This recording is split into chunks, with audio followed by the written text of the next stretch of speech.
Chapter 1 Prologue. Lotus Heart, save me. Langhua floated in the water, her consciousness wavering as she caught a glimpse of Lotus Heart covering her mouth behind the boat's edge. The water gradually submerged her mouth and nose. Another dream, she mused. Ever since her tragic demise by drowning, she had transformed into a wandering spirit, witnessing Lotus Heart's indifference in her moment of peril and her unwavering loyalty to her mistress. Langhua felt a surge of resentment towards Lotus Heart. Yet she recognized that the root of all this lay within herself.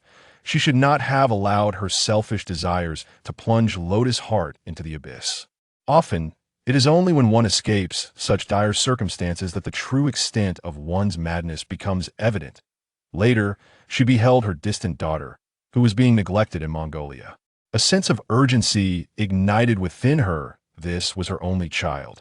She also witnessed the woman she once feared would usurp her position finally ascend to the favored seat, only to meet a fate even more tragic than her own.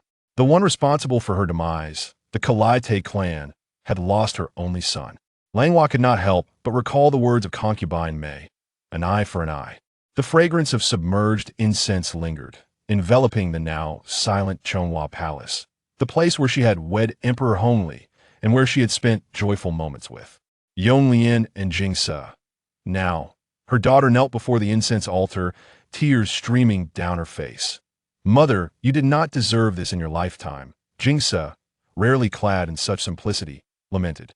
Only Langhua understood that her beloved Jingse had endured countless grievances. It was only when she donned exquisite attire that she felt a sense of security.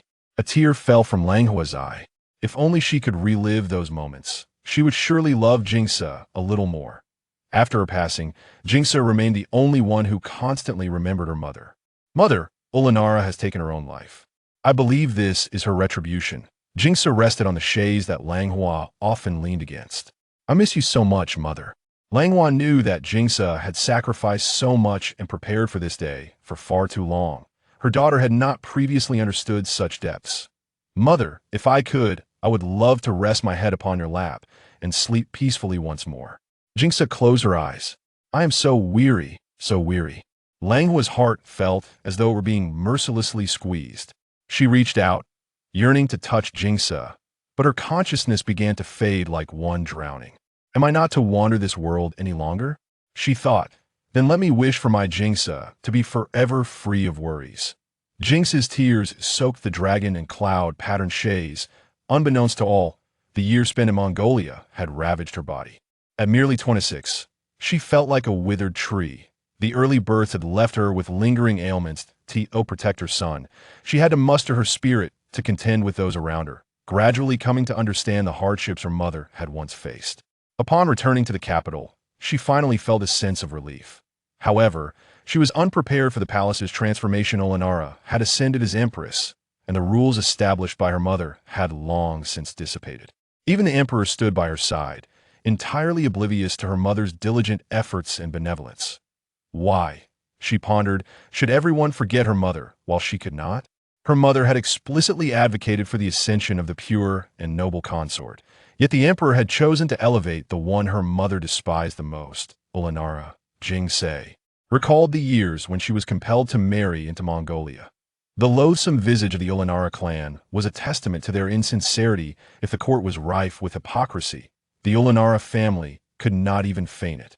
Thus, she allied with the esteemed Empress Ling, gradually sowing discord between Ru Yi and the emperor. Ultimately, the Ulanara's retaliation failed to touch her. She emerged victorious, for her mother and for herself.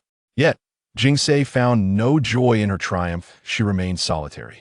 The absence of the Ulanara clan would merely usher in others, and the misfortune of others could not restore her mother's joy. If it were possible, she would willingly sacrifice a decade of her own life for a lifetime of peace and happiness for her mother. Jingse stood before the Buddha in the Zonghua Palace, praying earnestly. Suddenly, the wandering soul of Langhua was drawn away by a powerful force, landing upon a vast expanse of white earth. The heavens reverberated with Jingse's words. "I would trade 10 years of my life for a lifetime of peace and joy for my mother." And oh, no, Jingse, do not be so foolish, Langhua murmured. It felt as though she were bound, unable to move. She cried out loudly, "I want Jingse to be safe. I want Jingse to live well." Then, a torrent of snow began to fall, and Langhua lost consciousness. Chapter 2 Reunion with Hailan. Madam, it is quite cool here. Please retire inside and rest. Langhua felt a pair of hands draping a cloak over her shoulders, and she hurriedly grasped it. Jinx, Jinx, do not weep. Mother is here. With tear-streaked cheeks, she looked up, and in her dream, her Jinx was weeping inconsolably in the Chonghua Palace. Madam, look at you. The young lady has merely gone to stay at the Fucha residence for a few days, and you are already so concerned. A gentle smile graced the face of Lianxin as she looked up. Lianxin? How could it be Lianxin? Langhua thought, noticing her attire reminiscent of an ordinary servant in the Qianqi. What time was this? Could it be that she had merely dreamt? Lianxin, what time is it? Langhua asked, lost in thought. Madam, it is already the hour of Shun. You mentioned you would take a brief rest after supper. Lianxin helped Langhua rise. I meant to inquire, how old is Jinx now? Langhua followed Lianxin into the room. Madam must be a bit confused. The young lady is 4, and the young master is 5. Lianxin presumed Langhua was dazed by the cool breeze. I have been dreaming of Jinx recently, and I became momentarily lost in reverie. Langhua hastily concealed her emotions with thoughts of her late daughter. Madam, do not be troubled. Look at how clever and endearing the young master and young lady are. Lianxin presented a bowl of clear bird's nest soup. Even the esteemed concubines in the palace and the emperor are quite fond of the young master. Langhua took a delicate sip of the soup, its silkiness warming her belly, and she truly felt as if she had been granted a second chance at life. Outside the window, as flowers danced in the breeze, a figure hurriedly entered through the crescent gate. As she felt guilt towards Lianxin, she was overwhelmed with mixed emotions regarding Sulian.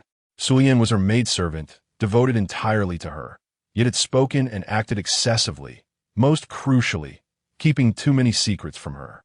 One day, she would find the opportunity to unravel the connection between Sulian and her mother, a lingering threat. Madam, I have something to report.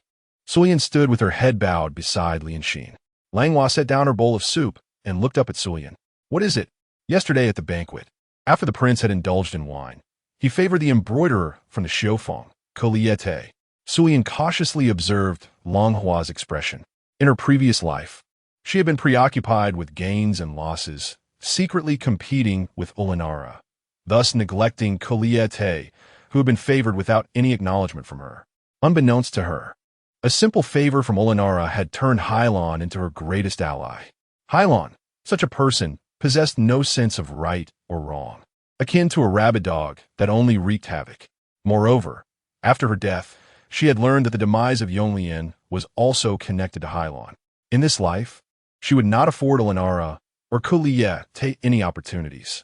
Sulian, take 50 taels of silver and visit the embroidery room. Let her choose whether she wishes to serve as a concubine in the prince's residence or return home to live her life. The choice is hers. Langhua contemplated, eager to see Hailan's decision. Sulian swiftly returned with Hailan and the 50 taels. Ultimately, Hailan chose to become a concubine in the prince's residence. Do you not regret it? Langhua inquired, her gaze steady and unperturbed as she fixed her eyes upon Hailan. Hailan lowered her gaze, submissively watching as she trembled.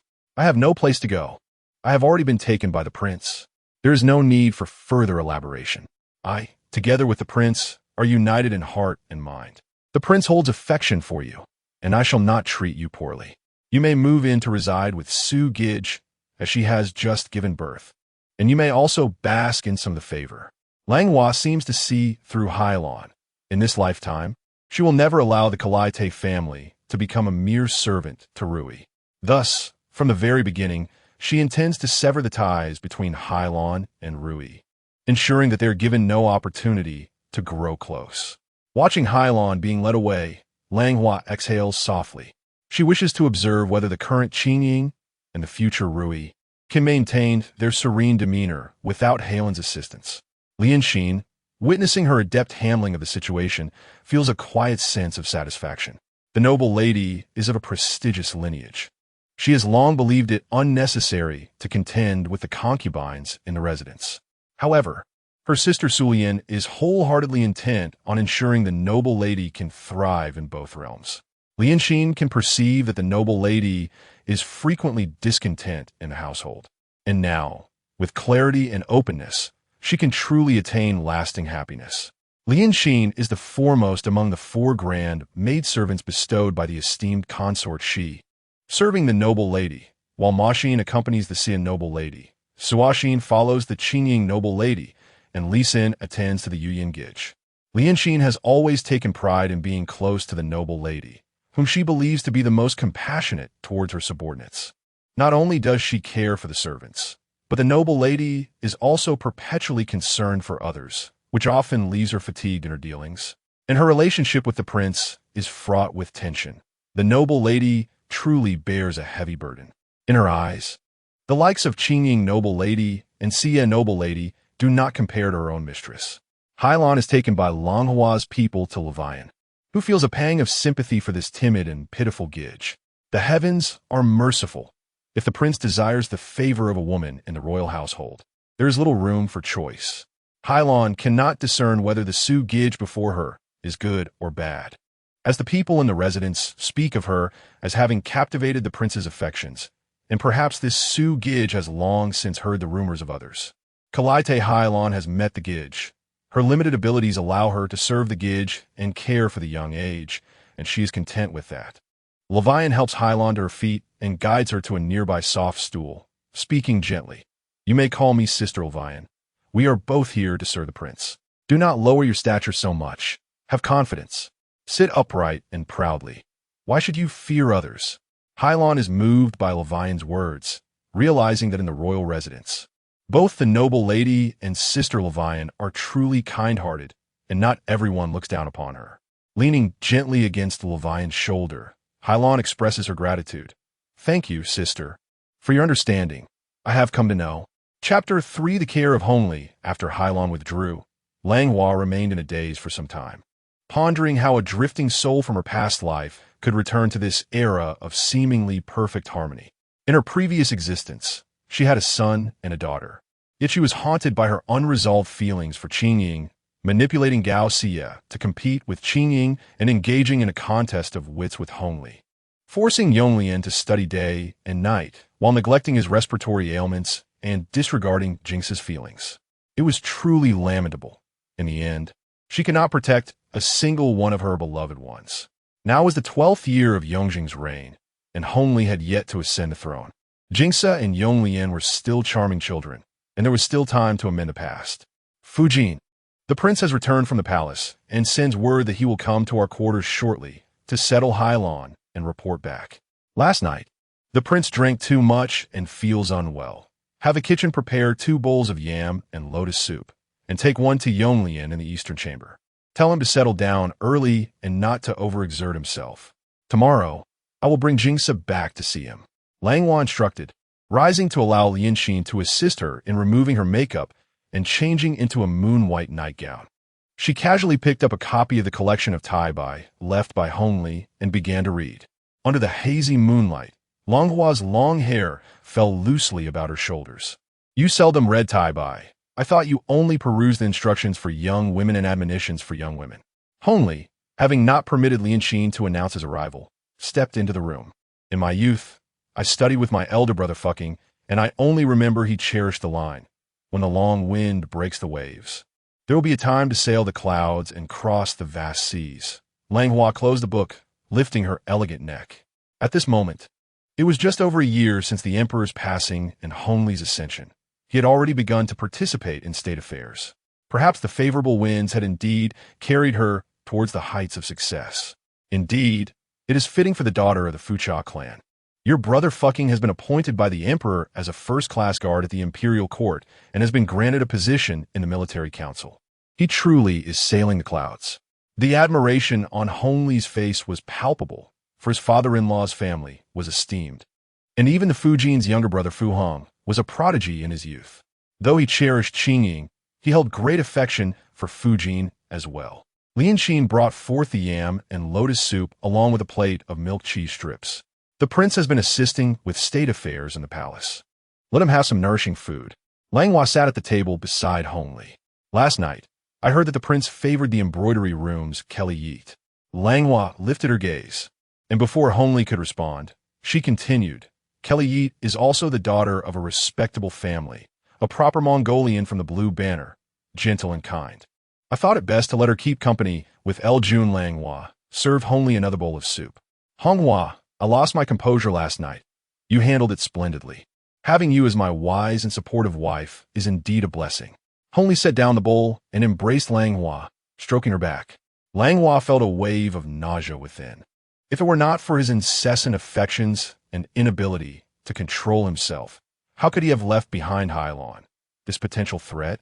Including the later indulgences of Meipin and Jiaguifei, and the betrayal of Shunpin, were they not all his doing?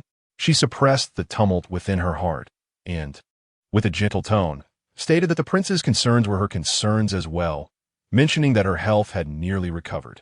Jingsa has been staying with the Fucha family for half a month now. I wish to bring her back tomorrow, lest she be spoiled by her uncles. Very well. I too wish to cherish Jingsa.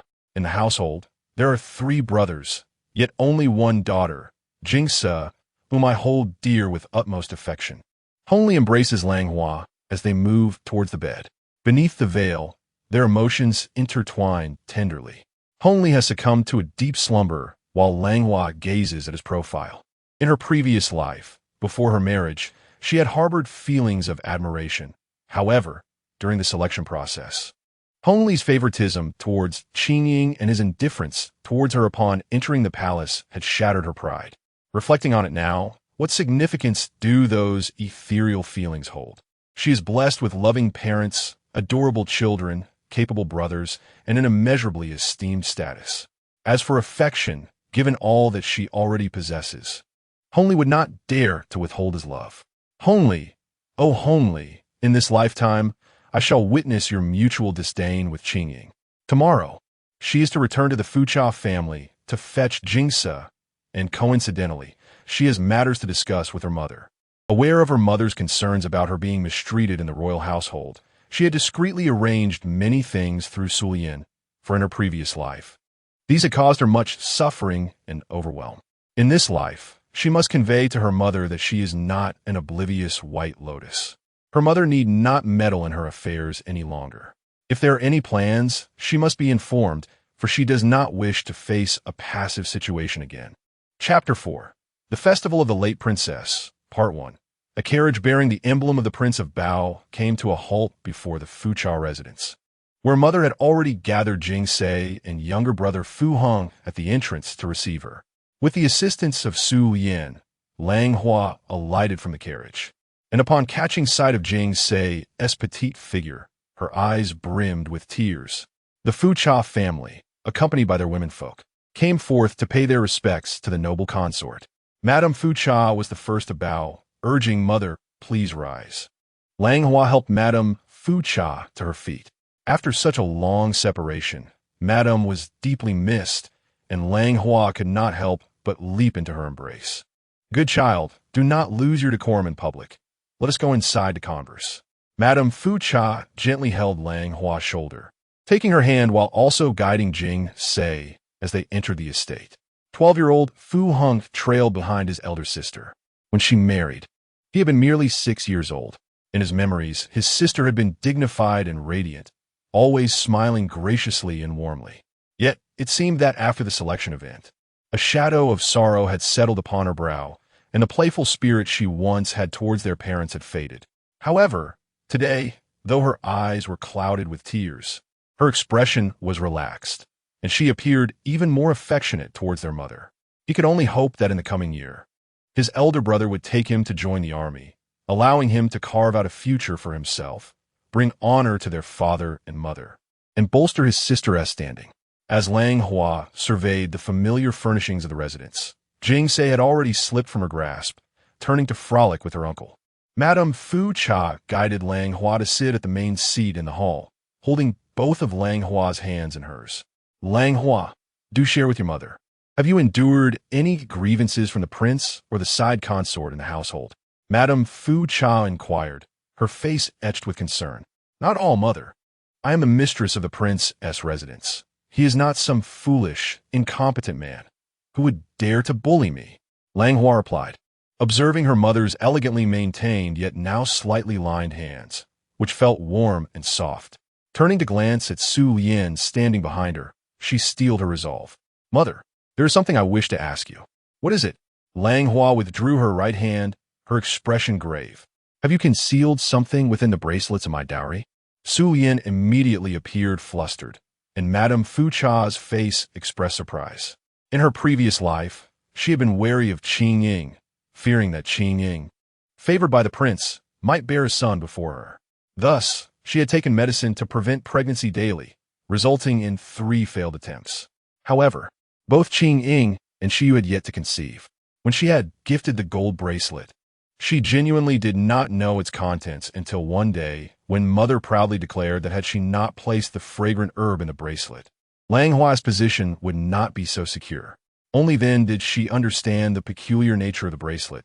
But by that time, she had already severed ties with Ru Yi and found herself in a predicament, forced to conceal her apprehensions and worries.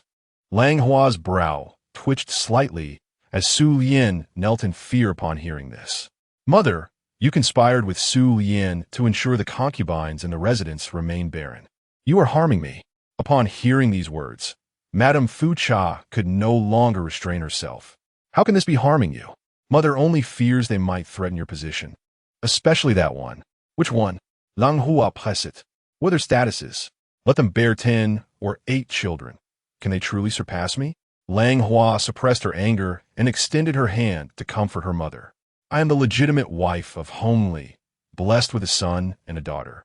And I have accomplished brothers who govern the royal residence without any faults. Will the prince truly cast me aside without reason? Among the concubines of the house, which child does not call me mother? Upon hearing these words, Fucha felt a pang of shame, realizing that her own heart was not as magnanimous as that of her daughter, who was barely in her 20s. Mother, moreover, the 2 concubines in the residence have not borne children. Can others not surmise that it is my doing or a lack of strict governance? My daughter possesses the grace to accommodate others. Yet you're allowing her to lose her reputation for generosity. Langhua knew that her mother was not a foolish and ignorant woman. She understood matters far better than Langhua herself. She turned and helped Su Lian to her feet, wiping away her tears with a handkerchief. Su Lian, you have grown up alongside me. Langhua could not bring herself to reproach you, having witnessed my transformation from an innocent girl into the mistress of the royal household. Without you, I would have been utterly lost in the palace. However, you must not forget that ultimately, the one in charge of the residence is I. Su Lian, I apologize for this, but my only desire is to ensure the safety of the concubine's position. I harbor no selfish motives, Su Lian replied, fearing that her master might soon grow weary of her. How could I be unaware? In terms of closeness, we share a bond from childhood, and in matters of trust, you are still the one I confide in most within the palace. Lianxin cannot surpass you. Whatever you do outside, others will inevitably assume it is my intention. As for past events, I can choose to overlook them, but from now on, you must consult me on every matter. If we, as master and servant, unite in purpose, no obstacle shall be insurmountable. Langhua grasped Su Lian's hand, offering her reassurance. Su Lian understood. Go to Jingsa's quarters and gather her belongings. We shall return to the residence with Jingsa, Langhua instructed with a smile. In the corridor, Jingsa playfully insisted on being carried by Fu Hong, as they chased and laughed. The days passing peacefully. Langhua, you are increasingly embodying the demeanor of a concubine. Your mother sees that you have matured and feels a sense of relief. Rest assured, I shall consult you on all matters henceforth and will refrain from intervening in your household affairs, Fucha observed. Realizing her daughter had been married for 7 years and was now the mother of 2 children, recognizing it was time to let go. Inside the carriage, Jingsa slept peacefully on Langhua's lap, her rosy cheeks gently rising and falling with each breath. Langhua's heart swelled with tenderness. Jingsa, I vow that throughout my life, I shall ensure your happiness. The carriage did not stop at the main entrance of Aleshantang, but proceeded to the south 3rd courtyard. Just as Yonglian's early lessons were concluding, today Langhua had specifically instructed to personally fetch Yonglian from school. After Hongli, was conferred the title of Prince Bao.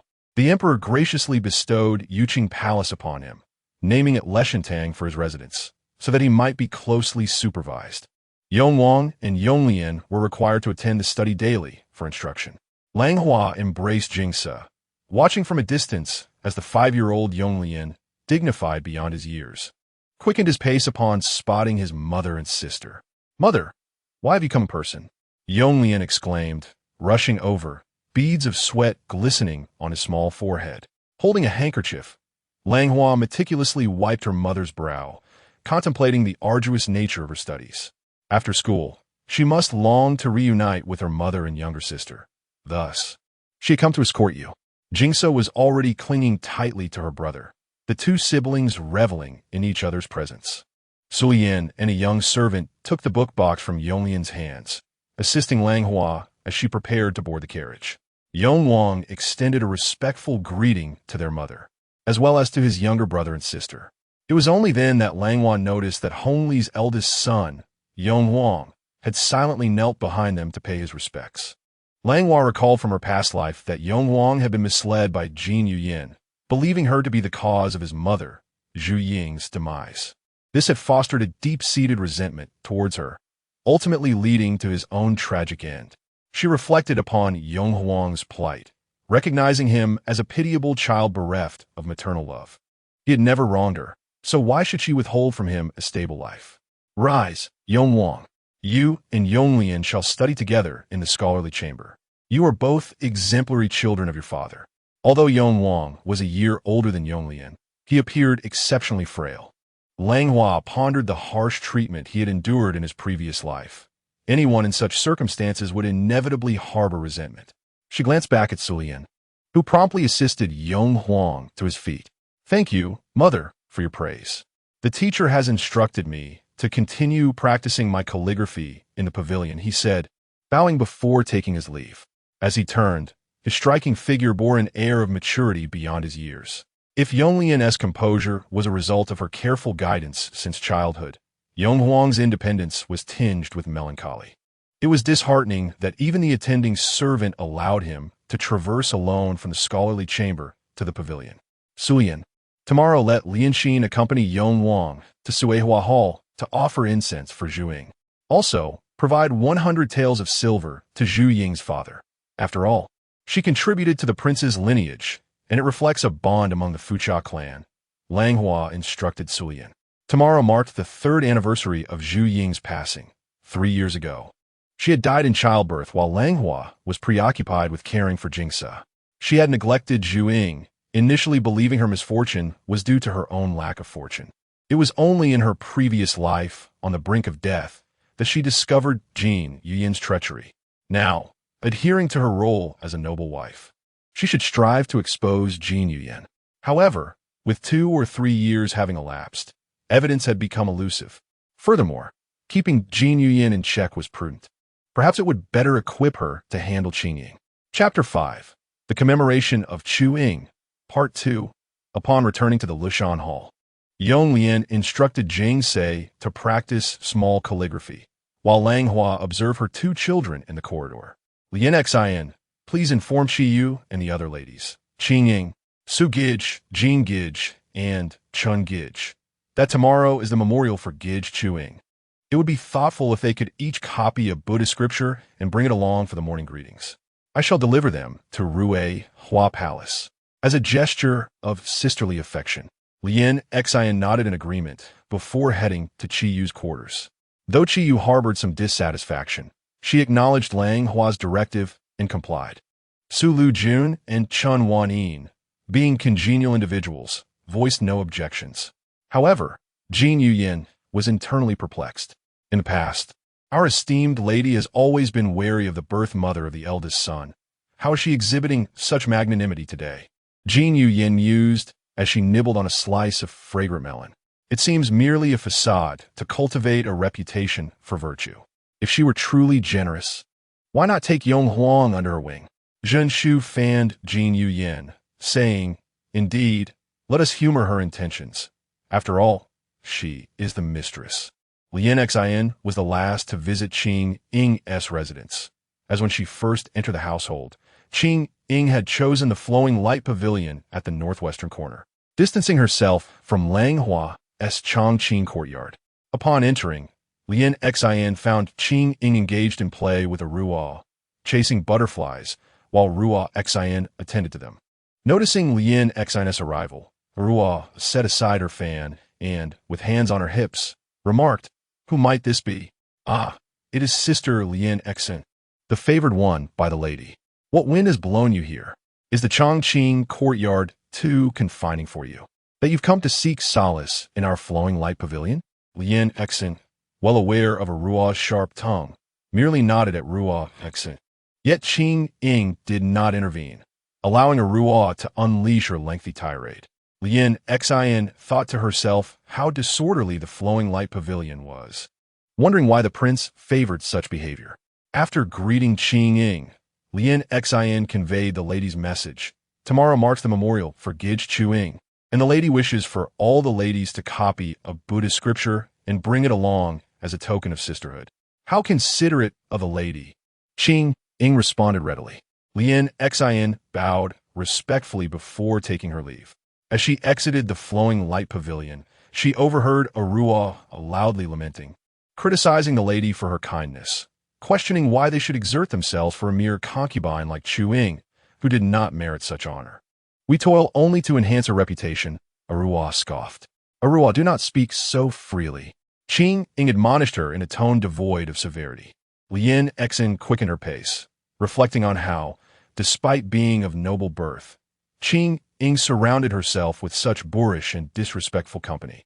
The lady had always prohibited discussions about the other mistresses and refrained from gossiping in front of the prince. For 7 years, Lien Xin had not witnessed her lose her temper, yet she managed to maintain an impeccably ordered household, earning Lien Xin's admiration. Upon returning to the Chongqing courtyard, Lien Xin found the mistresses gathered for their evening meal. The prince, knowing Jingse had returned, had come specifically to join Langhua and her children for supper. Lien Xin reported on the happenings within Su Lian's quarters, eliciting a frown from Su Lian upon hearing a Ruo's remarks. Jingse has been thoroughly enjoying herself at the Fucha residence, seemingly oblivious to the fact that her father has been missing her dearly. Hngl cradled Jing's in his lap, playfully enticing her with a morsel of pastry. Jing's, in turn, expressed her longing for her parents and, perhaps with a tinge of nostalgia, her brother, wishing he would take her on delightful escapades. She glanced towards Ying Lian, noting that while her uncle would also indulge her in fun, her affection for her brother remained unparalleled. Ashenji Lnji U, and Ying Lian were all amused by Jing's innocent chatter. Ling, who took Jing's into her arms, while Hngl inquired about Ying Lian's studies. Reporting to father, the tutor discussed the spring and autumn annals by Ji Liang. Initially, I found it challenging, but observing my elder brother diligently memorizing every word, I decided to emulate him, which proved immensely beneficial. Ying Lian responded candidly. Regarding his elder brother Ying Huing, he admired how Ying Huing was neither competitive nor envious, a quality that did not escape their father's notice, as it was something their mother had imparted to him. Sometimes, allowing others to shine could illuminate oneself. You and Ying Huing share a harmonious brotherhood, progressing together. This pleases me greatly, Hngl remarked, offering a slice of 8 treasured duck to Ying Lian. Your Highness, there is a matter I wish to discuss. Ling, who seized the moment to speak. Pray, speak freely, Hngl replied, intrigued by his wife, who had been notably busy of late with the arrival of Hiln and Jings. Tomorrow marks the Memorial Day for Chying. Do you remember?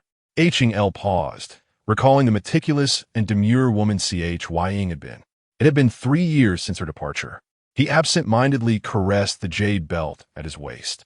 What is it you wish to convey? I have arranged for our sisters to transcribe Buddhist scriptures for Chying, and I intend to have Esli intake Ying Huing to light an incense stick. I would like to invite your Highness to join Ying Huing for dinner tomorrow, should you be free. Ling, who stood, handing Jings to S. Lian, understood.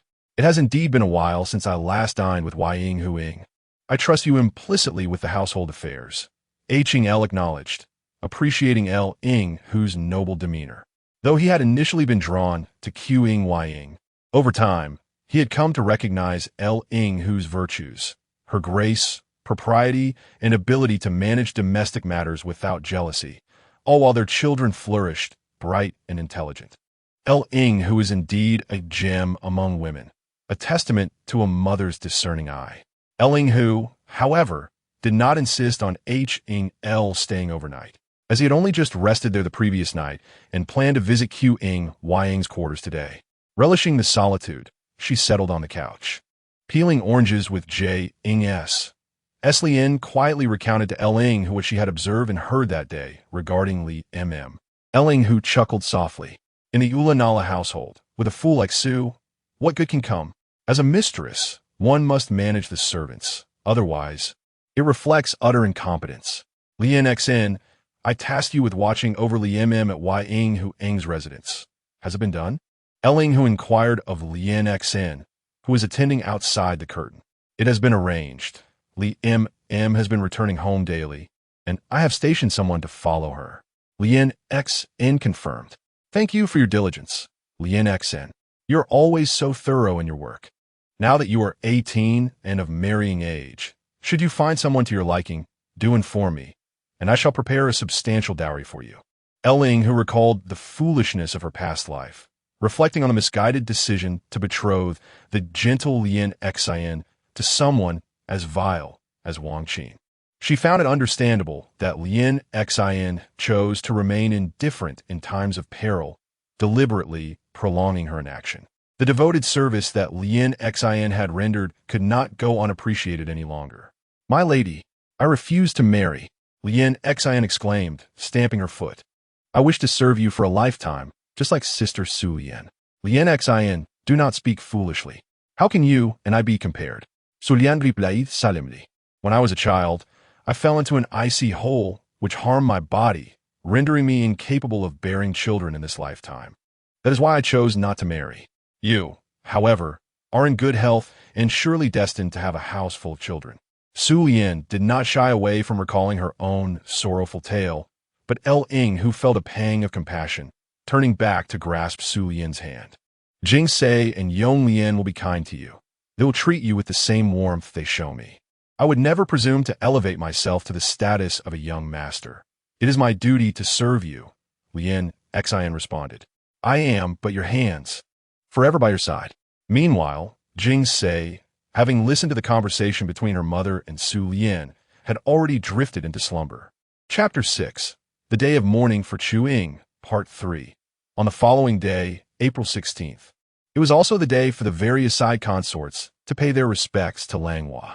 Xie, as was customary, arrived the earliest to assist Langhua in her morning rituals. Despite having been in the residence for 7 years, Xie's demeanor and appearance remained unchanged. Initially wary of Qingying, Langhua deliberately sought to cultivate a closer bond with Xie. Although her intentions were somewhat calculative, over the years, Xie's unwavering respect and loyalty towards Langhua fostered a semblance of affection within her.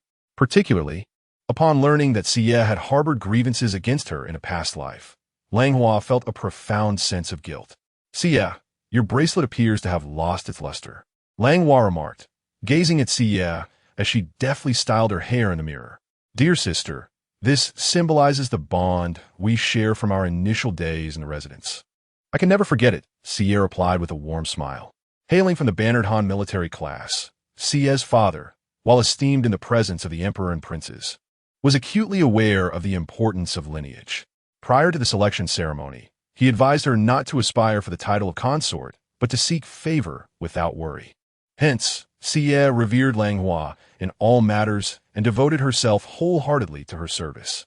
Given Langhua's desire for harmony among the wives and her aversion to Qingying, Xie often found herself opposing Qingying in Langhua's presence. As a legitimate daughter of the household, Xie was never constrained by her parents. Well-versed in literature, she relished in merriment and had many close friends. However, upon entering the royal palace, her personal joys and freedoms vanished, as adhering to Langhua's wishes became her new norm. Langhua chose a delicate blue velvet flower for Xie to adorn her hair, as she had always favored simplicity. Though Xie preferred vibrant and opulent styles, she donned a modest pink garment to please Langhua. Recently, the emperor bestowed upon me a piece of exquisite mutton fat jade, warm to the touch. I've been pondering how best to gift it to you, Langhua said, her expression brightening at Xie's delight. Your status has changed. The emperor has elevated you to a side consort. I feel that the gifts I have previously given you are insufficient. I have instructed the artisans to craft a pair of jade bracelets, one for each of us. Would that be agreeable? Langhua expressed, wishing to ensure that Qingying would not become a source of tension between her and Xie. Despite Qingying's absence, Chiru's medicine had already obstructed Xie's path to motherhood. The consort is truly kind to her ladies, always thinking of us, Xie said affectionately, resting her head on Langhua's shoulder. I have no biological sisters. After marrying the prince, I have come to regard you as my sister. Your charm naturally elicits my fondness. Langhua's words were sincere, even in her past life. She had never contemplated causing Xie any harm. Xie, now that you possess my jade bracelet, you should remove that gold one. Its design is outdated, and its color has faded. Langhua seized the opportunity to suggest, harboring deep-seated reservations about Qingying. She was not a saint, and did not wish to extend warmth to all. As you wish, consort, Xie replied, removing the bracelet from her wrist, leaving her arms bare and graceful. Lianqin took the bracelet and carefully stored away. Solon presented the mutton-fat jade bracelet, and both Langhua and Xie adorned themselves with it. Together, they proceeded towards the main hall. In the hall, the left side was empty, while on the right sat Qingying, flanked by Levian, Yuyin, Wanin, and Hailon. Langhua took her place at the head seat, and the others paid their respects before taking their seats. All the ladies have gathered today, and I have two matters to inform you. The first is that Miss Qingying will be commemorated today in a memorial service. The Buddhist scriptures that you all have transcribed will be offered at Ruihua Palace in remembrance. As Langhua gazed at the assembly, she remarked with a smile, Miss Qingying has borne the firstborn son for the prince, contributing to the lineage. Both the prince and I will not forget this. And I hope all of you can, like Liyun, help the royal family flourish. Xie and Qingying wore gloomy expressions, having entered the palace alongside the noble consort. They observed that she had already given birth to a son and a daughter while they had yet to bear any children. In terms of favor, Qingying served the most, with Xie not far behind, yet to claim that they were not anxious would be disingenuous. We shall remember the noble consort's teachings. The crowd responded in unison. As for the second matter, it is joyous news. The prince has recently taken Miss Kelly yet as a consort, and I have arranged for her to be a companion to Lu Yun, as I believe the other ladies have yet to meet her. Langhua turned to Hailon, who bowed to the assembly. Isn't this the embroideress from the palace? How did someone of such humble origins manage to ascend to our prince's favor? Jin Yuyin laughed. Hailon lowered her head, too intimidated to respond. Observing the pitiful Hailon, Langhua recalled her past life filled with malicious actions. Initially, she had no intention of intervening. Yet Jin Yuyin's disrespectful words compelled her to act. If left unchecked, the bullying within the palace would only escalate. Yuyin, do you presume to behave so insolently before me? Hailon is favored by the prince, and the consort is one whom I have personally accepted. Are you harboring discontent towards the prince or myself?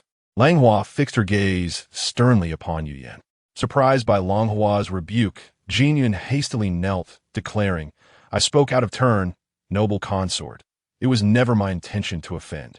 I care not for your intentions. As consorts of the prince, there exists no distinction of rank or status. Besides, Miss Kelly yet hails from a prestigious Mongolian lineage, a fact that dates back to our ancestors. You shall not speak ill of her. Jin Yuyin, realizing her error, quickly sought forgiveness. I was in the wrong. Please pardon me, noble consort, and forgive me, Sister Hailon. Hailon looked up, her eyes filled with gratitude towards Langhua, who chose to ignore her. The room was so silent that one could hear a pin drop. Noble consort, Yuyin did not mean any harm. Please show her leniency. We, as consorts, shall remain united and remember your teachings. Qingying interjected, urging for Yuyin's case to be reconsidered, with Liyun echoing her sentiments for Langhua's magnanimity. Very well. I do not seek to punish Yu Yan.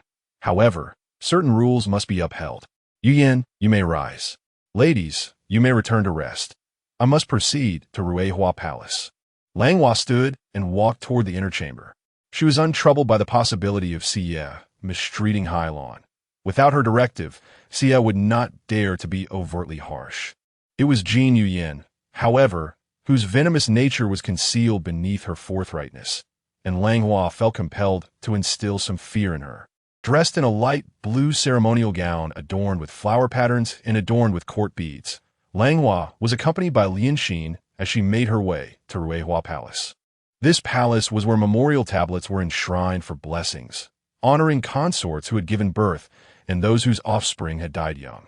In her past life, she had wept daily at Ruihua Palace for the loss of Yong Lian and Yong Kong. As she approached Ruihua Palace, an uncontrollable tremor seized her, and Lianxin steadied her. Su Lian stood at the entrance of the main hall of Ruihua Palace, while Yong Huang knelt alone within. Langhua observed the solitary figure of Yong Huang, prompting her to send Lian Xian to offer Buddhist scriptures and approach Yong Huang herself. Clad in a slightly worn deep red coat, Yong Huang's inner azure robe bore slight frays at the sleeves, barely concealing his wrists. Although Langhua could not discern Yong Huang's expression, she felt his small frame trembling beside her. Her presence cast a shadow over him. Yet Yong Huang remained seated, softly and plaintively inquired, "Mother, do you remember what my real mother looked like? I miss her so much." Langhua crouched down, and Yong Huang lifted his head. "When I entered the manor, your mother was already serving your father here," she replied, adjusting his sleeves. "She was kind-hearted, and I cherished her dearly. Later, she gave birth to you, but my first little princess did not survive. She often comforted me, sometimes bringing you over, assuring me that I would surely bear another son. Soon after I gave birth to Yong Lian, I became pregnant with Jingse. Your mother was with child too, and we both hoped for children of both genders." Langhua reminisced about those days, when she and Zhu Ying were both expecting. The fourth minister had sent Yu Yan to the manor to serve Hongli, and within the household, Shi Yu, Qingying, and Yu Yan shared favor in equal measure, while Lu Jun remained quietly by their side. To her surprise, when she was pregnant with Jingse, her reaction was so severe that she nearly lost her life during childbirth, unable to even rise from the bed. At that time, Hongli and Madame Fucha were both perplexed, as everything had gone smoothly when Langhua bore Yong Lian, yet her condition weakened drastically with the second pregnancy. Little did she know, Zhu Ying's plight was even more dire. She endured 2 days and nights of labor, ultimately perishing on the birthing bed. As Langhua recalled this, tears welled in her eyes. In her previous life, she had never shared such truths with Yong Huang, allowing him to be misled by treacherous individuals, leading him to harbor resentment towards her for a lifetime. "Mother, the nurse never spoke of these things to me. She only said that if my real mother were alive, your position as the noble consort would not be so secure." Yong Huang stood, asserting, "But I know it is not like that. My real mother was merely a palace maid. Even if she were alive, she could not threaten you." Langhua was taken aback by Yong Huang's understanding, questioning why he had harbored hatred towards her in her previous life. "Mother, I envy my second brother and sister Jingse." He raised his small head, adding, "I had a dream, though I cannot recall its details. In that dream, without your protection, I died early, and my father did not love me." Langhua's tears flowed uncontrollably, realizing that it was not just her who had been given a second chance at life, but also the little Yong Huang. His figure faded into the evening glow at the hall's entrance, enveloped in solitude and desolation. As he exited the grand hall, Yong Huang walked alone towards the Lushan Hall, unaware of whether his dream was a true second life or merely a figment of imagination. Yet, he grasped one crucial truth. He should not choose the future Xian Fei, for the current Qing Fu Jin was not kind to him at all. Chapter 7. The Grand Celebration of the Noble Consort. April 17th marks the grand celebration of the noble consort Shi. She presides over the imperial harem, holding a rank equivalent to that of a deputy consort. Langhua, as a daughter-in-law, had prepared a gift well in advance, a jade statue of Mithra Buddha, symbolizing future blessings, compassion. and auspiciousness. The newly elevated side consort Xie, under Langhua's guidance, had personally embroidered 100 longevity patterns, framed with golden threads and red silk, to evoke a festive spirit. As for Qingying, aware of the noble consort's famed dance, the surprising swan from her youth, she had specially sought out the long-lost feathered garments and flowing dance, intending to present it to the noble consort. Observing the plate of dance scores held by Qingying's attendant, Suoxin, Langhua could not help but sigh inwardly. Qingying's choices always seemed ill-timed. The noble consort was now a grandmother of 4, far removed from the days when fleeting joys held any significance for her.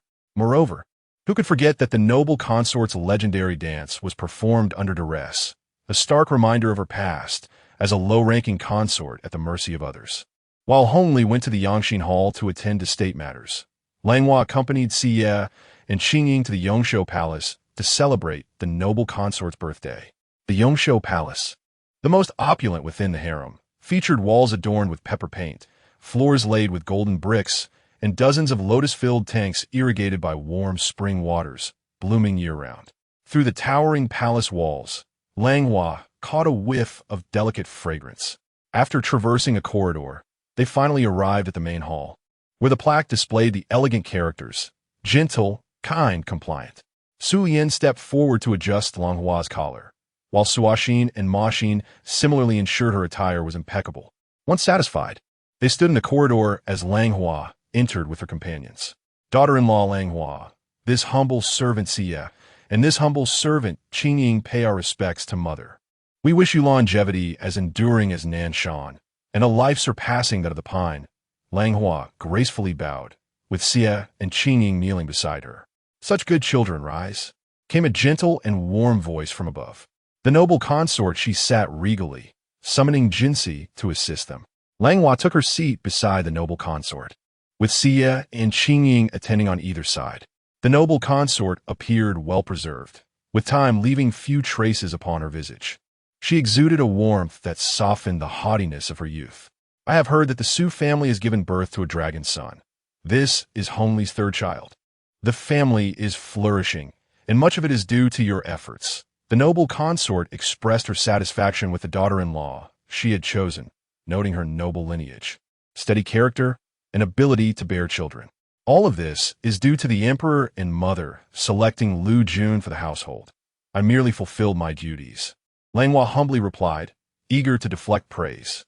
I have prepared a congratulatory gift for you to take back to the Su family, as palace regulations prevent the princes from entering the harem freely.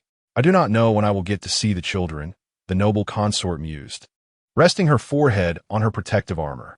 Next year, on Mother S' birthday, the children will be older and will eagerly present you with peaches of immortality, Langhua quickly added. You always know how to please me. The noble consort smiled.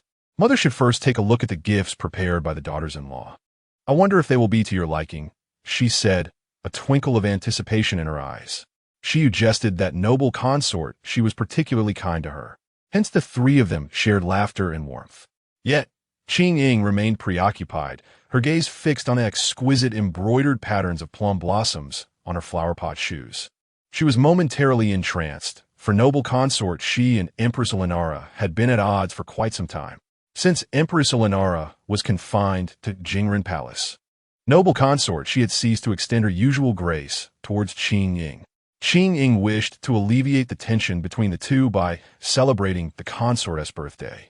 Thus, she painstakingly sought out this musical score, hoping it might change noble consort she's perception of her. After examining the congratulatory gifts from Langhua and Shiyu, one precious, the other heartfelt, noble consort she felt a sense of contentment and generously rewarded them with numerous gifts. However, upon reaching Qingying, she furrowed her brow at the score presented by Suoxin, remaining silent for an extended moment. Qingying, feeling anxious, ventured to explain that she had heard of the consort's remarkable talents since her youth, noting that her dances were renowned throughout the Forbidden City. Inspired by her mother's love for dance, she sought out this score. I love dance. In my youth, I performed the stunning jasmine dance of the Mei Fei.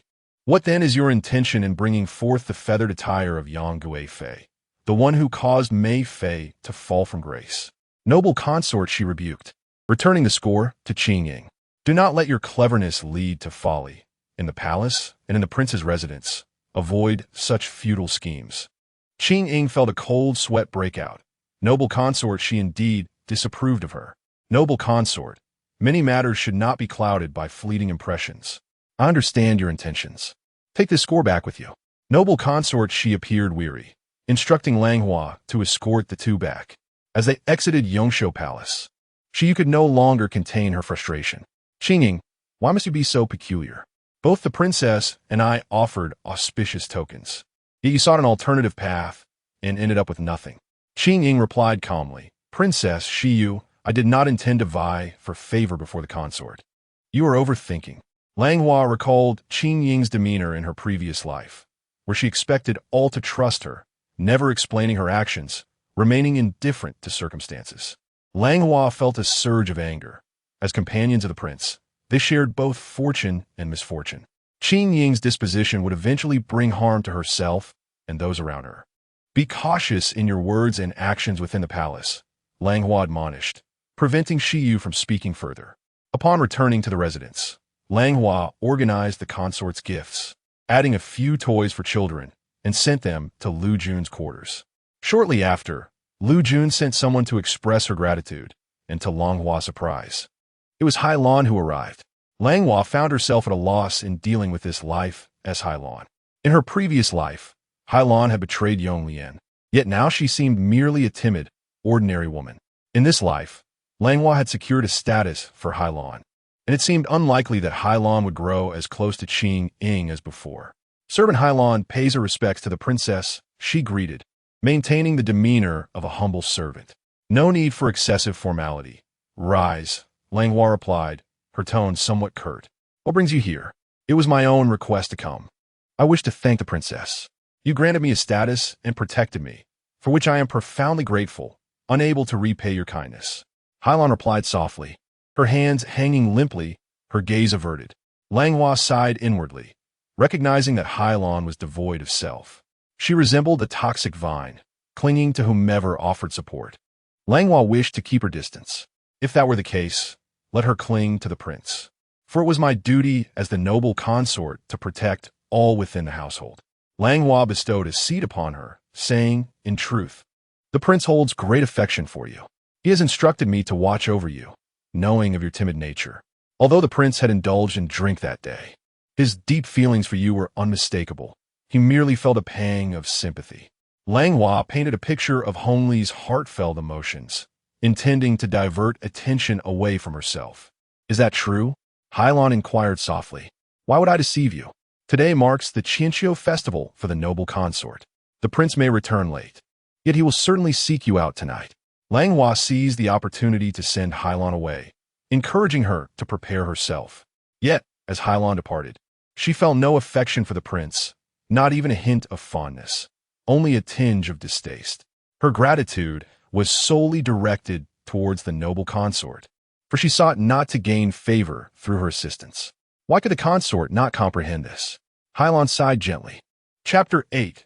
Culinary moments with Lady Li. As Langhua assisted Lianxin in removing her hairpins, she gazed out at the moon, which hung in the sky like a half-formed orb, her thoughts swirling in turmoil. In recent days, events had unfolded one after another, leaving her little time to collect her thoughts. The circumstances of this life were a marked improvement from the last. She had spared Siye from harm, untangled the emotional knot with Yong Wang, and remained vigilant against Jinyan. Most importantly, Hailan seemed less inclined to take an extreme stance in favor of Qingying. With a soft sigh, she reflected on the misfortunes of her previous life, all of which had commenced with the innocent suffering of Yonglian. In addition to external threats, she was determined to ensure Yonglian's robust health. Enlisting the esteemed physician Wu Lianhai from the Imperial Medical Bureau to attend to her child's well-being. She would not permit anyone to inflict harm upon her offspring. Even if the specter of death sought to claim him, she would stand resolutely in its path, prepared to battle fate itself. Langhua was unaware of which courtyard Hongli had visited that evening, nor did she wish to inquire. If she went to Hailan, Hailan would trust her a little more. If she went to someone else, Hailan's nature would harbor resentment, But ultimately, she would not harm herself. In her previous life, Hylon had been favored by Hongli after he had drunk, yet he did not bestow upon her a title for over half a month, leaving Hylon anxious and fearful, feeling only dread towards him, devoid of respect. Now, on the second day after being favored, Hylon was granted a title by Langhua, who deliberately emphasized Hongli's affection for her. Hylon had already begun to regard Hongli as her husband and master in her heart. A woman, once smitten, possesses a vulnerability. Thus, the days passed in a tranquil manner. Over the course of the past month, every 2 or 3 days, she would take Jingsa to fetch Yonglian from school. Occasionally, they would encounter Yongwang, who would merely bow from a distance, and Langhua would always respond with a slight nod. Although Hongli favored Qingying and enjoyed conversing with her, Langhua's portrayal of a virtuous wife and nurturing mother brought him to reflect that familial bliss was truly unparalleled. Langhua no longer pressured Yonglian to study during her leisure time. She would take Yonglian and Jingsa to paint and fly kites. It was indeed an extraordinarily pleasant time. As June arrived, the heat became unbearable. Langhua was enjoying chilled watermelon with Jingsa when Sulian entered, holding a dragon-patterned cloud pendant. Fujin, I witnessed Mama leave visiting the Ping and Pawn shop, where she exchanged this item for 50 taels of silver. The other matters you instructed have also been taken care of. Langhua set down her silver fork, realizing it was time to act. Once the prince returns, please ask him to come here. Bring people to Yonghuang's quarters and take Mama Li away. This servant shall obey. Before Hongli could even remove his court attire, Langhua's people summoned him, claiming a significant matter had arisen in the residence. Fujin, what urgent matter is at hand? Hongli inquired as he seated himself beside Langhua, both occupying the main positions. It should not trouble the prince, but concerning the reputation of the royal house. I am uncertain and can only request the prince's presence for a joint decision. Langhua produced a jade pendant. Does the prince recall this item? Hongli recognized it at once. It was the pendant bestowed upon Yonghuang by the emperor during his first birthday celebration, granted by his majesty in his role as the royal godfather. Later, after Qingying's passing, the item had been kept by Yonghuang's wet nurse. How did this imperial gift come to be in Fujin's possession? The item bestowed by his majesty was unexpectedly redeemed by Su Lien at the Ping and Pawn shop. Should this be revealed by someone with ill intentions, the consequences would be dire. As Langhua's words trailed off, Hongli seized the moment. Who possessed such audacity? This is a capital offense. Langhua, you summon me here. You must have some leads. At that moment, Su Yin entered the main hall with Mama Li, who was restrained and trembling uncontrollably. The servant bowed and stammered, expressing fear and ignorance regarding the offense that had displeased the noble consort. Hongli placed the jade pendant into a jade tray and had it presented before Mama Li. To steal from your master and sell items bestowed by his majesty is a crime deserving of annihilation of your entire clan. Those words, though casually spoken, caused Mama Li to collapse to the ground as if grasping at a lifeline. Your Highness, this was a gift from the prince to me. I had no idea it was a royal item. She pleaded. Such deceit. When his majesty conferred these gifts, Yonghuang was merely a year old. After the untimely demise of the noble consort Fucha, these items were stored away, and Yonghuang has never laid eyes upon them. How could they be bestowed upon you? Langhua questioned with skepticism. It is true that I was tasked with safeguarding the relics of the consort, to alleviate the prince's longing for his mother. Hence I often showed him her belongings. Mama Li hastily explained. So, you're fully aware of what and how many relics the consort possessed? Langhua inquired disdainfully. Naturally. Mama Li responded, inadvertently revealing critical information. Langhua then called for Lianxin to bring in Yonghuang. After Lianxin paid her respects, she stood beside Mama Li and reported, Your Highness, noble consort, I was commanded to investigate Mama Li's residence. Though she hails from a modest background as a member of the Bordered Blue Banner, her family has acquired 30 acres of dry land and 10 acres of paddy fields in the outskirts of the capital over the past 2 years, along with renovating their ancestral home. Here are the deeds and contracts we found. Lianxin presented the documents to Hongli and Langhua. I also learned that after giving birth to her daughter, Mama Li began to live in widowhood. Despite having a wayward elder son who has since married and had a grandson, It is unusual for one to suddenly amass wealth in a few short years. Thus, I visited the Ping and Yong'an pawn shops, where I discovered that Mama Li had sold 25 pieces of jewelry belonging to consort Qingying, along with countless items belonging to the prince. Even her grandson is clad in the new garments made for the prince by the noble consort. Yong Wang stepped forward from behind Lianxin, bowing to Hongli and Langhua. Father, mother, Mama Li claims my brother has grown quickly and is mischievous. She has never shown him new clothes, nor allowed him to wear them, leaving him to believe he is unloved. Yong Huang's tattered shirt served as evidence of his plight. At 6.5 years old, he was even more frail than Yonglian.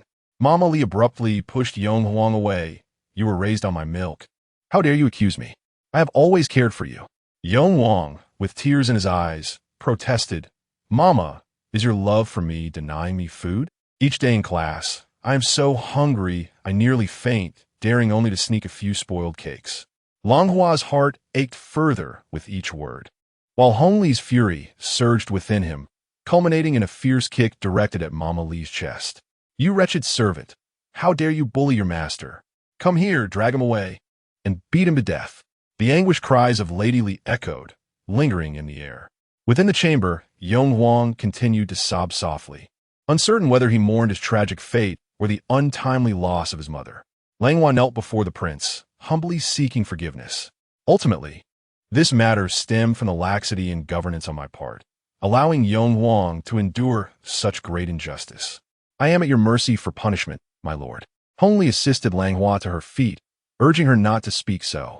Langhua, you were the one who uncovered this matter. Otherwise, how much longer would Yong Huang have had to endure his suffering? I too have been a most negligent father. From now on, I shall rely on you to care for Yong Huang. It is my duty, my lord. Your children are also my children, Langhua affirmed. Seizing the opportunity, she promptly replaced all the unsatisfactory attendants in Yong Huang's quarters, dispatching 2 capable maids, Bayer and Qing'er, from her own household to serve him. Within mere hours, the news of Langhua's actions regarding Lady Li had spread throughout the residence. Chapter 9. Above the clouds, the sea of clouds surged, and the sweltering summer afternoon was exceptionally oppressive. Ice blocks were continuously delivered to the Lushan every year, 3 days after the winter solstice. Designated officials would lead a team to extract ice blocks from the city moat and transport them to the ice cellar of the Forbidden City. During the scorching heat, the ice was allocated to various palaces and high-ranking officials' residences, where ice basins and ice tubs were prepared. The Lushan Tang, bestowed by the emperor, followed the palace's regulations for ice distribution. According to the quota, Langhua received 50 pounds daily, Xu Qingying 30 pounds, and the remaining ladies received 20 pounds each. In the green bamboo room, Hailan also resided, entitled to 40 pounds under the usual arrangements. Since Hailan moved in, both women, possessing gentle dispositions, nurtured Yongzhang together, developing a deep bond. Hailan cradled Yongzhang affectionately, while Lu Jun sat at the bedside, clad in a delicate lotus-colored brocade garment, exuding an aura of tranquility.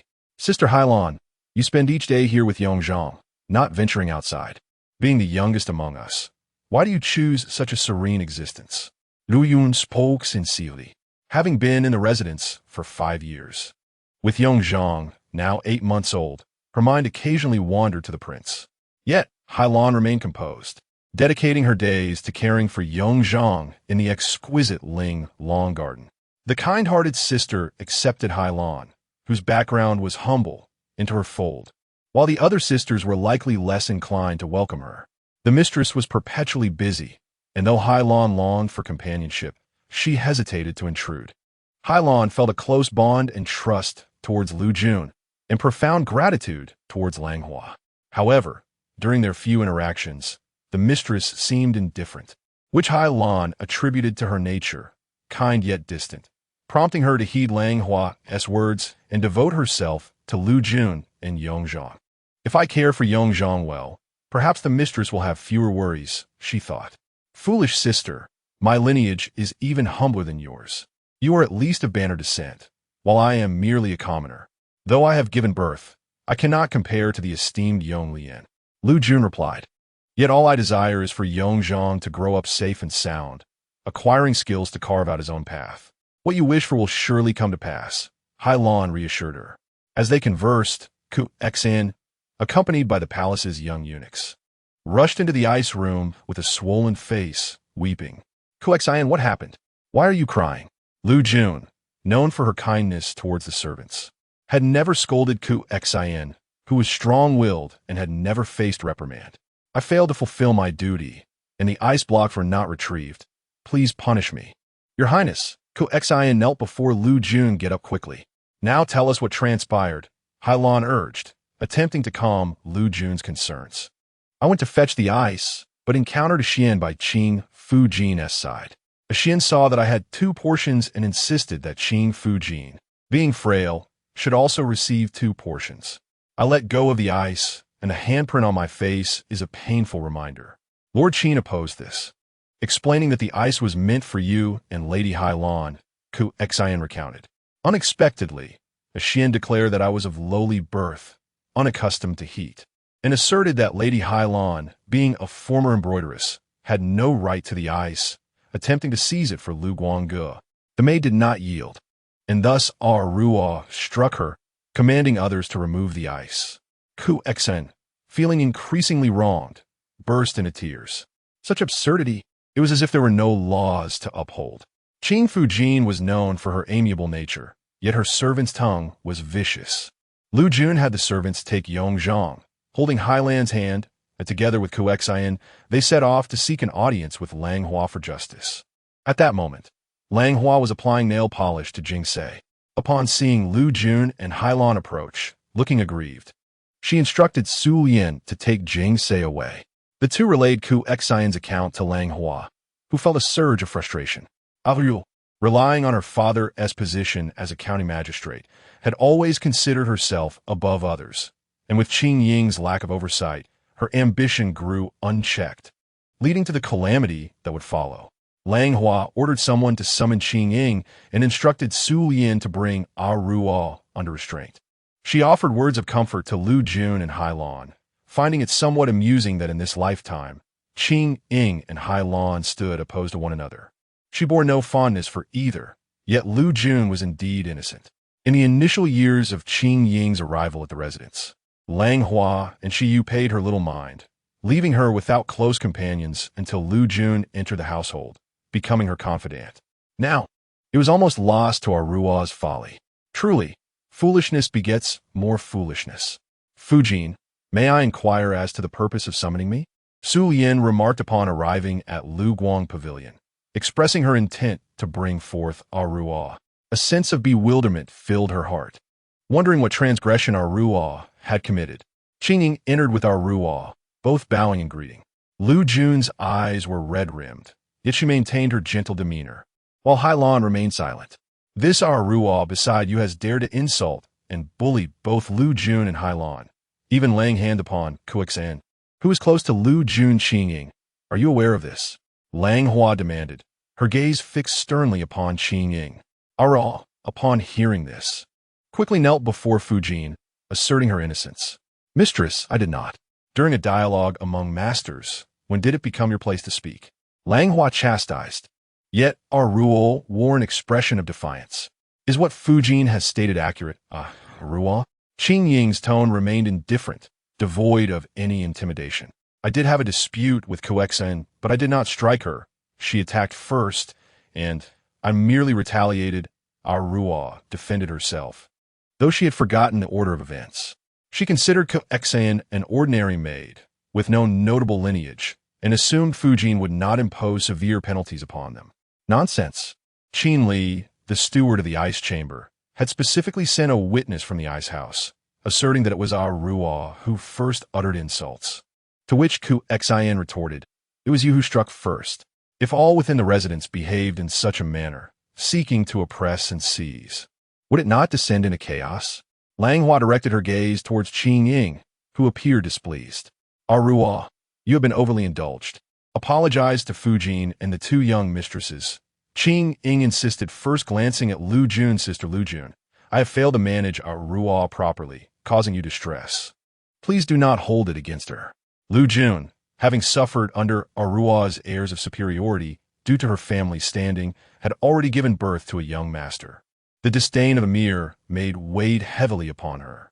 Now, hearing Qingying's words, her anger dissipated.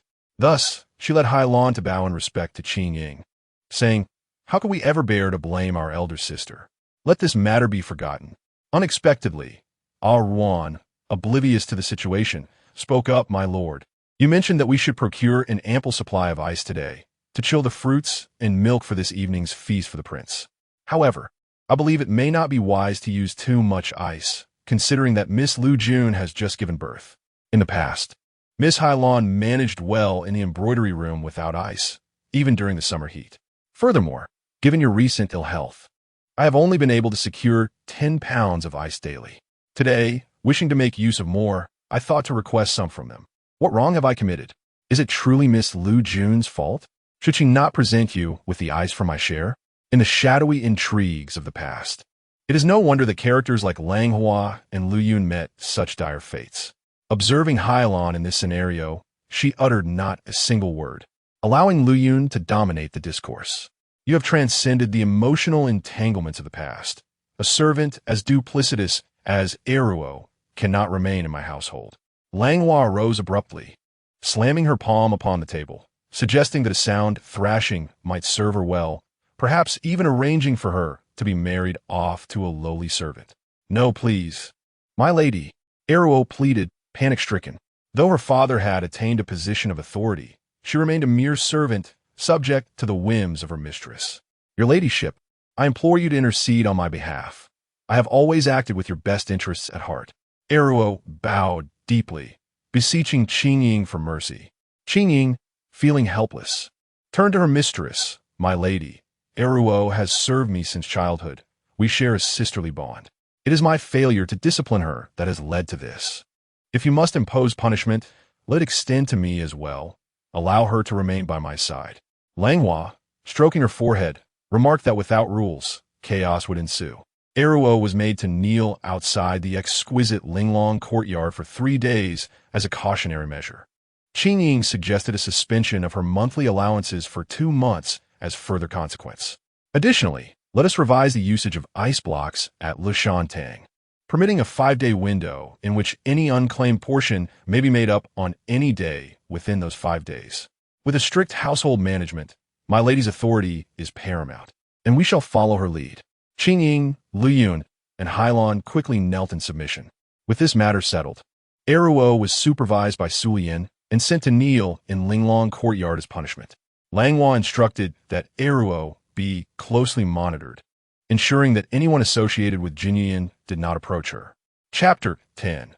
Qingying and Hongli. The minor turmoil within the Wangfu reached the ears of Hongli, prompted by the machinations of those with ulterior motives. However, with the recent suppression of the Zhenghar's rebellion, Hongli, as the designated heir, was tasked with addressing matters concerning the Zhenghars. They had temporarily expressed their willingness to reconcile with the Qing dynasty, contingent upon the Qing's commitment to fund the reconstruction of their war-torn cities and to seek a marriage alliance with a Qing princess. Despite the deep reluctance of consort Shi, the emperor consented to the marriage of Princess Henshu to the Zhenghars. This decision caused consort Shi to fall ill, and she wished to delegate the arrangements for the princess's dowry to Langhua. Hongli, having received this directive, approached Langhua to convey the news. "Langhua, Henshu is my beloved younger sister, whom I have watched grow. Now that she is to marry the Zhenghars, a journey fraught with distance and peril, I implore you to make suitable arrangements for her," Hongli stated as he sat beside Langhua. From ancient times, it has been known that the path of a woman is fraught with difficulties. My sister Henshu, cherished like a jewel by our mother, is now to embark on this distant union. As her sister-in-law, I shall spare no effort in ensuring her well-being, born of both empathy as a woman and affection as an elder sister. Recalling the tragic fate of Jingse in her previous life, Langhua felt a profound sense of sorrow. "I understand your concerns, and you need not fret. With only Jingse as our daughter, I shall ensure her marriage is harmonious, and she shall not stray from us." Hongli reassured, gently resting his hand on Langhua's shoulder, enveloping her in an embrace. "Thank you, your highness." Yet, Langhua remained cautious of Hongli's words, remembering how he had once promised similar things regarding Jingse in her youth. I have also heard that you reprimanded Qingying and her servant today. Hongli remarked with a slight furrow of his brow. Langhua lifted her head from his embrace. Who would dare to burden the prince with such trifles? It was merely a consequence of Eruo's reckless words, which caused grievances to Lu Yun and Hai Lan. I only administered a minor punishment. As for Sister Qingying, I did not intend to be harsh.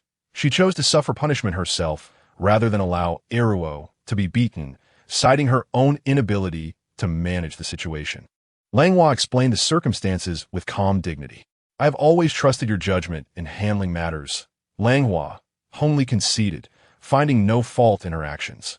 However, given that Qingying's aunt, Madame Molinara, has fallen into disgrace, Qingying is undoubtedly anxious. As her matron, please extend your kindness and care toward her.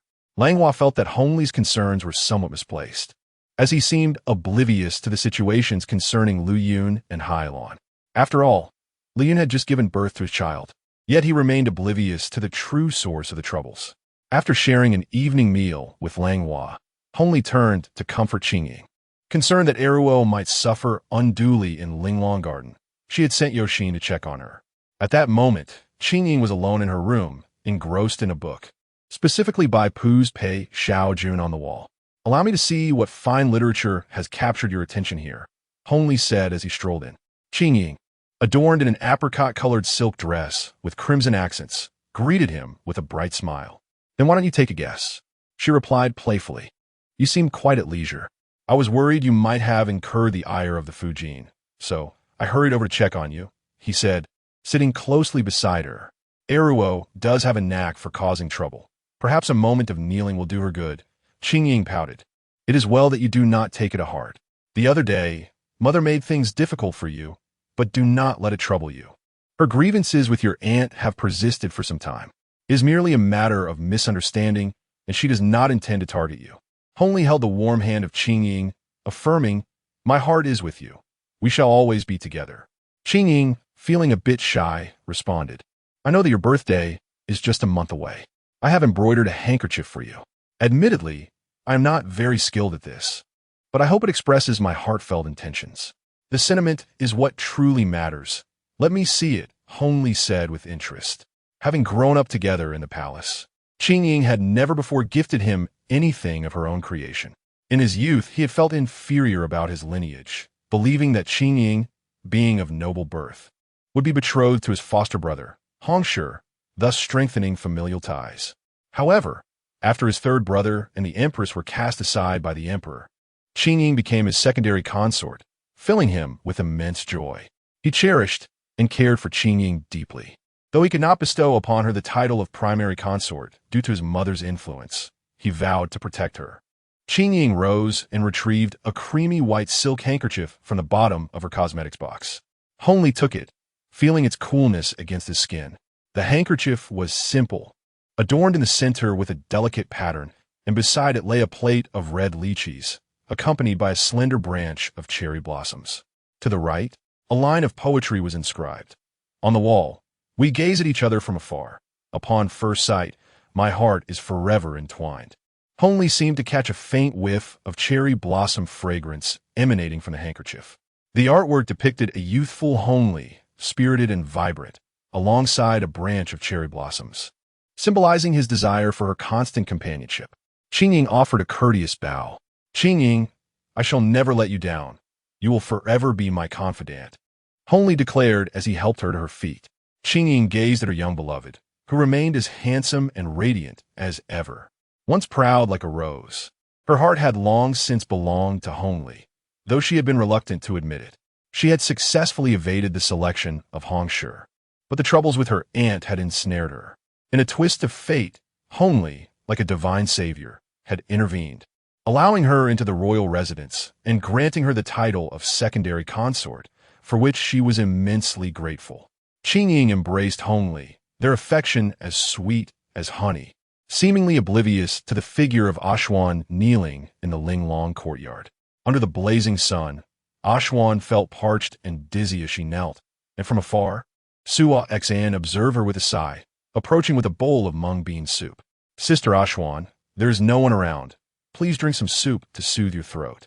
Ashwan, in a fit of anger, knocked over the bowl of soup, exclaiming, "So you feel triumphant, do you? Let me tell you, I kneel here because I am the accompanying maid of the mistress. I am the face of the mistress, and she would never allow me to remain in this position indefinitely." Sua XN, wishing to avoid further conflict, picked up the broken pieces of porcelain. Sister Ashwan, by kneeling here, the mistress is also distressed. If you refuse to drink, I shall return as server. In the courtyard, Hailan observed the commotion, biting her lips slightly before retreating indoors to continue cradling Yongzhang in her arms. Although she held a lowly status, now a concubine in the household, she understood that in the midst of many masters, she must tread carefully and preserve her own well-being. She would heed the words of the primary consort and would never seek to stir trouble. Today, she observed from the side, with the gentle and steadfast Green June and the fair-minded Fujin. The young Qingying, despite her protective nature towards her maid, displayed a lack of efficacy, revealing her incompetence in managing the servants. And her inability to safeguard her own people was indeed foolish. While serving as an embroiderer, she often heard the palace maids praise Qingying's intelligence. However, in this instance, she could discern no trace of cleverness in her. Hailan gazed at the sleeping Yongzhang in her arms, round and adorable. The trust bestowed upon him by Fujin and Sister Green June provided her with emotional solace, making her feel incredibly secure in the Linglong courtyard. As Hailan pondered over Langhua, Langhua's thoughts were occupied with the upcoming marriage of Princess Duanshu. In her past life, she had fiercely defended Jingsa against the Empress Dowager, who eventually came to despise her. She aimed to protect Jingsa, just as the former Empress Dowager sought to safeguard her remaining daughter, Princess Rushu. Now tasked with arranging the marriage of Hongshu, she could not help but recall the anguish she felt when Jingsa wed, empathizing with the feelings of parents everywhere. She contemplated whether, if she successfully organized Princess Duanshu's wedding and found a suitable match for Princess Rushu, the Empress Dowager might, in turn, assist her with Jingsa's future marriage. Langhua ordered the opening of her private treasury. Hongshu had already been bestowed the title of Duanshu Princess to be married with the utmost grandeur. Naturally, the more substantial the dowry, the better. Langhua selected numerous exquisite jewels from her own dowry, assembling 8 boxes in total.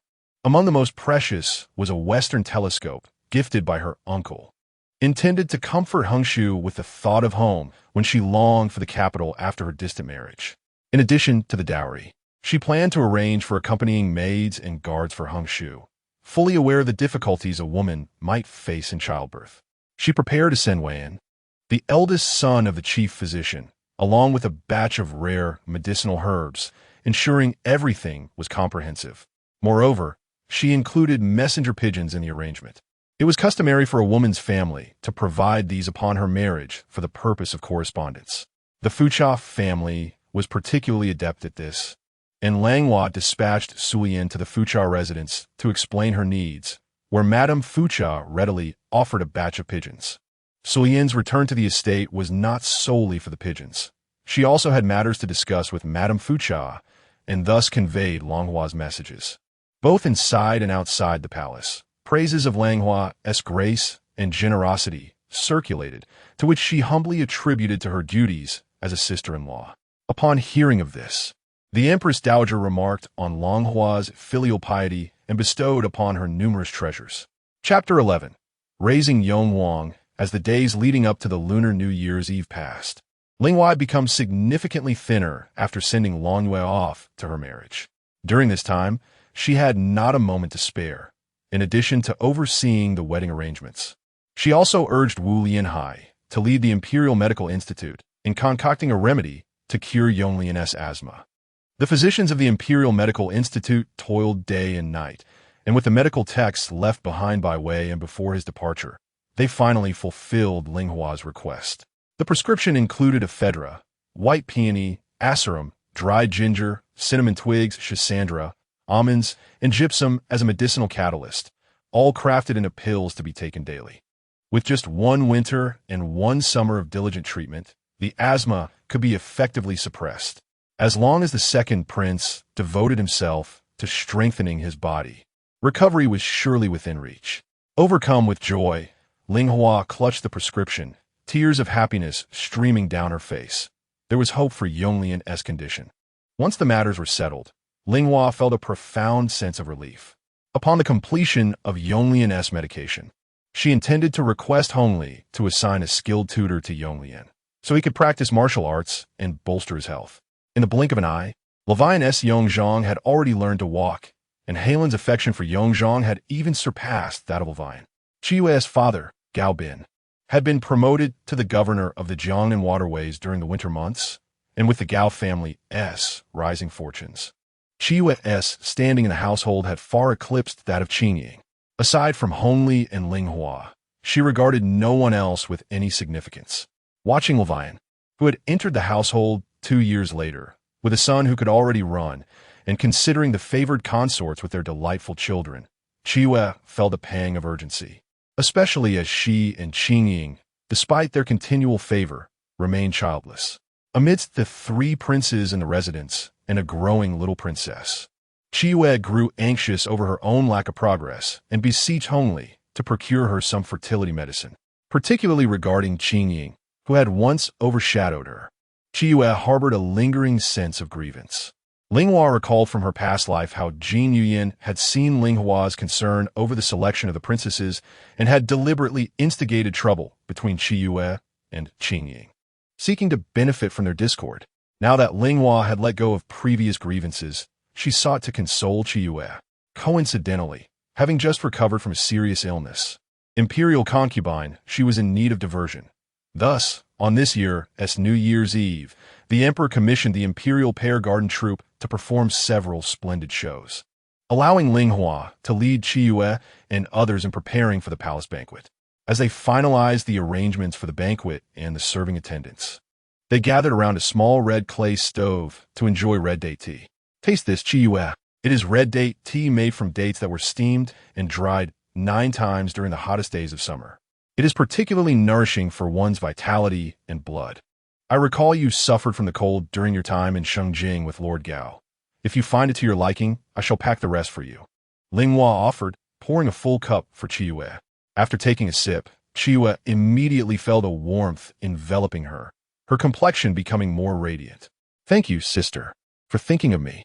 You have been so busy with the princess's marriage preparations, yet still remember to have the physicians attend to my health. It pains me that I have not been able to conceive.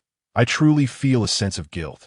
Seeing Qiyue's melancholy return, Langhua offered her a piece of her favorite milk and water chestnut cake. Qiyue, I understand your desire for a child, but such matters hinge on fate and cannot be rushed. However, if you feel lonely, you might consider nurturing a child in your care. Sister, are you suggesting? Qiyue's eyes sparkled with hope. Indeed, I am speaking of Yonghuang.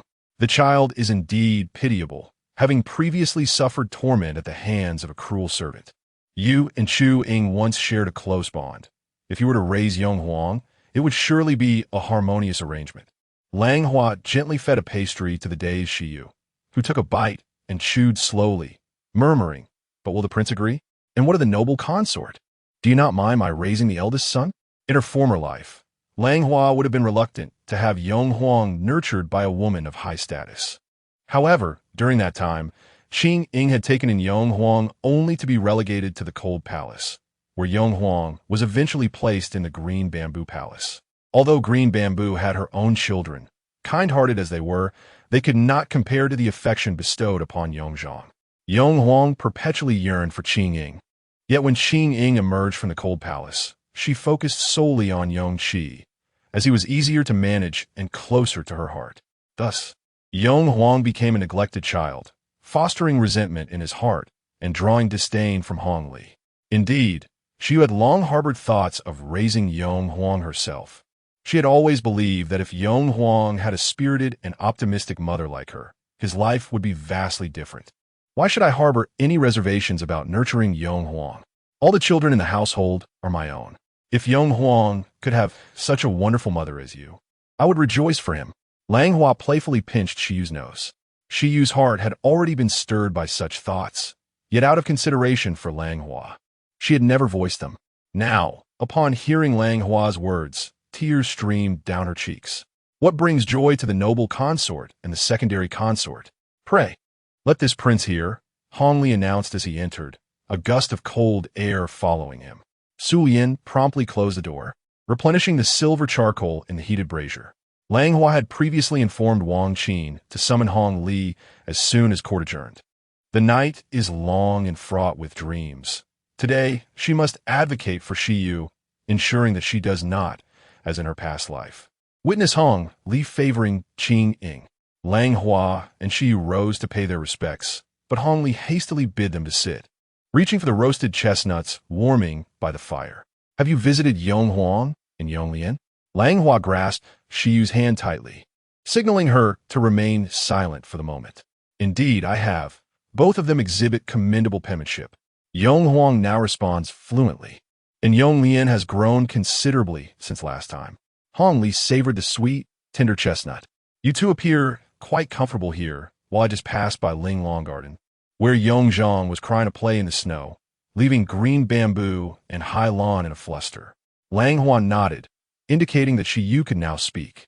Shiyu, with a playful demeanor, remarked, I find myself envious of younger sister's green bamboo and high lawn for having Yongzhang by their side during long nights. He is a source of solace. Hongli tossed a chestnut to Shiyu, laughing. Is this because you feel I have not spent enough time with you? Langhua smiled. Sister Shiyu did not mean it that way. You know well that she cherishes the children dearly. Yonghuang and Yonglian eagerly anticipate the delicacies and soups that Sister Shiyu sends, drawing them closer to her. With her enchanting eyes fixed on Hongli, Shiyu spoke softly, I do adore the children, especially Yonghuang. His pair of phoenix eyes bear a striking resemblance to yours. Hongli discerned the purpose of Langhua's invitation. He had initially intended to reserve Yonghuang for Qingying, to elevate her status.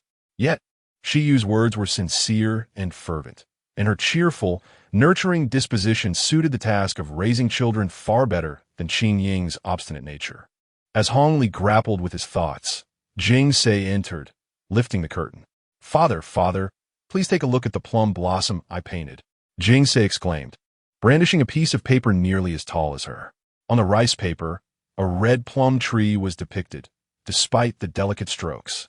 Hongli immediately recognized it as the style of Shiyu. He warmed Jingse's hands, smiling as he praised her, saying she had inherited half of her artistic skill from the moon goddess, hoping she hadn't troubled her for lessons. The young girl admired the moon goddess, and her elder brothers often visited her after school to play. Jingse's innocent words only deepened Hong Li's belief in Shiyu's benevolence. Jingse dashed over to Shiyu, who adjusted the white fox cloak around her, reminding her of the frigid world outside. You must keep the brazier close when you go out. Frostbite would be dreadful. Do you understand? I understand. And I want Sister Lian Xin to take me to pick real plum blossoms to compare with my painting, so I can soon master all of the moon goddess's skills. Jingse giggled and ran out again, prompting Shiyu to instruct Mo Xin and Lian Xin to follow her. The room fell into tranquility, with the fragrance from the brazier lingering in the air. Hong Li's heart had begun to lean toward Shiyu, and seeing this, Langhua took her final step. In truth, Sister Qingying had no offspring either. It would be reasonable for the prince to wish for her to raise Yonghuang. However, he had forgotten that Sister Qingying was accompanied by a girl named Xian, who had previously taken Yongzhang's ice block, and Sister Qingying had protected her. If Yonghuang were to go to her quarters, not only might he face mistreatment, but he might also be led astray by that girl. Langhua thought to herself that she must prevent Hong Li from inviting Qingying over. This matter needed to be resolved without her knowledge. Langhua instructed Zhao Yitai, please summon the eldest and second princes, claiming it is for roasted chestnuts. Shortly after, Zhao Yitai entered with the two little princes, both clad in thick capes, their faces flushed. After Yonghuang and Yonglian greeted their father and mother, Yonglian rushed to Langhua, while Shiyu naturally embraced Yonghuang, removing her protective armor to peel chestnuts for him. Yonghuang, take your time eating, and sip some milk tea to help it go down. The moon goddess has chestnut cakes in her courtyard. Shall we go together later? Yonghuang nodded, knowing the moon goddess truly cared for him. He was aware that she had sent in the 4 treasures of the study and precious fabrics through Lord Gaobin, which deeply touched him. The moon goddess's way of showing kindness was through generous gifts rather than merely urging him to behave. Thank you, moon goddess. I have nothing to offer you, but I painted a peacock picture to give you when I visit today. She who held Yong Huang close, moved as she said, wonderful. I'm sure Yong Huang's painting will be beautiful. I shall hang it in the main hall to admire every day.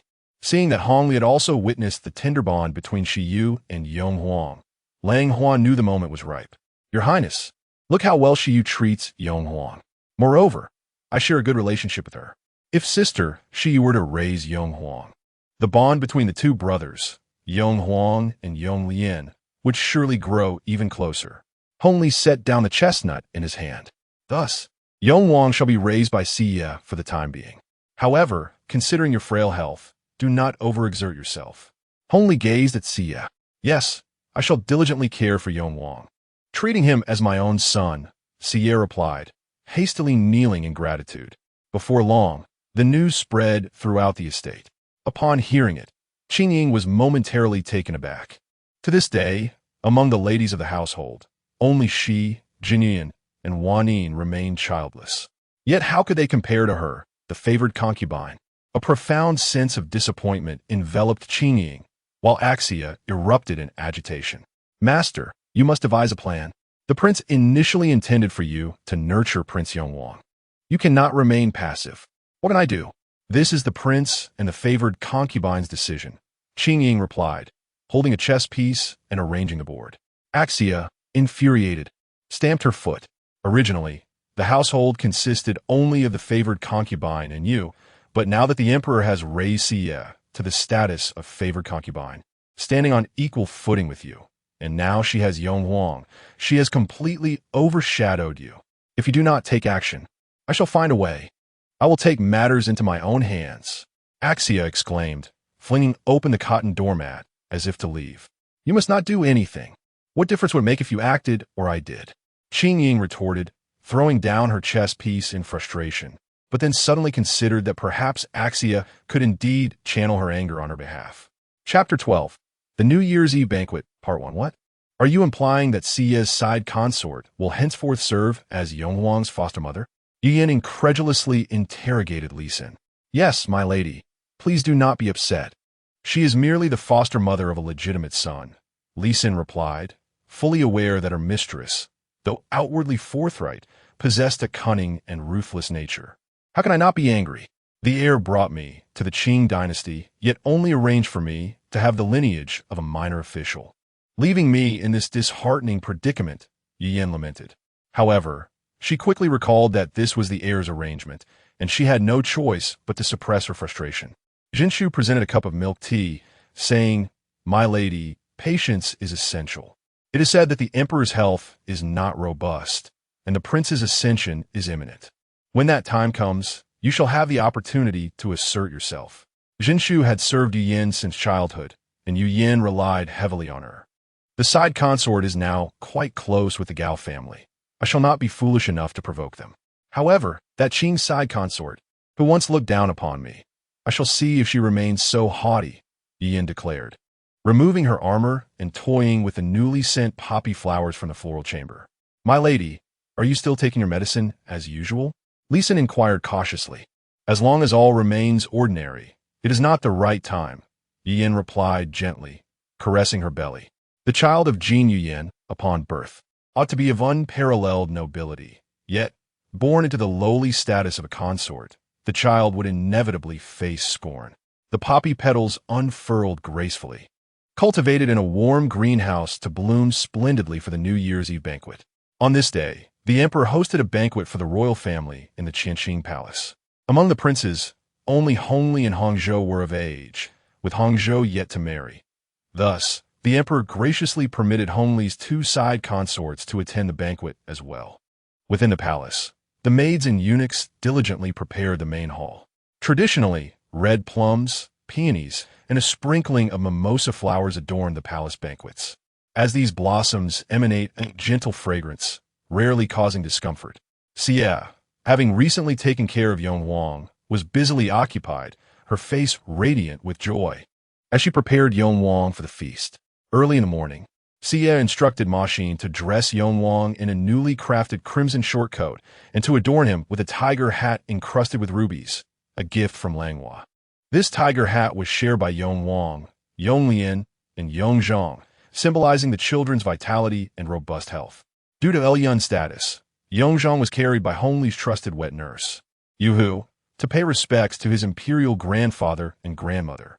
Elyun had specifically entrusted Langhua to look after Yongzhong, who was still recovering from a cold. Thus, Langhua dressed him warmly and arranged a small heater beside Yongzhong's seat in the Qingying palace. After performing the grand salute to the emperor, everyone took their seats. In the inner palace, Ziguifei temporarily managed the affairs of the six palaces, and the only high-ranking consorts present at the evening banquet, aside from her, were Jing Guifei, Yu Fei, and Xian Pin. Hongli ordered the Kunka troupe from Jiangsu and Zhujiang to rehearse plays such as the Hall of Eternal Life and 15 Strings of Coins, allowing each lady attending the banquet to select a performance.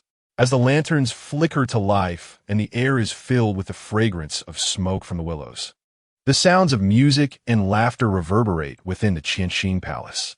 On the stage, a performance of The Dream of Yellow Millet is underway, orchestrated by the talented Langhua. Seated in the main hall are the emperor and his beloved she concubine. Their bond is strong as ever despite 2 decades of companionship.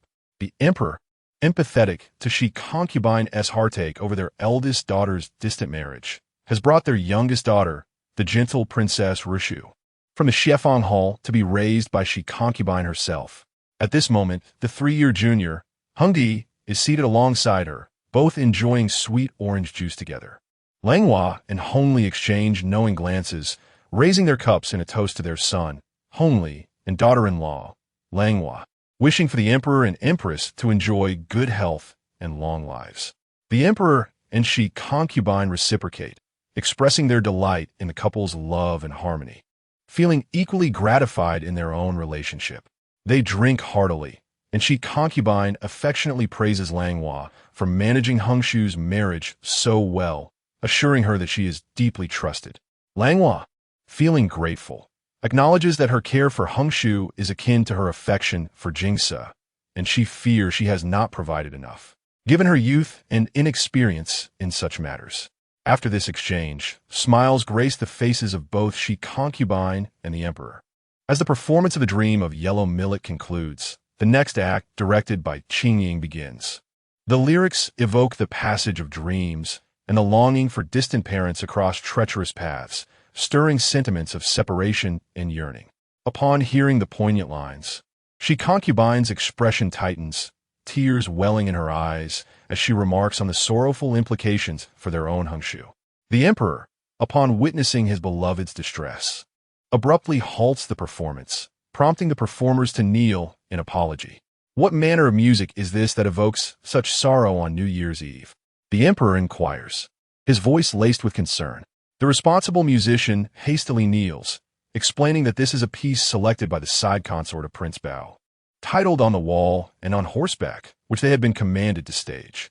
Langhua shoots a disapproving glance at Qingying, critiquing the choice of this lament of elopement. Qingying rises to address the empress, expressing her unintentional offense and seeking forgiveness. Langhua, also bending in respect, reminds them that the conclusion of this piece sees the protagonist, Li Qianjin, reunited with her family, thus carrying a positive connotation. She suggests they continue listening, hoping to lighten the mood. With this, she concubine's frown begins to ease, and though initially disinclined toward Qingying, she smiles and suggests they instead enjoy The Lioness of Hedong, a piece she personally favors. The emperor, pleased to see she concubine's spirits lifted, orders a change of performance. Langhua and Xie return to their seats, leaving only Qingying still kneeling there. Langhua felt a surge of anger upon seeing Qingying. Ordinarily, her penchant for licentious tales could be overlooked within the confines of the estate. However, in the presence of esteemed guests and young ladies like Jingse and Hung Tai, her insistence on indulging in such stories was particularly vexing. In the past, Bai Juyi composed a poem titled The Silver Bottle at the Bottom of the Well, which conveyed a cautionary message to naive young women. Be wary of lightly yielding your heart to others. This was precisely reflective of the tale between Pei Xiaojun and Li Qingying. What respectable family would allow their virtuous daughter to elope with a man she barely knew, resulting in the birth of children, while clandestinely residing in someone else's backyard for 7 or 8 years without a name or status? Langhua and Xie exchanged glances, their disdain for the oblivious Qingying intensifying.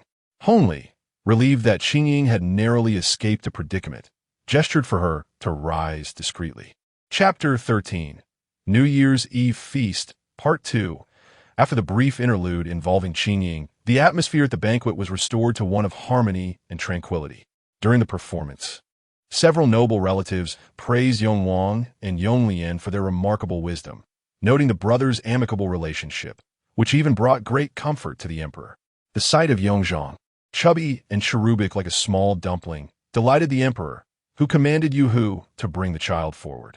He placed his cherished bloodstone pendant, adorned with twin dragons, on Yongzhang's small belly. "Your Majesty, such a precious item is too much for Yongzhang to bear," Hongli remarked, observing how his beloved jade pendant was bestowed upon the child. "Yongwang and Yonglian have received their due. The third son should not be neglected. You are more fortunate than I, having 3 sons, whereas at your age, I could only support one prince." The emperor reflected, lamenting the swift passage of time as he approached the age of destiny. "How could a son dare to compare himself with your Majesty? It is all thanks to Langhua managing the inner quarters that I can serve you with peace of mind," he continued. Hongli held Langhua in high esteem. She was his first wife, a lady of noble lineage with a magnanimous heart, a true blessing in his life. Langhua gazed tenderly at Hongli, feeling deserving of his praise, for she had never harmed his children in this life or the previous one. Even in a second chance at life, her aim was to protect Jingse and Yonglian without causing harm to others, seeking mutual convenience instead. Having just endured a slight, Qingying felt a pang of discomfort at the sight of the affectionate exchange between Hongli and Langhua. Overwhelmed, she asked the Jew to support her for a stroll. "My lady, please do not be disheartened. They are merely envious of your bond with the prince and are intentionally causing you distress. The prince is also concerned for you. Did you not notice him watching you closely just now?" A Jew consoled her, holding Qingying's hand. "What is there for them to envy about me? The pride I once took in being the niece of the empress has long vanished with my aunt's confinement," Qingying replied, her countenance subdued. "As for my relationship with the prince, I no longer know how much longer it can last." A Jew, "I feel so weary." A Jew, observing the once bright daughter of the Ulanara family, now reduced to being cautious and humble, felt a deep sense of sorrow. She understood that her mistress was likely yearning to visit Jingren Palace. "Miss, shall we go?" a Jew suggested. Qingying nodded, her thoughts aligning with her maid's, and together they stealthily made their way towards Jingren Palace. Upon their return, the banquet was nearing its conclusion, the vigil almost complete. Yongwang and Yonglian had succumbed to fatigue and were led away by the matron to rest, while Jingse and Hongli remained, struggling to stay awake. Yongzhang had long since fallen asleep in Yuhu's arms. Langhua, noticing Qingying's prolonged absence, suspected she had indeed ventured to Jingren Palace. Suppressing her rising ire, she approached consort Shi. "Mother, Sister Qingying has finally returned. As your daughter-in-law, I would like to toast you on behalf of all my sisters and children, wishing you good health and prosperity." The esteemed consort, she swiftly grasped the implications of Langhua's words. It was evident that Qingying had once again visited the Ulanara clan. It seemed that the individuals within Jingren Palace would soon undergo another change. And as for Qingying, she certainly needed to be admonished. She turned to Qingying and inquired, "My dear, after being out for so long, has the New Year's Eve banquet exhausted you? Or do you simply wish to avoid my company, despite being my daughter-in-law?" Resolutely venturing away, Qingying's eyes widened in disbelief at consort Shi's insinuation. Did she suspect her recent visit to her aunt? "Your Highness, I did not mean it that way," she protested. However, consort Shi dismissed Qingying's defense, asserting, "Your impulsiveness will one day lead to your own detriment. Someone, take the intoxicated Qingfu Jin and escort her back to Leshentang to rest." Once Qingying departed, the banquet atmosphere returned to one of joy. Observing Yuha struggling with her burden, Xie instructed Ma Xin to temporarily take over the embrace of Yongzhuang, allowing Yuhe a moment to recuperate. Langhua, keenly aware, understood that Xie's brash demeanor often stemmed from her insecurities. As a consort of the Han army banner without offspring, she felt like a drifting reed within the royal palace, compelling her to lash out in desperation. In truth, Xie possessed a forthright nature, her heart tender.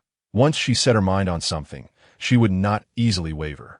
If she chose to care for someone, she would cherish them dearly. Currently, Yongzhuang and Yonglian were inseparable, and she and Xie shared a sisterly bond. Langhua hoped that, in this lifetime, they would all find a favorable resolution. As the bell tolled at the dawn of the new year, the emperor commanded his attendants to distribute the pre-prepared fortune packets, which contained golden melon seeds crafted by the Bureau of Royal Crafts, symbolizing an abundance of blessings and auspiciousness. Jingse and Heng Tai joyfully gathered the packets meant for Yongzhuang and Yonglian. Gradually, the guests dispersed, each returning to their respective abodes. Hongli, Langhua, and others respectfully saw the emperor and the consorts back to the palace. After attending to all affairs, the sky began to brighten, and the morning mist enveloped their faces with a cool dampness. On this day, Langhua chose to forego the palace sedan. Instead, she strolled along the long street, accompanied only by Su Yin and Lian Xin. If the course of her previous life held true, this would be her final year attending court banquets as a consort. This autumn, she would ascend to become the next mistress of the Forbidden City. A sense of trepidation welled within her. In such a vast palace, she had never found a single soul with whom to share her heart. She lacked confidant sisters, a loving and trustworthy husband, while her son met a tragic end and her daughter was married off far away. How could this be deemed a queen's life? Her thoughts drifted back to the play Qingying had performed in the Great Hall earlier. If Qingying had not mentioned it, Hongli would have hardly remembered, revealing just how little importance he placed on that past affection. Qingying had an uncanny knack for attracting trouble, and after causing chaos, she would always find herself at a loss for words. Were it any other man, he would grow weary of her antics over time. Moreover, today, Qingying had been absent for 2 hours, having secretly visited the deposed empress in Jingren Palace. If she wished to exert control over Qingying, she should have reported her absence to consort Shi at the moment of her departure, addressing the issue upon her return, all for the sake of the entire royal residence. Had she been truly cunning, Qingying would have met her demise countless times already. The night was deep and the air was cold. How could the noble lady not return in a soft sedan chair? The voice of Hongli resonated from behind. Su Yinlian performed her respectful greeting and cleared the way for him. When Hongli approached Langhua, he draped his dark cloak over her shoulders. Langhua rose, feeling a sense of accomplishment after the evening banquet. She felt a weight lifted and desired to take a stroll. You have worked hard these days, managing the wedding of Sister Heng Zhao and the New Year's Eve banquet. All matters of the household have relied solely upon you, Hongli expressed as he grasped Langhua's hand. It is merely what I am accustomed to. Once a method is established, it no longer feels burdensome, Langhua replied with a smile. She felt deserving of Hongli's gentle praise. For with her esteemed status as the noble lady, she must fulfill her responsibilities, considering the concubines and children of the household. It brought her joy that Hongli, as the master of the royal residence, recognized her efforts. Today, I thank you for coming to Qingying Sade during the joyous gathering of the palace. I thought of the Empress of Jingren Palace and felt a tinge of discomfort, which led to my distraction, she continued. Hongli embraced Langhua, and they walked together towards the Lushan Hall. Such trivial matters are hardly worth mentioning. Sister Qingying merely expressed her fondness for a particular play. Inadvertently touching upon the concerns of the Empress, he reassured. Langhua, with a gentle demeanor, reflected inwardly.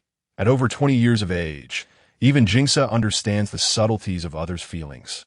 Perceiving the grandmother's discontent and putting on a brave face for consort Shi. Yet, Qingying, a side noble lady married for 6 or 7 years, remains oblivious to the need for caution. However, the current Hongli could not perceive this. There were too many sisters in the residence, and he had not spent enough time with Qingying to grasp her awkwardness, believing instead that he was her savior, a great hero. Hongli was no longer the cautious fourth prince of the Yuan days, but had become the designated crown prince. Langhua sensed that between Hongli and Qingying, there was no need for anyone to intervene. One was proud and arrogant, the other self-righteous and lofty, and the inevitable outcome could only be mutual disdain. Chapter 14. By Ruiji in the month of February, the Wang residence was particularly lively, as both Langhua and Qingying were celebrating their birthdays. The Empress Dowager, she was in high spirits, which also led to rewards being bestowed upon Qingying. Langhua was taken aback by Qingying's foolishness when she, during the gratitude ceremony, mentioned the abandoned consort of Jingren Palace. She expressed that she sought no personal favor but merely wished for a token of grace for her aunt, hoping to have fresh flowers sent in regularly so her aunt could behold a glimpse of spring. Upon learning of this, the Empress Dowager was furious. Who would dare to touch upon such a taboo regarding someone the emperor despised? She ordered Qingying to be reprimanded for her ignorance of palace etiquette and her presumptuousness, confining her to her quarters for 6 months. Despite her reluctance, Langhua felt compelled to visit Yongshou Palace to apologize, requesting the Empress Dowager's forgiveness for her lax guidance. Alas, I understand your predicament, the Empress Dowager mused. Qingying possesses a temperament that is both stubborn and peculiar. Yet, it seems that Hongli is rather fond of her. I must say, your choice of daughter-in-law is indeed commendable. As for Xie, she has matured significantly compared to before, and Liyun is also a well-behaved one. None can compare to Ulanala in propriety. The Empress Dowager reclined on the couch, lightly tapping her leg with a peachwood rui. Langhua replied with a smile. But my daughter-in-law is currently tending to Yonglian and Jingsu, while Sister Xie looks after Yongwang. Although Sister Luyun is also caring for Yongzhang alongside Hailon, they're quite occupied. At present, the only ones available to serve are Qingying and Jinshi. Ah, so this means it is I who has burdened Hongli? The Empress Dowager chuckled. My daughter-in-law did not imply such a thing. Langhua quickly refuted, though her tone carried a hint of teasing. Very well, very well. Arrange for another maid to attend to Hongli.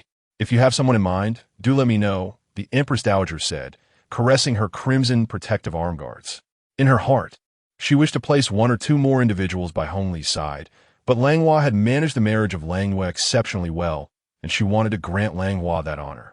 As the emperor aged, Hongli was already the designated heir, leaving the Empress Dowager with only her youngest daughter, Hengtai's marriage, as a source of concern. Having 1 or 2 people close to Hongli would also serve to advocate for Hengtai in the future. On that day, at the palace banquet, my daughter-in-law spotted a young lady playing the pipa, remarkably graceful and reminiscent of Xie in her youth. My daughter-in-law inquired of the prince, who also found her appealing. Langhua, in a past life, had been frightened to death by Ruiji's vengeful spirit, and Ruiji had been instigated by Jin Yuyan. Now, she intended to bring Ruiji into the residence early and set her up against Jin Yuyan in a contest of wits. Oh, a musician from the southern residence? Her status is rather lowly, but if you and Hongli are taken with her, then by all means, bring her back as a concubine. Just one thing. Warn her against employing any unscrupulous tactics. The Empress Dowager readily agreed. Langhua, accompanied by Lianxin, proceeded to the southern garden, where the musicians from the southern residence were currently practicing the pipa in the Qingliang Hall. From a distance, Langhua could hear the enchanting sound of the pipa, playing Spring River, Flower Moon Night, the melody flowing like a gentle stream throughout the palace. In the center stood a young woman clad in a cerulean skirt, her hair adorned only with a freshly bloomed rose, making her appear more exquisite than the flower itself. Upon the arrival of Langhua, the masters led the artists in a respectful greeting. Langhua dismissed the crowd, leaving only Ruiji present. Langhua had always recognized Ruiji's beauty. Her frivolous character and impulsive demeanor had won the favor of Hongli, largely due to her enchanting visage that required no embellishment.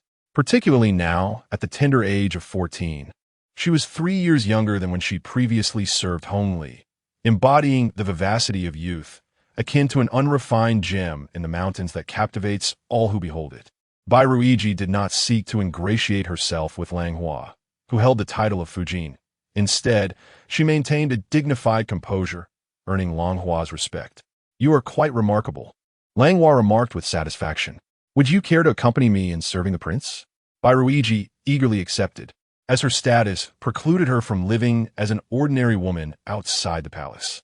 Within the confines of the court, only the aging emperor and eunuchs remained. Thus, aligning herself with the illustrious Prince Bao was a fortuitous opportunity indeed. Langhua admired Bairuigi's unabashed aspirations, which could be deemed commendable in their transparency. Consequently, the prince's residence welcomed the addition of a youthful and beautiful lady, Baigij.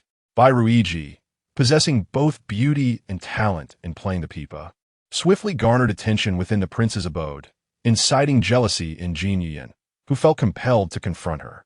On the 16th day of April, a day designated for familial greetings, only Xie, Levian, Yin, Hailon, Wanin, and Bairuigi attended, as Qingying was still under house arrest.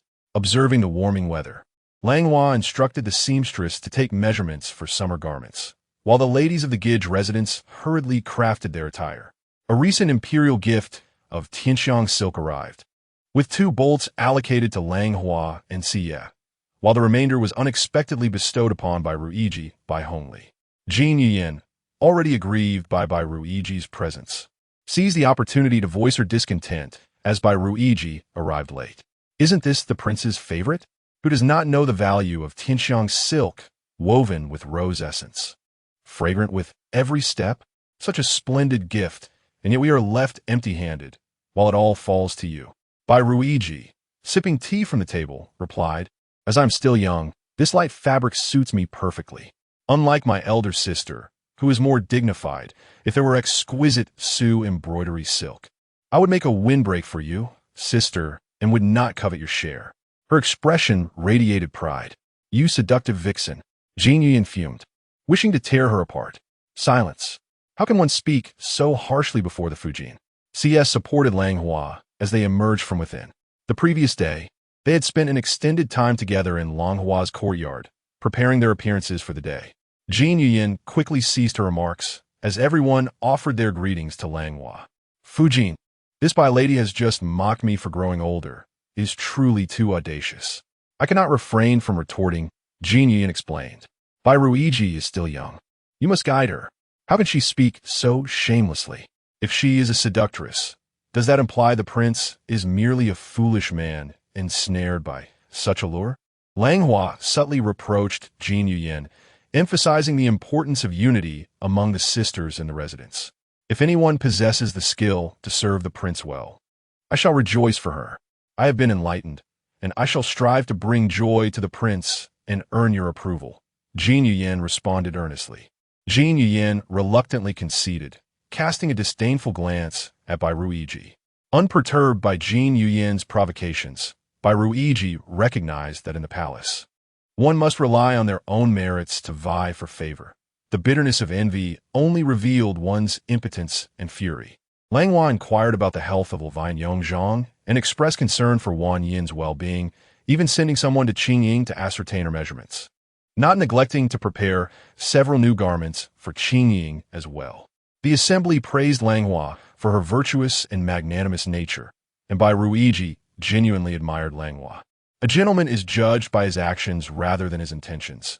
Even if it is an act, achieving such a level of grace signifies at least a semblance of goodness. Chapter 15. The heart's desire of Qingying recently. Hongli has been showering affection upon Bairuigi. Under normal circumstances, Xie would have spiraled into jealousy. However, her heart is solely devoted to Yongwang, rendering her oblivious to the competition for favor. In recent days, Xie has sought counsel with Langhua, noting that Yonglian's asthma has been subdued.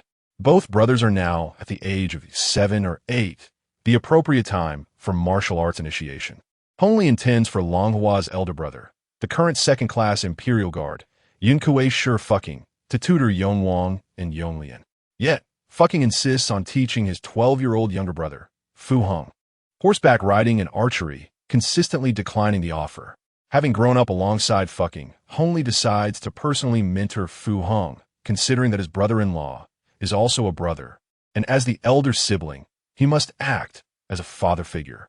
By bringing Fu Hong close, he hopes to impart life lessons, while also securing a reliable confidant. This delightful exchange brings immense joy to Jingse, who shares a close bond with her uncle. After court sessions, she visits Hongli's study daily to play with him. Fu Hong, a boy of around 10, possesses a pair of clear, bright eyes, and his face is defined with resolute features. He has inherited the ancestral beauty of the Fucha clan, with dimples that seem to hold a pool of spring water, and his gentle smile radiates warmth like the sun. Inside the room, Hongli and Langhua observe Fu Hong on duty, exchanging smiles. Langhua grinds ink for Hongli as he composes a spring poem. I truly admire this lad, for he bears a striking resemblance to my younger self. My fondness for him surpasses even that for Hongzhou. Hongli muses, setting down his brush and instructing someone to mount the poem. How can a Hung compare to the prince? It is merely the prince's kindness. I find him still lacking in maturity. Langhua interjects modestly, noting Hongli's fondness for her brother. What maturity are you speaking of? It was only after we wed that my mother remarked on my loss of childishness. Once Fu Hong matures a bit more, we shall discuss a suitable match for him. I will personally find him a lady of noble lineage, Hongli replies. In Hongli's heart, Langhua is truly exceptional. As husband and wife, they have weathered trials together. Her brothers are all capable, serving as his trusted aides, and he holds both Langhua and the Fucha clan in high regard. Langhua smiles silently, having conceived a notion about her brother's marriage since last year, though it ultimately depends on their mutual feelings. After practicing archery and riding at the training grounds, Yong Wang and Yong Lian return together. Over the course of a year, they have grown, resembling slender willows, evolving from round-faced children into striking youths. In this life, Yong Wang enjoys the nurturing presence of Xie, living in happiness, no longer timid and cautious as in a past existence, and he and Yonglian share an unbreakable bond.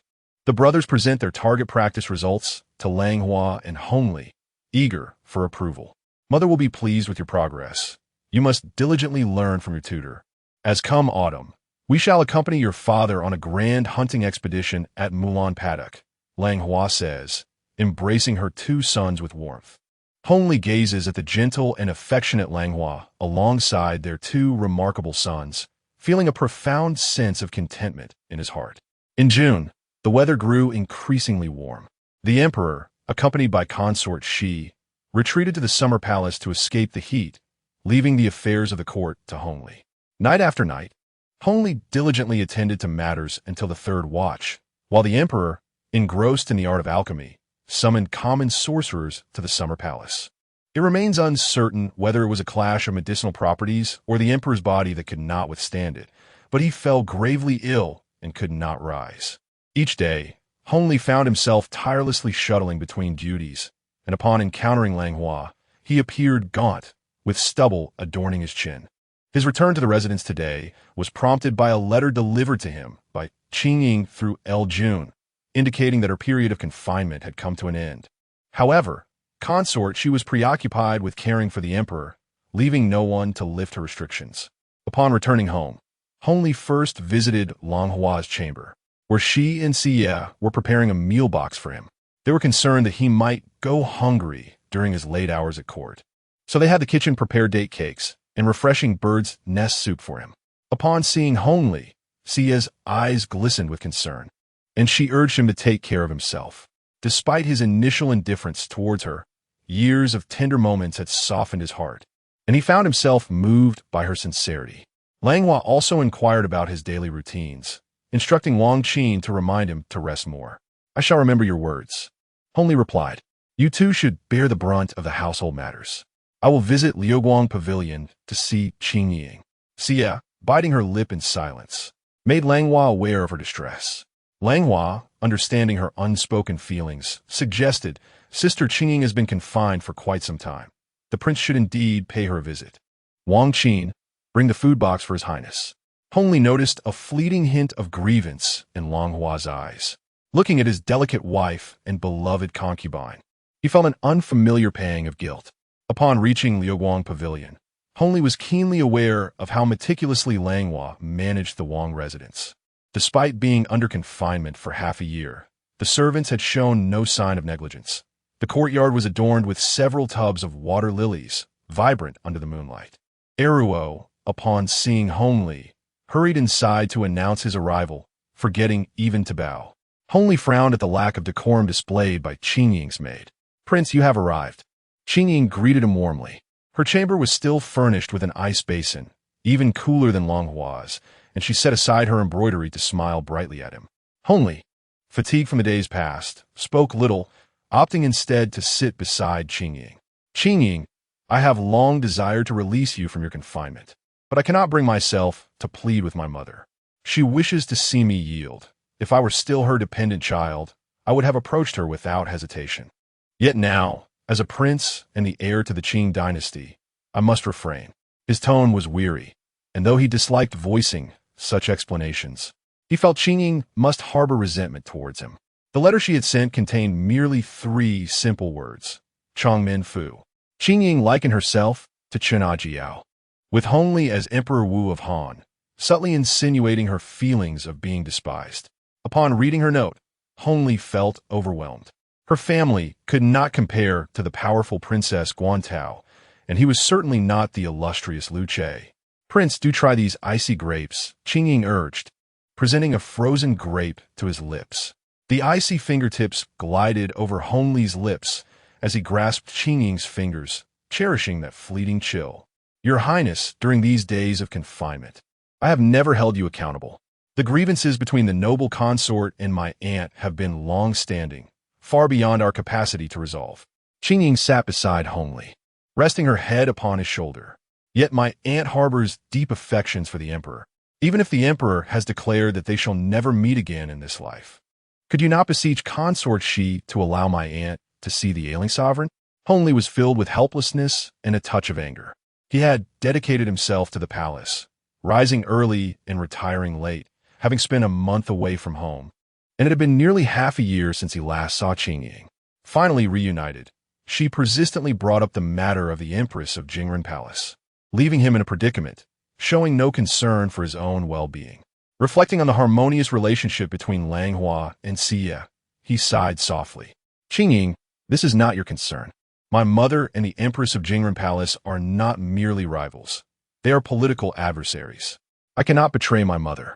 With that, Hongli rose, unwilling to converse further with Qingying, and strode out resolutely. Chapter 16 Ascension. On that evening, Shi was engaged in a game of chess with her companion, while Yong Huang and Yong Lian played in the courtyard with Jing Se. Suddenly, the entire forbidden city resonated with the thunderous sound of bells. The nation was in mourning. The emperor had passed away. Both Langhua and Shi Yu abandoned their game, kneeling to the ground in profound grief, bowing 3 times in lamentation. In his lifetime, the emperor had already placed his edict behind the plaque of Zhengde Guangming, leaving no doubt that the throne would be ascended by Hongli. Despite the preparations made in advance, Langhua still found herself in disarray. She first sent Yong Huang, Yong Lian, Yong Zhang, and Jing Se to the Fengxian Hall to don the mourning garments provided by the palace, and instructed others to summon Shi Yu and Qingying to the palace. As for the other ladies in the residence, they were directed to serve consort Shi in the Yongshou Palace, offering her comfort and urging her not to grieve excessively. Langhua recalled the past, when, during the national mourning, Qingying had visited the deposed empress in Jingren Palace, causing Hongli to remain in a passive position after his ascension, leading to a rift with the Empress Dowager. In truth, the outcome of Hongli's ascension was already sealed, and the struggles of the Ulan Nala clan were in vain. In this life, Langhua made a point to keep a close watch on Jingren Palace, ensuring that Qingying would not approach her aunt carelessly. She wished to avoid further turmoil within the harem, and certainly did not want Qingying to approach the Empress Dowager, seeking to adopt the name Rui again. Rui, how ironic it was for that name to be associated with her. When Qingying was thwarted in her visit and learned that it was Langhua's directive, she felt indignant, recalling how previously she could enter Jingren Palace without anyone daring to stop her. Within Fengxian Hall, Langhua, accompanied by several noble consorts, observed the mourning rites. Consort Shi, understanding the hardships of mourning, graciously permitted the ladies to rest in the side hall every 2 hours for a quarter of an hour, allowing them to partake of ginseng soup. As soon as Langhua and Shi Yu entered the side hall, They noticed Qingying conversing with AI exiled. Consort, I have heard that you ordered additional guards at Jingren Palace, forbidding the concubines from visiting, AI exiled remarked.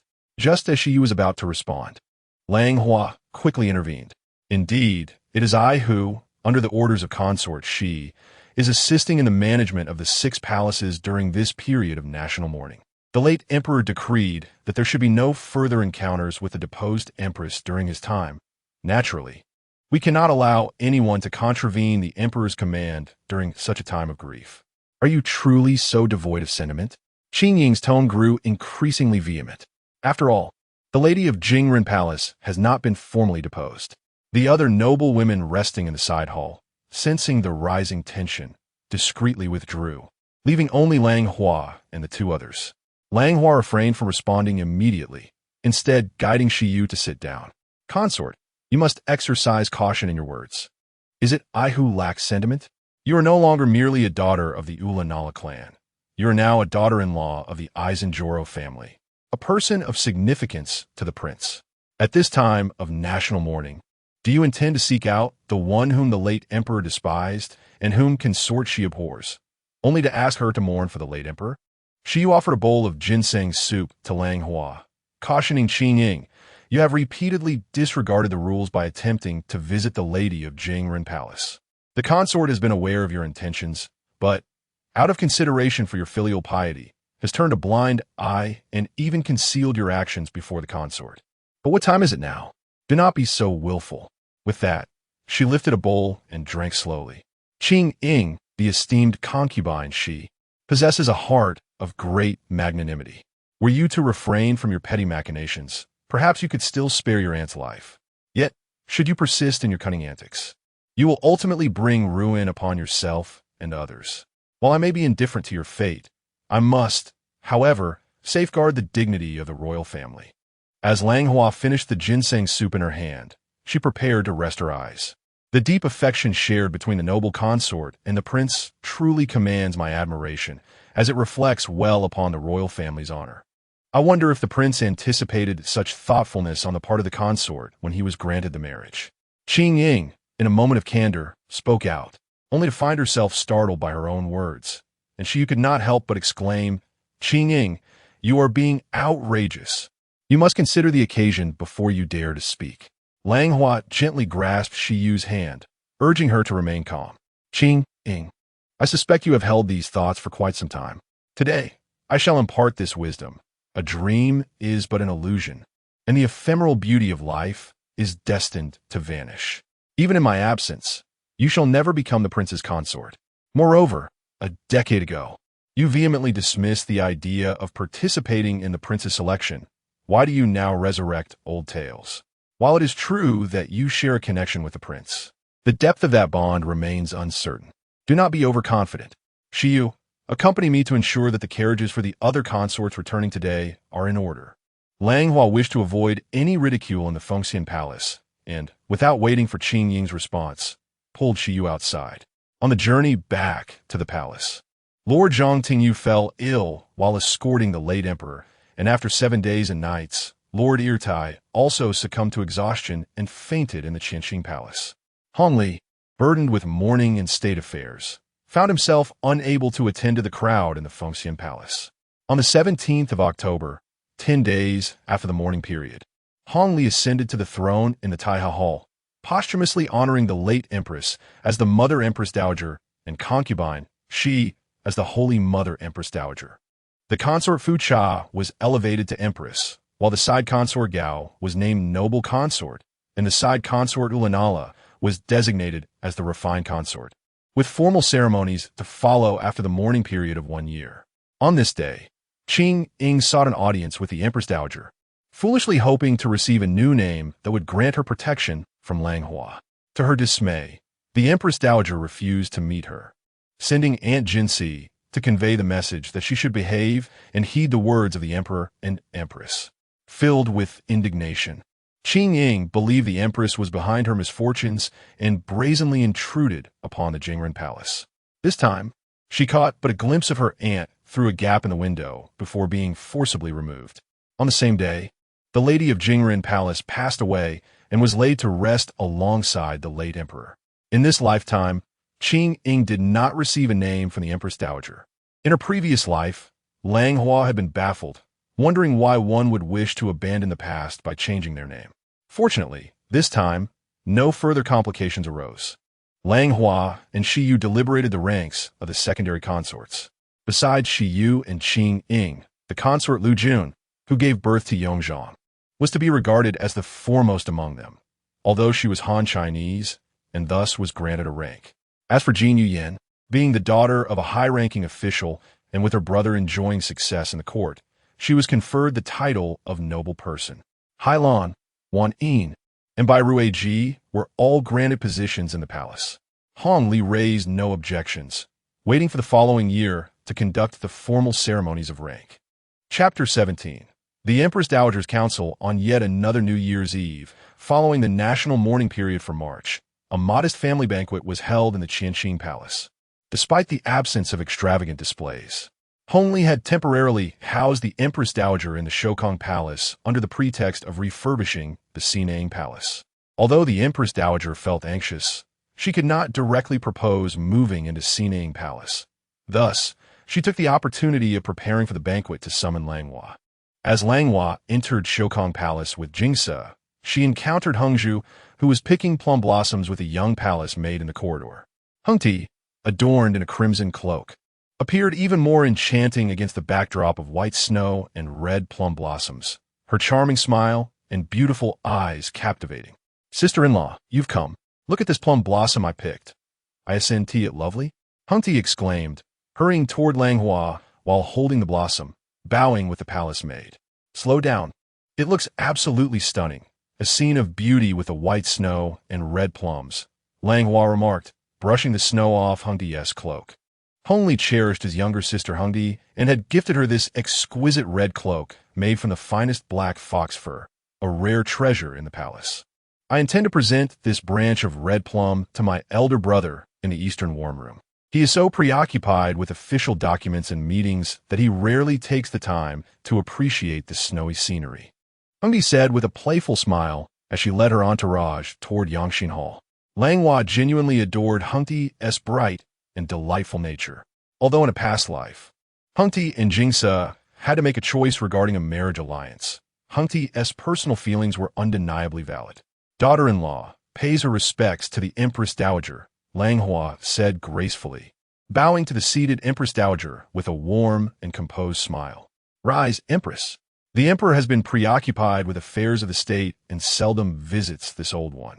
Yet you, my dear, do not hesitate to come and keep me company," the Empress Dowager replied, instructing her attendant Jinshu to bring Langhua a soft stool and placing a warming stove by her feet.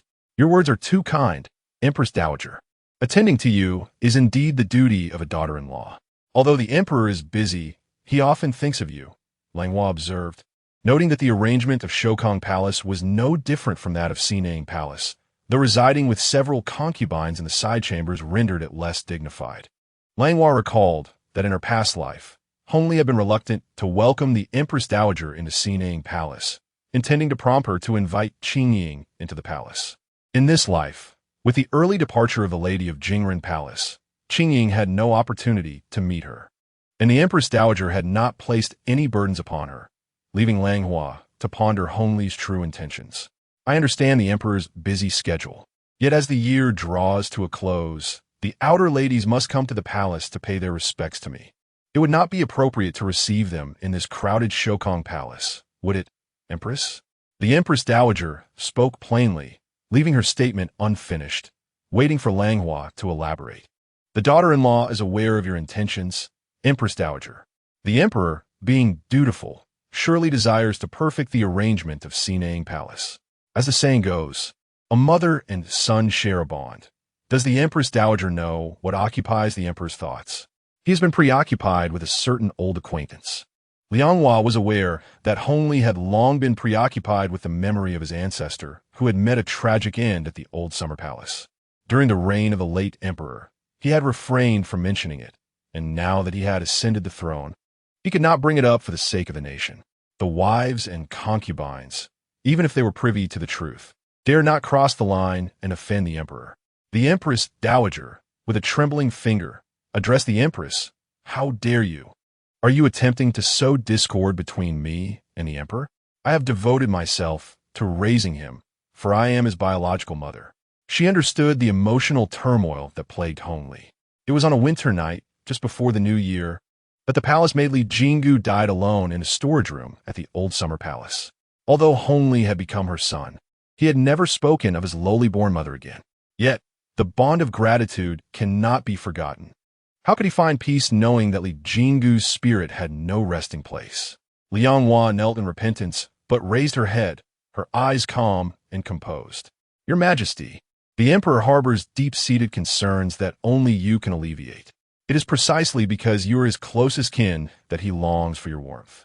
She bowed deeply, recognizing that the Li family was a taboo topic in the palace, one the late emperor avoided, and one that both she and the emperor dared not mention. However, if the empress could persuade the emperor to honor Li Jinggu's memory and grant her a proper burial, he would surely feel gratitude and remorse. As you know, remorse is far rarer than genuine affection.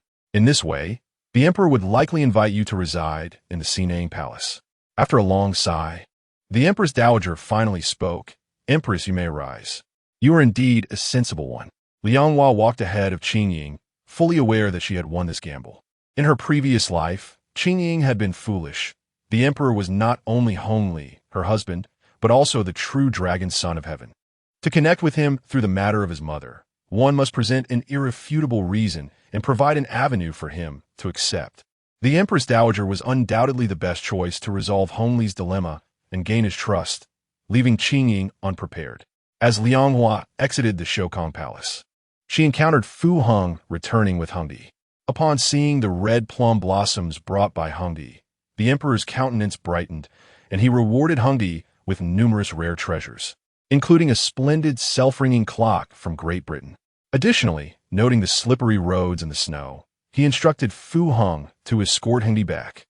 In the distance, Fu Hong walked behind Hongli, who was clad in a red garment, while he donned a dark attire befitting a royal guard, making them a striking pair. During their time in the hidden palace, Hongli often visited the Leshentang to play with Jingse and Yonglian, and Fu Hong assumed the responsibility of returning her to the palace. They were of similar age and shared common relatives, leading to an easy camaraderie. Fu Hong approached, having not seen his elder sister for over a month.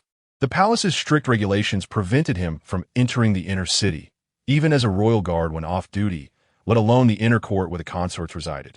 The youthful boy, now shedding his innocence, bore a regal air due to the emperor's personal tutelage. "My humble greetings to the empress," he said, along with the other guards who bowed in respect. "Please rise. What brings you here today, Hong? Have you come to escort our sister Hongli back?" Lianghua teased, replying to her majesty. "It is the emperor's concern for the princess that has prompted me to escort her." A swift flush of crimson swept across Fu Hong's face. Langhua, aware of her younger brother's temperament, hastily shifted the topic, inquiring after their mother's health. "Is mother well? Is uncle still spending his days wandering the woods?" "Mother is quite well, though she often thinks of the empress. Recently, uncle has been accompanying auntie at their estate in the outskirts of the capital, and he seems quite content." "That is good to hear." Langhua then turned to Hongli.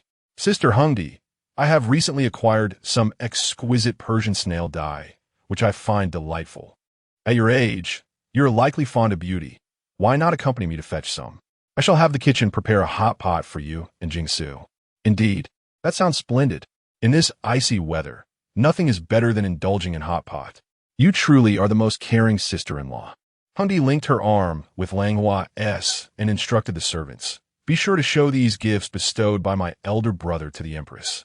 Then place them in my private treasury." Langhua escorted Hongli back to the palace, while Fu Hong returned to his duties.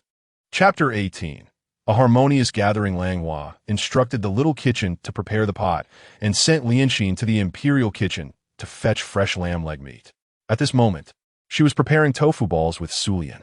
Hongli waited eagerly in the corridor of Changchun Palace, anticipating the return of Yonglian and Jingsu from the study. Langhua concocted a delightful mixture of 8 delicacies, incorporating fermented bean curd, sugar, and coriander, while the pot simmered with rich beef bone broth that had been brewing since morning. filling the entire Changchun palace with an enticing aroma. Yonglian and Jingsu caught the whiff of the delightful scent as they approached Qingying Palace and immediately recognized their Aunt Hongdi's palanquin, knowing their mother must have prepared something delicious.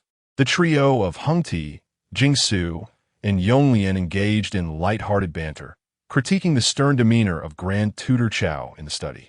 They recounted the spirited debate of the day, where Yonglong and Grand Tutor Chao fervently discussed Guanzhong's governance, culminating in a heated exchange. Ultimately, the debate concluded with Grand Tutor Chao's victory, leaving the 8-year-old Yonglong in a furious state. Upon returning to the palace, he eagerly delved into Guanzi, ignoring Yonglian's invitation to join for a meal. In a flurry, Langhua sent a portion to Xie in Xianfu Palace, ensuring that Xie and Yonglong could partake as well. The incense burner in Changchun Palace emitted a delicate smoke, embodying the rare essence of spring amid snow, its fragrance crisp and cool, mingling with the savory aroma from the pot. Inside the warm chamber, laughter and joy filled the air as Hongti and Jingsu indulged in their meal, rolling up their long sleeves to reveal their fair arms as they feasted heartily. Yonglian, however, maintained a serene demeanor, his every movement reminiscent of his uncle. Langhua picked up a piece of marbled lamb, tossed it into the pot, and savored it while warm, feeling a delightful warmth enveloping her body and heart. Suyin lifted the curtain, bringing in a gust of cool air, her cheerful demeanor brightening the room as she presented a food box. "Your Highness, the pot you sent is delightful.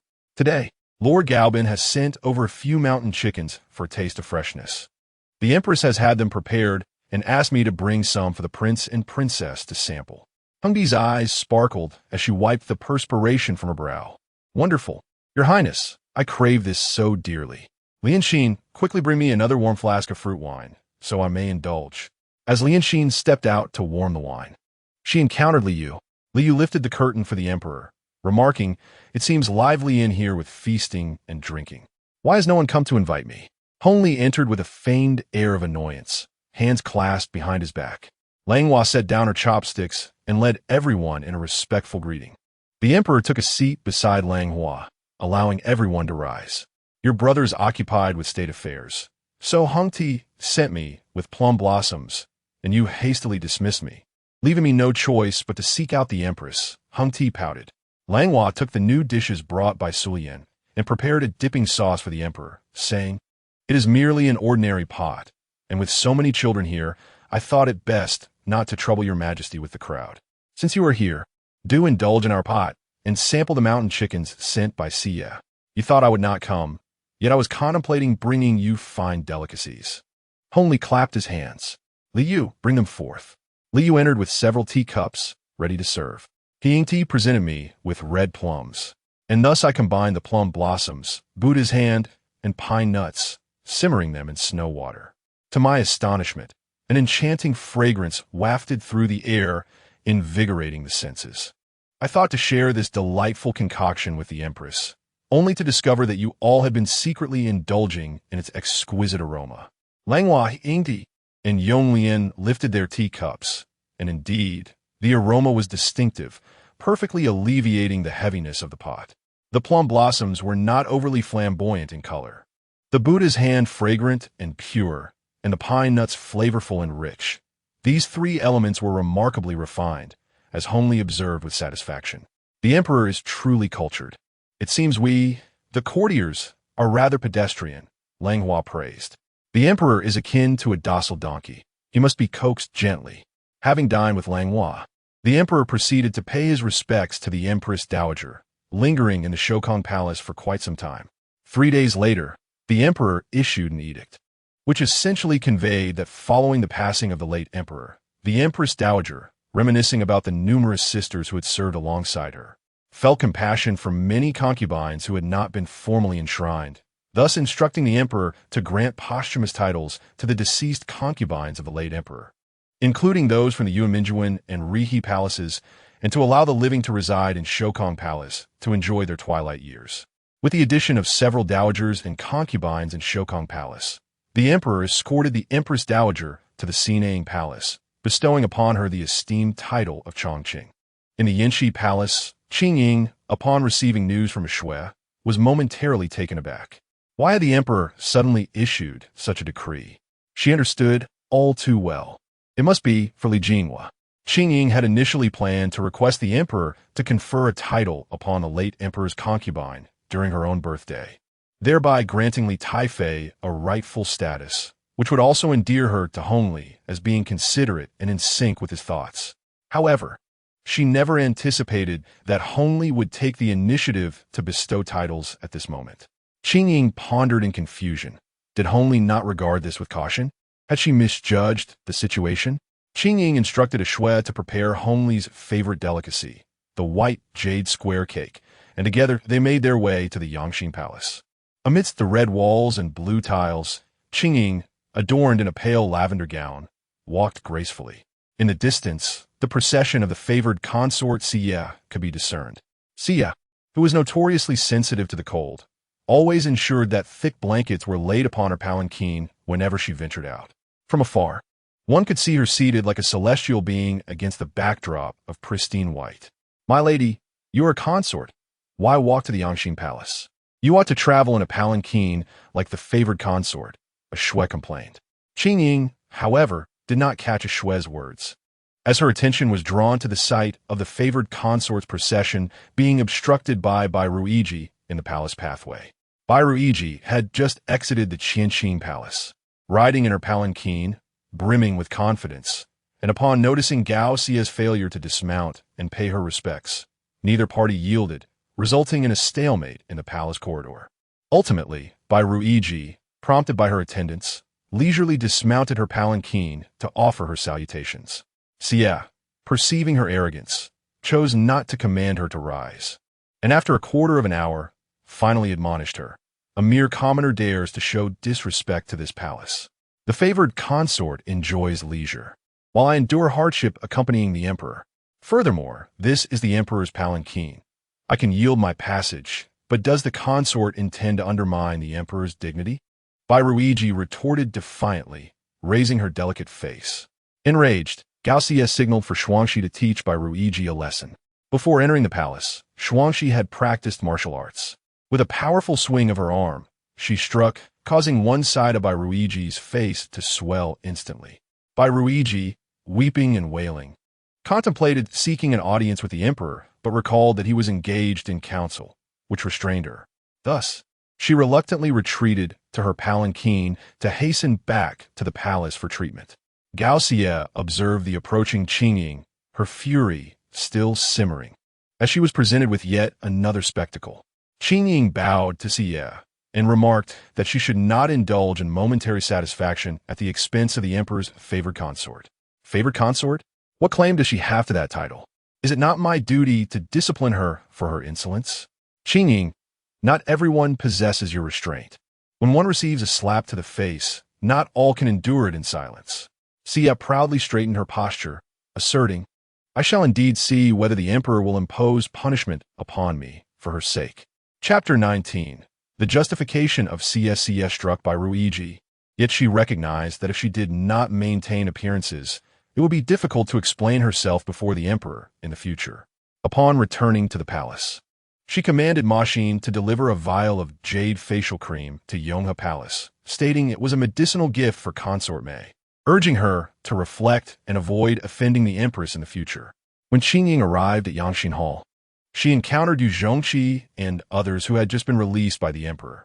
Qingying and Eruo concealed themselves under the corridor, waiting for the others to depart before instructing Wang Qintong to announce her presence. As Qingying entered, Hongli was standing before a map, contemplating the region of Tibet. Recently, Tibet had experienced several uprisings due to the selection of a reincarnated living Buddha, causing distress among the border populace.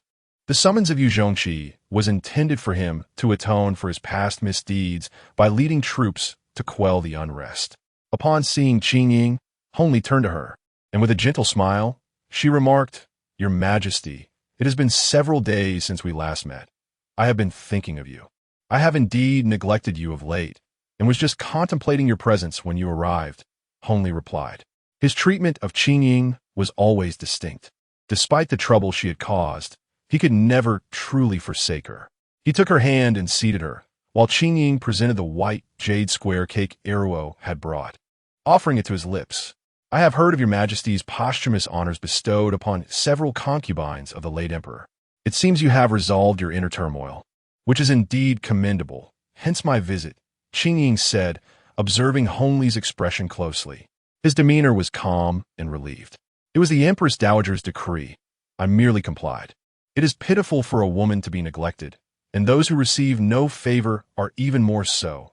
Thus, I granted them this dignity. So it was the Dowager Empress's intention, Qingying acknowledged. The victor is king, while the vanquished is a bandit. As the imperial mother of the Qing dynasty, the Dowager Empress naturally does not mind bestowing titles upon a few more consorts, for the distinction between a noble consort and a Dowager Empress is monumental. Indeed, this is the Dowager Empress's compassion for you, she added, offering him a cup of tea. I shall certainly support the Dowager Empress for the sake of the realm. Hongli replied, taking a sip of tea. The Empress Dowager still harbors grievances towards the departed consort of Jingren Palace. You should refrain from visiting Xingying Palace for a while, allowing the Dowager Empress some peace of mind. Qingying's expression subtly changed, her heart heavy. Hongli was overtly suggesting that she avoid provoking the Dowager Empress's ire, to which she could only respond softly in agreement. Noticing her silence, Hongli understood her discontent. Qingying's occasional sulking was a trait he had indulged in during their youth. But with the multitude of affairs at hand, he preferred the company of a devoted empress over the tempestuousness of Ruiji, or even the quietude of Luyuan. Still, unwilling to see Qingying distressed, Hongli embraced her, saying, I do not disdain you. I am merely protecting you. I understand, she replied, leaning against his shoulder. I just passed through the palace path and witnessed a conflict between the Empress and Consort Mei. Consort Mei received a rather harsh slap, and her face is quite injured. Oh, what provoked the Empress to strike her? Xie is not one to instigate trouble without cause, Hongli inquired. Qingying recounted the events in detail, to which Hongli concluded that by Ruiji's slap was not undeserved. Just as they were conversing, Liu arrived with a request for the emperor to visit Yonghe Palace. Hongli, puzzled, asked what could necessitate my presence there. Your Majesty, the esteemed consort Mei has sent an emissary to report that she has applied the jade facial cream gifted by Her Highness, yet has suffered intolerable itching. In her heart, she is filled with trepidation and beseeches your presence. With a soft sigh, Hongli accompanied Qingying to the Palace of Eternal Harmony. Upon arrival, he found Langhua already attending to Consort Mei with the royal physician. Consort Mei's countenance was stained with a deep crimson hue, tears glistening on her long lashes, evoking a profound sense of sympathy. Upon seeing Hongli, Baiyerji, disregarding the physician's examination, fell to her knees at his feet, exclaiming, Your Majesty, my beauty has been marred. I fear I shall no longer be able to accompany you. The noble consort is envious of my favored status and has resorted to such malice. How unbecoming for a concubine to crawl upon the ground, Hongli retorted, assist consort Mei to a chair. He paid little heed to Baiyerji, feeling overwhelmed by the incessant troubles presented by the women of the harem. Langhua and Hongli took their seats upon the main dais in the Palace of Eternal Harmony, while Qingying settled onto a stool. Baiyerji, having just suffered a blow to her beauty and facing the emperor's rebuke, resembled a delicate flower trembling in the wind. You dispatched a messenger to my palace of Qingying, claiming that the noble consort plotted against you. Are you aware that attempting to undermine a high-ranking consort is a grave offense? I have already sent for the noble consort. Shortly, you shall confront her directly, Hongli stated, fixing his gaze upon Baiyerji. Xie and Ma Xin arrived late, first offering their respects to Hongli. Langhua acknowledged them with a nod and noticed Baiyerji's face, momentarily taken aback before regaining her composure. Langhua and Xie exchanged glances, and Hongli graciously offered a seat to Xie. Noble consort, Consort Mei claims you struck her and subsequently delivered the flawed jade facial cream, resulting in her disfigurement. Do you acknowledge this? Hongli inquired, observing the poised Xie. Since nurturing Yong Wang had shed her earlier frivolity, adopting a more gentle demeanor. Your Majesty, upon returning from visiting Yong Wang, who was practicing archery at Shifeng Hall. I encountered consort Mei on the palace path before the Qingying palace. Upon seeing me, she remained seated in her palanquin, neglecting to pay her respects, and even demanded that I yield her passage. I deemed it necessary to impart a small lesson. Hence, I instructed Shuangshi to silence her, Xie recounted. Consort Mei, in an emotional outburst, lamented, "I am aware of my lowly status. Why must the noble consort strike me and further mar my visage?" Xie did not respond to Baierji's accusations but continued addressing the emperor.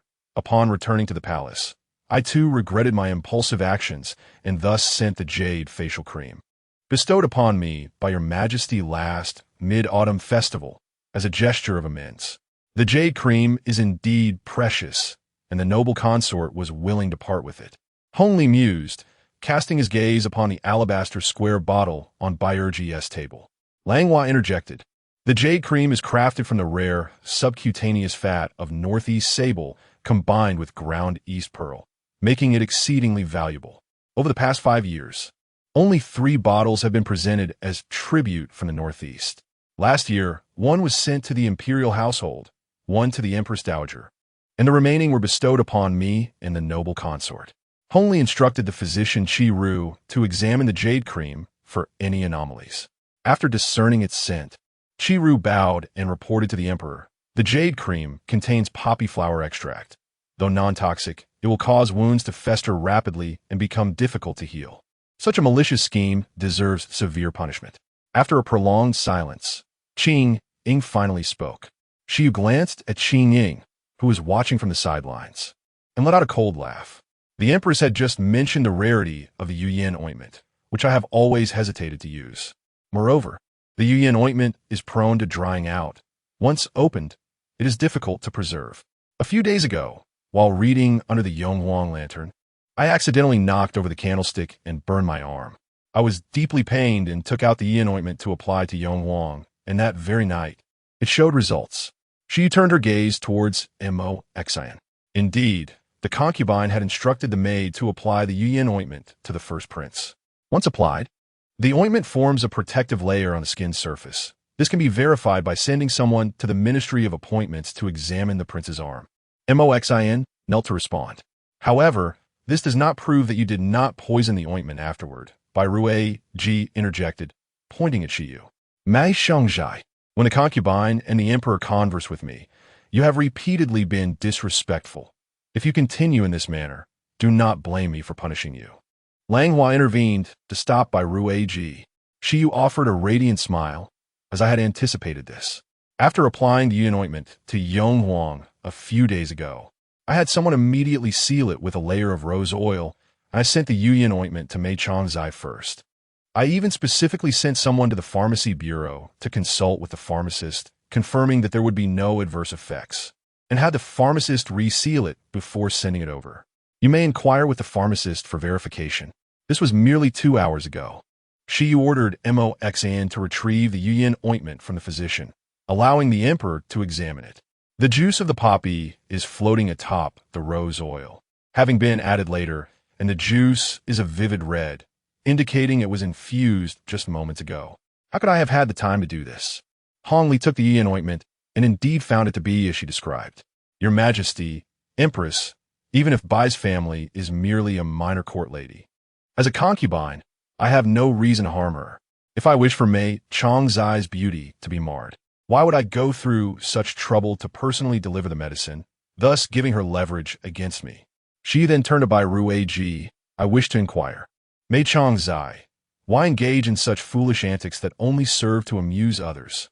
Bai Rui Ji felt as if a bucket of cold water had been poured over her. Half a month ago, while serving in Qingying Palace, she encountered Jia Guiran, who remarked that her favor was merely because her features bore a resemblance to the young concubine, and like the concubine, she was skilled at playing the pipa, which endeared her to the emperor. Only by bringing down the young concubine could she hope to gain favor. Thus, after being slapped by the concubine today, she conceived such thoughts. Mei Changzai, do not hesitate to kneel. Langhua addressed Hongli. The palace abhors such vile tactics. Mei Changzai has inverted the truth in an attempt to frame the concubine. If we do not set an example, others in the palace may follow suit. Hongli twirled the ring on his finger and declared, "Thus, Mei Chong Zai shall be stripped of her title and demoted to a mere maid." Confined for half a year, Mei Chong Zai collapsed to the ground, pressing her armor tightly against the floor. The scheme devised by Jia Guiran is indeed a masterstroke. Whether the favored concubine or the cherished mistress emerges victorious, she will manage to bring one of them down. I, Bairu Iji, shall remember her well. After completing his affairs, Hongli soothed Xie and then returned to Qingying Palace with Qingying, while Langhua remained behind to keep Xie company, gently holding her hand, which was already damp with sweat. "Your Majesty, do not worry," she reassured. "Though I may be impulsive, my actions are just, and my posture is upright. I shall not provide anyone with grounds for reproach." In turn, Xie offered comfort to Langhua. Chapter 20. Voluntarily seeking forgiveness, Hongli, accompanied by Qingying, exited the Yonghe Palace, after which Zhao Yitai led a team to seal the palace. Upon receiving the news, Jia Guiran was in the warm chamber of Qixiang Palace, tending to her blooming poppies, plants she had meticulously cared for since before last New Year's Eve, now standing tall and graceful. Jinshu, observing her mistress's unruffled demeanor, couldn't help but feel a deep admiration. Having followed her master from Joseon to the capital, she had witnessed her transformation from a noblewoman of the Li family to the legitimate daughter of Jin Sambao, the Minister of the Interior, enduring humiliation to enter the royal household as a concubine, all while skillfully navigating the treacherous waters of the inner palace, secretly consuming contraceptive potions. Such strategies and the subtle machinations behind them ensured her bright future. Yu Yin regarded Mei Chong as foolish, for she had made a direct assault on the favored concubine without any preparation or foresight, thus wasting the splendid poppies she had nurtured. "Li Xin, move these flowers to the attic. They must avoid the limelight," Yu Yin instructed as she set down the watering can and donned the exquisite emerald armor she had removed. Li Xin took a young maid to relocate the flowers while Jinshu brought a bowl of ginseng chicken soup. "Jinshu, I wish to stop the medicine. The period of national mourning has passed, and I cannot languish in this esteemed position any longer. In the bloom of my youth, I must strive for more," Jin Yin declared, drinking the soup. "Yes, my lady. I shall replace the contraceptive medicine with nourishing postpartum herbs," Jinshu replied, accepting the empty bowl. "I have fought hard for this opportunity to serve in the great Qing, to stand by the prince and offer timely counsel for the Li dynasty. Yet, the palace is teeming with women, and the identity bestowed upon me is insufficiently distinguished. But that matters not. Regardless of the queen's grandeur or the favored concubine's affection, I, Jin Yuyin, shall never concede defeat easily."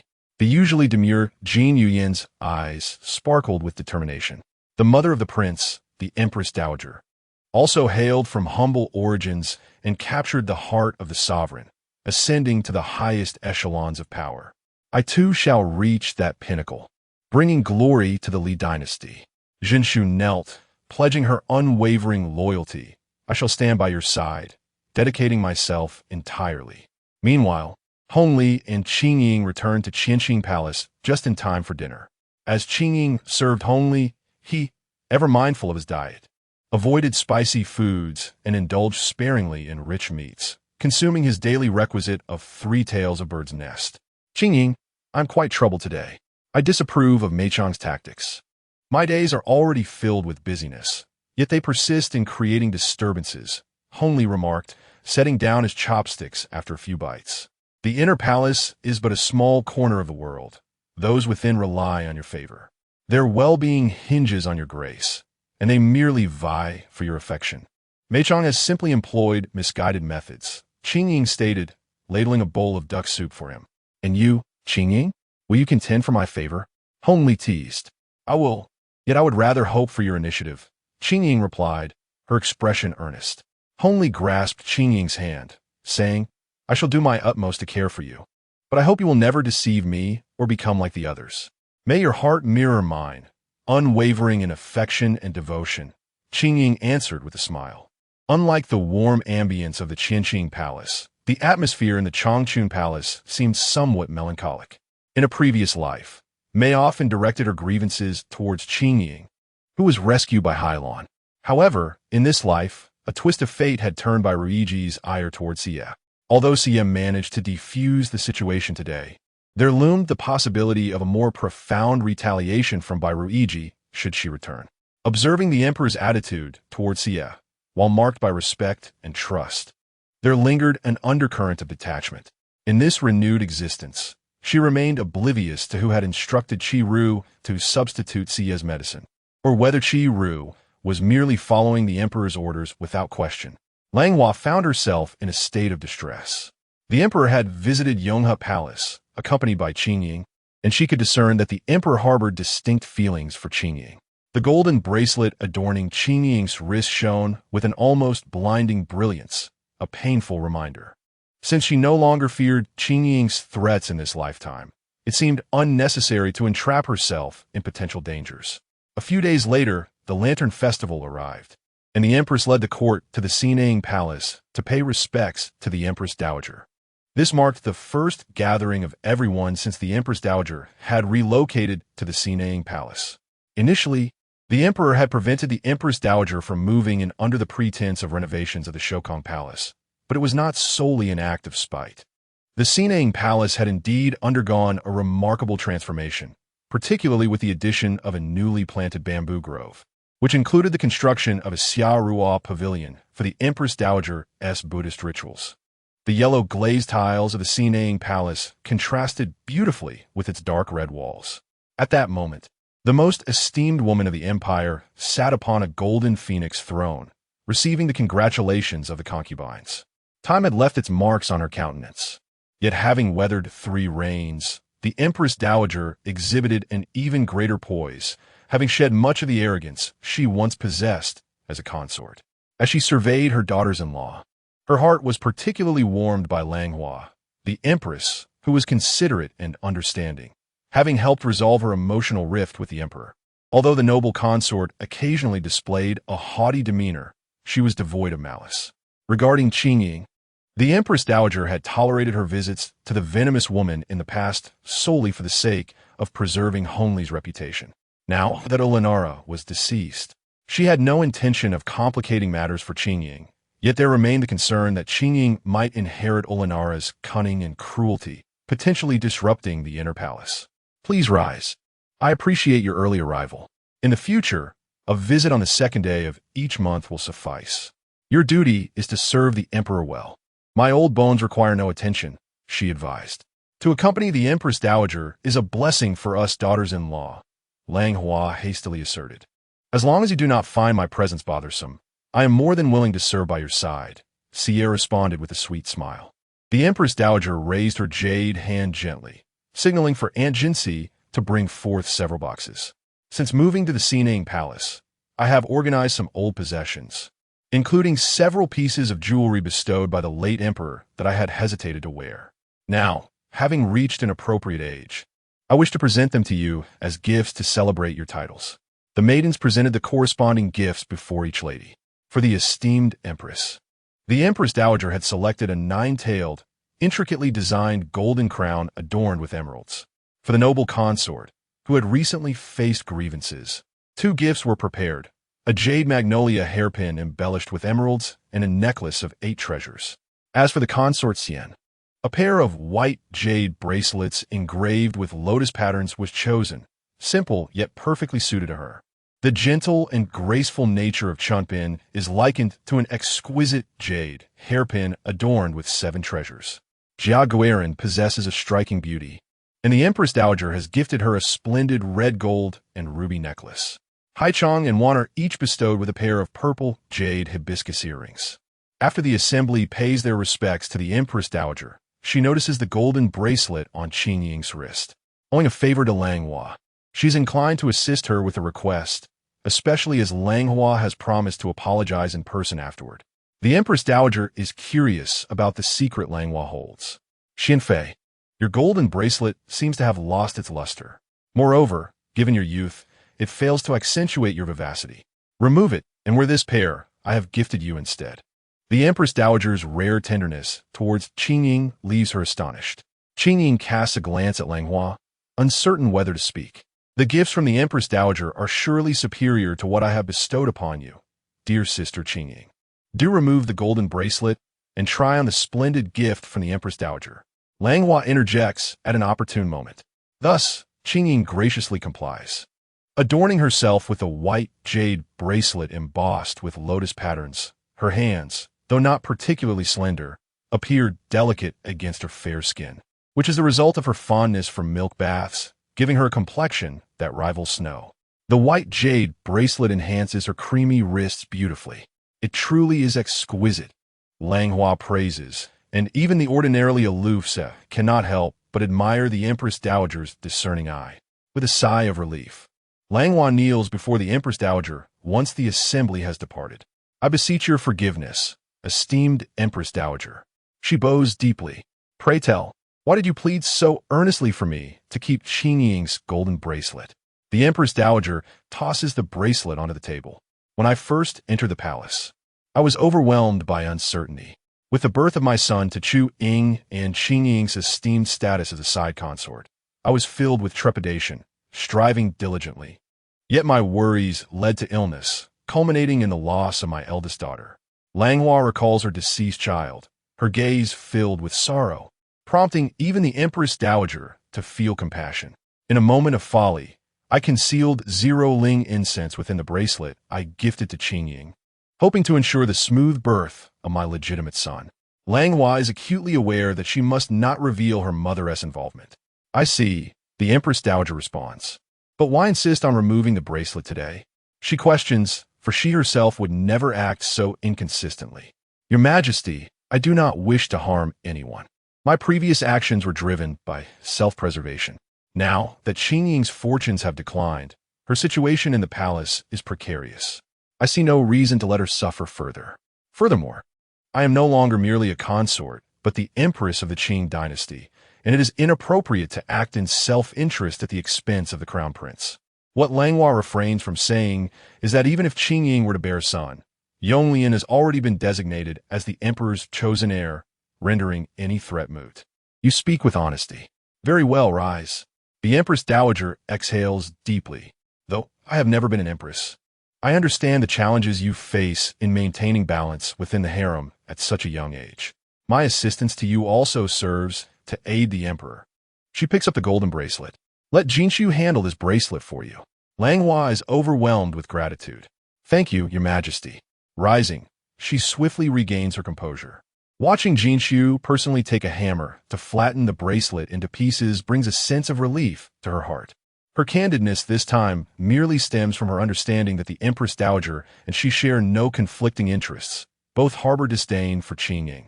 In fact, on a certain level, the Empress Dowager would go to great lengths to assist her, for in this lifetime, she will not allow Qingying even the slightest opportunity to rise before the Empress Dowager. Yet, she has also retained a strategic advantage. Should the Empress Dowager later turn against her, attempting to leverage this matter as a means of control, she could easily counter by asserting that the Empress Dowager harbors apprehensions regarding both Qingying of the Ulanara clan and the daughter of the water management minister. Shiyu, actively persuading Langhua to ensure the two women practice contraception. As Langhua stepped out of the Qingying palace, she felt the weather was extraordinarily bright, and the air was refreshingly pure. Chapter 21.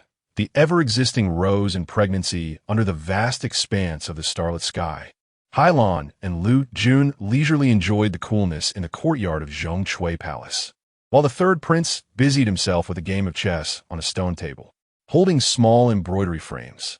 Hailan was stitching a little jacket adorned with dragonflies frolicking amidst chrysanthemums, while Lu Jun crafted one embellished with bamboo orchids celebrating togetherness. Lu Jun couldn't help but express her admiration. Your embroidery is truly exquisite. Even Yong Zhang, clad in your meticulously crafted belly band, seems to look down upon my efforts. She remarked, Hailan Lai Fet Hoge, so Milingen Li. Dear sister, how could you be so petty? Am I not caring enough for Yong Zhang? Indeed, your devotion to Yong Zhang surpasses mine. Every garment, handkerchief, and sweat towel he wears has come from your hands. You cradle him to sleep each night, and when he falls ill, you fret and lose sleep over him. I see it all and remember it well, Lu Jun replied. setting aside her embroidery frame to swat away a small insect from Yongzhang. Feeling a flush of embarrassment at Lu Jun's words, Hailon lowered her head. The third prince was undeniably charming, and with such kindness from her sister, it was only natural for her to be good to him. Lu Jun examined Hailon, noting that her beauty was not as striking as Jin Yuyan's, nor did she possess her warmth.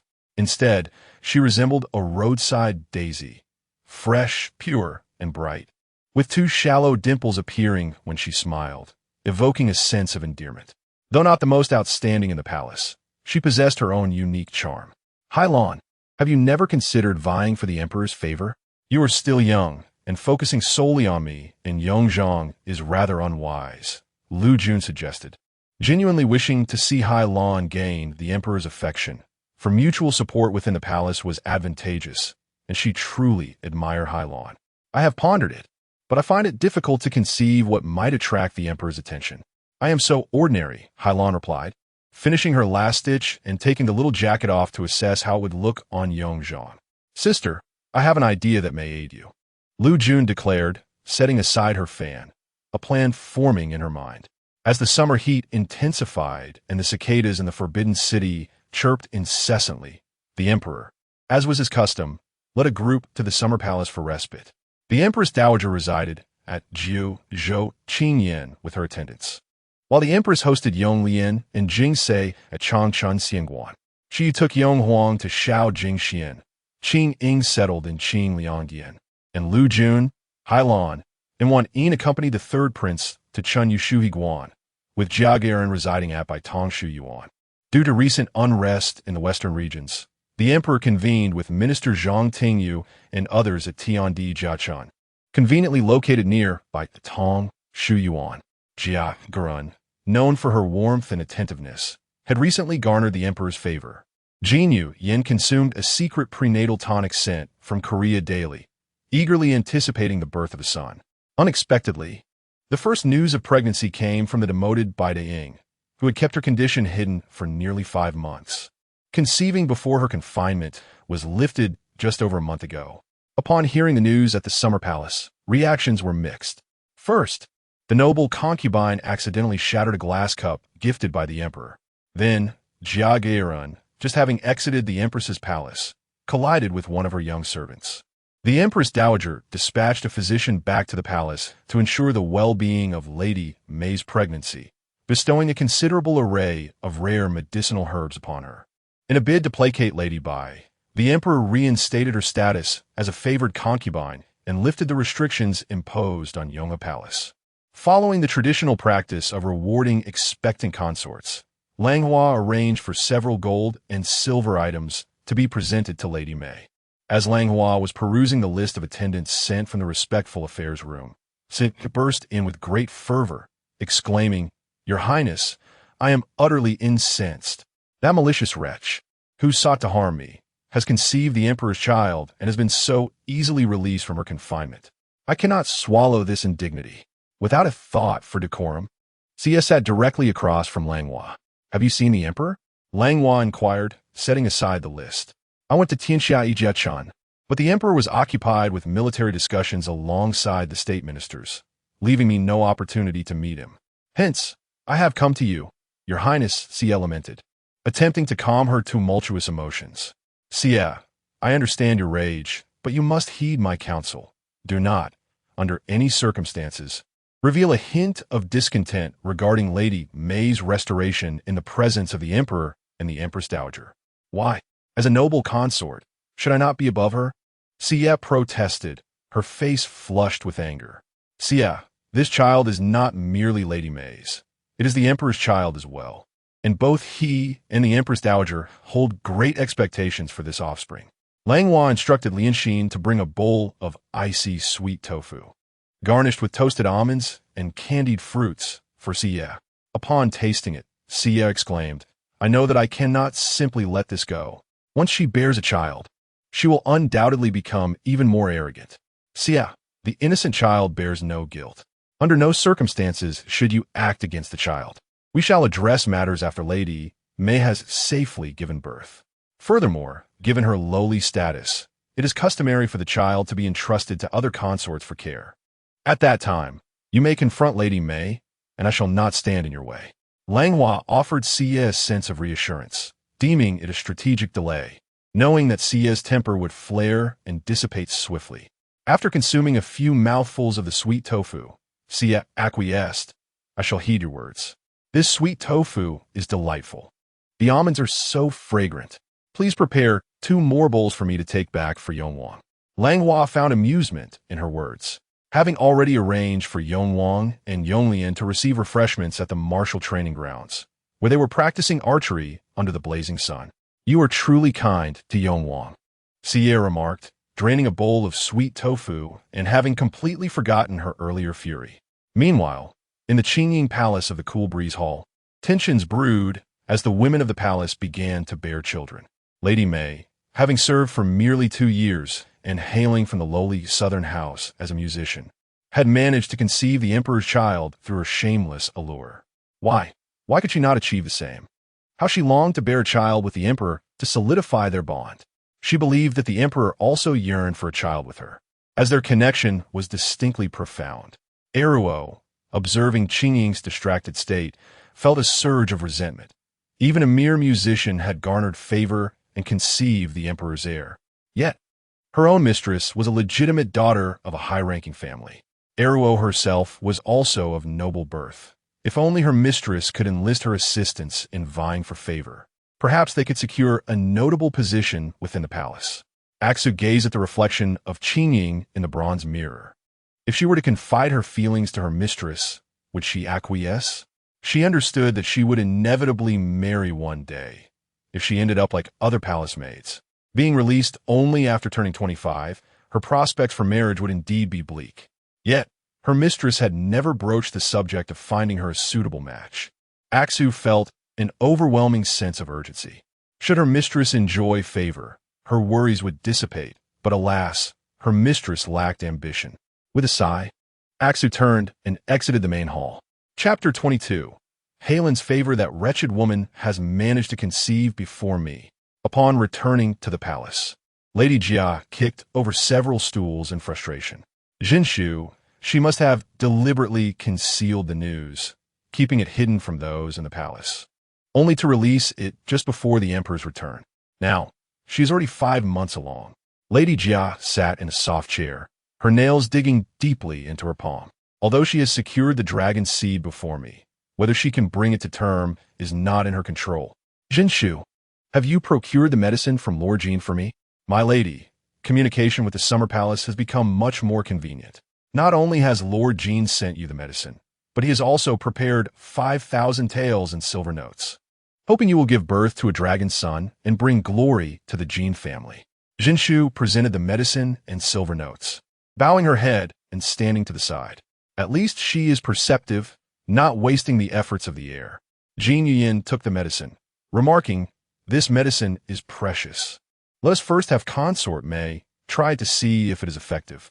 That night, the emperor finally remembered that it had been quite a while since he had visited Li Yun and Yongzhong, so he decided to personally go to Jiuzhou Qingying to pay his respects.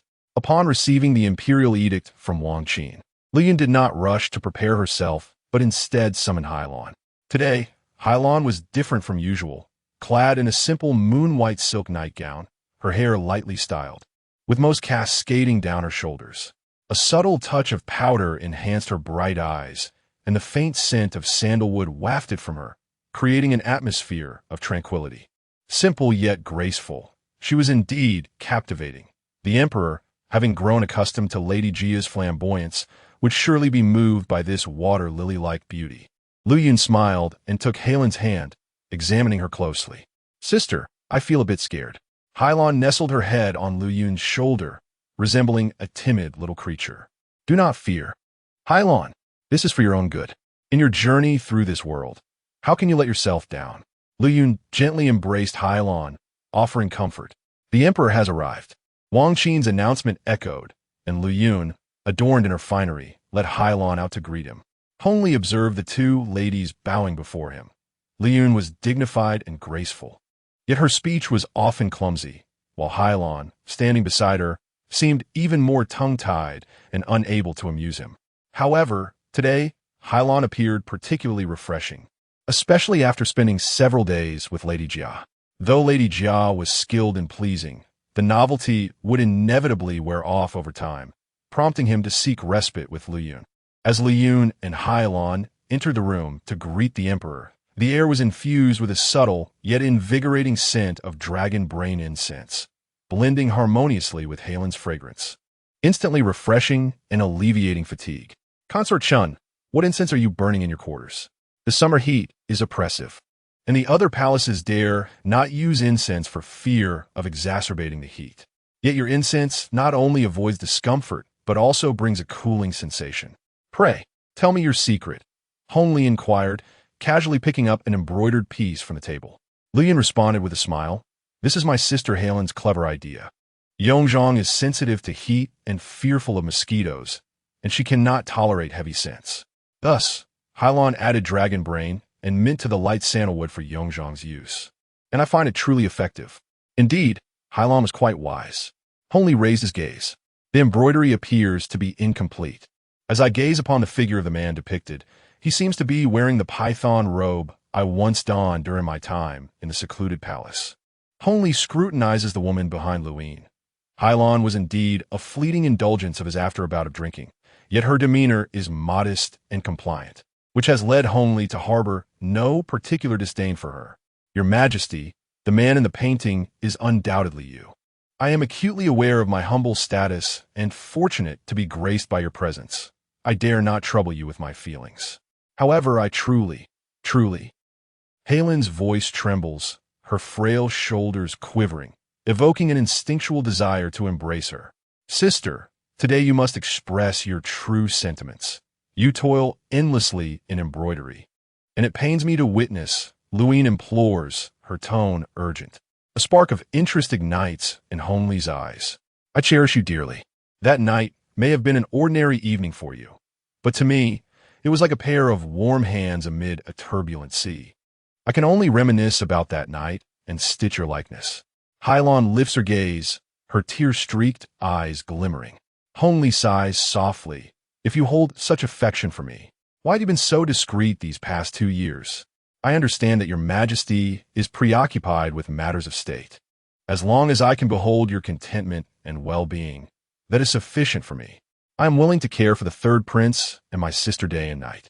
Hailan's expression is earnest and resolute, finally moving Hongli's heart. At this moment, news arrived from Kursin that Yongzhong has overindulged in hawthorn cakes and is feeling unwell. Lu Yun hurriedly goes to check on him. That night, the emperor spends the night in Hailan's quarters, and the following day, upon returning from court, he bestows the title of Hailan as a noble consort. In an instant, Hailan's prominence eclipses that of the favored Yuyan. At the same time, Langhua and Xie are enjoying watermelon treats made by Lianxin. Xie pouts in dissatisfaction. Why should that Hailan receive such favor? It infuriates me. Just as one wave subsides, another rises, for she knows what the emperor desires most. Langhua gestures for Lianxin to serve another bowl. What more could the emperor possibly want, given his wealth? Xie also signals Lianxin for another serving. What the emperor seeks is absolute submission and admiration. Langhua then stops Lianxin, saying, the empress dowager is unwell. 1 bowl is sufficient. Do not serve her second. Xie's pout deepens. The emperor issues a decree commanding the guards to bring the 6-month pregnant lady, Mei, to the summer palace to celebrate the Qixi festival together.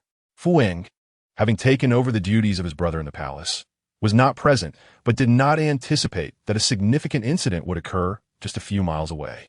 As Lady May's carriage was pulled, inexplicably, the horses, though not spooked, suddenly went wild mid-journey, charging recklessly with her aboard. The guards rushed to intervene, but were trampled, and the carriage only halted upon colliding with a street archway.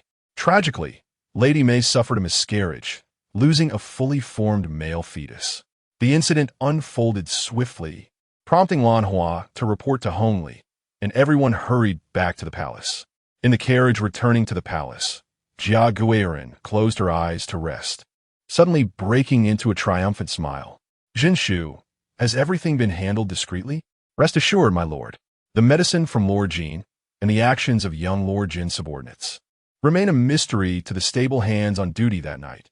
This matter is flawlessly executed, Jinshu replies while massaging Jia Gairen's legs, bowing her head in response. When Jia Gairen caressed her abdomen, I remarked that she possessed the fate to conceive, yet lacked the fortune to give birth. The first child, after the emperor ascended the throne, must surely emerge from my womb. Upon returning to the palace, Hongli was enraged and promptly dealt with those on duty at the stables that night, replacing a significant number of the guards assigned to escort him. Those who had previously served were dismissed, and as a result, Fu Hong emerged as the foremost figure among the palace guards. Chapter 23.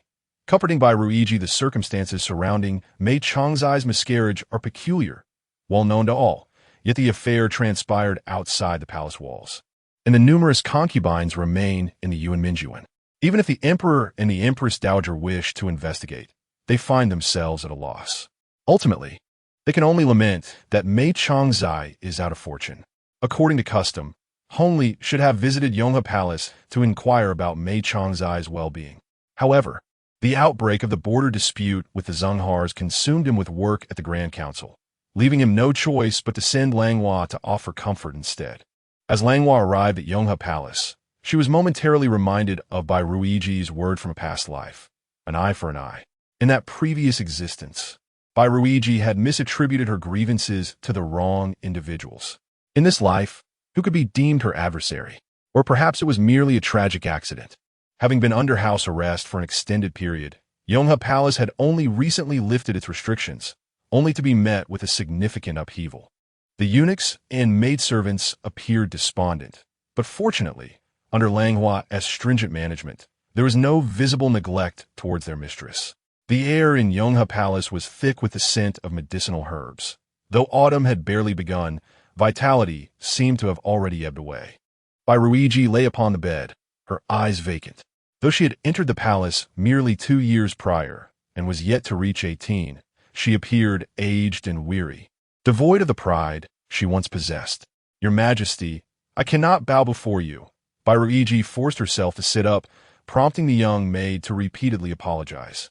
"Your Majesty, please do not blame the mistress. She suffered excessive bleeding during the miscarriage and has indeed been gravely weakened."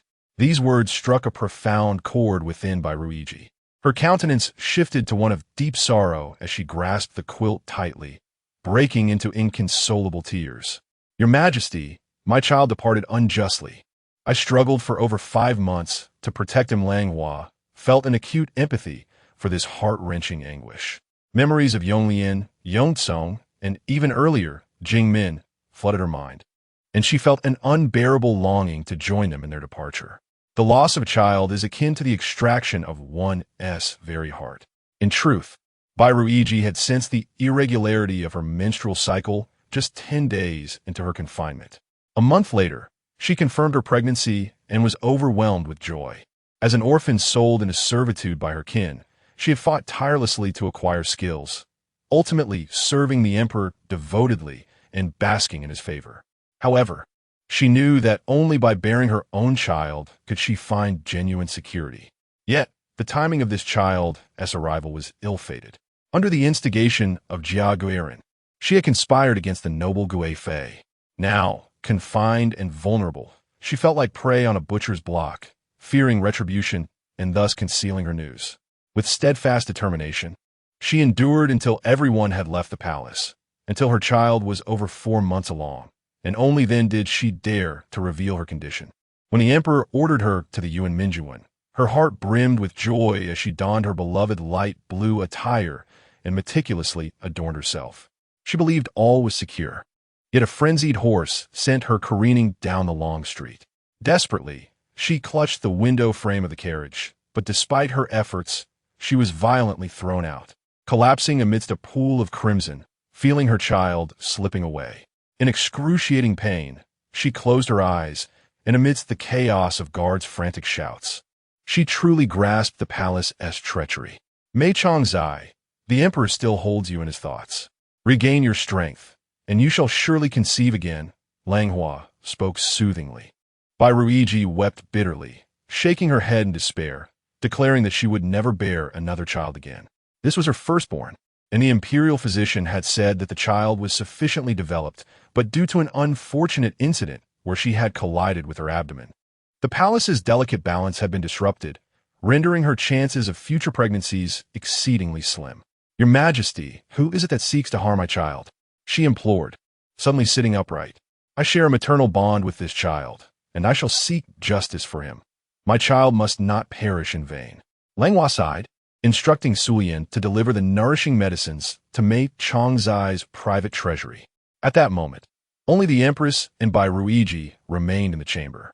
"Mei Chongzhoi, I'm not afraid to tell you that both the Emperor and I have investigated this matter. However, the stable hand adamantly denies administering the poison, and the guards have been implicated as well. The personnel from the horse stable suggest that the horse may have simply been in heat, causing the chaos. It may not be entirely their fault, though I too find this matter suspicious. It must end here. No, it must be the noble consort. She surely harbors resentment towards me," Bai Ruiji cried out sharply. "Mei Chongzai, the noble consort's father, is a prominent minister of water management, and her rank is second only to mine. Moreover, her adopted son is the emperor's eldest. Do you truly believe she would have reason to harm you?" Langhua rose, gazing at Bai Ruiji. "I understand your anguish over your lost child, but I must caution you against misplacing your hatred. It would be wiser to remain vigilant and investigate discreetly rather than become an unwitting scapegoat for another," Langhua advised, preparing to exit the hall. "Your Majesty, though I am of humble status, I shall not let the one who harmed my child escape unpunished." Bai Ruiji's voice echoed within the chamber. "I wish you success in your endeavors," Langhua responded softly, imbued with compassion. Langhua's emotions were tumultuous. Since her rebirth, she had devoted herself entirely to the welfare of children. Yet, as the Empress, she could no longer allow the offspring within the palace to suffer harm. She summoned Sulian and instructed her that although Mei Chongzai's child was lost, it was imperative to care for Mei Chongzai, who had once borne the heir. She was to receive all the appropriate provisions befitting her rank. Although the Empress Dowager felt sorrow for Mei Chongzai's loss, she had recently noticed some promising developments that brought her joy. The catalyst was a cherished item that Hongli had unexpectedly acquired, a beautiful folding fan made of ebony and adorned with images of a lovely woman in red, which depicted Hongli herself. Hongli played with it daily, and the Empress Dowager found it peculiar, summoning Hongli's maid for inquiries. The maid revealed that it had been gifted by Princess Jingse, who was merely 7 years old. How could such a young child possess such artistic skill? Thus, the Empress Dowager called for Jingse, and with a few morsels of delicacies, Jingse divulged the truth. It turned out that Fu Hong and Hongli had grown increasingly close. On Hongti's birthday, while stationed at the Yuan Minjuan, Fu Hong had carved the fan himself during a brief break, dedicating half a month to its creation. Alas, Fu Hong dared not express his feelings openly. It was only when Hongti reached for it that he revealed the fan from his bosom. Hongti adored it immensely, finding it far more precious than the vast array of antiques and treasures bestowed upon her by the Emperor and Empress Dowager. Hearing Jingse's account stirred something within the Empress Dowager, though she concealed her thoughts behind a composed facade. The illustrious lineage of the Fucha family, particularly the esteemed third banner, is indeed a match for Hongti. Among the youth of this generation, Fu Hong stands out remarkably, being the legitimate younger brother of the Empress and under the direct tutelage of the Emperor himself, promising a future of boundless potential. Should the Empress share this sentiment, Hongti could remain in the capital, close at hand. The Empress Dowager, having experienced the vicissitudes of life, harbors deep sorrow over her eldest daughter's distant marriage. At that time, she was merely a noble consort, powerless to prevent her heartbreak. Now, she is determined to avert such a tragedy from repeating and ensure that Hongti enjoys a life of peace and joy. Upon returning to the palace, Jingse conveyed the Empress Dowager's inquiries to Langhua, who, after listening, smiled gently. Hongti, whom she has watched grow, possesses a broad-minded spirit and an understanding of propriety, embodying the virtues of a princess without indulgence. Fu Hong, her most favored brother, is well-versed in both literature and martial arts, displaying unwavering loyalty and steadfastness, a truly splendid match with Hongti. In recent days, The multitude of affairs has left Langhua overwhelmed. Fortunately, she has been assisting in caring for Jing Se and Yonglian, allowing her a brief respite. Chapter 24. A flourishing array of blooms recently. Hongli has been preoccupied with military affairs, as the border dispute with the Zhenghars has reached a critical juncture, leaving him in a state of indecision. The Prime Minister, Minister Wang, proposed a compromise by suggesting a general withdrawal of troops from the front line while retaining a portion of forces in the resource-rich border cities to bolster defenses. At this moment, a messenger from the Qingying faction arrived in the capital, presenting a memorial that not only insisted on the original boundary line, but also requested the relocation of the northern tribes, citing the need for more space for both parties.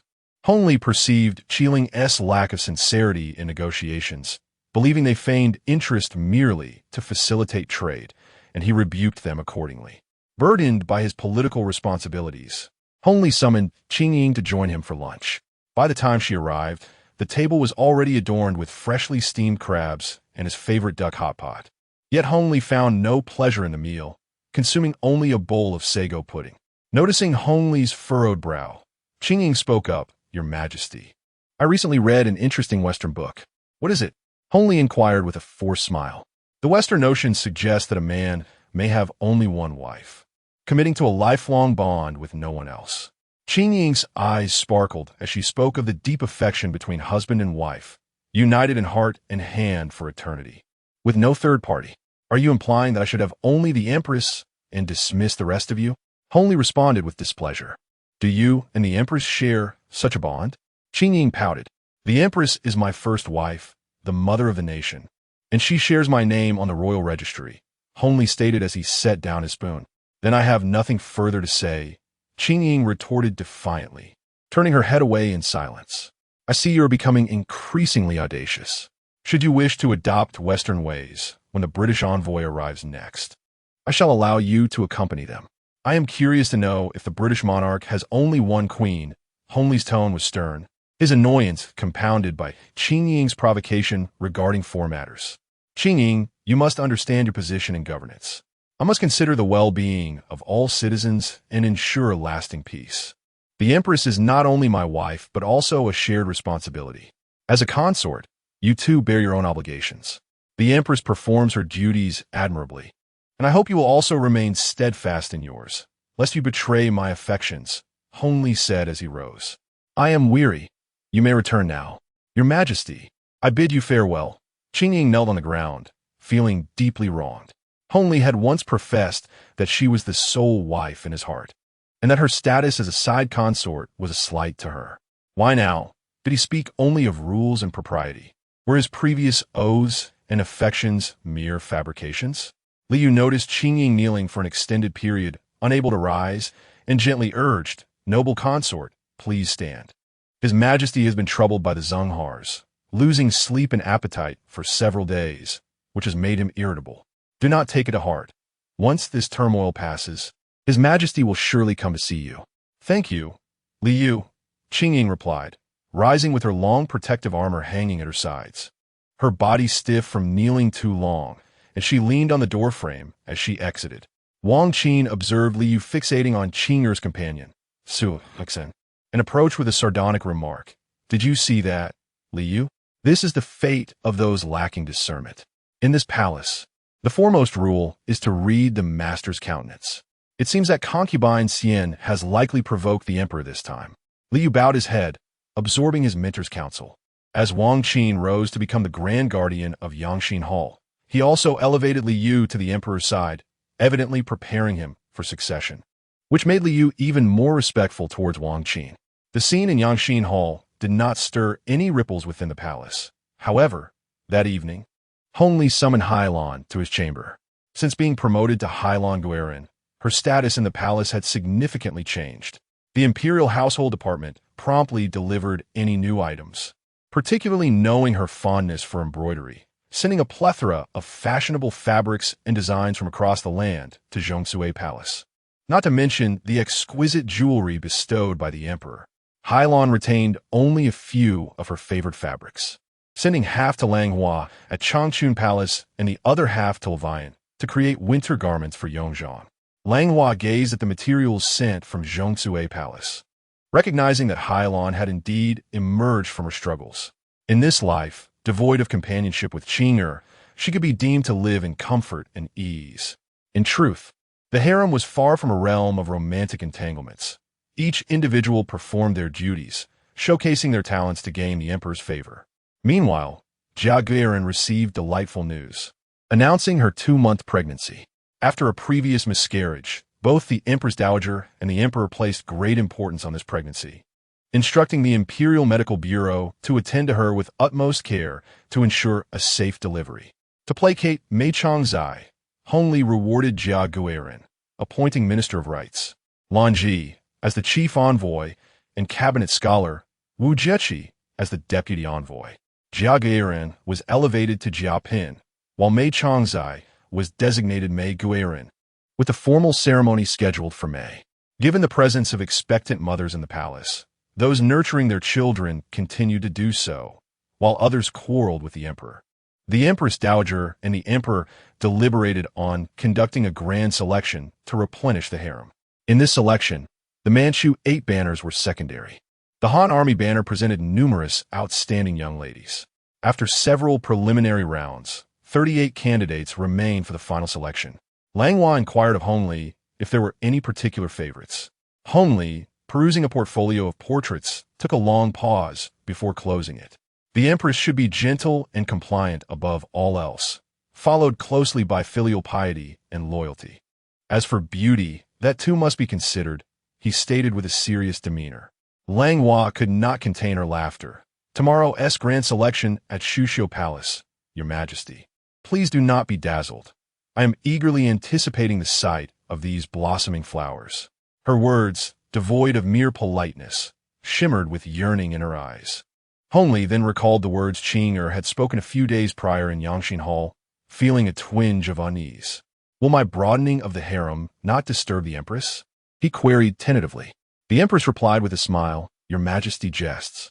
To expand the lineage and flourish the royal family is indeed your duty, is it not? Managing the harem, overseeing the consorts, and caring for the children are also my responsibilities. You, Your Majesty, are the helmsman of the great Qing, and I willingly serve you in these tasks. The sincerity of Langhua's smile is truly refreshing. In fact, Hongli proves to be a commendable partner, often taking her side in various matters, demonstrating a commendable impartiality that suffices. The empress indeed embodies grace and serves as a paragon among women. Hongli appreciates the empress's words, which are neither obsequious nor arrogant, yet provide him with immense comfort. I too hope for the harem to flourish like a garden of blooming flowers. Observing the young and beautiful sisters lifts my spirits, she expresses with palpable anticipation. Tomorrow's grand selection. May Your Majesty choose several charming sisters for me. Langhua is filled with eager expectations. Yet, Hongli feels a twinge of embarrassment, pondering for whom this selection is truly intended. Chapter 25. The election on the day of the selection. The chosen ladies from the 8 banners and various provinces gathered at the Westhua Gate at the hour of the tiger, awaiting the matron's entry to the palace for the selection by the Empress Dowager and the Emperor. Despite the palace's daunting depths, the ladies held onto hopes of imperial favor, yearning to serve in the court. In the main hall of the Imperial Selection Palace, the Empress Dowager and the Emperor occupied the high seat, while the Empress Langhua sat at the left side of the Dowager. Langhua slightly raised her head, eager to discern the appearances of the ladies in the front row. The first group comprised young women from the upper 3 banners of the Manchu, all of noble lineage and striking beauty. Their successful advancement in the preliminary selection indicated commendable talents, and as they presented themselves, the Emperor, Hongli, was immediately captivated. Among them, Langhua recognized a familiar face, the great-granddaughter of Nalin Mingzhu, niece of Nalin Xingde, and the legitimate daughter of Nalin Yongshou, Nalin Yihuan, who was infatuated with Hongli. In her past life, Yihuan's inexplicable animosity had irked Langhua, though it had posed no tangible harm. Nevertheless, Langhua felt a sense of discomfort, furrowing her brow in displeasure. Hongli noticed Langhua's reaction and contemplated dismissing all the candidates. Yet the Empress Dowager was drawn to Yihuan. It was no surprise. Although the selection mandated that all ladies don uniform plain-colored attire, Yihuan's graceful stature stood out remarkably, even amidst the crowd of noble women. Her straightened back and subtly elevated chin were captivating. "Who is that young lady?" the Empress Dowager inquired. "Nalan Yihuan, daughter of the Minister of Revenue, Nalan Yongshou, age 16. Raspunda Qingying prumli. Raise your head. Let me have a better look," the Dowager urged, feeling a vague sense of familiarity in Yihuan's features. Wishing to see her more clearly, Yihuan lifted her head slightly, her long lashes curled, and her expression composed. "Emperor, this child is exceedingly graceful. I take a liking to her. What do you think?" The Dowager turned to Hongli. "Her appearance is passable. If Mother Empress favors her, then let her remain," Hongli replied. "Leave a token. Grant her a sachet," Qingying announced, heralding the successful commencement of the selection with the emergence of the first favored candidate. Langhua felt a pang of discomfort within, yearning for the next group, hoping to choose a beauty that would better align with her preferences. The second group comprised young ladies from the Mongolian military banner, hailing from families that had only recently been integrated into the banner due to their martial achievements. Having grown up on the grasslands, the girls bore a rosy complexion, with two displaying charming freckles, their smiles exuding a wholesome sincerity. Langhua found these girls quite agreeable, perceiving them as amiable and harmless. However, upon casting a glance at Hongli's indifferent countenance, she discerned his preference for delicate, gentle, and submissive women. Realizing he would not appreciate these healthy and carefree maidens. What a lack of discernment, she mused. Nonetheless, as they were all part of the Manchu-Mongolian kin, Hongli could not disregard the Mongolian banner's dignity. He chose the most unpretentious among them and granted her to Hongzhou as a secondary consort. Langhua inwardly scoffed, thinking it rather inconsiderate. Hongzhou and his consort were exceedingly affectionate, and Hongli seemed to be stirring unnecessary discord.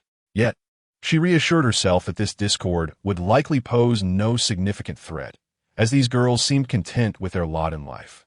The Empress Dowager consoled the emperor, suggesting they wait a while longer for some promising candidates from the Han military banner. Langhua also longed for the maidens of the Han military banner. Indeed, as expected, each of the maidens was a striking beauty. Among them, Lu Jingping, the daughter of the magistrate of Zhuji County, stood out the most, resembling a beauty emerging from a Jiangnan landscape painting. Her eyes sparkled like crescent moons when she smiled, and she moved gracefully like a delicate willow swaying in the breeze, evoking a sense of tenderness. Hongli, upon seeing her, was immediately taken and directly marked her for selection. The Empress Dowager, noticing Hongli's interest, feigned fatigue and retreated to Qingying Palace. She recalled her sister Duan's words, advising not to be overly attached or meddlesome, and to let go when the time was right, allowing the emperor to make his own choices. Once she departed, Hongli gestured for Langhua to sit beside him. Langhua felt a surge of delight, as this allowed her to observe more closely. "Your Majesty, the one in the middle is the most beautiful. Please keep her." Langhua pointed to the fairest maiden among them. "The Empress, I have previously stated that the first criterion for selecting a consort is character," Hongli replied sternly. "Character cannot be discerned at a glance. It is better to first consider appearance. If their character is lacking, one might still tolerate them for their beauty," Langhua argued passionately. "From whence comes this erroneous reasoning?" Hongli turned his head in disbelief. "Truth is revealed through experience, Your Majesty. Do keep her," Langhua insisted, and eventually, the maiden of the Huang family was selected as well. The remaining maidens lacked any remarkable qualities, so Hongli pointed out a few others for the various princes before returning to Yangshin Hall. The selected maidens returned to their homes, awaiting the etiquette matron to instruct them in court manners, and a favorable date in July was chosen for their entrance into the palace. Langhua was exceedingly satisfied. Although the pretentious Yihuan had re-entered the palace, she had also selected the pleasing Huang family maiden. Moreover, Yihuan was wholly absorbed in the emperor, likely to stir no significant disturbances. With this thought, her spirits soared. In her good mood, Langhua requested the kitchen to prepare grilled lamb and ginger braised chicken, two of Sie's favorites, inviting her for a small celebration. Under the perfect moonlight and gentle breeze, they dismissed everyone, leaving the children behind. Langhua recounted the amusing events from the day's grand hall, causing Xie to laugh until she could hardly stand. As their conversation flowed, they each took pieces of lamb to savor. They enjoyed their drinks and bites in a delightful rhythm, their cheeks gradually flushed with color. Xie, you have been busy lately. Thank you for taking care of the children. It must be tiring. Langhua raised her cup towards the bright moon, smiling adorably. Your Highness, look at you, you're quite tipsy, Xie said, gently adjusting Langhua's posture. Your Highness, I do not feel burdened. I am very content now. I no longer yearn to bear children. Yong Wang is wonderful. I am truly happy, Xie spoke sincerely. Once she had hoped to bear a dragon son for the emperor like the empress, but since nurturing Yong Wang, who was so understanding and caring, she felt as if he was her own child.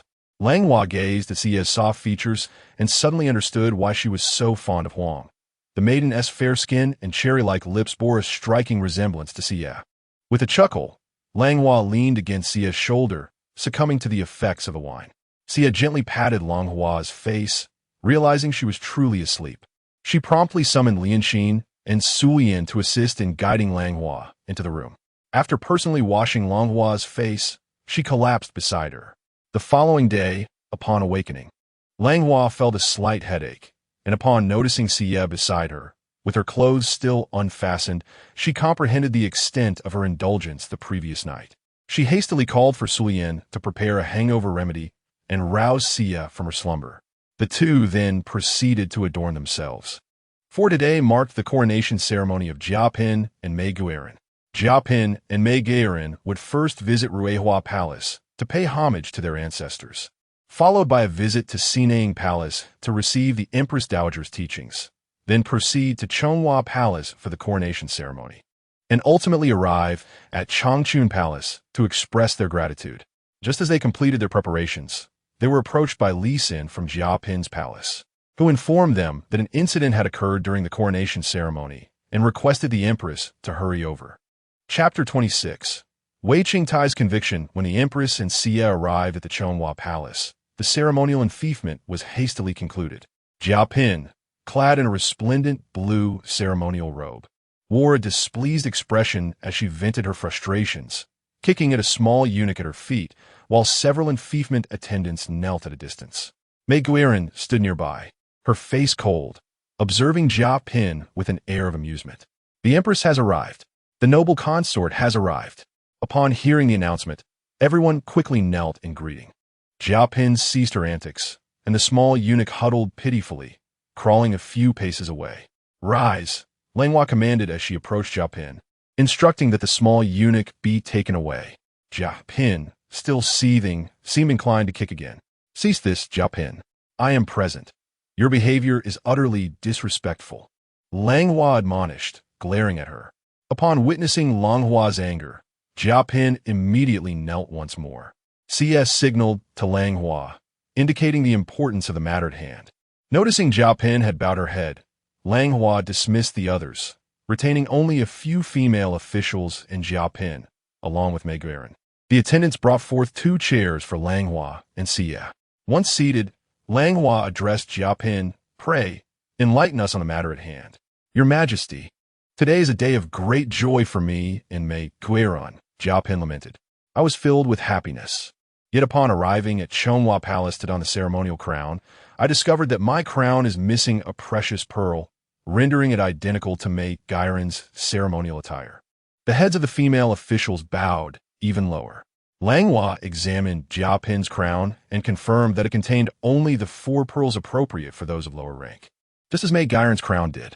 "Your Majesty, it must be the negligence of the Ministry of Internal Affairs that has led to this error in the ceremonial crown. They should be severely punished," Jiapin retorted angrily. "Knowing this is the fault of the Ministry of Internal Affairs, why direct your ire at the innocent female officials and the eunuch who relayed the message? Is it honorable to unleash your frustration upon the blameless?" Langhua rebuked, leaving Jiapin silent and chastened. "Let the female officials retire. They're innocent in this matter. Once I ascertain the truth, those deserving of punishment shall be dealt with accordingly," Langhua ordered, and the female officials were dismissed. "Your Majesty, if you send them away, will this matter be left unresolved?"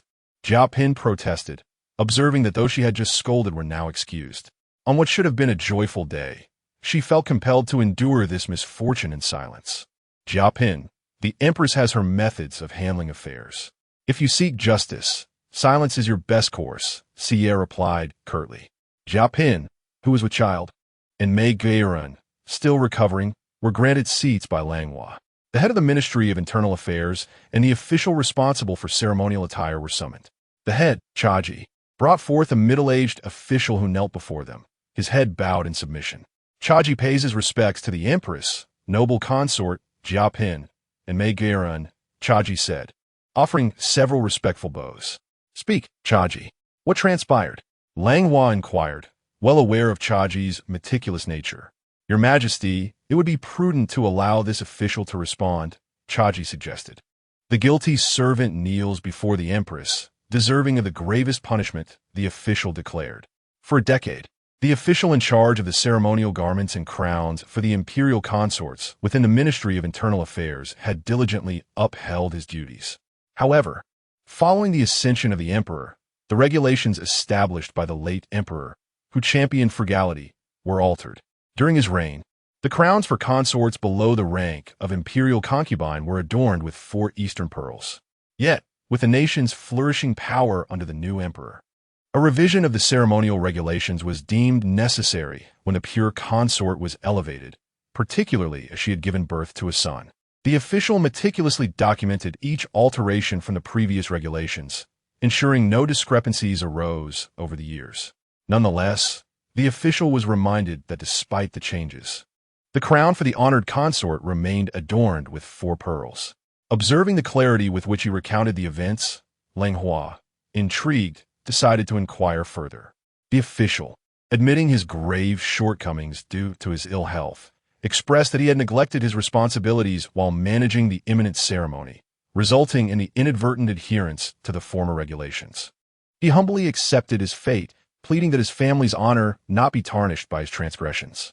Langhua, recognizing the official's years of diligent service, felt a twinge of discomfort. Yet, justice must be served. The laws of the nation and the rules of the palace must be upheld without favoritism. Consequently, she informed the emperor, who ordered the official's dismissal, a year's suspension of his salary, and a punishment of 20 lashes. The honored consort, at last, felt a sense of vindication as she returned to Qingying Palace with Li Xin. However, Langhua remained uneasy, pondering the fate of the ailing official. Shortly thereafter, a grim report arrived. The dismissed official had passed away shortly after returning home, his family impoverished and devoid of resources, leaving them destitute. The silver sent by Zhao Yitai, the chief eunuch of Changchun Palace, was fortuitously sufficient for funeral expenses. The plight of the orphaned family tugged at Langhua's heart, especially as the official's 12-year-old daughter was soon to be selected to serve in the palace. Upon learning the child's name, Wei Yinwan, Langhua was struck by a wave of recognition. This was the very girl who, in a past life, had endured torment in Qingying Palace due to her association with Qingying, rising from her humble beginnings to the highest echelons of the imperial harem. Ultimately, she had played a pivotal role in the downfall of Rui, yet met her demise in the prime of her youth. Langhua reflected on her past life, realizing that Yinwan's father's downfall was inextricably linked to the honored consort. Resolute, she vowed that Yinwan would not suffer in Qingying Palace again. She recalled how, following her own demise, Yinwan had even arranged for the posthumous memorial written by Hongli, a gesture that, despite Yinwan's ulterior motives, was a testament to respect. Moreover, she was aware that Yin Quan was a person who repaid kindness in her previous life. A mere act of assistance from Wanpin had led Yin Quan to regain the emperor's favor, especially now, at a tender age of merely 12, having just lost her father. She was such a pitiable little girl. Zhao Yitai resolved that once the new young master and the palace maids entered the palace in July, he would have Qinli keep a close eye on this Yin Quan and arrange for her to be transferred to the Changchun Palace. Langhua pressed her temples. Within the realm of her influence, extending help to those she wished to assist was the utmost she could do. She understood that such moments of compassion were perilous for a queen, yet life is fleeting. Occasionally, one must heed the whispers of their own heart. At this moment, in the Wei residence, Due to Wei Qingtai's dismissal and investigation, few came to offer condolences. Only the fellow townsman Ling Yuanwei assisted with the funeral arrangements, while his son busied himself both inside and outside the household. Yin Quan knelt before her father's spirit. Her mother had fainted from weeping thrice, and her younger siblings were wailing in distress. Only Yin Quan comprehended that the sky had fallen upon the Wei family, and she must bear its weight once more. Father, you dedicated your life to public service with utmost diligence. Yet, in the end, you were wronged. Do not worry, daughter will take care of the family. The Wei family shall surely thrive once again. Yin Quan wiped away the tears from her face, holding her younger siblings tightly. Chapter 27. Meeting the newcomers in July. The sky was high and clear, a vast expanse of azure devoid of clouds, save for a few flocks of wild geese flying gracefully overhead, heralding a promising omen. The newly selected maidens were assigned their respective quarters in the palace, with Yi Huan coming from the most distinguished lineage, granted the title of noble consort and residing in the Qingying Palace. Lu Jingping was conferred the title of Consort Lu, occupying the eastern hall of the Yonghe Palace. Huang, of a more humble origin, as the daughter of a low-ranking official from the remote regions of Bashu, had initially been considered for a lesser arrangement alongside Jiapin. However, out of compassion, Langhua petitioned the emperor to bestow upon her the rank of consort, allowing her to dwell in the Qingying Palace alongside Yi Huan. It was only later that Langhua realized that due to her own affections, Huang Fu, who could have relished the warmth of her family's embrace, would never have the chance to return to her hometown. Upon entering the palace, Yi Huan, Consort Lu, and Consort Huang made their inaugural visit to Langhua. The three were somewhat apprehensive. Yi Huan, proud and hailing from the Nalan family, naturally fostered a closer camaraderie with the more humble Huang and Lu. With Yi Huan leading the way, Huang and Lu followed closely behind, performing the customary 3 bows and 9 kowtows before Langhua, and subsequently paying their respects to the other high-ranking consorts. After Langhua, adhering to tradition, granted her rewards, she invited them to take their seats. Jiapin was nearing her delivery date, and the once withdrawn by Rue Ji finally began to make her appearance after a prolonged period of seclusion. For the first time, the Changchun Palace, where Langhua resided, was bustling with a crowd. As everyone settled, Langhua caught a glimpse of both envy and disappointment flickering in Wan Yin's eyes at the end of the hall. Langhua resolved to remind Hong Li to pay Wan Yin a visit upon his next arrival and to consider elevating her status. Despite the limited number of selections this time, the 3 newcomers possessed beauty that eclipsed the seasoned consorts, instilling a sense of self-doubt among the older concubines. Green Bamboo, observing the new arrivals, expressed her sentiments aloud. Sister Chun is rather plump. It has been 4 years since you gave birth to the 3rd prince, yet your figure remains unchanged. Qiyu interjected, not intending to target Green Bamboo, but rather noting that apart from the empress, she was the eldest among them. Green Bamboo's lament made her feel somewhat displeased. Ami Julie overeat, Hailan? Green Bamboo inquired, touching her face and turning to Hailan for confirmation. Sister, you're not at all fat. Just the other day, when I measured my autumn garments, your figure was even more slender than mine, Hailan replied, gesturing to indicate that Green Bamboo's waist was barely graspable. Relieved, Green Bamboo remarked, then I must exercise some restraint. Otherwise, come winter, I fear I may gain more weight. The group shared a gentle smile. Indeed, the favor of the emperor nurtured their well-being, as even noble consort Hai had grown bolder in her demeanor. The 3 newcomers, observing the scene, began to feel that the palace was not as strict and forbidding as the caregivers had described, nor as predatory as their families had warned. Very well. I see that each of you sisters is exceedingly beautiful. For the new arrivals, I have inquired with your caregivers and learned that Yi Huan has a penchant for poetry and song. Therefore, I have instructed the Internal Affairs Department to send some ancient paintings for decoration in your quarters, along with several compilations of poetry from the library. Do you find them to your liking? Langhua, harboring her own aspirations, had chosen not only works by Li Yin and Nalan Rong Ruo, but also a volume by Su Dompa, hoping to broaden Yi Huan's horizons and encourage her to be less narrow-minded. Thank you, Your Highness. I truly appreciate it, replied the concubine. Yihuan merely smiled faintly and ceased to speak. Lu Changzai, hailing from the Jiangnan region, had a fondness for playing the qin. The empress recalled that within the private treasury of Changchun Palace lay a green qin gifted to her by her uncle, which had languished in her possession. Thus, she arranged for it to be sent to you, and also had banana trees transplanted outside your palace, playing the qin beneath the banana leaves. I trust you will find delight in it. The consort replied, I am indeed fond of it. I also have a similar grove of banana trees at home. I am grateful for your kindness, your majesty. Lu Changzai rose to bow, her smile endearing. Langhua nodded, affirming that she indeed embodied the emperor's favored disposition. Huang Changzai, your home is the farthest, and since your selection, you have been away from home for over half a year. Surely, you must long for the flavors of Bashu. I have dispatched a chef skilled in Sichuan cuisine from Changchun Palace to your small kitchen, hoping to soothe your homesickness. Langhua held a particular fondness for Huang. As other families like the Liu had their own residences in the capital, and even those who entered the palace had family to accompany them. Only Huang, whose father served as a scribe in the Ba County office, lived modestly, carefully residing in the courtyard allocated to the selected maidens. I humbly thank your majesty, but if you have given me the chef, what shall you do when you wish to dine? Huang Changzai inquired cautiously. With a soft chuckle, Jiao Pin covered her mouth. Do you presume Changchun Palace is as remote as your humble village? Does the empress lack the means to find any chef she desires? Fear not, Huang Changzai. Should I wish to dine, I shall simply come to your palace. Would you dare to impede me? Langhua gently reassured her. Moreover, Jiao Pin, now that you hold the rank of a consort, you are the principal figure of the palace. You must treat the lower-ranked concubines with compassion and care. As they have just entered the palace and are unfamiliar with its ways, you ought to guide them without resorting to sarcasm.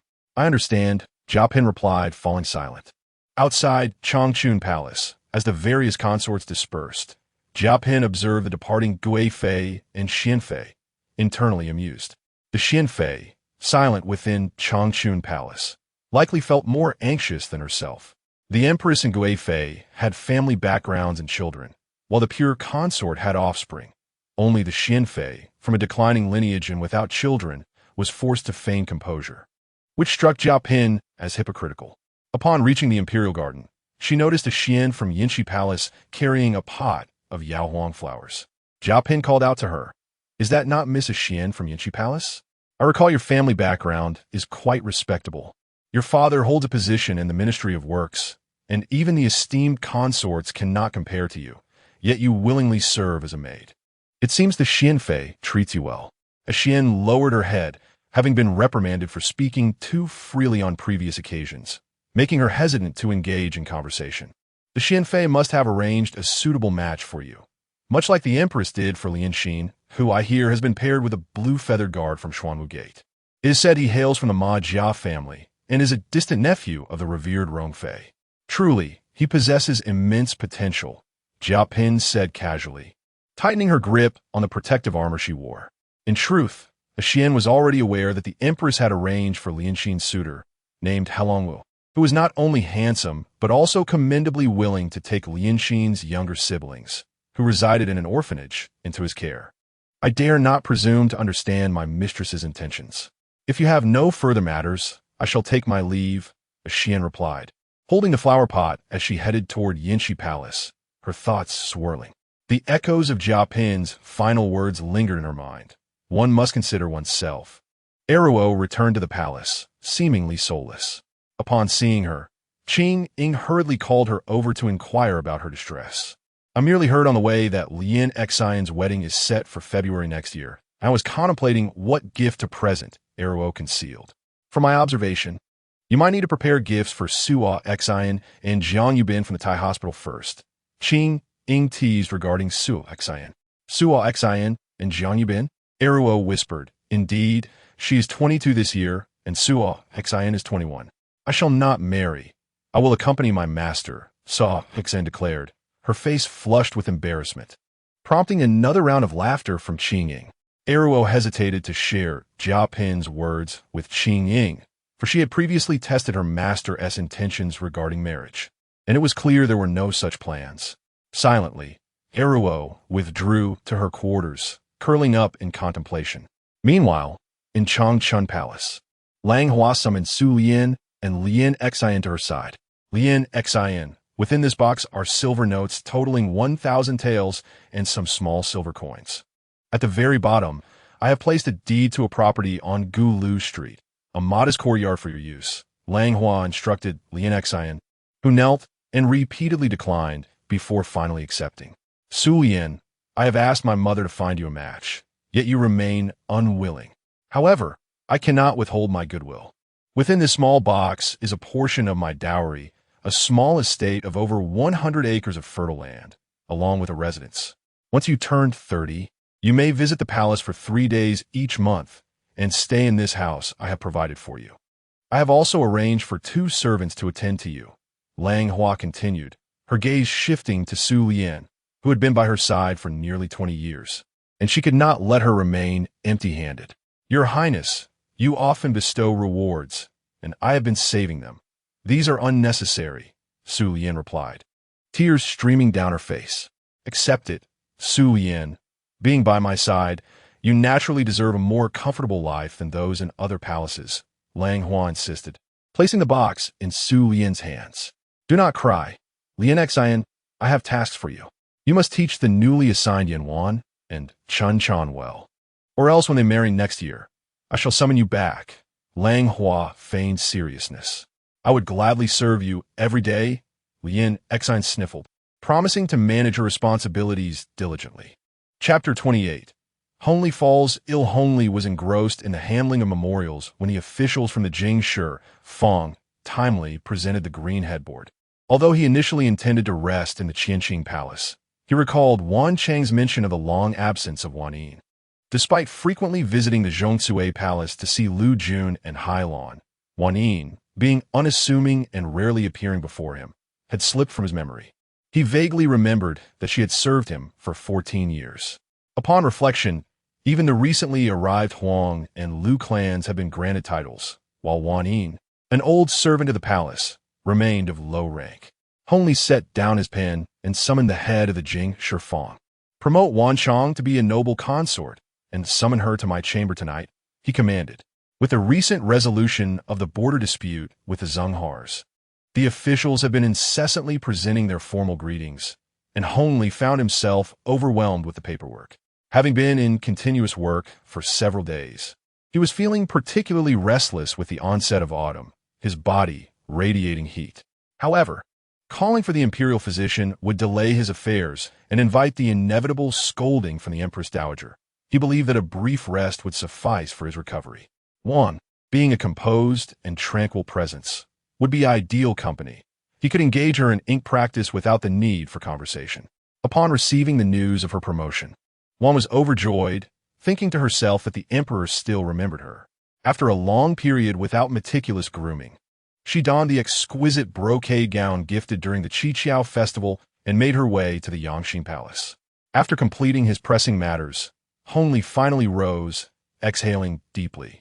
Wang Qin reminded him that it was nearly the 3rd watch, and the noble consort was still awaiting him in the chambers. It then struck Hongli that he had indeed summoned a consort for the evening.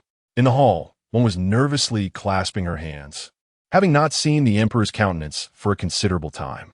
Their last encounter had been during the New Year's Eve banquet, where they had only caught distant glimpses of each other. Fortunately, she had the ability to draw, capturing the emperor's likeness from his teenage years into his 20s. Are you just going to remain seated like that? Aren't you tired? Hongli inquired, as he entered to find Wan perched on the narrow edge of the dragon bed, her body suspended in the air. Wan bit her lip and softly replied, I am not tired. She then rose on her tiptoes, preparing to assist him in removing his outer garments.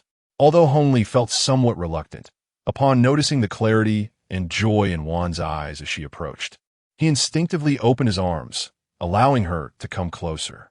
Once they were settled, however, sleep eluded him. An unusual itchiness plagued his back and arms, leaving him restless. He scratched in vain, unable to reach the source, and eventually called Wan awake. Startled, Wan quickly lit a candle to inspect him, discovering numerous red welts emerging on his skin. Hongli's consciousness began to blur, and he unexpectedly fainted. When Langhua hurried from the Changchun palace, the physician had just entered. Huan knelt on the cold floor, her face etched with anxiety. Seeing Langhua approach, she hoarsely called, "Your Majesty, the Empress." "Rise, return to Zhongsue Palace," Langhua instructed. "Wang Qin, ensure that no one speaks of this in front of the Empress Dowager. There's a consort attending tonight." Langhua thought to herself that if the Empress Dowager were to learn of the Emperor's fainting while Wan was present, it could lead to dire consequences for her. As Wan was assisted out of the Yangxin Palace, Langhua proceeded into the inner chamber. At this moment, the Empress Dowager, supported by Jinsi, arrived. And only then did everyone feel a sense of calm. The imperial physician, Qi Ru, emerged to report that the emperor was afflicted with hives, his heart fire was intense, and his spirit was strained. The severity of his condition was exacerbated by the seasonal changes, yet there was no danger to his life. Consequently, arrangements were made for the royal relatives and consorts to attend to him. The Prince of Xuanhe and the Prince of El were summoned to the palace for daytime attendance, while the selection for the evening was left to the Empress to decide. Upon hearing that there was no immediate danger, the Empress Dowager felt a measure of relief. The son pondered that it would be prudent for those consorts with children to temporarily withdraw, and the newly arrived sisters appeared suitable. Therefore, it was decided that Consort Xian would lead these sisters in attending to the emperor. Langhua reflected on her previous life, where she neglected her own health and tirelessly served day and night, only to be criticized by Consort Xian and Yi Huan for fearing competition. Thus, this time, it seemed appropriate to allow those devoted individuals to take charge. Let it proceed, as the Empress suggested. The Empress Dowager did not object. As the night deepened and the dew grew heavy, Langhua urged the Empress Dowager to take care of her health and return to the palace to rest, cautioning that the emperor's illness was contagious. She commanded the staff to fumigate the various palaces and the residence of the princes and princesses with mugwort for disinfection. The Empress Dowager hurried back to Qingying Palace, and Langhua promptly ordered someone to convey the imperial decree. Upon receiving the news, Qingying felt anxious, yet was also pleased to learn that the Empress had tasked her with leading the newcomers in attending to the emperor and hurried to Yangxin Palace. Langhua, upon hearing of Qingying's distress, felt disdain. She was unaware of the exhausting nature of attending to the sick. It entailed sleepless nights and constant vigilance to clean the afflicted areas, while also preventing the emperor from scratching himself. Even during the day, when the royal relatives were present, one had to endure the preparation of herbal remedies, with only a brief hour of respite over 2 days, which could wear a person thin. Qingying and Yi Huan had never served anyone in such a capacity. Thus they felt no psychological burden when mocking her in her past life. Upon returning to Changchun Palace, Xie, hearing the sound of the palace bells, assumed something was amiss and hurried over to see Langhua. Upon learning that the emperor had developed hives, she couldn't help but sigh in relief, praying with her hands clasped that the emperor, being a favored child of heaven, would surely be safe and sound. Langhua found it amusing that Xie showed no inclination to attend to the emperor. "I am but a humble servant, ill-equipped to attend to others, so I shall refrain from causing further trouble." With a nervous blink, Xie expressed her unease.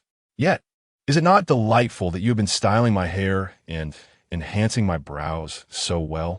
Lianghua regarded Xie, who was clad only in her undergarments, and draped a large cloak over her shoulders. "I am but a humble servant skilled in adorning you. As for assisting you in dressing and personal care, I am at a loss," Xie retorted with a hint of pride. "Very well, return and tend to Yongwang. Tomorrow, accompany me to the palace to present ourselves and ascertain whether the emperor has awakened. We shall not be reproached for our lack of concern for His Majesty's health." Lianghua instructed Zhao Yitai to escort Xie back to the Xinfu Palace. Along the palace pathway, Huangfu followed Lu Jingping, who was heading to attend to the emperor's illness. "Sister Lu, what ailment afflicts the emperor? Why summon us in the dead of night?" "I do not know. Who else is attending to His Majesty? Surely it cannot be the consort Jia, for I fear her." "I do not know. How long shall we be required to stay?" "I do not know." Lu Jingping turned back and pulled Huang Fu, wondering how the usually cautious young girl could be so talkative at night. Could it be that she was awakened from her slumber and had lost her senses? Chapter 29. The Return of Favor Upon Witnessing the Unconscious Emperor. Qingying was overwhelmed with emotion, shedding a few tears. Following the physician's instructions, she began to prepare the medicinal concoction. Soaking a towel in the scalding liquid and meticulously cutting it into small pieces to apply to the emperor's rash. After a hot compress for a quarter of an hour, she would then apply the ointment sent by the imperial hospital. While this task appeared simple, it proved to be exceedingly tedious, requiring constant repetition without a moment's pause. After merely 2 hours of labor, Qingying was exhausted, her back aching and her fingers swollen from the effort. Although Hongli lay in a stupor, the scabies plagued him, leading him to unconsciously scratch at the itch, leaving behind a ghastly array of bloodstains upon his skin.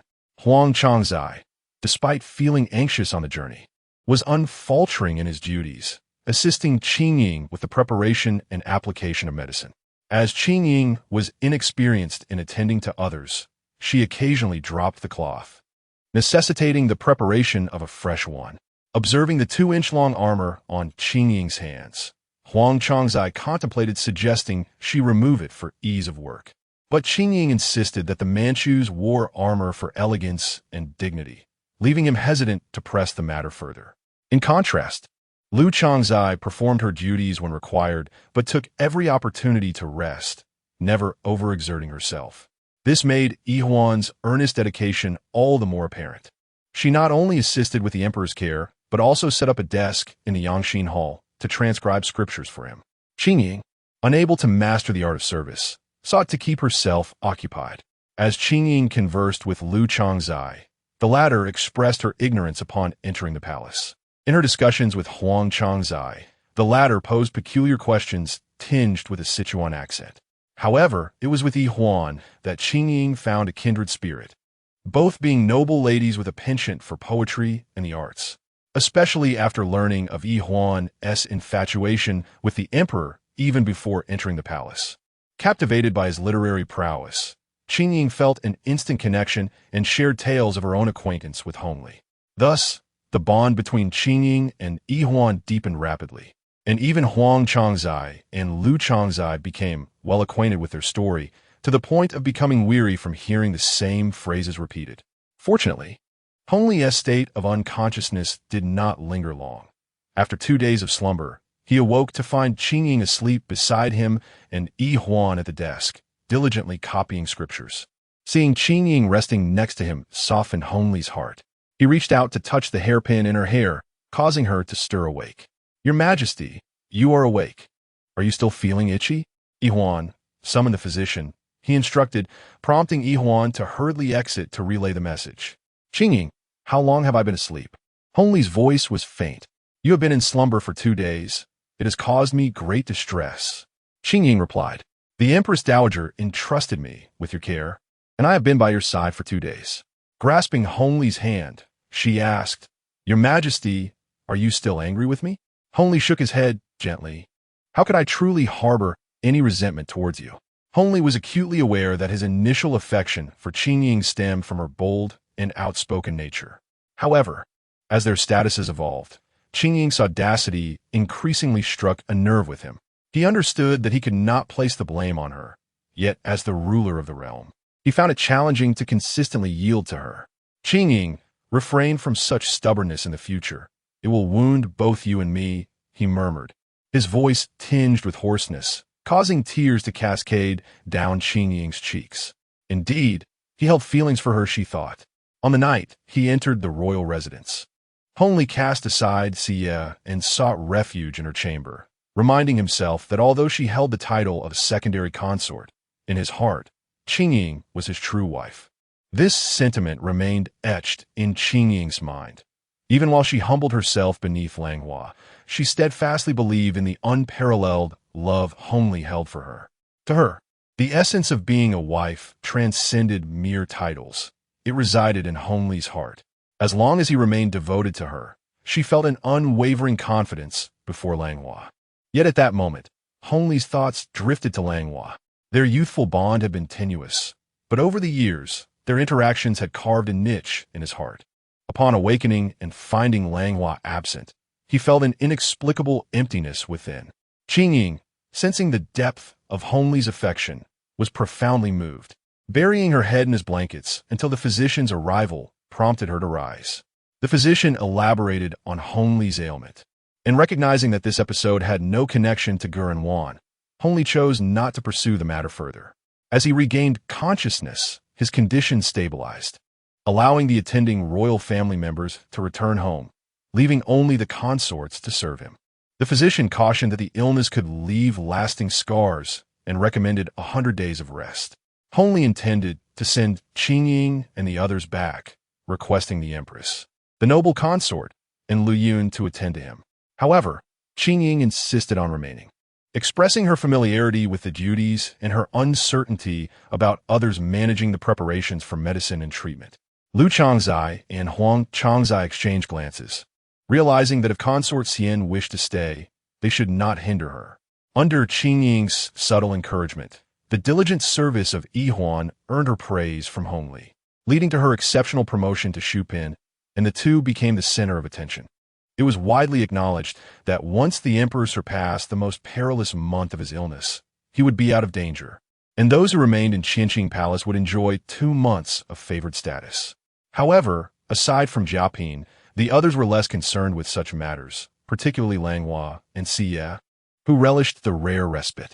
Without the emperor, and free from the annoying consort Xian and the pretentious Shupin, even Jiaping secluded herself in preparation for childbirth. In the ensuing months, the harmony within the harem resembled that of a close-knit family. Before long, Jiaping gave birth to a son. Hongli, still recovering from his illness, could not visit but sent numerous gifts and entrusted the inner court with naming the child Yongcheng. Jiaping had anticipated that bearing the emperor's first son post-coronation would surely win his favor, yet she found herself disheartened by his illness. Nevertheless, with her high spirits, she promptly reported to Langhua, delivering Yongcheng to Shokong Palace for the elder consorts to tend to, while she immediately focused on regaining her figure. Within the heart of Langhua, a sense of melancholy lingered. Jin Yuyin truly embodied the essence of survival within the palace, viewing her offspring as a ladder to ascend the social hierarchy. Naturally, the more children, the better. Yet, the fourth prince required 2 additional wet nurses, as well as the attentive care of the noble consorts. In Qingying Palace, Jiaping was indulging in a luxurious treatment, as Zhenshu applied snow frog oil over her entire body.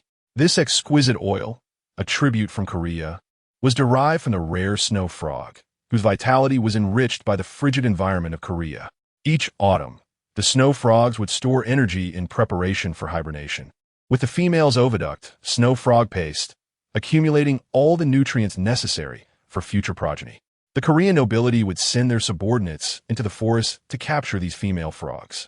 However, the treacherous conditions often resulted in tragic outcomes, leading to the royal family using the snow frogs sparingly, with a few bottles obtained being presented as tributes to the Qing dynasty. During her time in Korea, Jin Yuyin could hardly have imagined access to such a precious commodity. After arriving in the Qing court, she gradually savored the advantages of power and status. To her dismay, upon giving birth to the emperor's first son, she found herself with nothing to show for it, especially as the emperor fell ill, and the rewards she received paled in comparison to those granted to Chun Pin for bearing the third prince under the previous emperor. Filled with indignation, she contemplated leveraging this birth to elevate her position, striving for a consort rank. However, she was reminded that they had indeed welcomed a prince. The priority was for her to recover and bear more sons, as that was of utmost importance. Zhenshu, with her deft hands, glided over Jia Pin's slender waist, eliciting a pleasurable sigh from her as she closed her eyes in delight. Zhenshu had been her most intimate confidant, accompanying her from Korea to the Jin estate, then to the Wangfu, and finally into the palace. Many of her schemes would have been impossible without Zhenshu's support. To her surprise, Xian Fei had regained favor, and even the Yehanala clan had conferred the title of Shu Pin upon one of their own, challenging Jia Pin's standing. It seemed the emperor indeed favored her. Yet Jia Pin had endured nearly 8 years in the palace, laboring to nurture the imperial heir, while this newcomer had ascended to a consort position within mere weeks. How could that be justified? Before she regained the emperor's exclusive affection, she would not allow anyone to overshadow her. With a slight increase in pressure, Zhenshu's hands momentarily halted, causing Jiapin to part her lips in a gentle protest. The Ulanala clan had once held a position of considerable superiority over the Gao clan within the Wangfu. She recalled the disdainful glances she received upon her arrival, as they looked down upon her status as a tribute girl from the Li clan. Yet, now they too were forced to bow low and serve diligently. Jiapin's thoughts turned to Qingying's haughty visage, stirring within her a deep-seated aversion. Tomorrow, we shall visit the emperor to remind him of our thoughts and ensure that the Ulanala does not bask in undue pride, Jiapin commanded firmly. As another year drew to a close, the emperor's health had significantly improved and his spirits were lifted. A messenger from Zhongzhou Palace brought joyful tidings. Hailan was 3 months pregnant, further delighting the emperor. He elevated Jin Luyun to the rank of consort and Hailan to that of Pin, bestowing upon Hailan the title of Yu, with the formal ceremony scheduled to coincide with the eve of the new year. Upon hearing the news, Jiapin naturally flew into a rage. Hailan, having seized the opportunity during her most favored moments, had managed to outmaneuver by Rue Ji just as she was with child, finding herself unexpectedly vulnerable, allowing Hailan to exploit the gap and also bear a dragon heir. Meanwhile, both Lu Chongzai and Huang Chongzai were filled with joy. The emperor's health was recovering splendidly, leaving only noble consort Xian and consort Shu to continue their service, permitting them to return to the palace. At this time, Huang Chongzai, residing in the Qingying Palace, found herself the sole mistress, often enjoying the company of Lu Chongzai. Together, they indulged in roasting sweet potatoes and chestnuts over a small stove, reveling in their delightful camaraderie. The dishes prepared by the Sichuan chef bestowed by the empress, perfectly suited Wang fuese palate. However, the Sichuan chef lamented that if only he could procure authentic Sichuan cured ribs and sausages, his culinary skills would shine even brighter. Huangfu had spent half a month in the Qingying Palace, gaining a noticeable amount of weight. When she came to pay her respects to Langhua, she was playfully admonished to eat less. Upon reflection, she decided to let it be. After all, Huang Chongzai was merely 15 and did not take the emperor's favor too seriously, so she might as well indulge. Suyu, however, teased that now. Green June was not the plumpest of them all. "My lady, am I truly so chubby?" Huangfu asked, pinching her cherubic cheeks. "Indeed, you resemble a little dumpling." They chuckled, Lu Chongzai and Langhua stifling their laughter. Huangfu felt a twinge of dissatisfaction. Both the noble consort and Jiapin had sharp tongues. Yet there was something distinctly different about their jests. While Suyu jested about Huangfu's plumpness, she later ensured that Mo Xian delivered half of the Sichuan cured ribs and meat sent by Lord Gaobin to Huangfu. "Sui Ue, you possess a tongue as sharp as a knife, yet a heart of tofu," Langhua remarked, gently tapping Suyu's brow. "I have no desire for that cured meat. It's dark and unappealing. Only that rustic girl would relish it. Better to give it to her," Suyu said, peeling a chestnut and offering it to Langhua. The remaining half of the cured ribs and meats, Suyu instructed the small kitchen to prepare, distributing among the princes and princesses of the various palaces for them to savor. In the Zhongzhou Palace, Hailan enjoyed the cured ribs sent by Suyu while sipping the milk tea brewed by Green June, feeling content and at ease. Yet, a tinge of worry crossed her mind for her sister. With the emperor unwell, would he harbor resentment for their absence? Green June reassured her, "Dear sister, fret not. When the emperor inquires, we shall say that Yongzhang, upon hearing of our father's illness, became so anxious that he fell ill himself and discovered he was with child. To protect the dragon heir, we refrained from attending to his illness. The emperor will not blame us."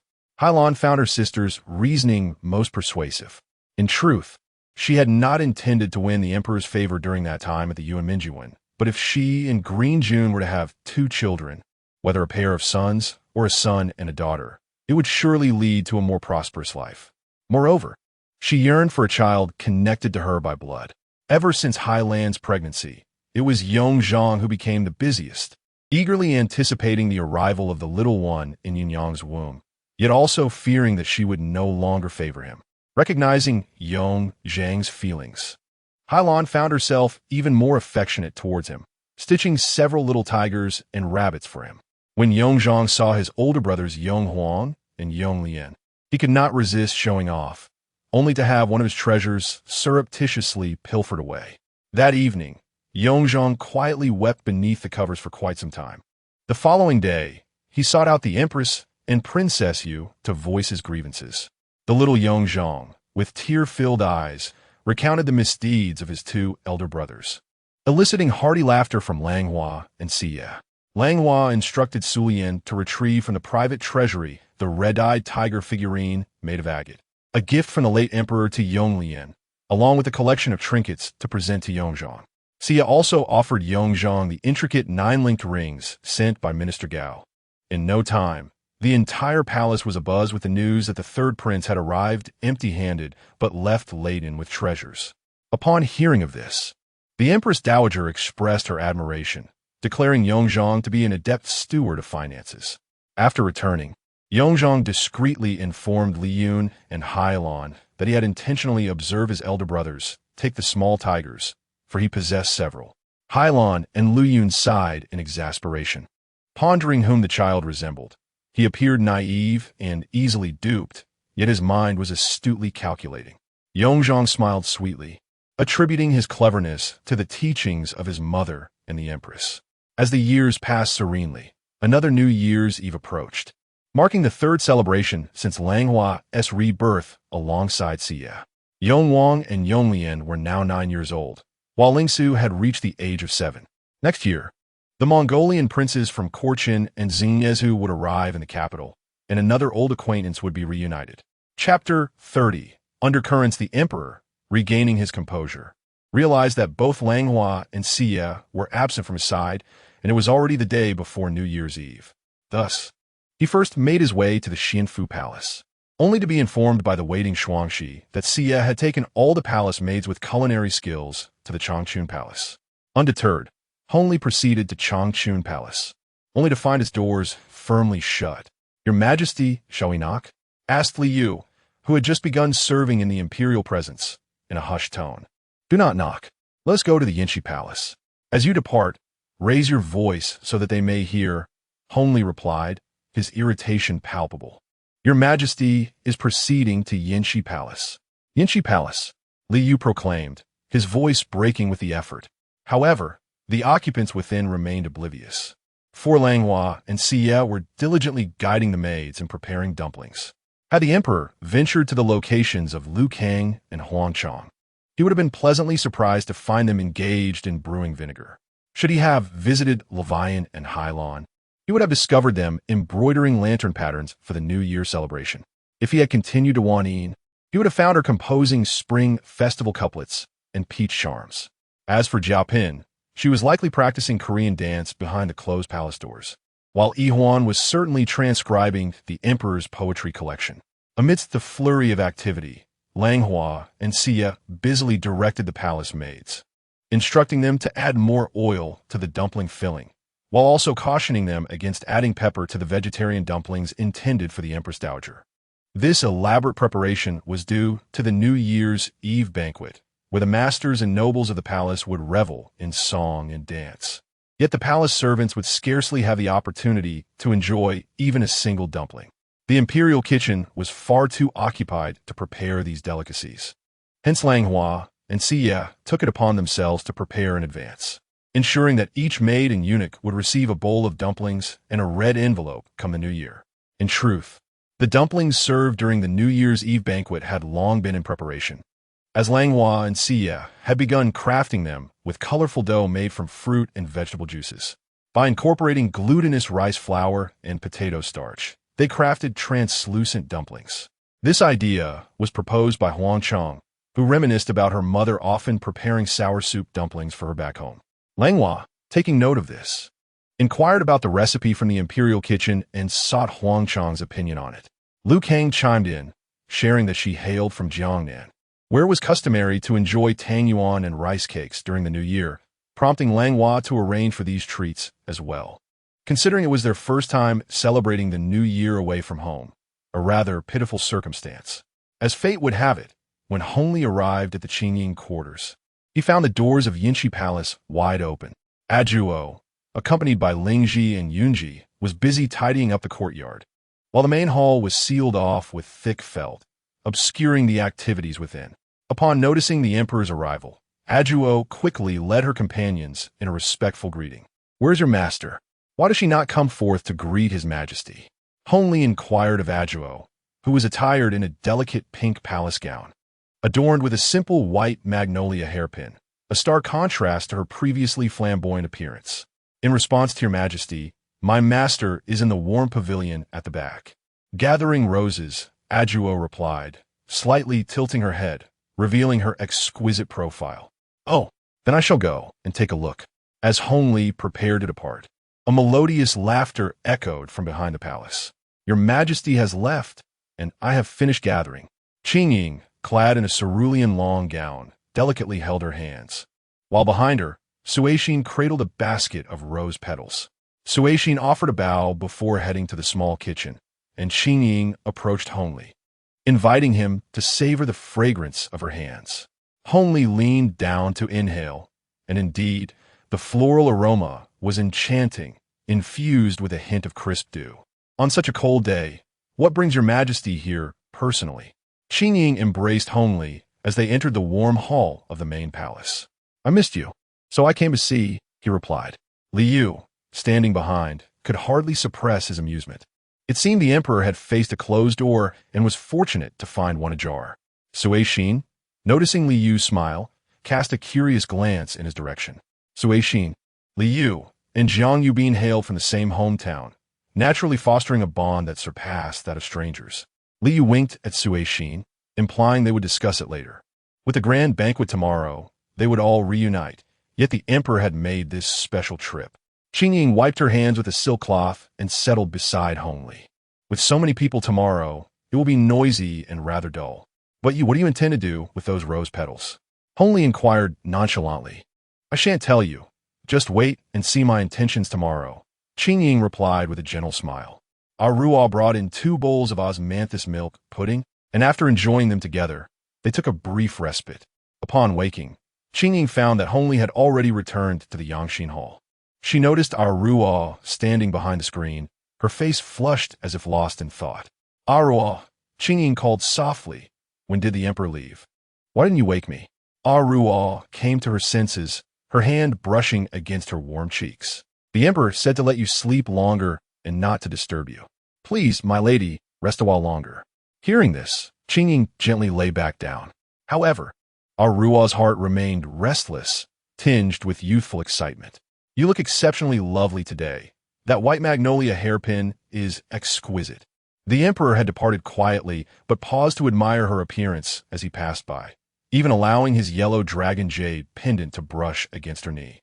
She felt her cheeks burn, her heart racing wildly. The words of Jia Pin echoed in her mind. "Even among the palace's young ladies, none can compare to your lineage." Aruo's heart stirred with ambition as she gazed at the slumbering Qingying behind the screen, contemplating her own aspirations. During the New Year's Eve banquet, Langhua clapped her hands, and the maidens each presented a plate of dumplings and a dish of vinegar before the gathering. Langhua rose to greet the Empress Dowager and the Emperor. "This year is different from the past. The palace is livelier than ever. I personally arranged this feast with my sisters. The lantern designs are by Lu Jun and Hai Lan, and the couplets and peach charms were penned by Wan Yin. As for the dumplings, they were skillfully made by me and Shi Yu along with the maidens, each plate uniquely adorned. As for the vinegar, let Huang Chang and Lu Chang introduce it to you." Lu Jingping and Huang Fu rose to bow, and Lu Jingping spoke. "My hometown is near Zhenjiang, famed for its exceptional vinegar. I have borrowed a secret recipe to create this Zhenjiang fragrant vinegar for the Empress Dowager, your majesty, and all esteemed ladies to enjoy. In the realm of Bashu, where I hail from, dumplings are traditionally boiled in a piquant and tangy broth. Aware of the capital's aversion to spiciness, I have deliberately reduced the amount of chili in the soup, hoping to offer a novel experience to my esteemed sisters." Wan Gefu remarked sweetly. Upon hearing this, Qingying turned to signal Aruo to refrain from bringing out the vinegar she had prepared, as it had already lost its novelty. The Empress Dowager, listening to the two frequent speakers, smiled graciously, akin to a benevolent deity, expressing her gratitude for their thoughtful gestures. Truly, the harmony within the palace radiates a sense of prosperity. The Empress Dowager then looked towards Emperor Hongli, remarking on his good fortune. It is indeed thanks to your presence that we encounter fewer disputes within the palace. Hongli complimented the Empress Dowager. They first sampled the dumplings, accompanied by the vinegar served alongside. The Empress Dowager, a devotee of the divine, was presented with a vegetarian medley crafted from spring bamboo shoots, mushrooms, and bean sprouts by Langhua and Shiyu. The emperor, with a penchant for duck, endeavored to incorporate it into the filling, complemented by green peppers to elevate the dish's uniqueness. The Empress Dowager relished the meal, rewarding the attendees generously, and citing fatigue as a reason, retired to her chambers early. With the departure of the Empress Dowager, the atmosphere of the banquet became lively and spirited. The rejuvenated Jia Pin danced gracefully, capturing the emperor's admiration.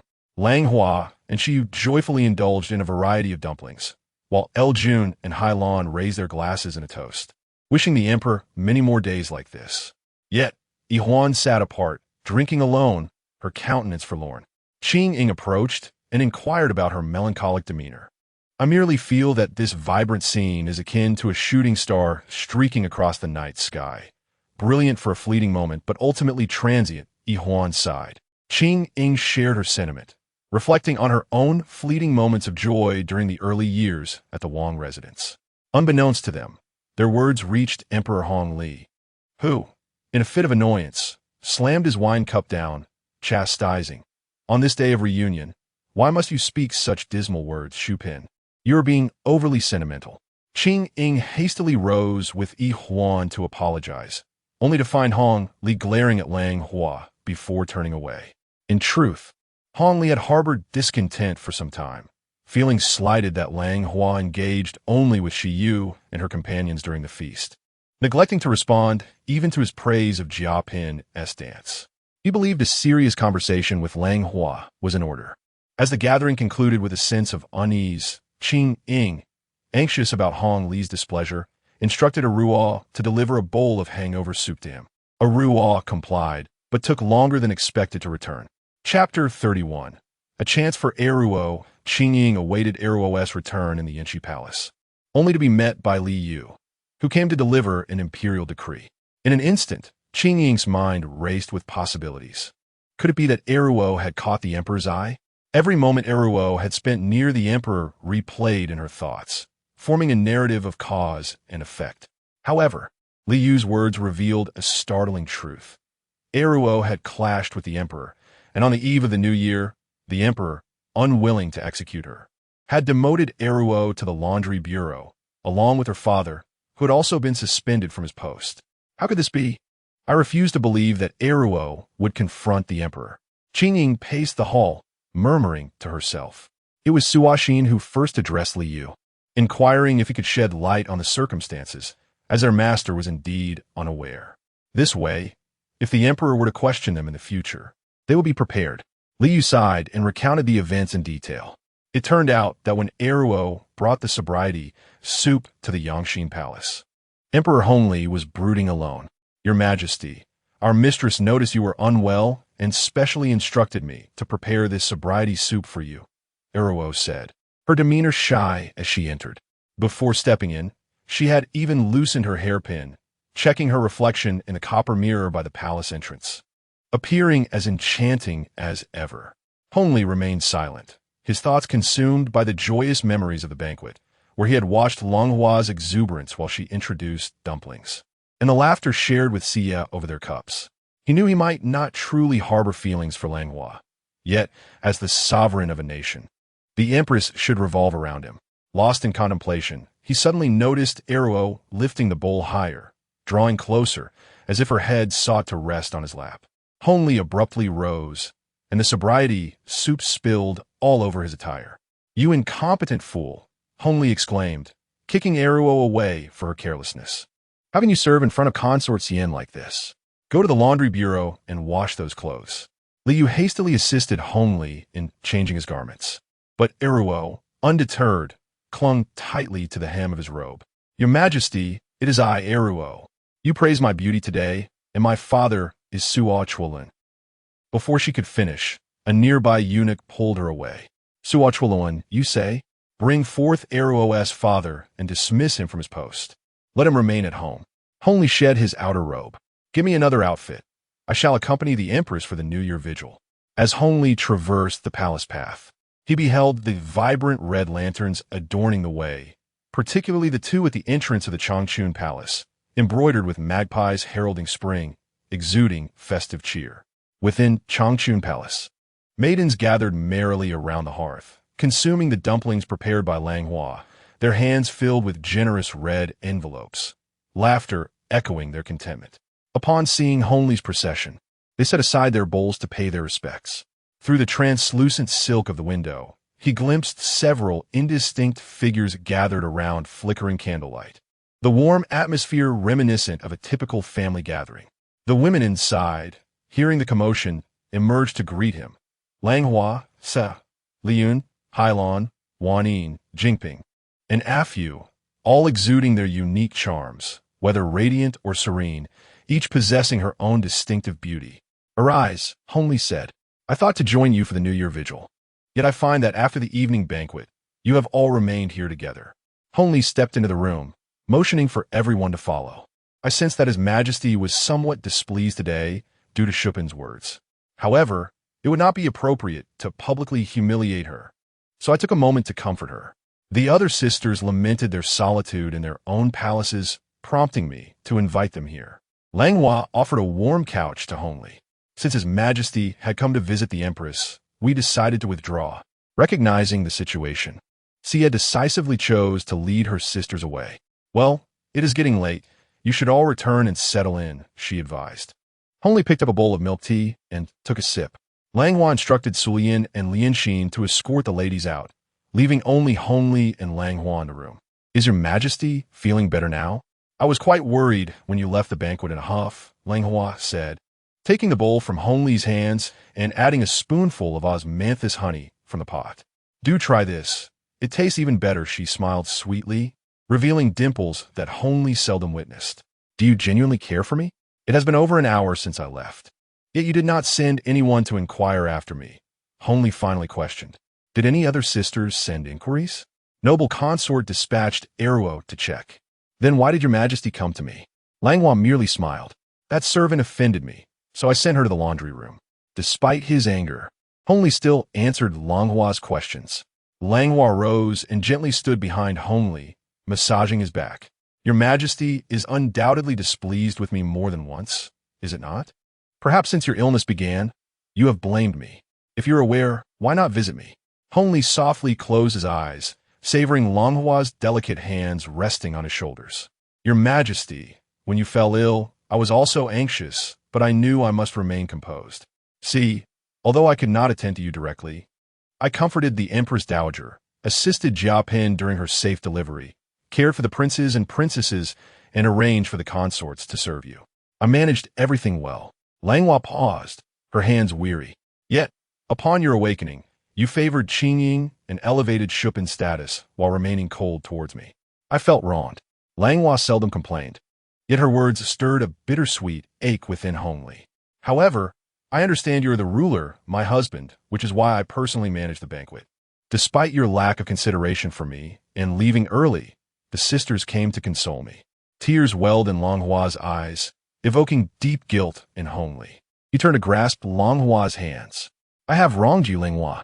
He gently embraced her. "I understand you. You have recovered. But there remains a pent-up frustration within you that needs release. In time, you'll feel better." Langhua rested her head on Hongli's shoulder, falling silent. Meanwhile, Qingying, having learned the situation from Liu, was in a state of anxiety. Upon hearing that the emperor had gone to the empress, she hurried to see him. "My lady, it is imperative that we first prepare some items for Sister Eruo and send them over," Suashin suggested. "Then, Huxin, please assist Eruo in gathering some essentials. Liu, kindly inform me once you have done so." Qingying watched as Liu departed, and then she sank into her chair for a prolonged moment.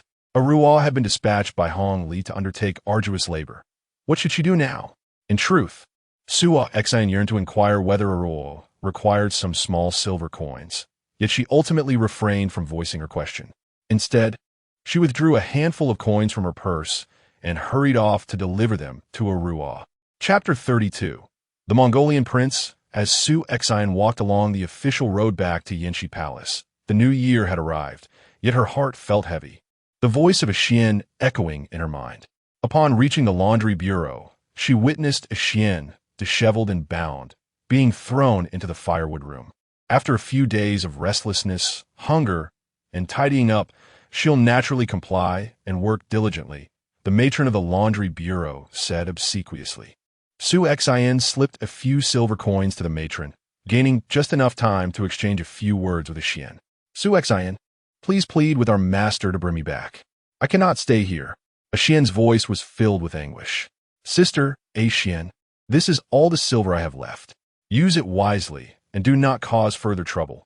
Otherwise, you will suffer even more. Su Exiled placed the remaining coins into a Xian's pouch. I beg you, you must tell the master. I am innocent. A Xian continued to struggle. Su Exiled intended to agree, but the master's unpredictable attitude made her hesitant. She merely nodded slightly and retreated. The row of dilapidated small houses that comprised the laundry bureau was surrounded by a high wall, isolating it from the grand and magnificent inner palace, suffocating Su Exiled. Once outside the high walls, she finally breathed a sigh of relief. Upon returning to Yinshi Palace, she found the young master already resting, alone in the wing room. She gazed at the empty bed once occupied by a Xian, a wave of sorrow washing over her. She recalled how Li Yu had brought her a box of jasmine pomade today. Such kindness was something Su Exiled could not accept lightly. It was better to clarify matters with Li Yu sooner rather than later.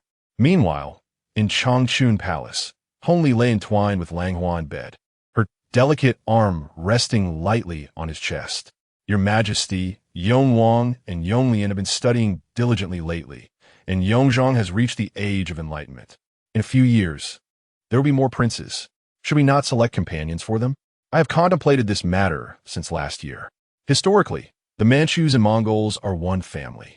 We should select some Mongolian nobles as companions for the princes. In a few days, when the Mongolian princes come to court for their duties, we can choose a few outstanding youths from their entourage to remain in the palace.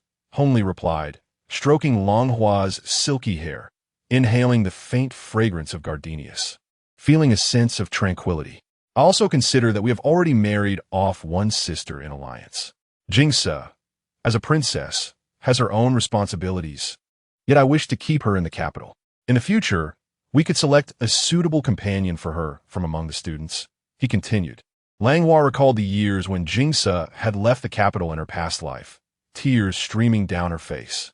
Hongli, noticing her sorrow, gently inquired, why are you crying for no reason? I cannot bear to hear of Jingse being sent far away. I want to keep her by my side, Langhua replied, her tone tinged with a hint of petulance, a side of her never before revealed to Hongli. I share your sentiments. She is my only daughter, and I must think of her future. Hongli tightened his embrace around Langhua, who buried her head deeply into his arms. Yes, I understand. Langhua recollected that in her previous life, when a Mongolian nobility entered the capital, it coincided with the untimely demise of Yonglian and Qingying's subsequent disgrace. At that time, upon Yonghuang's arrival at the palace of the pure concubine, the emperor lacked the inclination to select companions for the princes. Notably, the list of those entering the capital included Jing's future husband, Sibu. As the emperor's only daughter, if an alliance were to be arranged, it would be unavoidable. Langhua resolved to reverse the situation, opting not to allow Jing's to marry into Mongolia, but rather to arrange for the Mongolian heir to come to the Qing dynasty as a son-in-law. That night, the Forbidden City was aglow with candlelight, its halls enveloped in a serene silence. Xia had visited Yongwang, who slept in the side hall. From a neglected, frail little prince to a confident and robust young boy, she tucked the quilt around his sleeping form before quietly departing. In Changchun Palace, Hongli had already succumbed to slumber. In 2 hours, the empress and emperor of the great Qing Empire would proceed to Ruihua Palace to pay homage to their ancestors. praying for a prosperous new year and the well-being of their subjects. On the 12th day of the first lunar month, Qingying, the vice minister of rites, received the emperor's decree to welcome the Mongolian princes into the capital at the palace outside the city. Qingying was the eldest son of Qin Sanbao, and in a nominal sense, the elder brother of Yuyin, who had received considerable care during her years of the Qin residence. Due to this bond, Qingying was willing to assist Yuyin in numerous matters. Upon their arrival in the capital, the Mongolian princes temporarily resided at the former residence of Prince Gui. The esteemed leader of this delegation was Prince Luobu of the Qin, who brought along his beloved younger son, Sibu, who was neither the legitimate nor the eldest son. He aspired to secure a title for his son. The Bailing prince, with simpler ambitions, recognized the Qin's historical connections with the imperial family and sought to establish ties with the Qing by marrying his daughter, who was still a few years from being of marriageable age. He wished to present himself before the emperor to discern his majesty's preferences, allowing ample time for his daughter to prepare.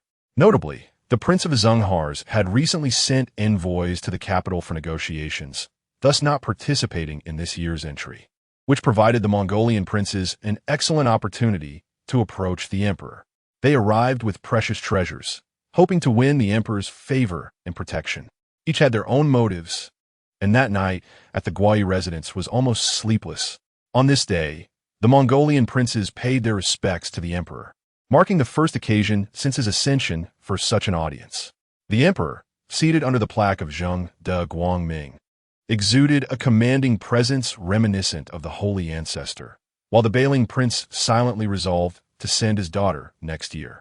The emperor instructed the Ministry of Internal Affairs to organize a lantern festival banquet for the princes, advising Langhua to refrain from direct involvement, as the princes from the grasslands were not particular about details and could rely on the servants for arrangements. With some leisure, Langhua urged Lianxin to prepare for her upcoming marriage. As the palace could not provide a send-off for the maidens, Langhua entrusted the arrangements to Madame Fucha, ensuring Lianxin would marry from the Fucha residence, with all matters being personally managed by Madame Fucha. Grateful for Langhua's kindness, Lianxin devoted herself to teaching Yanwan and Chunchan diligently. On the 14th day of the first lunar month, Lianxin was finally set to leave the palace. Langhua sat before a bronze mirror as Su Lian applied her makeup. Rarely, Langhua took the initiative to don a pair of ruby earrings. Lianxin entered and bowed several times to Langhua, her face filled with reluctance. "Your Highness, I cannot bear to part with you." "Foolish girl," Langhua replied gently. "To bear children and nurture a family is far more significant than my presence. Once you leave the palace, a whole new world awaits you. You must cherish it." Langhua looked at Lianxin with compassion. "You must embrace life fully, Lianxin, and make amends for the sufferings of your past life. You will always be my devoted servant." Lianxin bowed again, her heart heavy. "Please rise, Lianxin, and step joyfully out of this forbidden city." Langhua then presented a meticulously prepared pair of gold lotus hairpins adorned with emeralds, delicately placing one in Lianxin's hair. "Your Highness, you have already given me so much," Lianxin protested.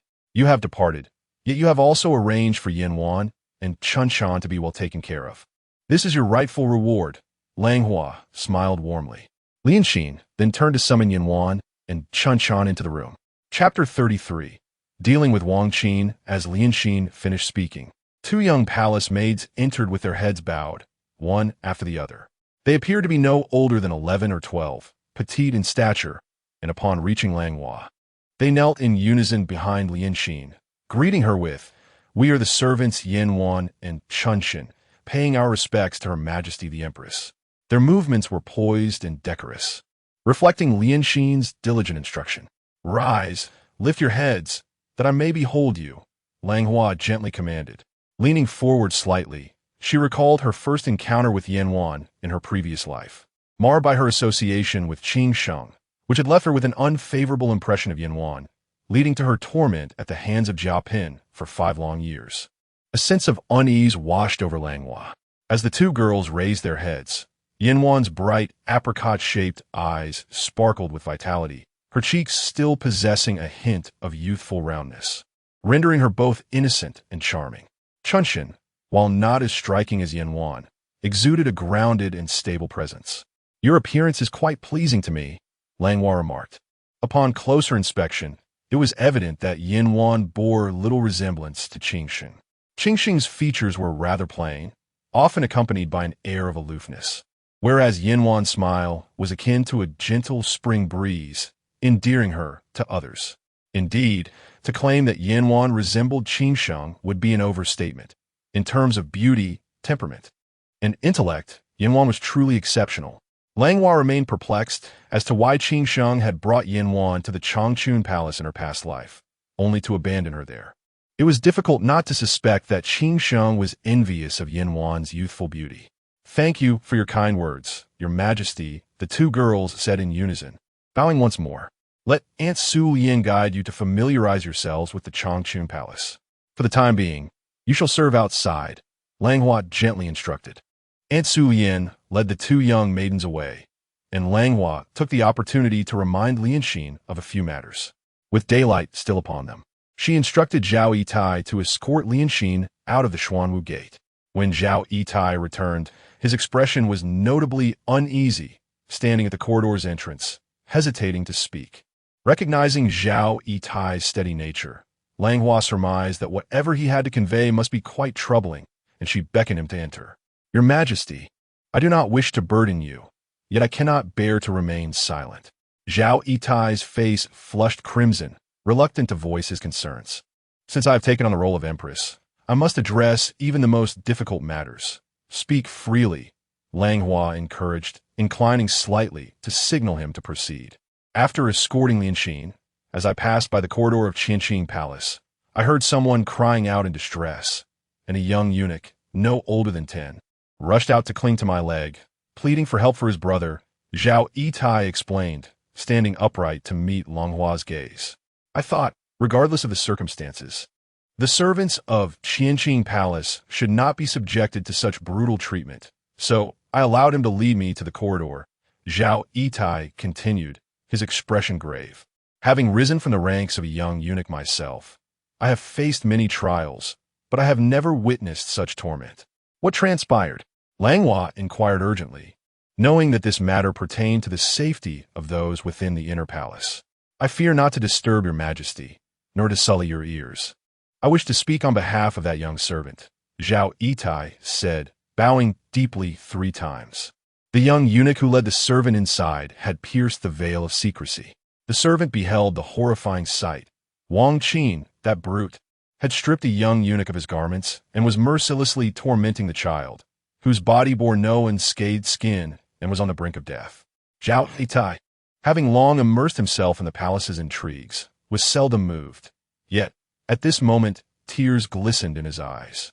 "Your Highness," the servant lamented, "I am aware that we, having cleansed ourselves, are no paragons of virtue, nor do we possess the nobility of our masters. Yet, eunuchs are still human. I dare not confront the chief eunuch before His Majesty, but I cannot stand idly by and witness that child suffer to death."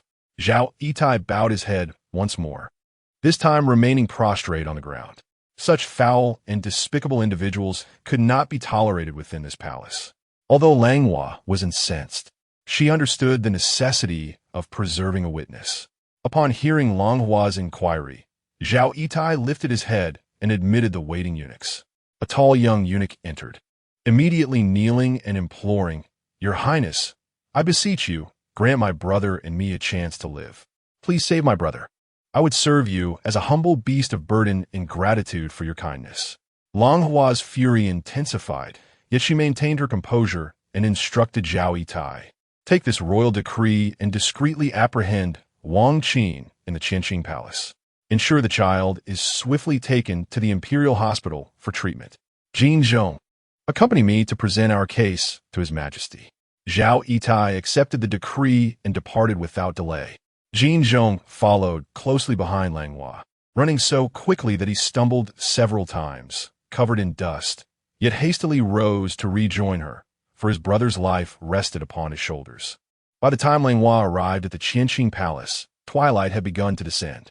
Hongli, attended by Li Yu, was reviewing the minister's petitions when he received word of the Empress's arrival, which filled him with joy, prompting him to urge her to enter quickly.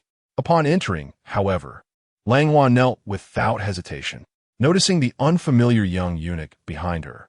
Hongli was puzzled until Li Yu reminded him that this was one of the newly assigned eunuchs from the Naiwa Fu, named Qingying. Your servant has failed to maintain order within the palace and was unaware of the abuse occurring among the eunuchs, nearly resulting in a loss of life. I come to seek the emperor's pardon. Langhua raised her gaze to Hongli. Rise and explain, Empress. What has transpired? Hongli set down his brush, commanding Li Yu to assist Langhua to her feet and offering her a seat. Langhua gestured for Qingying to recount the events to his majesty, for she could not bear to do so herself. Qingying, with deep sorrow, recounted the maltreatment he and his brother had endured since entering the palace. He revealed that today it was his brother who had pushed him forward before Wang Qin, claiming he would serve the man, thus allowing Qingying to escape a dire fate. As he spoke of his anguish, he was overcome with tears. Qingying displayed the scars upon his body, providing a mark of evidence, a red mole on Wang Qin's abdomen. Before Qingying could finish, Hongli, in a fit of rage, swept half of the items from the table to the floor. The attendees, witnessing the emperor's fury, prostrated themselves, pleading for his mercy. Under my very eyes, the chief eunuch dares to disregard life itself. Li Yu, do you possess any knowledge of this matter? Hongli glared at Li Yu, who was Wang Qin's apprentice, suspecting their collusion in this heinous act. Li Yu hurriedly bowed and explained, Your Majesty, both my master and I take turns on duty, and we each have separate quarters. We do not share living space with those young eunuchs. I truly had no knowledge of this. At that moment, Zhao Yitai had already captured Wang Qin outside the Yangxin Hall and entered to report to Hongli and Langhua. Your Majesty, when I arrived, the child was already in a state of decline, breathing shallowly. The attending physician declared that he was beyond saving. Recalling the child's tragic condition, Zhao Yitai could not help but shed tears. Langhua gently closed his eyes, realizing that it was ultimately too late. Your Majesty, shall we summon Wang Qin to confront him? Langhua inquired aloud, expressing disdain for such merciless lackeys who tarnish the emperor's sight. Wang Qin shall be executed, and Li Yu shall receive 30 strokes. Hongli's voice was icy. Upon hearing of his brother's demise, Qingying trembled on the ground, and the hall was enveloped by the sound of his quiet sobs. Zhao Yitai escorted Qingying away, while Langhua remained lost in thought. Hongli sat down with a sigh. Langhua reflected that although she had managed to preserve Lianxin in this lifetime, she had not foreseen that Wang Qin would bring harm to others, resulting in the loss of an innocent life.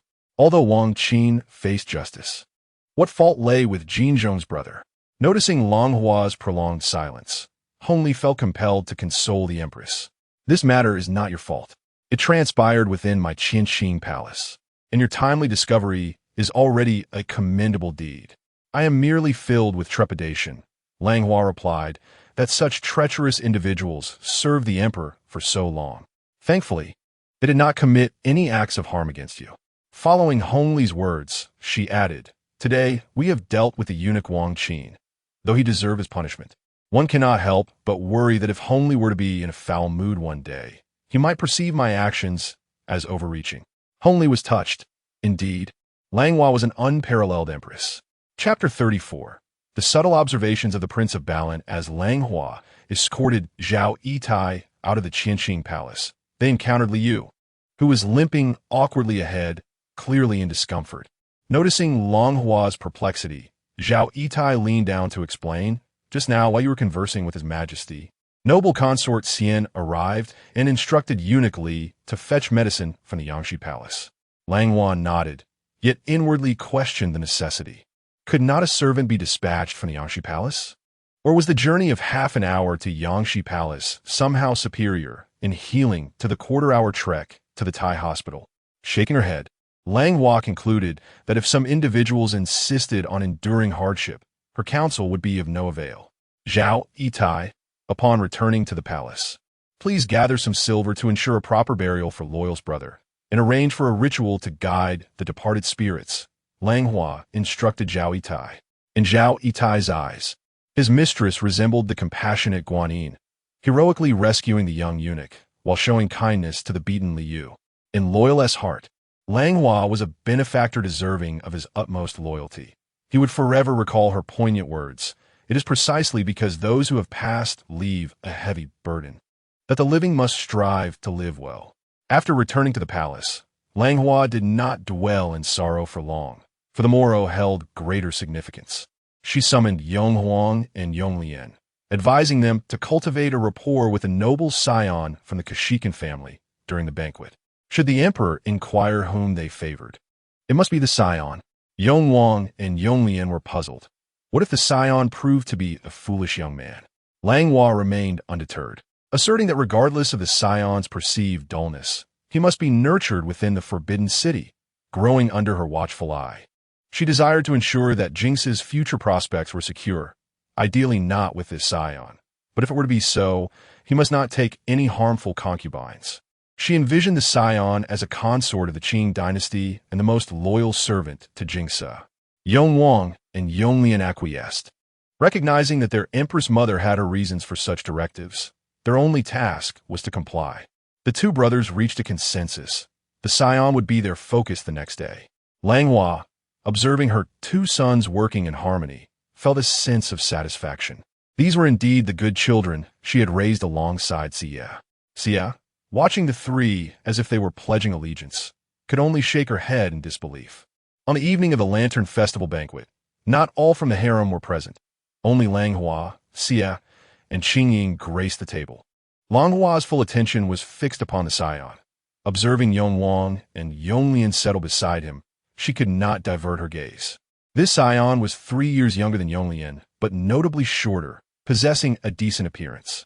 Despite his halting Mandarin, he seemed rather earnest.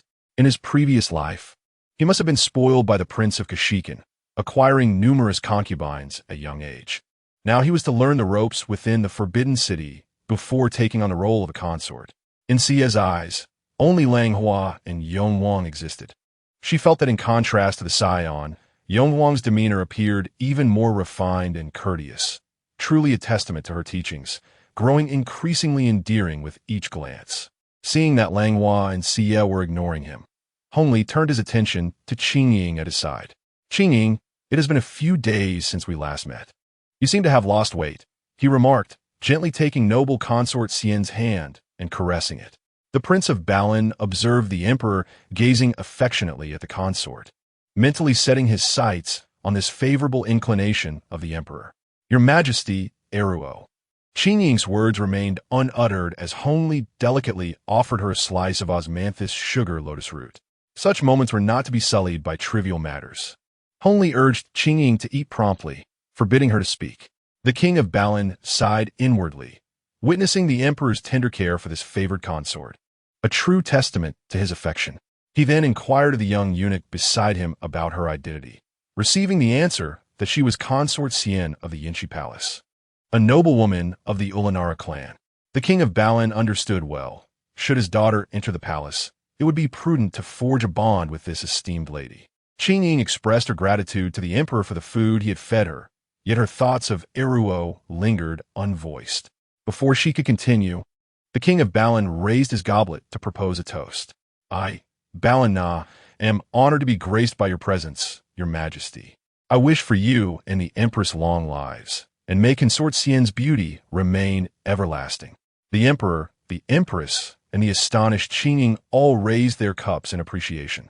Only Xie, with her head bowed, inquired how Langhua had left her behind. Langhua, with a smile, replied that it was Xie's choice to sit beside her instead of on the emperor's right. I feel at ease beside you. Xie paid no mind to whom the king of Balan offered his respects. A prince who had sought an audience with the emperor for over a decade and had yet to succeed was hardly perceptive. The princes of the Qingying and Chahar clans had already dispatched their congratulatory gifts to her and the empress, and she was aware that Liu Changzai and Huang Changzai had not encountered much in the way of worldly experience, yet they had selected a variety of gifts to present, easily appeasing the two young maids. The Qingying prince, feeling disgruntled that the king of Balan had toasted the emperor before him, shot a fierce glare at the latter, questioning his understanding of hierarchy and decorum, vowing that their tribe would eventually be absorbed. Hongli remained oblivious to the undercurrents swirling among the guests. For Langhua had finally engaged him in conversation. "Your Majesty, which of these children do you find most commendable?" Langhua pointed to the silk-clad figures of the Prince of Qingying and the 2 sons of the Prince of Chahar, as well as the 3 sons of the Prince of Zaysak. "I observed that Yongwang and Yonglian seemed particularly fond of the one from Qingying." Hongli followed the direction indicated by Langhua. "The ties between Qingying and our Aizenjoro clan run deep. This child is indeed the grandson of the esteemed Grand Princess Duanmin, the consort of our forebear. Although his mother is not the Empress Dowager, he possesses remarkable talent and is greatly favored by the prince." Langhua leaned closer to Hongli and spoke in a hushed tone. "No wonder I feel such a kinship. It turns out to be a matter of bloodline." Hongli marveled at Langhua's management skills.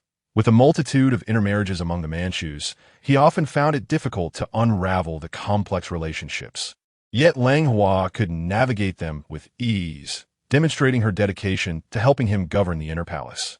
Hongli summoned the young man, and indeed, he was no ordinary individual, thus bestowing upon him the rank of first-class Taiji, appointing him as a companion reader for the princes within the palace. The Prince of Qingying, Lobo, was naturally filled with gratitude, fearing that Hongli might change his mind, and he grasped the young man's hand, bowing in thanks. The other princes looked on with envy. After just one visit to the palace, the emperor personally conferred a title upon him, allowing him to grow up alongside the princes as their companion reader, a bond that none could rival. The king of Balan, upon witnessing the advantages gained by the Prince of Qingying, was filled with exuberance. He pondered that if his daughter were to emulate the demeanor and conduct of the emperor's favored consort Xian, the Balan tribe would surely secure a formidable backing in the future. With delight in his heart, the king discreetly bestowed a handful of silver notes upon a young eunuch in his company, imploring him to gather information regarding consort Xian's usual manner of handling affairs, so that he could impart this wisdom to his daughter. The following day, Emperor Hongli commanded the Prince of Qin and the Ministry of Rites to escort the Mongolian prince back to his homeland. After all, the local specialties had been received, and a suitable companion had been found. Keeping the Mongolian prince in the capital would only lead to unnecessary complications. Chapter 35. The proud peacock Qingel, recognizing the youth of SB, commanded that SB temporarily reside within the palace, placing him under the care of the noble consorts of Qingying Palace, with a status akin to that of a prince. Recently, Eling, who had been preoccupied, while Jing-S spent much of her time with her aunt H-Ing-T in Qingying Palace, frequently visiting Qingying Palace. Elinji-U, not only considering Jing-S's future marriage in light of SB's entrance into the palace as a companion reader, had also imparted wisdom to Jing-S since childhood, teaching her that, as a woman, she must cherish her self-respect and dignity, yet remain flexible to avoid unnecessary disputes, achieving her aims with grace. Though Jing-S could not fully comprehend these lessons, she absorbed them quietly. Jing-S often visited Qingying Palace to see Qingying, whose amiability was a refreshing contrast to the difficult temperament of GPN.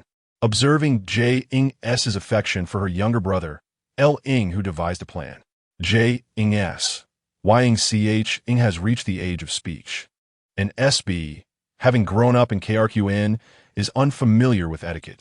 Being in the same palace, he may lead Qingying astray. L-Ing, who expressed with concern, "Indeed, I worry as well. SB cannot even articulate Mandarin properly, and he may negatively influence Qingying." Jing-S concurred, recalling SB's babbling speech. "Therefore, you must first teach SB the rules. For instance, as a princess, he must bow to you upon meeting, serve you tea, lift the curtain when you exit, and must not gaze westward when you direct him eastward. Through your guidance, Qingying shall not be misled. Understand?" L-Ing, who endeavored to convey her earnestness through her gaze. Jing-S nodded emphatically, assuring her mother, "Rest assured, as Qingying's elder sister and a princess of the great Qing, it is my duty to guide my brother and the foreign officials." L-Ing, who felt a wave of relief. Regardless of whether SB would qualify to be Jing-S's husband in the future, he must show her utmost respect. Having absorbed her mother's teachings, Qingying hurried to Qingying Palace to put her plans into practice. Outside, YNWN on duty had overheard the queen's words and pondered how they differed from her mother's instructions. Her mother had always asserted that her brother was the hope of the WI family, and she, along with her sister, had sacrificed everything for him. With their father deceased, her brother represented their world, and his desires must be fulfilled. Sighing, YNWN mused how everyone aspired to be a princess, enjoying such freedom. Yet, upon reflection, she realized her own fortune. Upon entering the palace, she had been welcomed into the queen's Qingying palace, where the elder sisters treated her with great kindness, allowing her to sleep closest to the charcoal stove at night. During her shifts, they would prepare warm water bottles for her. Auntie Esli N and Sister Wyzich, who had recently joined, never reprimanded her, demonstrating patience in teaching her the tasks she struggled with. Moreover, her dearest friend CHN was also assigned there, making her days in CHN Palace even more joyous than those at home. Though she had exchanged only a few words with the queen's generosity shone through. Within a month, she had bestowed gifts of silver on several occasions. YNWN saved every coin, hoping one day to send them home to support her family. Outside the palace, YNWN dreamed blissfully of serving diligently, contemplating the possibility that one day she might become a trusted maid like Auntie Esli N or find a worthy husband like Sister Lien XN, with a promising future ahead. Within the Shokong Palace, Princess Jingsa was instructing the consort Sibu on the etiquette entrusted by the Empress Dowager. Sibu found the teachings somewhat perplexing, grasping only one essential truth. She must heed the words of this princess. In the adjacent abode of noble consort Kong, a young eunuch, on behalf of Prince Balin, sought to inquire about the character and principles governing the favored consort. You have come to the right person. I stand on equal footing with the late emperor's virtuous consort. The young eunuch listened attentively, for the other consorts were preoccupied with raising the princes and Mongolian heirs. The favored consort must exhibit pride and refrain from behaving like a frivolous entertainer. Secondly, she must maintain a sense of decorum and not appear overly eager to please the emperor. As noble consort Kong grew animated, reflecting on her own illustrious life, she enumerated a dozen principles. The young eunuch diligently recorded her words and discreetly sent them out of the palace to Prince Balin. After the court session, the emperor, feeling jovial after reviewing several enlightening texts, pondered whether these books were too simplistic. He ordered the officials of the Ministry of Personnel to select suitable reading materials for the princes and Sibu's son. Once this task was complete, Hongli recalled that the noble consort had appeared displeased during the Lantern Festival banquet, likely due to Prince Balin's thoughtless behavior, and resolved to offer her some comfort. The noble consort, sensitive to the cold, had the windows of Xianfu Palace sealed with layers of oil paper and hung double cotton curtains at the door. Beneath a grapevine trellis outside, two vibrantly colored peacocks graced the scene. When the Yunnan general presented these splendid creatures, Hongli, aware of the noble consort's fondness for such vivid spectacles, had gifted them to her. She nurtured them with great care, and they became a remarkable sight within the palace. Why did you not send word in advance, so I could prepare your luncheon? Xia inquired, gracefully taking the emperor's arm. Despite the influx of new faces in the palace over the years, Xia always held a special place in Hongli's heart, for he cherished her genuine nature. Even when she displayed her temper, it remained endearing.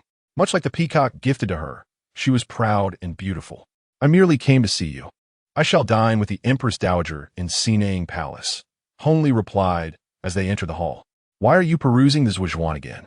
He observed Xie engrossed in the text that Yongzhuang and Yonglian were studying. Picking it up, he noted her annotations densely scribbled throughout. This is Yongzhuang's recent assignment. He often claims to struggle with comprehension compared to Yonglian. I noticed his difficulties, so I took it upon myself to study first, that I might be prepared when he queries me, Xie explained, pouring Hongli a bowl of red date ginger tea, a gift from Langhua during the hottest days of summer, which had persisted for 3 years.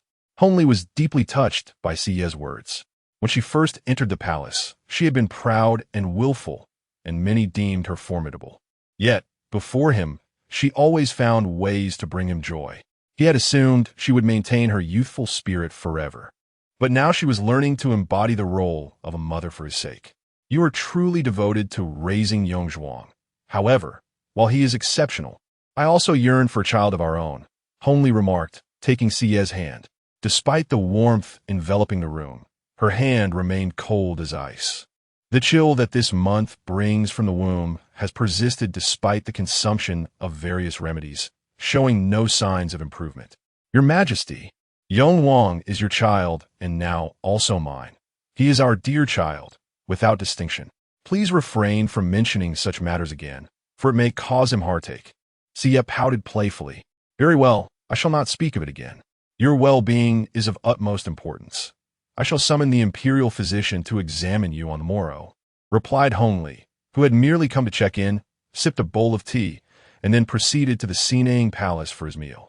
Chapter 36, a fool. Homecoming at the entrance of a laundry bureau, a young palace maid clad in a coarse cloth palace dress, her complexion pallid, entered the inner palace bearing a box of garments. Upon closer inspection, one would recognize her as Xian, the previous head maid of the Yinshi Palace. After being confined in the woodshed for 3 days and nights, enduring struggles, beatings, and hunger, Xian finally succumbed, enduring humiliation to undertake the rough tasks she had never before performed. Having served Qingying for over a decade, she had received scant valuable rewards and had not saved any emergency funds. With only a few pieces of silver given by the Sua Hexen, which she needed to use judiciously, she eventually managed to exchange this modest sum for the opportunity to deliver clothing to the Qingying Palace after several days.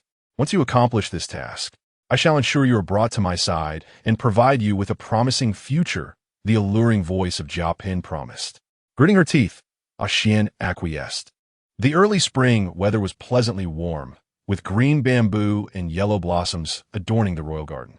Lu Changzai and Huang Changzai gathered at the stone table beneath the rockery to admire the early spring flowers. Huang Changzai instructed Young maid to bring forth a food box, her face illuminated with a smile as she opened it. Recently, the emperor gifted me the prickly pears sent by the governor of Sichuan and Shaanxi. Both the empress and the noble consort have shown me great affection, sending me these delicacies. I prepared prickly pear cakes in the style of my hometown for you all to taste. The empress and the noble consort's portions have already been delivered. Let us enjoy these together. Green Bamboo smiled. You are indeed thoughtful. It is kind of you to go to such lengths. Hailan, adorned in a blue woven gold robe, caressed her belly, now over 6 months along, exclaiming, I have developed a fondness for this tangy sweetness. It perfectly suits my palate. Lu Jingping, accustomed to Fu's culinary creations, did not find them particularly astonishing, but appreciatively consumed several pieces. Lady Chun, what delightful treats are you indulging in? Why not invite Jingse? Jingse, who was strolling with Yongcheng's wet nurse near the Shokong Palace, caught sight of several beautiful ladies gathered together and made her way over. Hailan offered her seat, positioning herself beside Huang Changzai, while Jingse settled before Green Bamboo, who upon seeing the adorable Yongcheng, was reminded of Yongzhang in his infancy and yearned to hold him. Meanwhile, Jingse savored the prickly pear cake with delight. At this moment, Xian, concealed behind the rockery, observed silently. Under Jia Pin's orders, she was to ensure that Yu Pin's pregnancy came to an end, and the opportunity presented itself perfectly. Above the rockery, several loose stones were perched precariously, the largest standing half a person tall. Xian selected her target, careful not to alert anyone, and delivered a forceful kick. As Huang Changzai turned, she saw the stone plummeting straight toward Hailan. Without a moment's thought, she shielded Hailan with her body, gently pushing her aside. Huang Fu was struck down, while other stones fell upon Green Bamboo and the infant Yongcheng, who began to wail loudly upon being hit. Fu, the first to react, was Lu Changzai. Upon witnessing Afu spitting blood, she immediately knelt down to assist her, only to find that Afu had succumbed to unconsciousness. Hailan was pushed aside, yet she did not suffer any harm to her child, while Levian had merely sustained a scratch on her arm. However, Yongcheng had been struck by a stone on his leg. Jingse hastily summoned the guards and had Huang Changzai moved to the nearest Chaoxiao pavilion. He dispatched individuals to summon the imperial physician, the emperor, and the empress. When Hongli and Langhua arrived, Qiru was administering acupuncture to Huang Changzai, while Jiang Yubin examined Yongqing's leg. Lu Jingping and Hailan stood vigil by Huang Fu, and Li Yun and Jingse remained beside Yongqing. Your Majesty, Your Highness, Qiru declared. Huang Changzai's injuries are grievous. Her heart and lungs are shattered, and there is no hope for recovery. My acupuncture can only sustain her spirit for a brief moment. After completing the treatment, Qiru shook his head. Langhua, momentarily overwhelmed, nearly collapsed in a Hongli's embrace. Huang Fu slowly regained consciousness, her pupils reflecting a distant gaze. Sister Lu, where are you? She murmured. I am here, a Fu. I am here, Lu Jingping replied, rushing to her side, disregarding the presence of the emperor and empress. Since the incident, her tears flowed incessantly like pearls strung on a broken thread. Sister Lu, do not cry. I will no longer trouble you. Please do not forget me. Huang Fu whispered weakly, attempting to comfort Huang Changzai. Lu Jingping, overcome with sorrow, could only nod vigorously. Your Majesty, Your Highness, you both love my pastries, but I shall no longer be able to make them. Huang Fu gasped, her breath shallow. I want to go home. I miss my mother. With her last ounce of strength, Huang Changzai raised her other hand, seeing her parents come to take her home. Huang Fu closed her eyes forever remaining at the tender age of 17. Huang Changzai sacrificed her life to protect the imperial heir, earning posthumous honors as a noble woman, bestowed with the title of Xiao. Hongli supported the tearful Langhua. Despite Huang Changzai rarely attending to him and speaking little, he felt a profound sorrow for such a loyal and courageous woman. As everyone mourned, Jiang Yubin knelt to plead for forgiveness from the emperor. I am incompetent. The young prince's leg is fractured, and it may hinder his ability to walk in the future. Hongli swayed slightly, acutely aware of the deep-seated insecurities a disabled prince would endure, vowing to provide additional material support for Yongqing. Amidst the sorrow, Hongli's anger flared at the thought of how the ornamental rock could have fallen. He ordered the artisans and guards of the imperial garden detained for questioning. Fu Hong, take men to investigate the rock formation. See if anyone suspicious has approached it. Fu Hong complied and set off to investigate.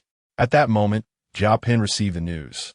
Feeling both shocked and pained, she knew her orders had led to the actions of that wretched maid, but she never anticipated Yongsheng would be harmed, while Hailan emerged unscathed. Poor Yongsheng, who had been sent to Shokong Palace from birth, had yet to receive proper affection from her, and now he bore a disability. Jia Pin, weeping, arrived at Chaoxiao Pavilion in a palanquin, fainting from her grief. In truth, Xia had also received word early that day and rushed to Chaoxiao Pavilion. However, she spotted a suspicious maid stealthily making her way to the outer court. Sensing something amiss, she instructed Shuangxi to apprehend the maid while she waited in place. Madam, guess who it is? It is an old acquaintance. Shuangxi bound a Xian and threw her to the ground. A Xian, did you not go to the laundry room? Why are you sneaking around here? As Xia spoke, she noticed Fu Hong arriving with a group to search the imperial garden and hurriedly entrusted Arrow to him. Upon learning from Fu Hong the tragic news of Huang Fu's demise, Xia felt an overwhelming numbness envelop her, and tears streamed down her cheeks. In truth, my dear Afu, I genuinely cherished you, this young girl. Xia contemplated that there was no need to visit Xiao Pavilion any longer, and turned to Amo Xen, instructing her to prepare a sum of silver to be sent out of the palace, so that her father could arrange for it to be delivered to Afu's family. Chapter 37. Qingying's guilt. Ashuan was taken by Fu Hong to the Ministry of Justice for interrogation.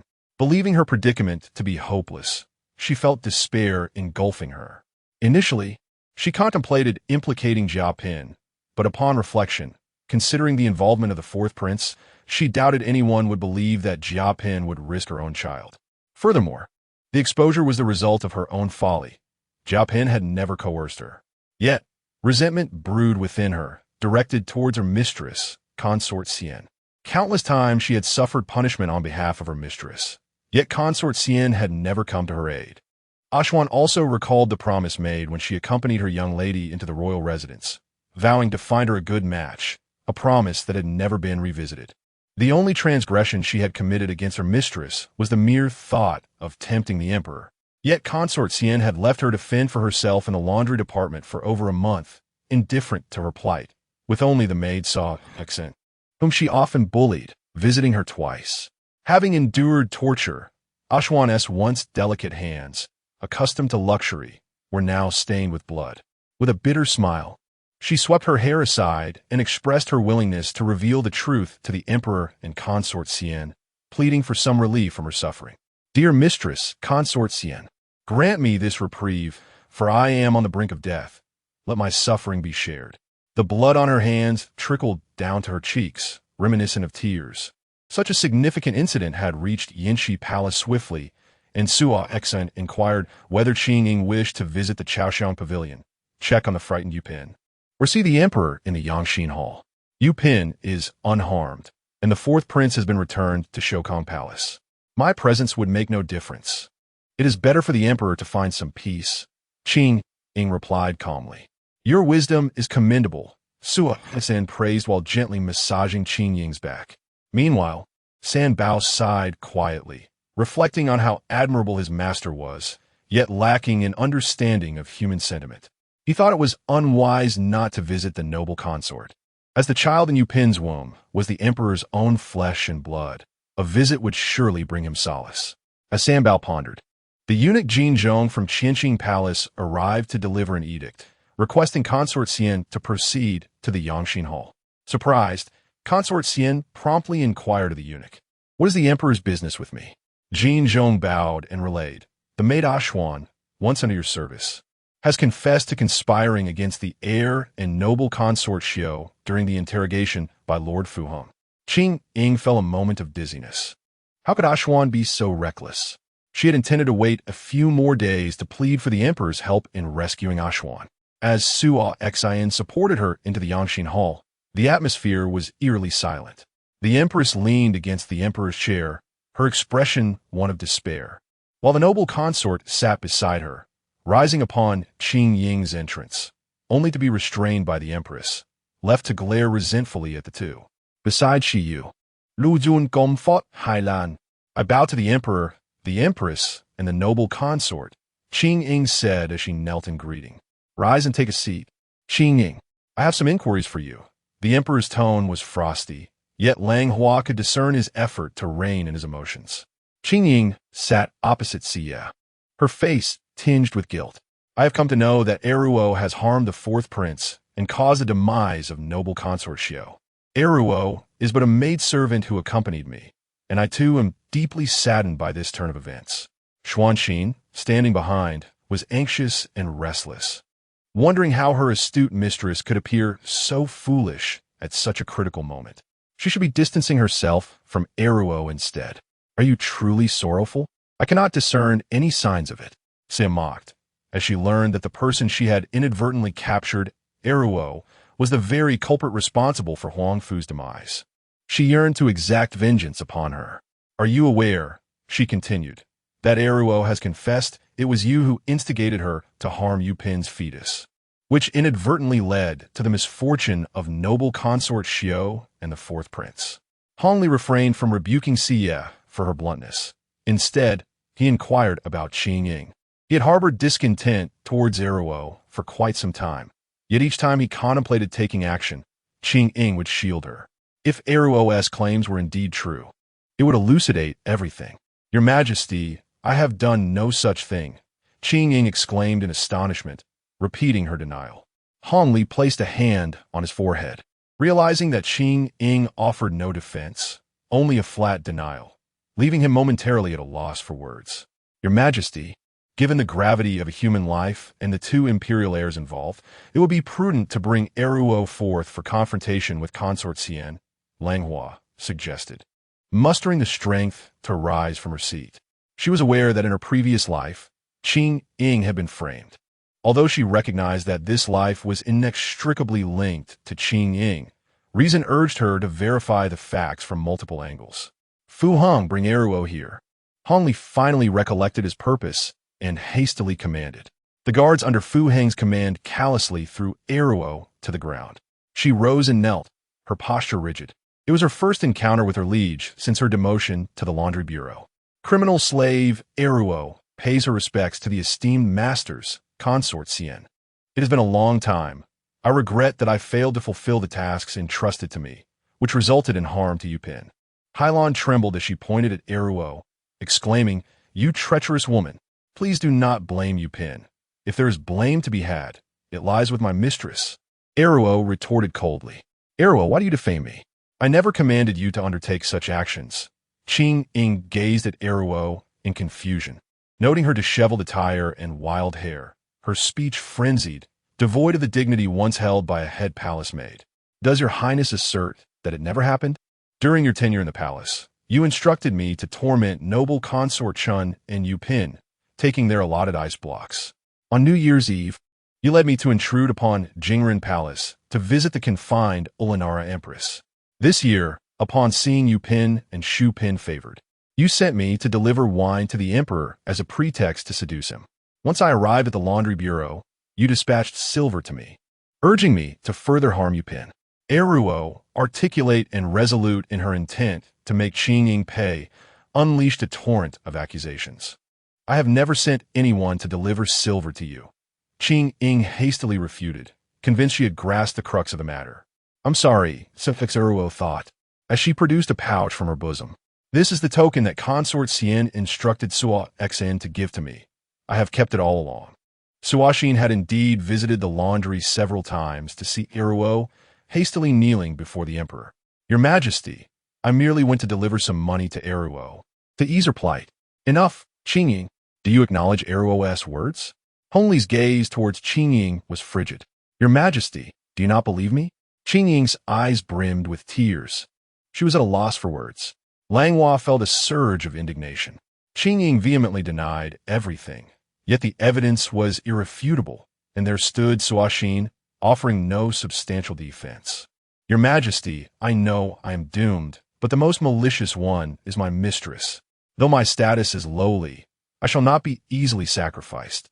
"Mistress, Eruo awaits you below." With that, Eruo's expression turned steely as she lunged towards the pillar beside Qingying, blood splattering on Qingying's brow. Qingying stared in shock as Eruo gradually crumpled to the ground before her. "Eruo!" she cried out, and Liu rushed down to check. Eruo was already lifeless. Now, there were no witnesses, only Eruo's accusations echoing in the ears of the onlookers. Hongli's face darkened. "Xinfei, can you still sit there calmly?" Qingying slowly rose and knelt beside Suashin. "Your Majesty, there are deities above. Do you believe in the path of justice?" "I do believe in the path of justice. Thus you must be punished." Hongli's countenance was grave. Qingying shook her head, questioning if these words truly came from his lips. Langhua remained silent, yet her heart was tormented. Upon reflection, Eruo's statements were riddled with inconsistencies. For instance, if Qingying intended to harm Hylon, why would she send her own maid so overtly? However, Langhua was weary and had long been disrespected by Qingying. She did not wish to intervene on her behalf. Moreover, Xia harbored a deep disdain for Qingying and would never speak up for her. Levine had distanced herself from Qingying due to the incident involving ice blocks, and in matters of life and death, she would not utter a word for her. Besides, Eruo's words were a mixture of truth and falsehood. Qingying was not entirely blameless. "I ask you, when Eruo erred and was denied release by the Empress, was it not you?" "It was I. On New Year's Eve banquet. Was it not you who went to Jingren Palace?" "It was I, but my aunt." "I ask again, was it not you who sent Eruo to Yangxin Palace to deliver the sobering soup?" "It was." Qingying helplessly fell to the ground, unable to counter Hongli's inquiries. "I shall not punish you for plotting against the heir, but for your negligence in managing the palace attendants and your contempt for palace regulations, I can revoke your title." In that moment, the emperor, consumed by fury over his son's permanent injury, had entirely forgotten the vows he once shared with Qingying. "Your Majesty, the walls have ears." Qingying stood there, bewildered, realizing the emperor did not believe she conspired against the heir. He was still on her side. "I would rather have never met you." Hongli turned away. Seeing him avert his gaze, Qingying slowly lowered her head, feeling the weight of his dilemma. "Concubine Cien, Having indulged her subordinates in conspiring against the other consorts and the imperial heir, has seen her accomplices face justice. The guilty parties have been executed. The family of Suo Chuoluan has been confiscated, exiled 3,000 miles to the southwest. To not punish concubine Xian would be to invite public discontent.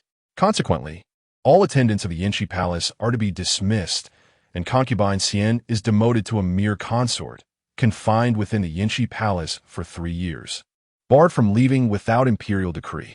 Upon hearing these words, Qingying fully trusted her own judgment, realizing that Hongli's self-imposed confinement was, in fact, a means of safeguarding himself. Only Langhua understood that concubine Xian had been conferred alongside the edicts for the empress and the noble consort during Hongli's ascension to the throne, having once graced the imperial tablet as a favored side consort. Should there be a move to depose her, it would necessitate an edict from the previous dynasty. Hongli, valuing his reputation, would certainly be reluctant to discard her. Your Majesty, she has taken the life of noble consort Xiao and the health of the fourth prince. Is it not too lenient to let her go unpunished? Hailan, who had remained silent until now, spoke up. Lu Jun tugged at Hailan's sleeve, recognizing that, despite her lack of understanding of Hongli's intentions, it was evident that they could no longer press the matter further. I am weary, Empress. You shall handle the remaining affairs, Hongli declared before striding out. Chapter 38. The choice of Suixin after Hongli departed. Li was tasked with dismissing the attendants from the Yinshi Palace. As he left, he cast several lingering glances at Suixin. Levian supported Hailan back to the palace to rest. Being with child and having endured such tumult, Hailan had not slept for over a day, leaving Levian anxious. As she departed, Hailan shot a fierce glare at Qingying, who remained lost in thought. Xia, I truly lack the strength. Please, go to Ruihua Palace and check if everything is in order for Afu's affairs. Lu Changzai has been waiting there, encouraging her to rest. Langhua instructed Xia. Your Highness, you must take care of yourself. Allow me to handle Afu's matters. I've already sent someone to manage her family affairs, Xia replied, observing the deep shadows under Langhua's eyes, her heart aching for her. She then rose and exited the chamber. Once everyone had departed, only Langhua, Qingying, and the kneeling Suixin remained. At last, Qingying broke the silence. Your Majesty, are you plotting against me? Qingying felt aggrieved, convinced that the Empress harbored resentment towards her for once being favored by Hongli, thus seeking to harm her. Langhua remained silent, her gaze fixed upon Qingying. After a long pause, she slowly spoke. Qingying, for a long time, I have regarded you as foolish. Today, I realize that not only are you foolish, but you're also wicked.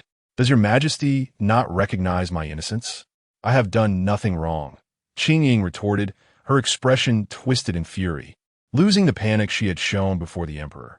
Years ago, you knowingly violated palace regulations by visiting the deposed empress, risking the safety of the entire Wang family. Yet you proceeded. Later, you condoned Ajuin's tyranny over the servants. As a mistress, if you choose to protect her, you must also guide her properly. Do you think of your personal maid as a mere plaything? If you love, you must teach. If you hate, you must first elevate. Do not tell me. As a noble of the Ulanara clan, you fail to comprehend this principle. Having spoken, Langhua disregarded any further words from Qingying and exited the chamber. Suixin, is it truly so? Am I in the wrong? Qingying turned at Suixin, seeking solace. Your heart is too kind, my lady, Suixin comforted. Given the circumstances, let us return to the palace and see, Suixin suggested, aiding Qingying to her feet as they made their way to the now empty Yinshi Palace. No one had ever witnessed such a scene in Yinshi Palace. Not only were treasures and artifacts absent, but even a row of Yao Huang peonies that once adorned the eaves had been removed. Within Qingying's chamber, only an empty bed remained, the jade pillow long gone, leaving behind only a bright yellow ribbon gently draping from the bed frame. Liu approached from the similarly emptied side hall. He should have safeguarded his own interests. Yet his heart was drawn to Suixin, who served as Xian's personal maid. He could not stand idly by. Liu uzlabia puyet kushin asida, kushin. The emperor has decreed that no one shall serve beside Xian. If you wish, I will plead with the Empress to grant you a position in Changchun Palace." Upon hearing the mention of the Empress, Qingying turned and fixed her gaze intently on Suixin. With a sense of resignation, Suixin responded, "Li Yu, do not seek favors on my behalf. I am not worthy.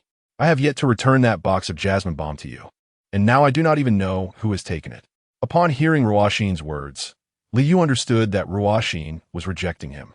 Though his heart ached, he could not bear to see her suffer. He withdrew 2 heavy pouches from his bosom. "Xian, this money is for you. One portion is from the late Sanbao Gonggong, and the other is my humble token of affection. You are confined to the Yingxi Palace, and you will undoubtedly require funds." Li Yu presented the 2 pouches before Xian. Ruoxin, feeling both touched and ashamed, turned her head away. "I do not wish to accept this. Take it back. If I am to be imprisoned, there is no need for silver." Qingying, displeased by Li Yu's intention to plead with the Empress, expressed her disdain for both him and his offering. Li Yu, at a loss, recognized that others awaited him in the courtyard. With a final glance at Ruoxin, he returned to the Yangxin Palace to report, "Master, shall we not keep any money for ourselves?" As Su Xian gazed at the retreating figure of Li Yu, she inquired softly. Despite facing adversity, Su Xian remained steadfast in her principles. Qingying held her head high, surveying the once meticulously arranged, now desolate palace. With a sigh, Su Xian made her way to her quarters, hoping to find something of use that she might have left behind. Upon stepping outside, she spotted Jiang Yubin hastily approaching the palace gate. He had been dispatched to tend to the 4th prince's wounds and, upon hearing of the events at Yinshi Palace, had hurried over, concerned for Su Xian's well-being. "Su Xian, you cannot remain here in Yinshi Palace alongside the noble consort. The emperor did not decree that you be punished alongside her," Jiang Yubin implored, grasping her cold hand. She was the cherished woman of his heart, and both were in their 30s. If they waited just 2 more years, Su Xian would be free from the palace, and they could marry. Su Xian withdrew her hand from Jiang Yubin's grasp. "Forget me, Jiang Tai. I am merely a maidservant to the noble consort. I cannot abandon her in her time of misfortune. You have a bright future ahead. Seek a good woman instead." With that, she resolutely shut the palace gates, ignoring Jiang Yubin's persistent knocking, which yielded no response. Inside, tears streamed down Su Xian's face. How she longed to marry her beloved Jiang Yubin. Yet, due to Ruo's false accusations, she too found herself ensnared in this predicament. The emperor's current inaction did not guarantee future absolution. It was wiser to remain confined within Yinshi Palace, where she could spare others from her fate. Seeing the door unyielding, Jiang Yubin could only depart with his medicine box in hand. Since Su Xian had chosen to remain obstinately in Yinshi Palace, he would wait. Even if it meant enduring a solitary existence for the rest of his days, he would have no regrets. Meanwhile, Jiang Yubin's heartfelt gestures did not escape the notice of Zheng Shu, who observed from a distance. After Jin Yu, Yin regained consciousness from her fainting spell. Overwhelmed with sorrow and anger, she feared that Ruo might betray her. Thus, she sent Zheng Shu to inquire about the happenings within Yangxin Hall. Zheng Shu learned only that the emperor intended to seal Yinshi Palace, prompting her to come over. To her astonishment, she witnessed the personal maid of the noble consort, who had agreed to assist, entangled with Jiang Tai, who was attending to the 4th prince. A thought struck Zheng Shu. Could it be that all of this was indeed a scheme devised by the noble consort, aiming for a twofold betrayal, first harming the 4th prince, then ensnaring Yupin? Zheng Shu shook her head in disbelief, wondering if Xian had truly harbored such cunning thoughts. She felt an urgent need to return and report to her master. Thus she hurried back to Qingying Palace. Chapter 39. Serendipitous Encounters. Zheng Shu returned to Qingying Palace, recounting in detail all that she had witnessed and heard to the still grieving Jin Yuyin. Jin Yuyin pounded her bed, questioning whether Xian had indeed deceived her, realizing that she had been working for her master all along. Qingying, a descendant of the Ulanara clan, proved herself a worthy adversary. Li Xin brought a bowl of silver fungus soup to Jia Pin, remarking that regardless of her cunning, she was now confined within Yangxi Palace, at our mercy. After Zheng Shu concluded her report, she fell silent. Noticing her hesitation, Jin Yuyin inquired, Do you have any further discoveries? Master. The people from Shokong Palace mentioned that Princess Hujing had actively taken the fourth prince out. However, Princess Hujing is merely 8 years old. I believe it was unintentional. Jinshu replied thoughtfully. Children are innocent, but adults are not necessarily so. The Empress must feel that Yongsheng is clever enough to threaten the second prince's position as the legitimate heir. Thus, she allied with Qingying. Otherwise, she would have eliminated Qingying long ago rather than letting her go so easily. Jin Yuyin's resentment extended to the Empress as well. Jinshu, Yongqing's leg is incapacitated. I must ensure the birth of another healthy prince soon, Jin Yuyin said, grasping Jinshu's arm. Otherwise, how can I maintain my standing in the harem? Jinshu gently comforted her. We will still have healthy brothers. Meanwhile, in Shokong Palace, the elderly noble consort Jing sat weeping beside the fourth prince, comforted by several noble ladies. The fourth prince had been nurtured with great care since his birth. Today, the tailoring bureau had come to measure the noble ladies for new summer garments, and they had suggested that Princess Hujing take a stroll in the imperial garden with the fourth prince. Who would have anticipated that the well and healthy prince would become disabled? Poor Princess Hujing, though panicked by the incident, managed to handle the situation well. Yet she fell ill after returning. In the adjacent chamber of noble consort Kong, she sat on a small stool at the door, observing the comings and goings outside. A eunuch nearby was distressed, having just sent a letter regarding the favored concubine's path to Prince Balin, only to find that she had now been relegated to confinement. Should he inform Prince Balin of this change? Suddenly recalling noble consort Kang's words regarding the cyclical nature of a favored concubine's life, he decided against it.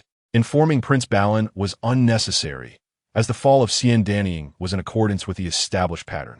Noble consort Kong sighed, reflecting on how, at such a young age, she had become a noble consort, unable to roam freely outside Shokong Palace.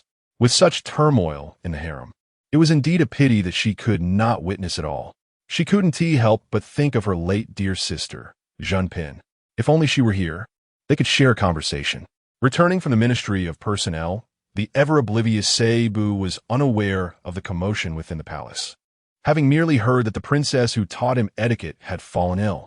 Seizing the opportunity to express his gratitude, Seibu returned to his chamber and opened the boxes of gold and silver treasures left to him by his father.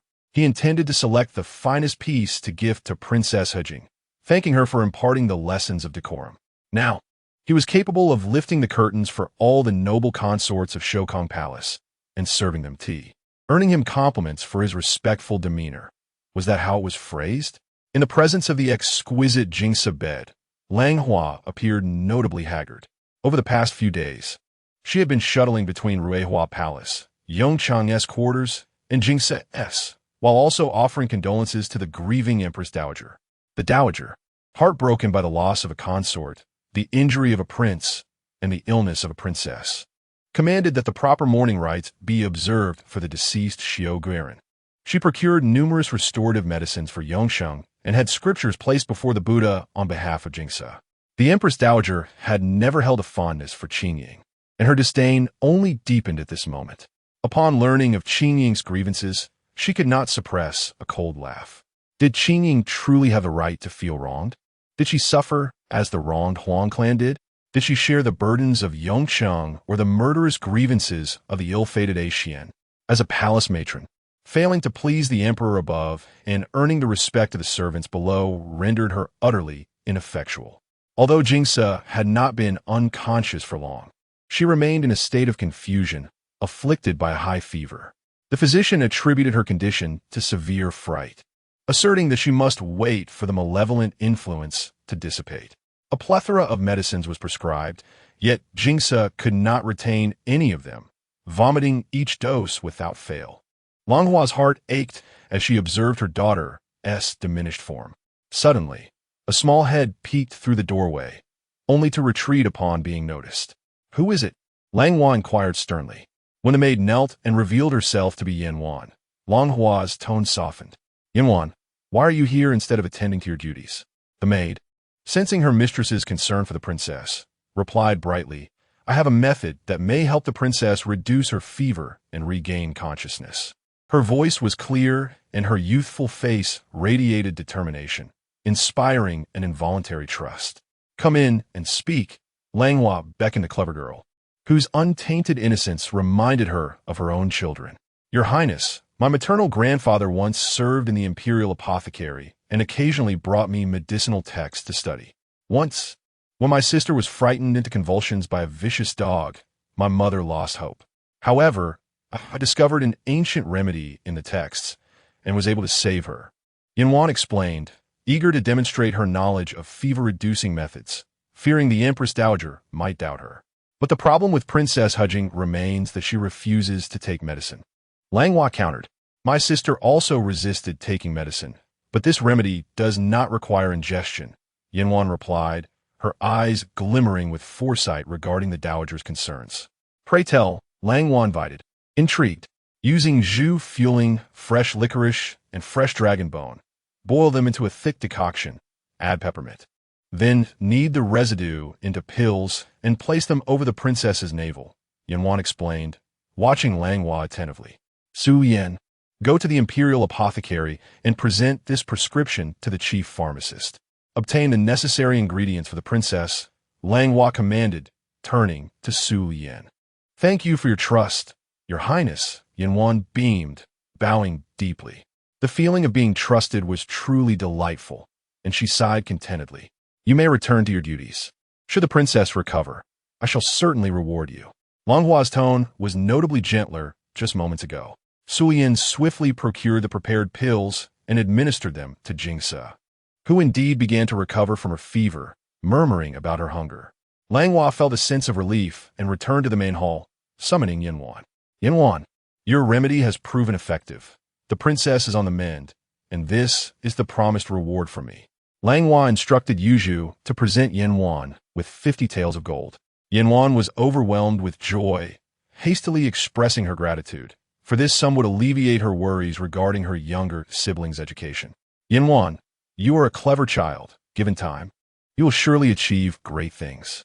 Serving as a palace maid is beneath your potential," Langhua continued. Although Yinwan was young, she understood the implications of the Empress's words. "I dare not presume," she quickly replied, denying the suggestion. "All shall be as you desire. From now on, you shall be responsible for attending to the princess's studies in the Changchun Palace. You should also seize the opportunity to learn more." This was a tremendous favor. Attending to the princess's education not only elevated her status, but also offered a lighter workload and broadened her horizons. Yinwan was momentarily taken aback by such splendid news until Yuzhu gently nudged her, prompting her to bow several times in thanks. "Your Majesty, I shall wholeheartedly care for the princess and will not betray your trust," Yinwan vowed sincerely, gazing earnestly at Langhua. Chapter 40. Ling Yunchu's Fantasies as Qin Li. The head of the Internal Affairs Court meticulously accounted for the items retrieved from the Palace of Eternal Harmony. He could not shake the feeling that something was amiss. A sudden realization struck him. Xian was still clad in the ceremonial attire of a consort, adorned with a jade bracelet bestowed by the late Empress and a golden hairpin gifted by the Emperor during her time in the palace. In haste, he dispatched someone to fetch a set of plain garments appropriate for a low-ranking consort to replace the regal clothing and ornaments. Not only Xian's attire, but also the garments of others were mistaken due to their deep purple and grayish-brown hues, leading the Internal Affairs Court personnel to believe they belonged to a certain matron, resulting in their retention.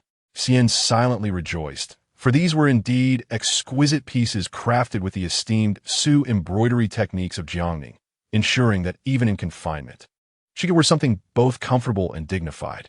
Once Suo Xan had tidied up the disarray within the Palace of Eternal Harmony, the 8 guards assigned to oversee the palace settled in. A young eunuch from the Internal Affairs Court arrived to collect the items, stepping into the once vibrant palace now shrouded in silence.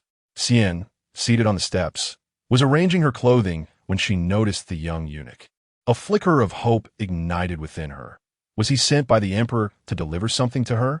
"I am here on the orders of Lord Qin from the Internal Affairs Court to retrieve your consort garments," the young eunuch stated, eyeing the stack of clothes in Xian's hands. Disappointment washed over her as she reluctantly offered the garments to him. Though he accepted them, he lingered, prompting Xian to pout. Is this not sufficient?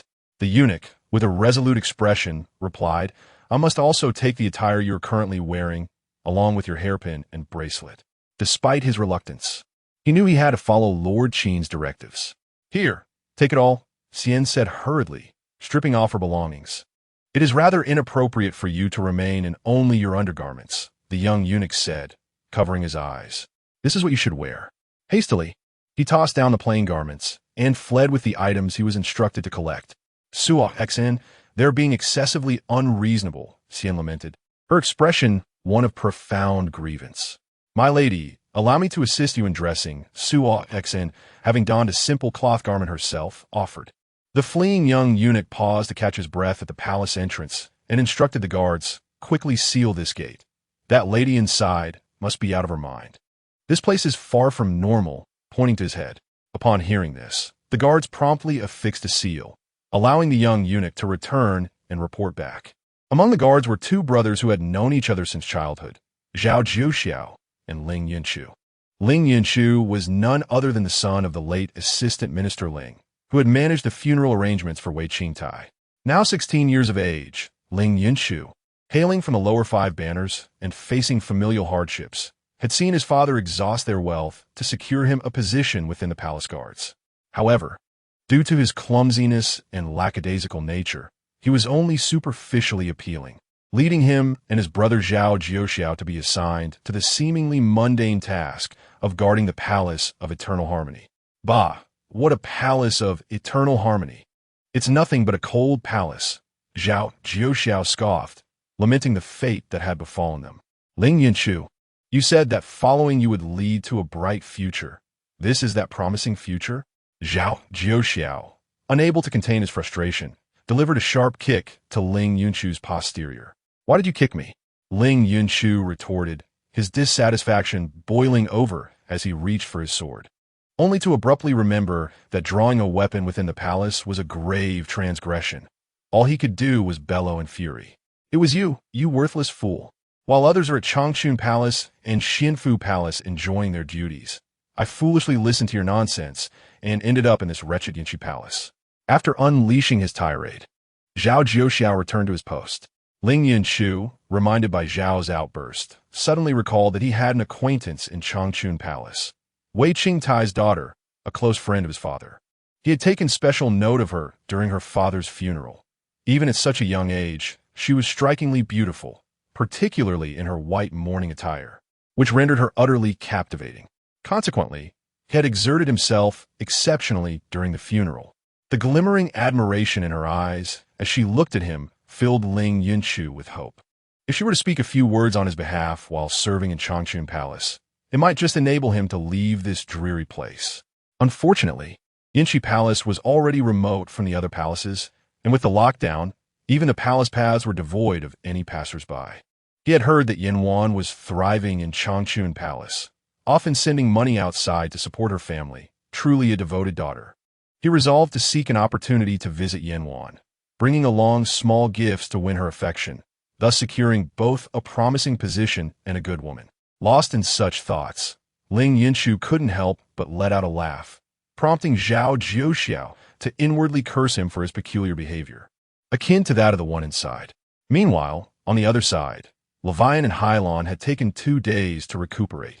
Gradually, Hailon began to regain her vigor, during which Levian had entrusted Yongzhuang to Yi Xian and Ku Xian, remaining steadfastly by Hailon's side.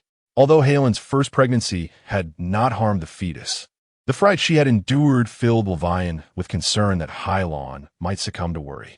Hailon, have a bit more of this milk. I brewed it myself, and it's completely free of any unpleasant taste. Levian gently fed Hailon, spooning it slowly.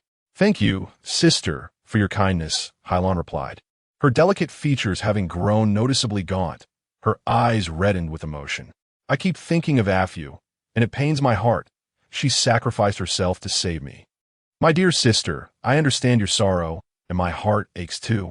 Yet, you must not only live for yourself and for the child, but also for Afu. You must live well, Levian comforted, patting Hailon's back. Tears welled in Hailon's eyes as her thoughts raced.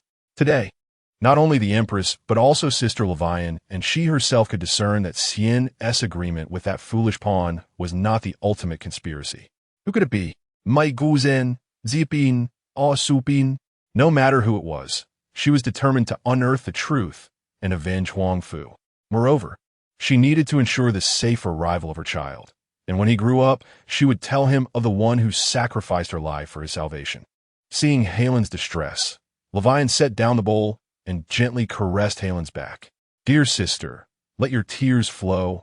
It will bring you relief.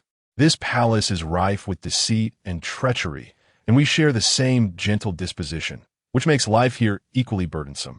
Thankfully, we are together in this palace, able to support and comfort one another. Once you safely deliver this child, we will have 2 children, and the palace will be filled with life. We shall live quietly, nurturing them both." Hylon peacefully slumbered in Levian's embrace, and only then did Levian gently lay her down. She intended to visit Yonghe Palace to check on Lu Changzai, for that young girl was utterly heartbroken.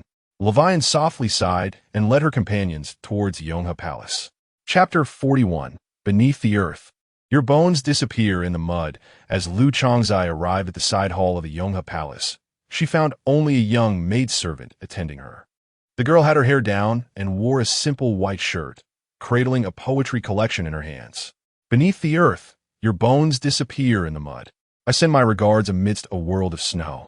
Lu Changzai repeatedly recited this line, occasionally glancing at the red walls and yellow tiles outside, the palace walls towering high above. "Ah Fu, you must have transformed into a wild goose, flying back to your homeland now." Seeing the melancholic Lu Changzai, Levian gently tapped on the door. "Your Highness, thank you for coming to see me," said Lu Jingping, as Zhenju poured tea for Levian. "I fear your sorrow may harm your health."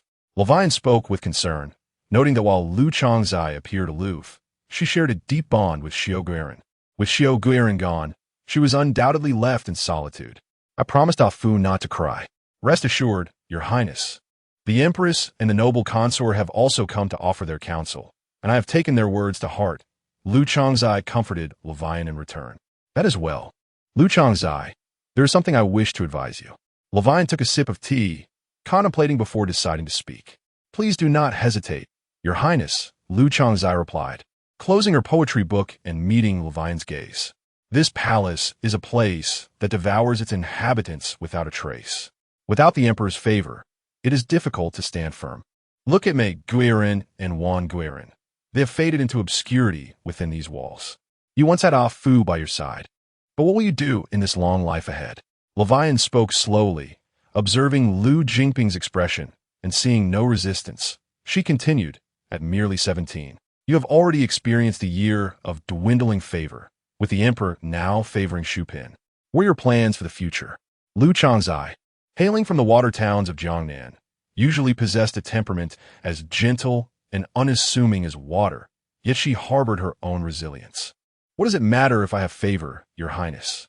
Even Xian Fei once basked in great favor, yet now she is confined to the depths of the palace. You need not worry for me. I shall serve the Empress Dowager and fulfill my filial duties to the Emperor and the Empress." Lu Changzai replied with a faint smile, her eyes as hazy as distant mountains, radiating a sense of acceptance. Did she truly harbor such thoughts? Serving the Empress Dowager could provide a refuge for an uncherished consort, yet she was still so young. Levian understood that further persuasion would be futile, and thus spoke, "If you have the time, dear sister, do come to my palace often to see Yongzhong and Yupin. I will certainly visit frequently," Lu Changzai assured, rising to see Levian off. In the opposite hall, Mei Guiran, who had not shown herself for some time, watched Lu Changzai bid farewell, her expression inscrutable. Jiapin's son had suffered a broken leg, and Xian Fei's maid had committed a wrongdoing, resulting in Xian Fei's demotion and confinement. These rumors had reached her ears. "Ah, how poetic justice unfolds," she mused, recalling how Jiapin had once incited her to use the juice of the poppy flower to frame the noble consort, while Xian Fei had passively observed as the noble consort was treated coldly. Jiapin's child had perished, yet she was now with child herself, a fact that had irked Mei Guiran for quite some time. A smile blossomed on Mei Guiran's lips during this period. She had been pampering her appearance, and it was recovering nicely. She had heard whispers that Xu Pin was currently favored, and she was eager to discern whether the new favorite, Xu Pin, was indeed captivating, or if her past allures still held sway over the emperor's heart. At this moment, the favored concubine Xu, cherished by Lady Mei, diligently transcribed imperial poetry within the walls of the Qingying palace. Ever since she was confined to her quarters, she had been left without company. The Huang family, who previously resided in the side hall, was no longer present. Her greatest pastime each day was seeking out the emperor in various locations. Outside the empress's palace, she listened to the tender exchanges between the emperor and the empress, stifling her frustration.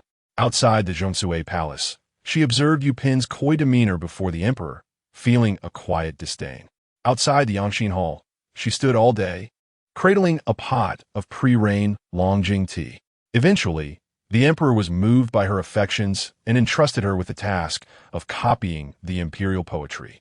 She recalled his words, "You are a descendant of Nalen Rongra, blessed with extraordinary talent. I can entrust this task only to you," and a sweet smile graced her youthful face, invigorating her work. However, she bore a burden of melancholy. Had the former concubine Xian been present, they could have savored the emperor's masterpieces together. Speaking of concubine Xian, Yuan believed her to be wronged. There was no other reason. Both were individuals of noble character, disdainful of the petty squabbles for favor. With a gentle sigh, Yuan turned to her maid and inquired about the emperor's whereabouts that day. "My lady, today is the 1st of the month. The emperor must be dining with the empress dowager," the maid replied. "No wonder he hasn't come to see me," Yuan mused, recognizing the emperor's filial devotion, a quality she admired deeply. In years past, it was during the emperor's visit to the palace to pray for the empress dowager that she fell for him at first sight. Captivated by his striking features and graceful stature, particularly his literary prowess, which was truly awe-inspiring. The harem was filled with ordinary women, their gazes towards the emperor tainted by worldly desires. Only concubine Xian, and she appreciated the emperor, devoid of ulterior motives, solely admiring his poetic talents. She handed over a poorly transcribed collection of imperial poetry to her maid, wishing to send it to concubine Xian, believing it would be of great use to her. With sincerity etched on her face, the maid took the heavy volume and hurried off, arriving at the official road outside the Yinshi Palace. She noticed 8 burly guards stationed every 5 steps and felt that perhaps concubine Xian did not require the book as desperately as she had thought. Yet, having received her mistress's command, she grasped the 10 taels of silver tucked within her garments and resolutely approached the guards. "Halt! Who dares trespass in this restricted area?" Jiao barked, startling the maid into trembling. I have come to deliver something to concubine Xian," she stammered, nearly kneeling in fear. "Do you think confinement is a vacation?" Ling Yunjia interjected sharply. The maid hurriedly produced the silver and the poetry collection, placing them on the ground. "Esteemed brothers, this is but a small token of my appreciation. I implore you." With a hasty bow, she fled at the speed of light. "Hey, stop!" Jiao attempted to pursue her, but was halted by Ling Yunjia. "Jiao, this is the emperor's poetry collection. It might have been sent by the emperor himself. Let us accept the silver," Ling Yunjia remarked, his eyes gleaming at the sight of the coins. "Are you foolish? Does the emperor need a young girl to sneak around to deliver something?" Jiao gazed at the imbecile before him. After all, it was merely a poetry collection. It should not be of any consequence. Observing his brother's hesitation, Ling Yinshu seized the book of poetry and tossed it through the opening in the palace gate. Upon witnessing this, Jiao also picked up a piece of silver, and the two ceased their quarrel, each holding an ingot. Within the palace, Qingying, who was lost in thought while seated in the corridor, and Sui Xin, who was washing their clothes, both beheld the object that had been thrown in. Qingying gestured for Sui Xin to retrieve it, and upon seeing the delivered item, her eyes brimmed with tears. "Hongli, you truly have not forgotten me." It was indeed the emperor's treasured poetry collection. He must have many sentiments he wished to convey, each word transformed in a verse to comfort her. "My lady, the emperor still holds you in his thoughts. We have hope," Sui Xin exclaimed, overwhelmed with joy. hearing the weeping of the two ladies in the courtyard. Zhao Jiuxiao felt disdain within. Truly, they were peculiar. Chapter 42. Daily Affairs. After 2 months at the residence of Prince Xian, Hongli was informed by Fu Hong of the significant changes that had transpired. She opted to return to the palace immediately to serve the Empress Dowager, while also taking the opportunity to visit her niece Jingse, with whom she had grown up, and the injured fourth prince. During her time outside the palace, she had visited the Fucha residence twice. On her first visit, she had stealthily arrived, and the entire household had come out to greet her, startling her considerably. On her second visit, she chose to have Fu Hong accompany her, ensuring that he communicated in advance to avoid disturbing anyone, allowing her to engage in a proper conversation with Lady Fucha. Lady Fucha held both reverence and affection for the ethereal princess, yet she could discern the princess's interest in her son. Although the empress had hinted at this earlier, she still felt a twinge of anxiety, for the princess was indeed the cherished jewel of the Empress Dowager. Nevertheless, she decided to serve well, knowing that several years remained until the time for marriage discussions. Upon returning to the palace, Hongli first adhered to the customary protocol by paying her respects to the emperor before proceeding to Qingying Palace. However, the emperor was occupied with discussions regarding the development of the borderlands with his ministers. Li received the emperor's decree, instructing that Princess Rushu should first pay her respects to the Empress Dowager, and that the emperor would converse with her afterward, once his matters were concluded. As Hongli exited Qingying Palace, she resolved to visit Shokong Palace to see the young Yongchen. It pained her to recall that when she had last seen him, he was a cherubic little boy, yet now he bore the marks of disability. The thought of it filled her with resentment towards that wretched Eruo. Upon reaching the entrance of the esteemed Lady Jing's quarters, a figure rushed to her side, lifting the curtain for her. Hongli mused on whether the young eunuch at Shokong Palace had become so considerate. Yet, upon closer inspection, he was not clad in the garb of a eunuch. Young master in the colorful cloth, there's no need for you to lift the curtain for me each time, Lady Jing coaxed with exasperation. Hongli pondered if this could be the companion of Yonglian and Yongwang. He certainly resembled a simpleton. It was indeed him. This diligent young master in colorful cloth was studious and absorbed all that Princess Jing had taught him. Lady Jing, with a hint of resignation, praised the little ancestor. It turned out to be that little girl Jingse. Hongli shook her head, realizing that this newcomer in colorful cloth was rather easy to deceive. Having completed his task, he hurried off to study next door.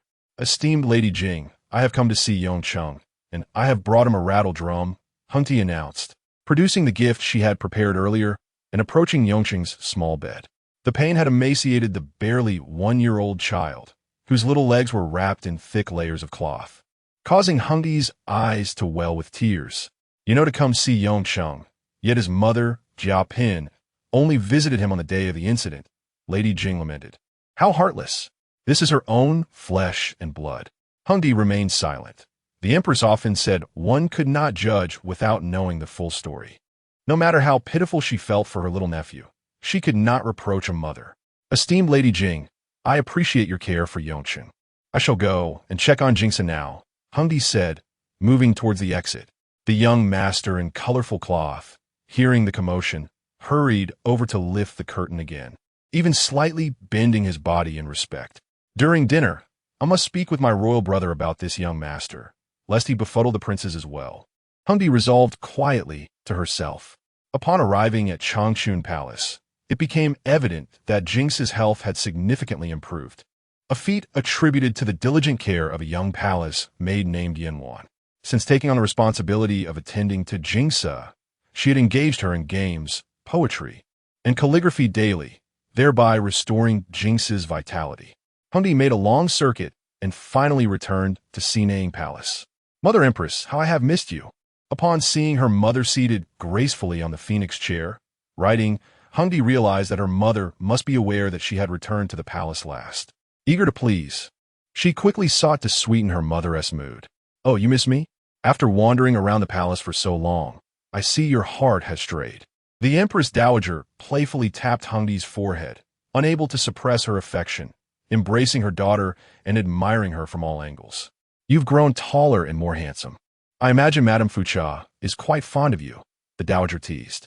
How does your majesty know? Did you send someone to follow me? Hongli asked with a hint of indignation. Your royal sister informed me, mentioning that you've been quite active, the dowager replied candidly. Your sister and you are of one mind. I can hide nothing from you. Hongli pouted. What do you think of the Fucha family? The dowager inquired about Hongli's impressions. The Fucha clan maintains a reputable standing, and Madame Fucha is exceedingly amiable.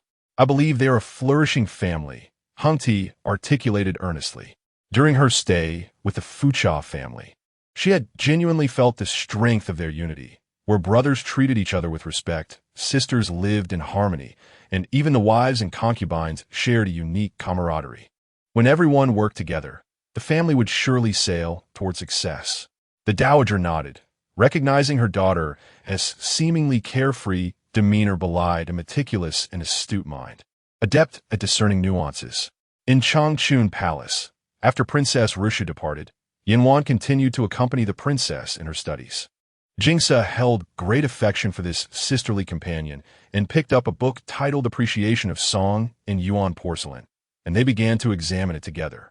Prior to entering the palace, Yinwan had only studied a few medical texts and introductory materials with her grandfather and father. Thus, she found the intricate details of the book rather daunting.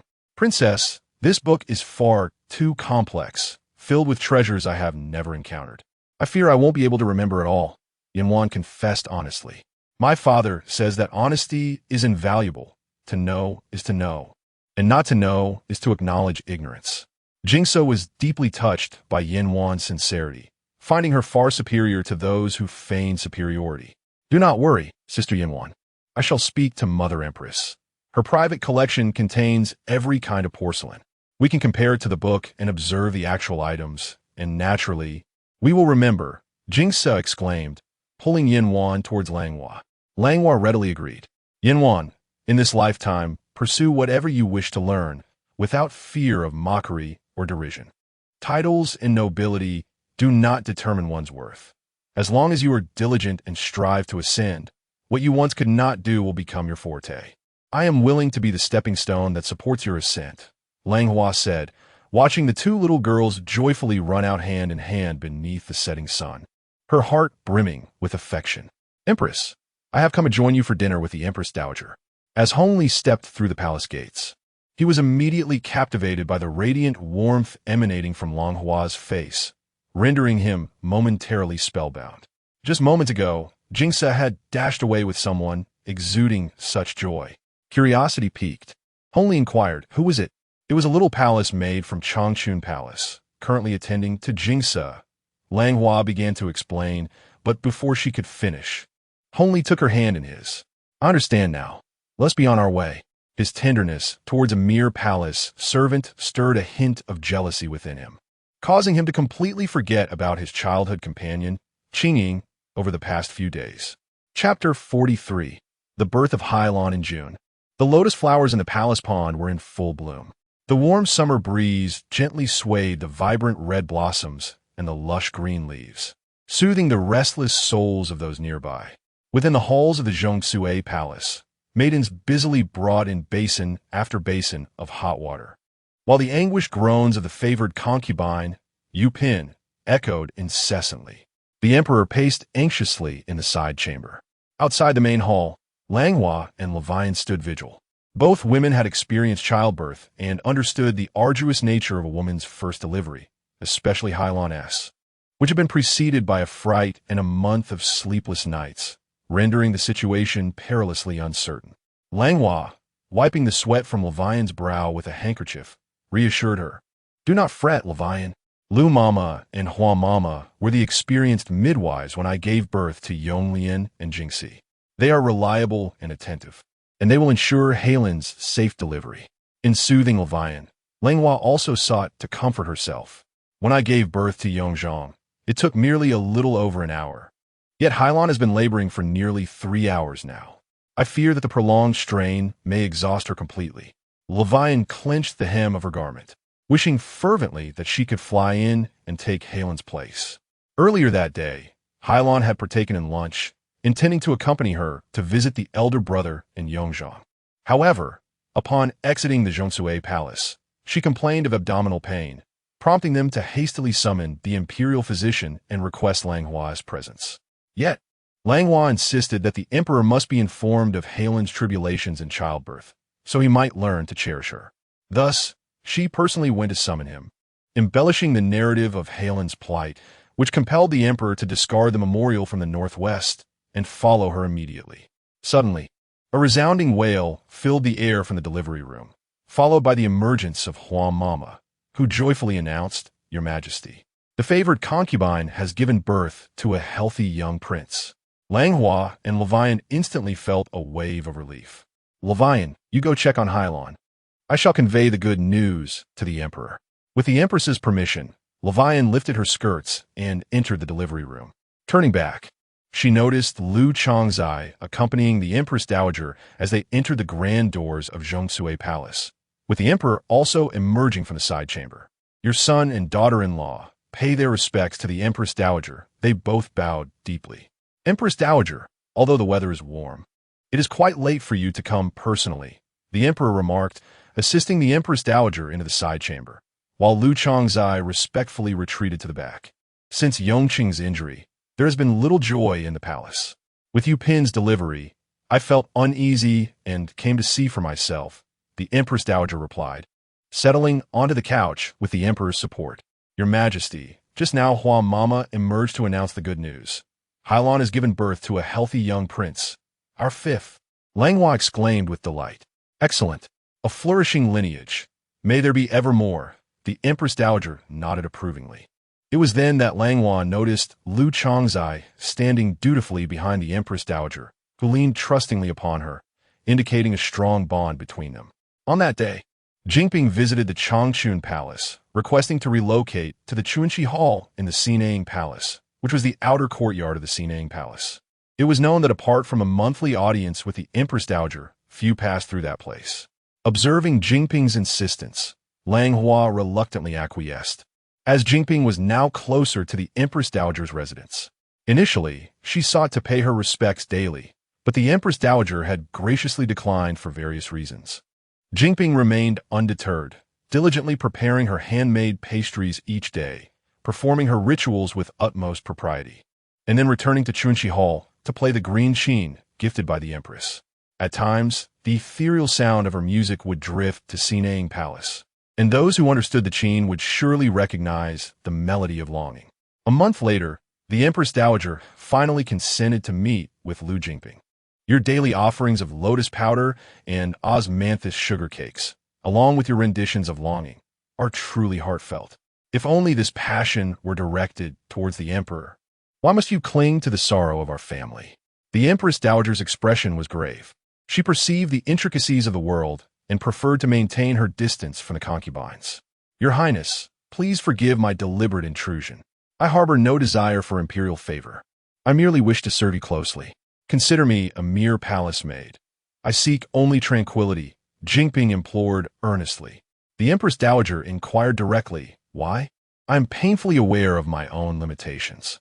Previously, I found solace in the company of noble consort Xiao, but now that she has departed, I realize my inability to establish my place within the palace. I beseech you to take me in." Lu Jingping lifted her gaze, her eyes brimming with tears. The Empress Dowager gently blinked, concealing her tumultuous emotions, and tacitly approved Jingping's request. In the subsequent 2 months, Lu Jingping devoted herself entirely to Qingying Palace, attending to every detail of the Empress Dowager's affairs with unwavering diligence, earning quiet praise from Jinsi. The Empress Dowager was exceedingly fond of the young prince brought to her, generously bestowing numerous rewards from her private treasury upon Hylon, offering words of comfort before returning with Jingping to Qingying Palace. At that moment, only Langhua and Hongli remained in the side hall, with Hongli playfully engaging the child, his face radiating affection. "Langhua, was it equally arduous for you when you bore Yonglian and Jingsu?" Time had dulled Hongli's recollection of those circumstances. "Far more so," Langhua replied softly. "The greatest agony was during the birth of the prematurely departed Jingsu, which lasted a full day and night, leaving her breathless and ultimately leading to her early demise." How could Hongli possibly remember? At that time, He was lost in the bliss of his love for Qingying. Even hearing her exclaim from outside the delivery room that the concubine's cries were utterly unbecoming, Langhua's heart ached faintly at the recollection, after Jingsu's untimely passing. She had even coerced Hongli into naming the child, inscribing it on a jade tablet. "Your Majesty, please bestow a name upon this child," Langhua approached, taking the infant from Hongli's arms. Qi, precious jade, Hongli had long contemplated. This son, born during the flourishing days of the Qing dynasty, would surely, like himself, bring peace to the borders with both civil and military prowess. "May I request a favor for Yongqi?" Langhua, sensing Hongli's good humor, gently bowed. "What does the Empress wish for Yongqi?" Hongli inquired. "Yongcheng is learning to walk, and the young master of the colored cloth is still quite small. The grandmothers are finding it increasingly challenging to care for him. Might Yongqi be raised alongside Yujin?" Langhua harbored some reservations. Given Jin Yuyen's temperament, she feared that her child might seek balance through harm to others. Keeping Yongqi close to Hailan, guarded by both Levian and Hailan, would at least offer better protection than in Shokong Palace. Certainly, both Levian and Hailan are dependable. With Yongqi by their side, he will undoubtedly flourish. Hongli readily agreed. "Empress, it is getting late. Let us leave this to the servants. I shall accompany you back to Changchun Palace to settle in." Hongli instructed someone to take Yongqi from the Empress's arms and intended to accompany Langhua back to the palace for some rest. Langhua was somewhat reluctant. In the sweltering summer heat, the two of them were cramped together, sticky and uncomfortable. However, having recently sought his assistance, it felt somewhat inappropriate to refuse him outright. She ought to offer him a hint of sweetness. "As you wish, Your Majesty," Langhua said, her face betraying a tinge of shyness.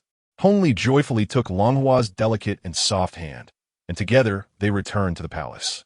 Chapter 44. The Revelation of Jiapin, Part 1. The cold wind rustled the falling leaves, producing a faint, delicate sound, while the Qixiang Palace was filled with laughter and joyous voices. After Hai Lan's childbirth, Jiapin regained the emperor's favor due to her profound dance skills, particularly her fusion of Korean dance with the pipa melody from 10 Sides Ambushed. Her movements were both spirited and graceful, capturing the emperor's recent admiration. As the moon broke through the clouds and the flowers cast their shadows, the emperor raised his wine cup and praised Yu Yan, who had just concluded her dance behind the screen. "Your Majesty, I do not comprehend such phrases." Yu Yan stepped out from behind the screen. The screen, crafted from thin cicada wing silk on one side and resplendent gauze on the other, offered a unique perspective of the dancer's performance. "I had forgotten. You grew up in Korea and might not understand such meaningful expressions. I was merely extolling your beauty." The emperor chuckled, finishing his drink and embracing Yu Yan. "Yet, Jin Sanbao has also received an education, and his son has been well raised. Why has he not imparted such knowledge to you?" he teased, playfully pinching Jin Yuyan's nose. She smiled coyly, wrapping her arms around his neck. "Though I may not be versed in poetry and literature, I understand enough that others may not. Would your Majesty be interested in discussing this with me?" Jin Yuyan whispered in the emperor's ear. "I would be delighted to indulge," he replied. On Hailan's side, it had been 5 months since her childbirth, and she was nearly fully recovered. Yongqi had an enormous appetite, often leaving 2 nannies insufficient to satisfy his needs. And sometimes even Lu Jun had to advise moderation to prevent the young prince from overeating. Yongzhang was at a mischievous age, and with Yongqi being so young, Langhua decided to invite Wan Yin to assist in their care. The three got along harmoniously, content to observe the 2 robust young princes. Today, the trio called upon Jingping, who had just been elevated to the rank of Qingying, to pay their respects to Langhua. Inside Changchun Palace, she was instructing Jing Se in replicating Lu Kuei's chrysanthemum and maple leaves painting, while Yin Wan and Chun Chan observed attentively. Chun Chan focusing on the princess's customary brush strokes, and Yin Wan on the noble consort's technique. Curiosity piqued. A group gathered behind them, yet Shiyu and her companions remained oblivious until Su Lian arrived, inviting everyone in to sample the new chrysanthemum pastry crafted by the empress. Only then did Shiyu notice Lu Jun and the others had arrived. Jing Se greeted the ladies. "I offer my respects to Consort Chun." "Consort you?" noble Lady Wan, and noble Lady Qing. Jing Se, accompanied by Yin Wan and Chun Chan, performed their courtesies. There is no need for excessive formality, princess. Your respect is appreciated. The attendees replied, for the princess was the emperor's sole daughter, wise beyond her years, and beloved by all. Why have Consort Chun and Consort Yu not brought Yongqi along? When we left, he was sound asleep. It would be unwise to disturb him. If the princess misses him, she may accompany us to Zhong Shui Palace to play. Lu Jun observed the two palace maids beside the princess, already diligently tidying the stone table's paper and brushes. Though young, they exhibited remarkable efficiency in their tasks. However, one of the taller maids appeared somewhat familiar. Yet she could not recall where she had seen her before. Once the tidying was complete, she led everyone inside to meet Langhua, while Su Lian and others accompanied Jing Se to Zhong Shui Palace to see Yongqi. Today, everything has come together so perfectly. Fortunately, I prepared an extra batch of chrysanthemum cakes. Otherwise, we would not have enough to eat. On the table before Langhua, two exquisitely arranged plates of golden, crispy pastries caught everyone's attention. The guests eagerly picked them up to savor, yet Jingping lingered, holding a pastry in her hand without taking a bite. What a pity. Ah Fu, that day when you made the prickly pear cake, it was truly delightful, but I failed to commend you. I can be rather stingy. Observing Jingping's sorrow, although Langhua spent her days pleasing the empress, she understood that Huang Fu's death was an insurmountable hurdle for Jingping. When Jingping came to seek her out that day, requesting the palace token for entering the Xuanwu Gate, Langhua inquired about her intentions. She merely stated that she would never commit any heinous act nor implicate Langhua, leaving Langhua with no choice but to comply. Now, half a month has passed, and the purpose of her actions remains a mystery. Jingping, if you do not wish to eat, perhaps you could try the chrysanthemum tea first, Langhua suggested gently. Jingping smiled faintly, lifted her cup, and took a sip, masking her sorrowful expression. Levian subtly nodded at Hailon, indicating that she could speak. Your Majesty, Imperial Concubine, I have something to discuss, Hailon addressed Langhua and Xie. Do not dawdle. What is there we cannot discuss? Xie urged, noticing Hailon's hesitation. My sister Levian and I have been curious about how a Shao managed to sneak from the laundry bureau to the Imperial Garden while evading the guards. Therefore, I sent Yashin to investigate near the rockery that day. Hailon endeavored to clarify the sequence of events. Jingping became tense, fixing her gaze on Hailon. Yashin reported that a Shao had been in the laundry bureau for half a month, and, although it was not her turn to enter the inner court, she had bribed the matron with silver to gain entry. This silver, as we know, was provided by the personal maid of Xian. Yet a Shao did not return to Yinchi Palace. Instead, she went to Qingying Palace. Yashin also reported that near the rockery in the Imperial Garden, there was a dog hole leading to the corridor of Qingying Palace, but it had been recently blocked. That day, a Shao must not have had time to return through that route after being captured by the Imperial Concubine. Hailon, looking at everyone, finally articulated her conclusion. Therefore, the one who directed a Shao to do harm was not Xian, but rather Qingying. Jiaopin? Qingying? Hailon turned to Langhua, questioning why she would wish to harm her own son. She is not targeting her son. She is aiming for you. Yupin, Mei Gairen's voice was sharp and piercing, and it was only then that the assembly realized she had appeared at the palace entrance unnoticed.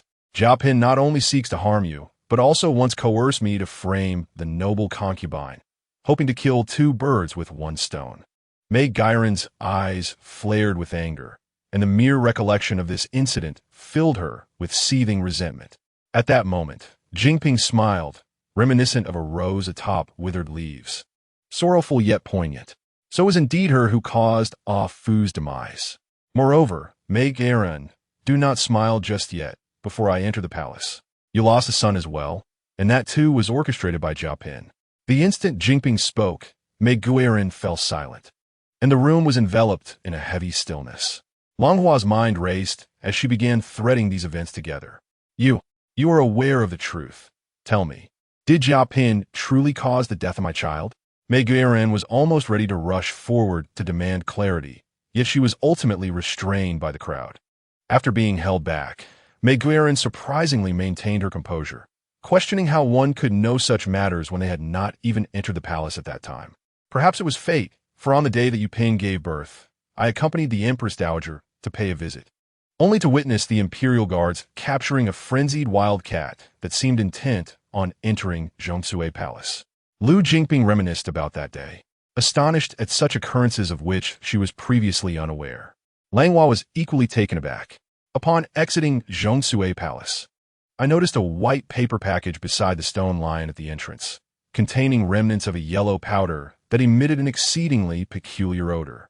I refrained from alarming the Empress Dowager and discreetly concealed it. Lu Jingping produced a handkerchief from her bosom, unfolding it to reveal the very package. Subsequently, I sought a token from the Empress and secretly dispatched someone to a pharmacy for examination. Do you know what this is? It is a powder made from the urine of a mare in heat mixed with powdered epimedium and sheep's wool, used to stimulate horses reproductively with remarkable effectiveness. Is it not the case that only those knowledgeable could concoct such a powder?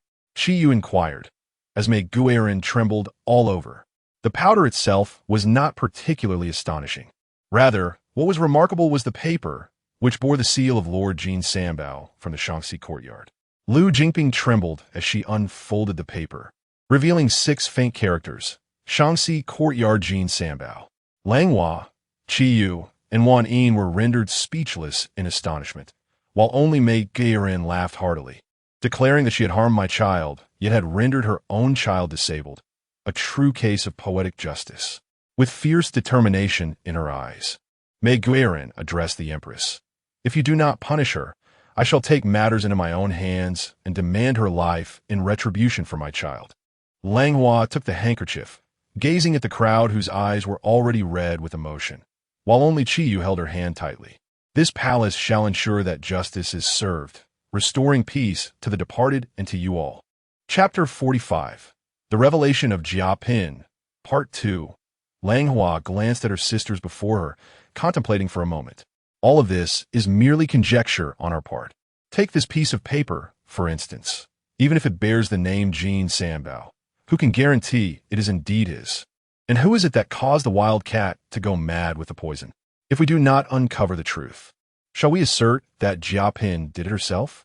Furthermore, the testimony from the laundry department matron could easily be turned against us, as Jia Pin could claim we are framing her. Given her esteemed position, any attempt to address her must be sanctioned by the emperor. How can we persuade him to believe us? With each question posed by Langhua, the hearts of the assembly grew heavier. Indeed, Jia Pin was no easy adversary like Qingying. Are we to simply watch her evade justice? The Empress may endure, but I can no longer stand idly by, remarked Mei Guiran with bitterness. I am at the Empress's disposal, she continued. As long as it serves to avenge Ah Fu, I am willing to wait, no matter how long it takes. Lu Jingping understood the Empress's meticulous nature and knew she must have a strategy in mind. Your Majesty, if you have any plans, please share them.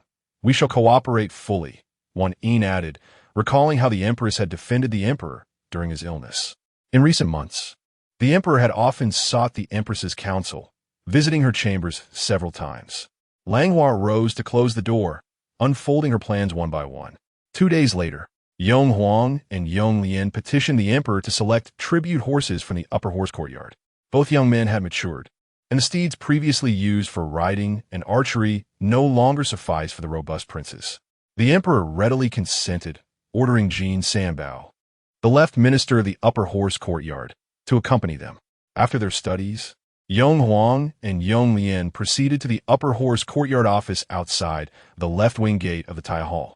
Who does not know that the emperor's eldest son, Yong Huang, is astute and accomplished, while his legitimate son, Yong Lian, is exceptionally brilliant?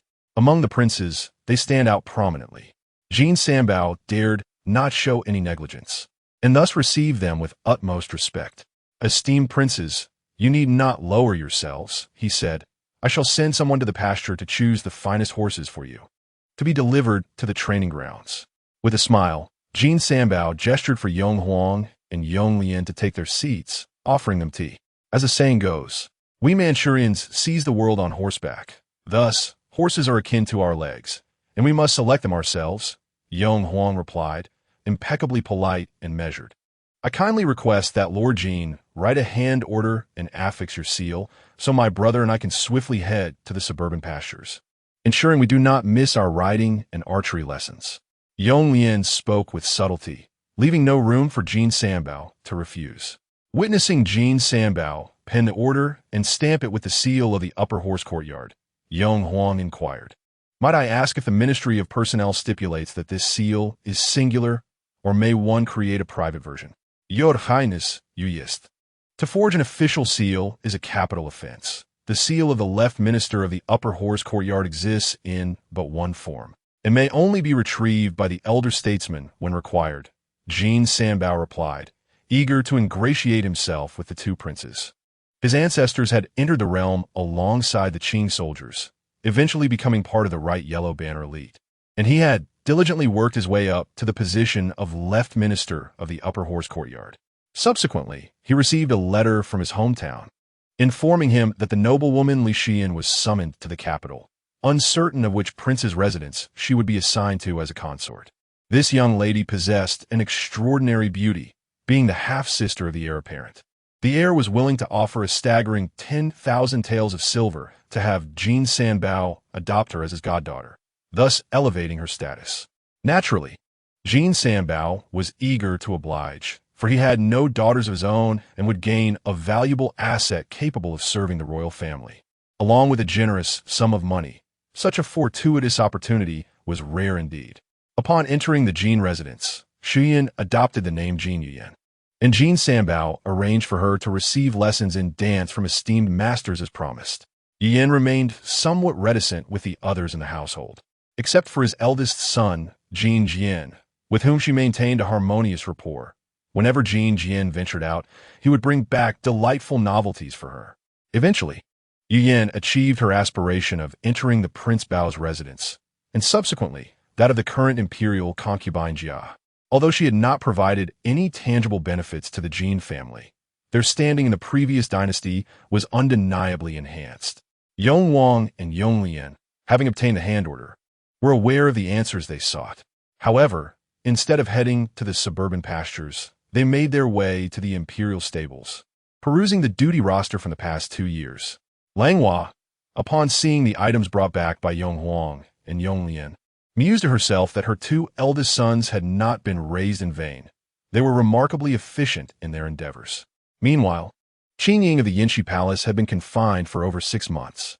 Initially, she had hoped the emperor would swiftly uncover the truth and restore her reputation. However, she gradually realized that everyone had tacitly accepted her guilt, and the situation had solidified against her. The imperial poetry anthology gifted by the emperor was something she caressed day and night, ultimately leading to a conversation with Ruoxin, her confidant. "My lady, perhaps you should cease your reading. We must finish washing the guards' clothing today, or they will withhold our meals." Ruoxin sought to persuade Qingying to confront reality. For being confined in the Yinshi Palace without any silver meant that neglecting her duties could lead to starvation. "Ruoxin, why must we wash their clothes? Such tasks are meant for servants," Qingying stubbornly asserted, believing that such menial labor was beneath her and questioning whether they would dare to let her starve. Ruoxin fell silent, resigning herself to the task at hand. Determined, Qingying decided to negotiate with the guards at the entrance, wishing to assert her standing within the palace, despite her downfall. As she rapped on the food delivery gate with her armored hand, she lamented, "Today, we cannot finish the laundry, and thus, no food will be forthcoming." Lingyunch, reflecting upon the 2 women, found them rather bothersome, as they had yet to complete the laundry even after an entire day. "You are violating palace regulations. You cannot treat this palace in such a manner. If the emperor learns of this, you will surely be punished."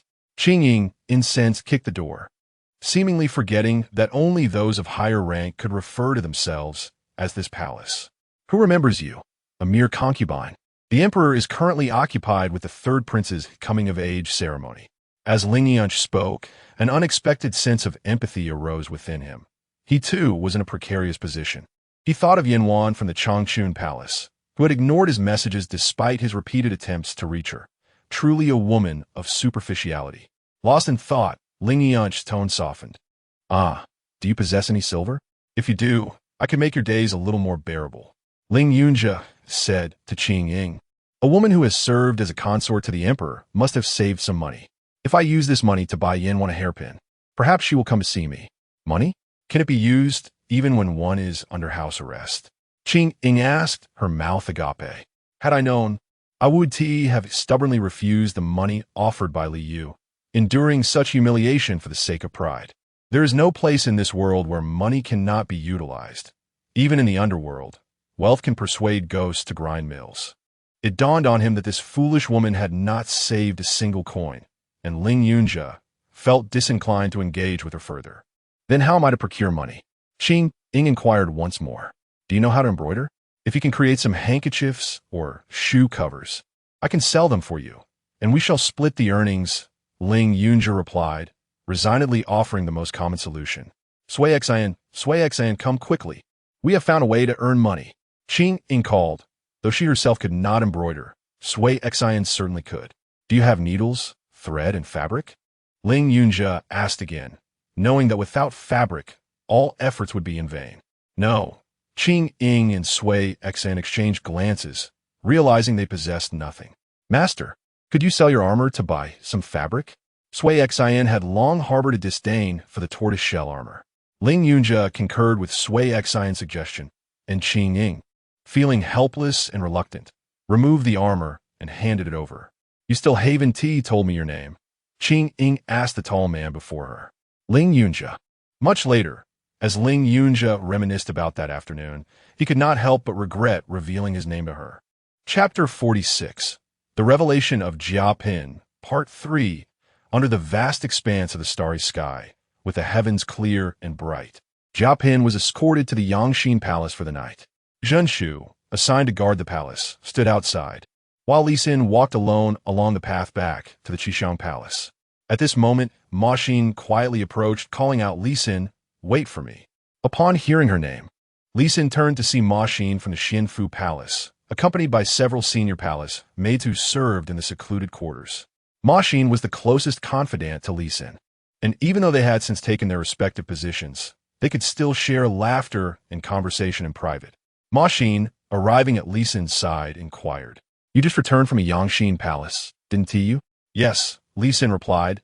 Zhenshu's sister was there keeping watch, so I took the opportunity to sneak away. Li Xin observed Ma Xin's attire, noting the exquisite palace dress gifted by the noble consort, adorned with delicate lily embroidery. It appeared that Ma Xin was faring quite well in the Xianfu Palace. Reflecting on her own situation, Li Xin felt a pang of envy, recognizing that despite her years of service, her mistress still placed greater trust in Zhenshu, who shared a deeper bond with her. Ma Xin, the noble consort has bestowed several pieces of jewelry upon me these past few days. I gifted Yexin and Kursin each a pair of earrings. And since our friendship is the closest, I saved a pair for you. Let us go choose together, Ma Xin sweetly suggested, linking her arm with Li Xin's. Initially hesitant, Li Xin considered that both her mistress and Zhenshu were absent, and she could return swiftly without any trouble. The two set off towards the Xianfu Palace. Within the palace, the two senior eunuchs, Zhao Yitai and Shuangxi, had already prepared an array of instruments for punishment, knowing that even without actual torture, the mere sight of them would terrify Li Xin. The moment Li Xin stepped into the Xianfu Palace, the gates were promptly locked behind her, and Ma Xin's expression changed dramatically as she was immediately taken into the courtyard where Zhao Yitai and others awaited. In the Changchun Palace, Xie and Langhua lit candles and read from the records of the Grand Historian. Yu Zhu entered, announcing, Master, Zhao Yitai has sent word that Li Xin has loosened her tongue. There is no need to make it too difficult for her. She is merely a messenger. We only require her to provide a statement and sign her name, Langhua instructed, raising her gaze to Yu Zhu. Have Zhoming inform Jia Pin and Zhenshu first thing tomorrow that Li Xin, on her way back to the Qingying Palace, inadvertently bumped into the noble consort and is now being held in the Xianfu Palace. After Langhua finished speaking, Xie placed a book on the table, exclaiming, Why must I be entangled in this affair? You have tarnished my reputation. This label of arrogance seems impossible to shake off, Xie complained. I still intend to ensnare the noble consort. if she discovers that I am the one responsible for Li Xin's confinement, she may never dare to step foot in the Changchun Palace again. Langhua gently tapped Xie's forehead, suggesting they utilize her reputation to their advantage.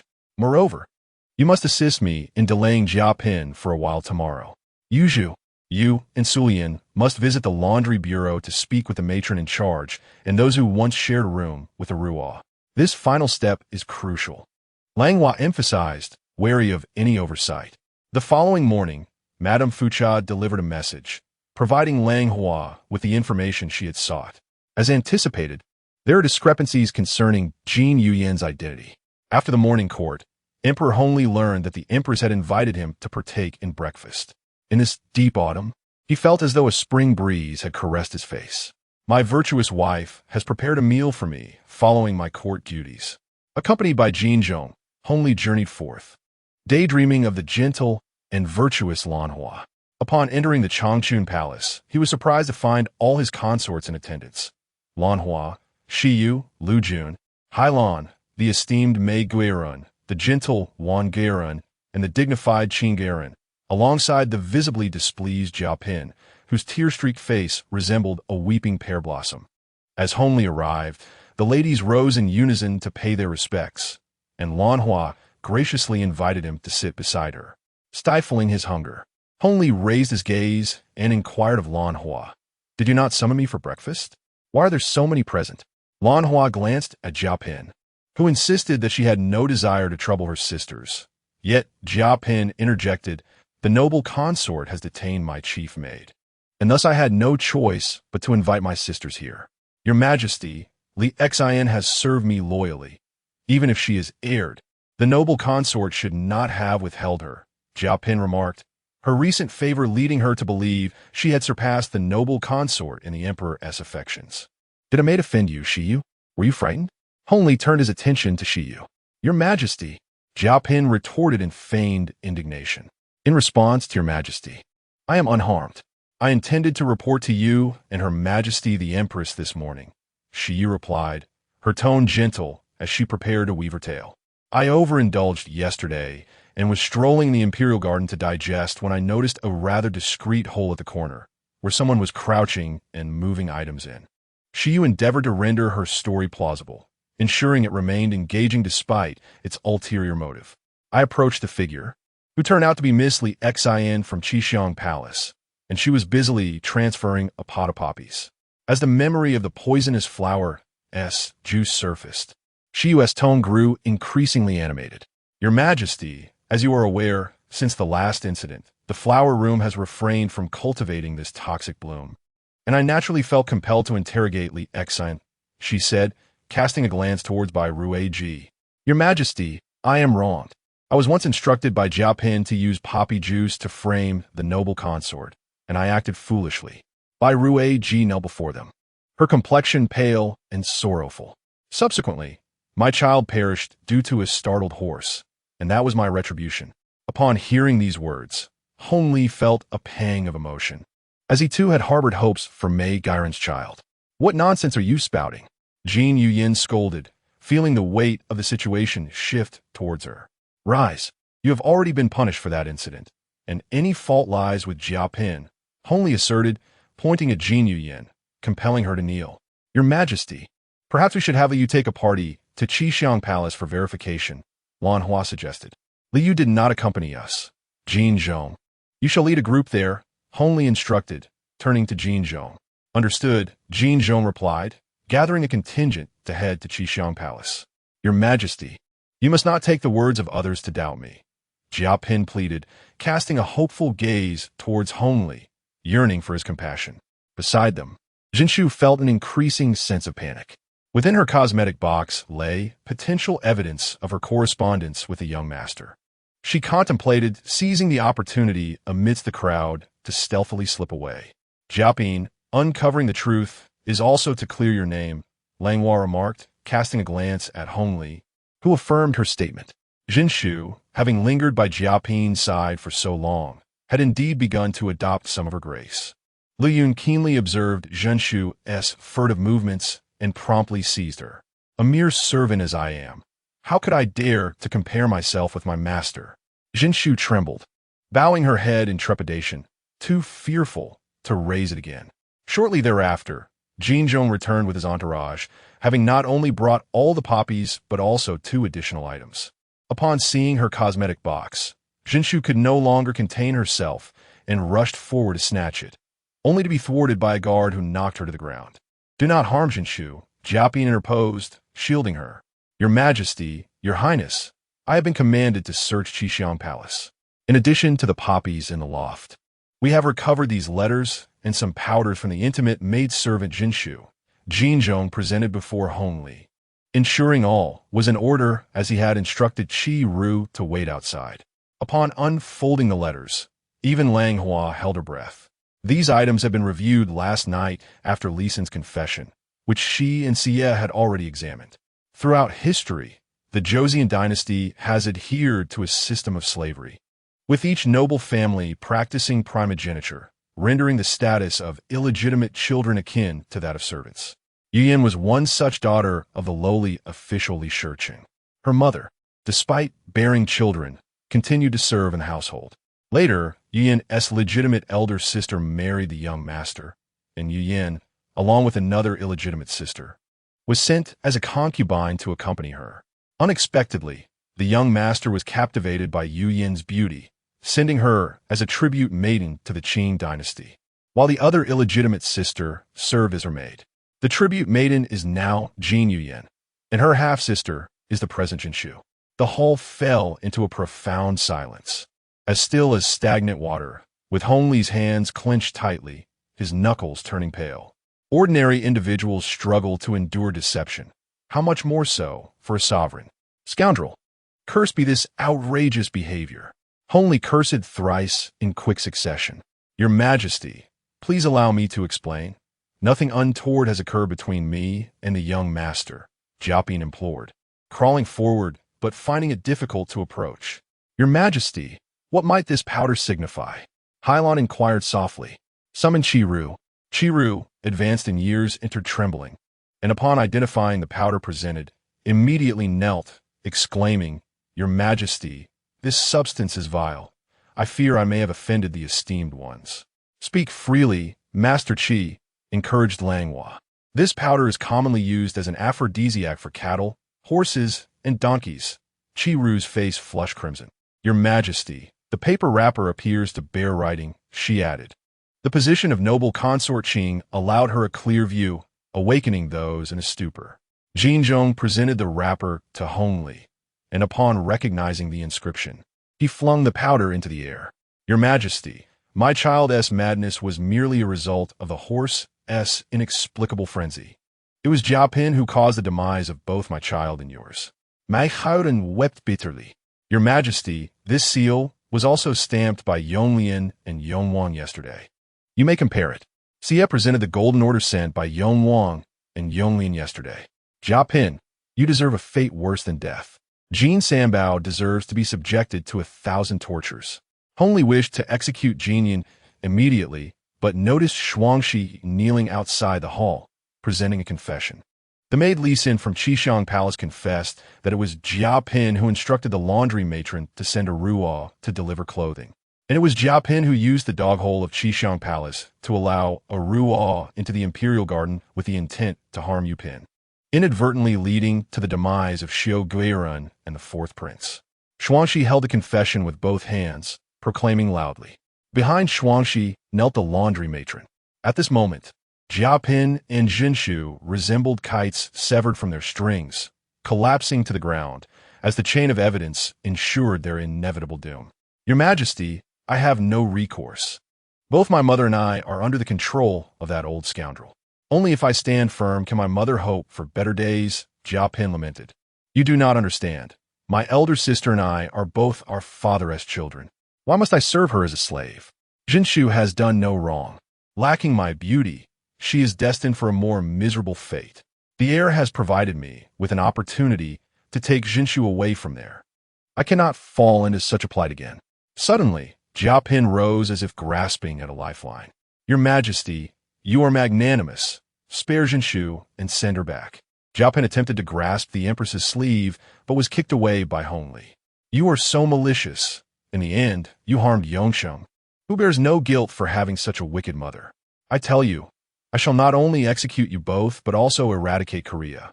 Hongli, with reddened eyes, enunciated each word. Jiapin, Jinshu, be granted poison wine. Jin Sanbao shall be confined to the heavenly prison, to be interrogated by the Ministry of Punishment. Summon Fu Qing and Yu Zhongqi to discuss matters in Qingying Palace. Empress, the rest is for you to handle. I wish to see them no more. Chapter 47. No regrets for you, Yin. Jin Zhong saw the emperor and stepped out hurriedly, whispering to the empress, Your Majesty. The emperor has yet to take his morning meal. Please send some to him later. Thank you, Jin Zhong, Langhua acknowledged, understanding that Jin Zhong was reminding her not to forget the emperor's heart. Is this your scheme, Your Highness? Jiapin scoffed bitterly. Mei Guerun, overwhelmed by sorrow, had already fainted, prompting Hailon and Lu Yun to quickly assist her out. Langhua gazed at the disheveled, yet still enchanting woman below. Jiapin, this is not our scheme. It is your own doing. Own doing? If I had not plotted for myself, I would still be a lowly servant. Jiapin laughed maniacally. Ha, dear Empress, how could you noble ladies of the Qing dynasty comprehend my suffering? Jin Yin laughed skyward, tears streaming down her face. In this world, everyone bullied her, save for Jinshu, who remained steadfastly by her side. Are you willing to trade another's life for your own ascendance? Langhua observed Jiapin's madness in silence. Jin Yin. Afu was scarcely 17 when she departed. Do you know this? Jing Ping, who had remained silent, finally spoke. 17? Ha ha ha, 17. She was foolish enough to try and save others. Jiapin accused, pointing at Lu Jingping. And you, a fool, willingly chose to serve the Empress Dowager after losing a sister. And you, Empress, do you know that the foolish Fucha Qingying was also harmed by me? Jiapin suddenly turned her finger towards Langhua. At this revelation, she shuddered. At that time, Jin Yin had barely been in the residence for a year. When I first entered the Wang residence, I found you, this noble consort, incredibly foolish for allowing a concubine's son to be the legitimate heir. Why should Jinshu, upon her arrival, be drugged by my elder sister, while that Fucha Qingying is allowed to bear children? Jinshu raised her head, her gaze fixed intently on Jiapin. Your Highness, please stop. She bowed repeatedly. No, I must speak. And you, Gao Gui Fei, you raise another's child. Do you truly believe he will regard you as his mother? He merely sees your high status, and, once he gains strength, will surely cast you aside, Jiapin continued, directing her ire at Shiyu. However, she would not indulge her. I cannot speak to the experiences of being another's child's mother, but I know that one who neglects their own child and causes them harm is utterly unworthy of that title. This statement finally shattered Jin Yuyin's defenses. She fell silent, staring intently at Langhua. You will treat Yongsheng well, will you not? I shall care for the harem and each child, Langhua asserted, commanding the removal of Jiapin and Jinshu. As they were taken away, Jiapin clutched Jinshu tightly. I do not regret. Jinshu, I have never regretted. That afternoon, a cup of poisoned wine ended the lives of the two women. Jin Sanbao was sentenced to dismissal and execution, preserving the Jin family and Qingying. Meanwhile, Hongli was deliberating the dispatch of troops to wage war against Korea. Since the Battle of the Year of the Rat, both the later Jin and the Qing dynasty have exercised absolute control over Korea. Now, the Crown Prince of Korea is restlessly scheming, attempting to deceive those above him. And the tribute girl sent has conspired to harm the heir. Yu Zhongqi advises Hongli to issue a reprimand to the Crown Prince and observe Korea's reactions before formulating further plans. Fucha fucking and Yu Zhongqi received the edict and prepared accordingly, subsequently exiting the Qingying Palace. Only then did Hongli realize that he had yet to dine. At that moment, Jin Zhong entered to convey that the consort Jin had already been executed. While enjoying the warm food, Hongli merely nodded slightly. Seeing the emperor in good spirits, Liu cautiously inquired if the wrongfully accused consort Xian should be released now that the truth had been uncovered. Although Liu had no particular affection for consort Xian, he felt pity for her, as she had only provided food for Qingying during her confinement. Hongli, putting down his chopsticks, retorted, Liu, it seems you wish for your own demise. I dare not, I spoke out of turn. Liu quickly fanned his face in regret. Qingying, noticing the situation, hurriedly offered Hongli another bowl of porridge, urging him to drink for comfort. Consort Xian would remain confined in the Yinchi Palace for 2 years, with half of the guards withdrawn. Hongli wiped his mouth and commanded Liu to relay the message. Meanwhile, Consort Qing returned to the Chuanxi Hall and immediately proceeded to serve the Empress Dowager in the Qingying Palace. The Empress Dowager dismissed everyone, regarding her young concubine with a piercing gaze. "Have you avenged your grievances?" The Empress Dowager, disliking armor, gently caressed her temples with her slightly wrinkled hands. "Your Majesty, I am sorry." Consort Qing knelt at the lower position, yet with an upright posture and head held high. "From the very first day you arrived at the Chuanxi Hall, I knew you sought convenience to investigate matters." The Empress Dowager was not angered. Rather, she looked at Jing Ping with a hint of warmth. "Though I initially came with ulterior motives, I have been completely won over by your Majesty's kindness and teachings over these days." Jing Ping spoke sincerely. "Now that your affairs are concluded, return to the Yonghe Palace. You are still young." The Empress Dowager closed her eyes, issuing a dismissal. "I shall not leave. I wish to serve outside until you forgive me," Lu Jingping said, bowing repeatedly. "Why must you do this, Jingping? You could have told me earlier. How did you know I would not assist you? Did you think that hiding that packet of powder and using the Queen's token to send someone out to investigate could succeed without my tacit approval?" The Empress Dowager, aware of Jingping's clarity of thought, merely hinted at her understanding. "Moreover, you have been carving seals in the Chuanxi Hall daily. I fear it would take you thousands of attempts to carve out the official seal." The Empress Dowager's eyes suddenly opened. When Jingping approached, she understood that this child had not given up, but was merely seeking convenience in her actions. She did not anticipate the child's audacity in fabricating evidence upon sensing a hint of the truth. Jingping could no longer restrain her tears before the Empress Dowager. "I knew that Eruo was being manipulated by others." Within the Morning Glow Pavilion, everyone believed that Jiaping had fainted from distress. Yet I alone witnessed her panic upon realizing that Yujin was unharmed. On the day, I accompanied the Empress Dowager to the Zhongsui Palace. I had already observed Li Xin administering the powder to the wild cat. The Empress Dowager understood, yet still inquired, "Why did you not expose it directly at that time?" Jingping raised her head, her gaze distant. "I did not wish to implicate the Empress Dowager. This matter is too perilous. I only wish to see it through myself." The Empress Dowager pondered for a long while, studying Jingping's face, and ultimately chose not to reprimand her. "I too have reached this age and understand the depth of sisterly bonds. Very well, rise and assist me with my hair." The Empress Dowager gestured for Jingping to stand, never mentioning her departure again. Outside the Yinchi Palace, only Ling Yunjia, Zhao Jiuxiao, and 2 others remained, as the other 4 had been assigned to different palaces. Though Ling Yunjia felt discontent, he dared not defy the imperial order. Meanwhile, Qingying, hearing the commotion outside, realized that Jiaping had met her fate, igniting a glimmer of hope within her. "Xin, I knew that the emperor would uncover the truth. He has indeed done so. Xin, the emperor will soon release me. We will be free." Qingying grasped Xin's swollen hand, tenderly expressing her concern. However, Xin remained pessimistic, noting, if the emperor truly intended to act, the edict to release us should have arrived by now. Chapter 48. Seeking support, my dear, it appears that the emperor is rather reluctant to let you go. Sua Xen carefully expressed her opinion while observing her master, who was gleefully pacing against the pillar.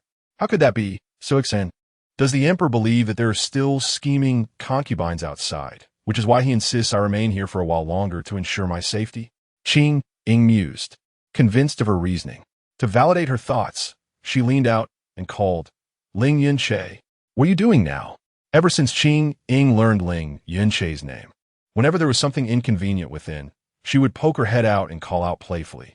Had it not been for their sewing endeavors, which allowed them to share their earnings, he would have long lost interest in her.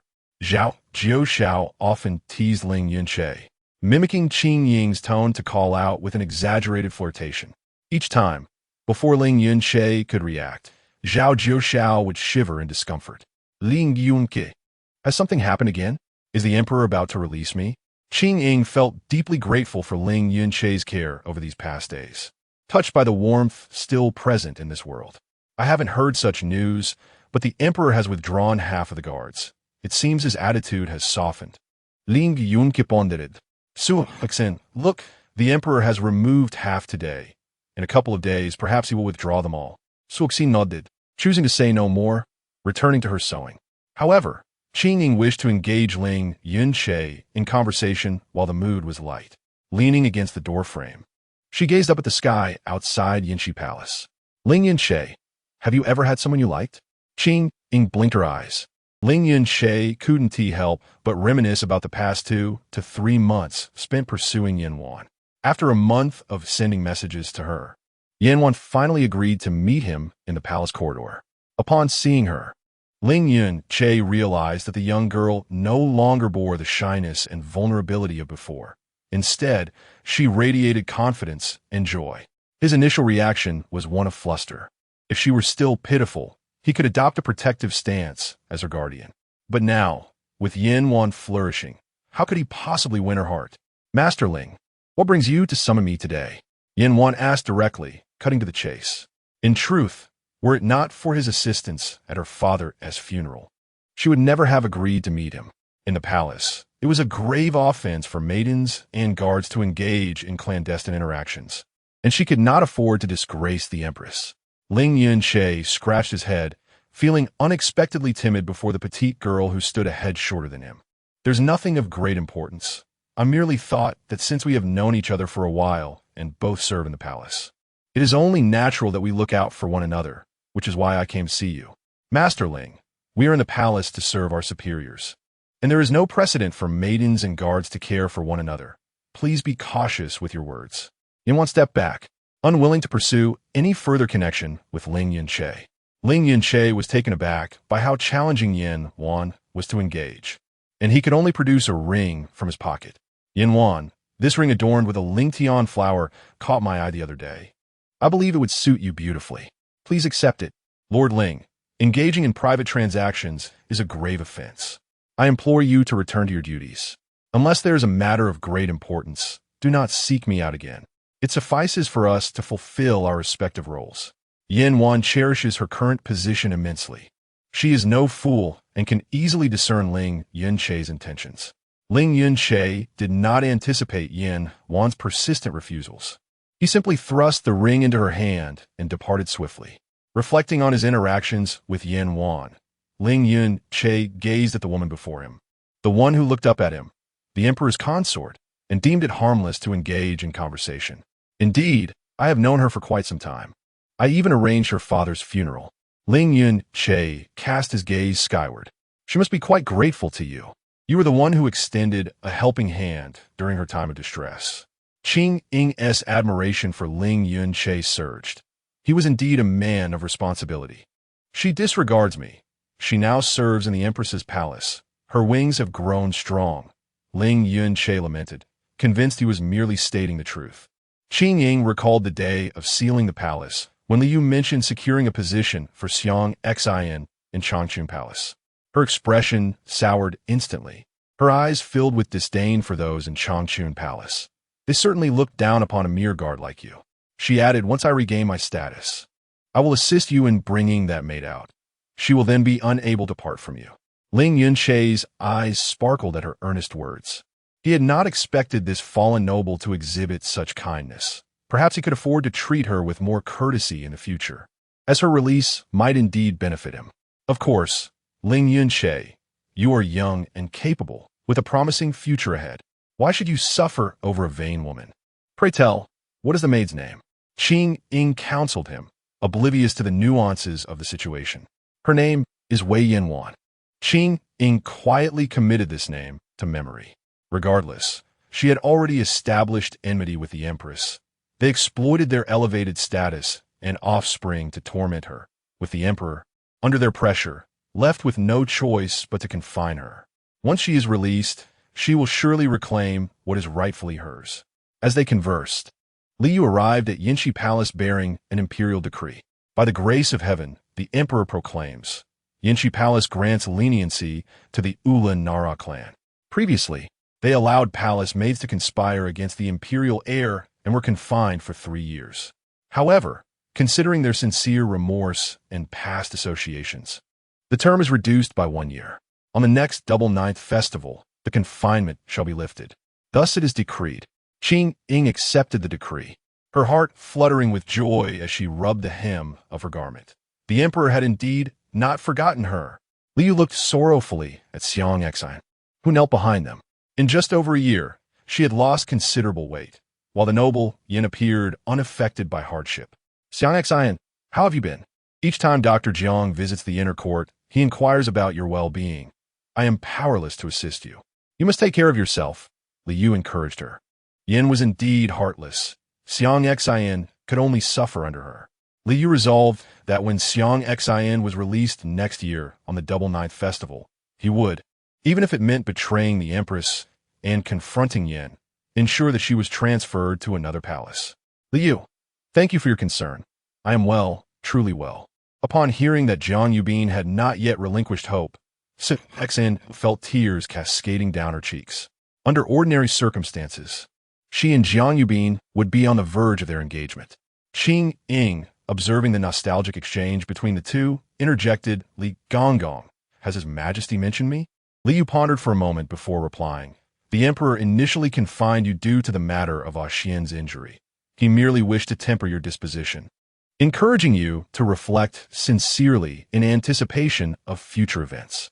With that, he departed with the others. Ling Yunjia became increasingly certain that he could indeed lean on the support promised by Xian. Chapter 49. He runs. She chases the cold, early spring weather cast a gloomy pall over the surroundings, as in a corner of the Zinzaku. The weary souls ended their day as toil and succumbed to slumber. Among them, nestled in the innermost cot, a palace maid named Li Xin, formerly of the Qishang Palace, curled up in a ball, stifling her quiet sobs. Following the incident involving Jia Pin, the emperor, recognizing her as a whistleblower, spared her life but condemned her to serve in the Zinzaku. Having exchanged but a few words with her acquaintance, Ma Xin, she was seized and dragged to the Xinfu Palace, plunging her into this wretched state. How could she not harbor resentment towards Ma Xin, the favored concubine, and the instigator of it all, the empress? She understood that in order to seek retribution, she must bide her time in silence. Closing her eyes, she thought, "Sleep now, Li Xin. Tomorrow will bring the most arduous and laborious tasks." Within the Changchun Palace, Langhua instructed Xie in the art of flower arrangement, employing the delicate hues of Wei Zi and peony. Langhua, patient as ever, indulged Xie's penchant for vibrant colors, allowing her to replace a couple with softer shades. "Sister, I find myself perplexed.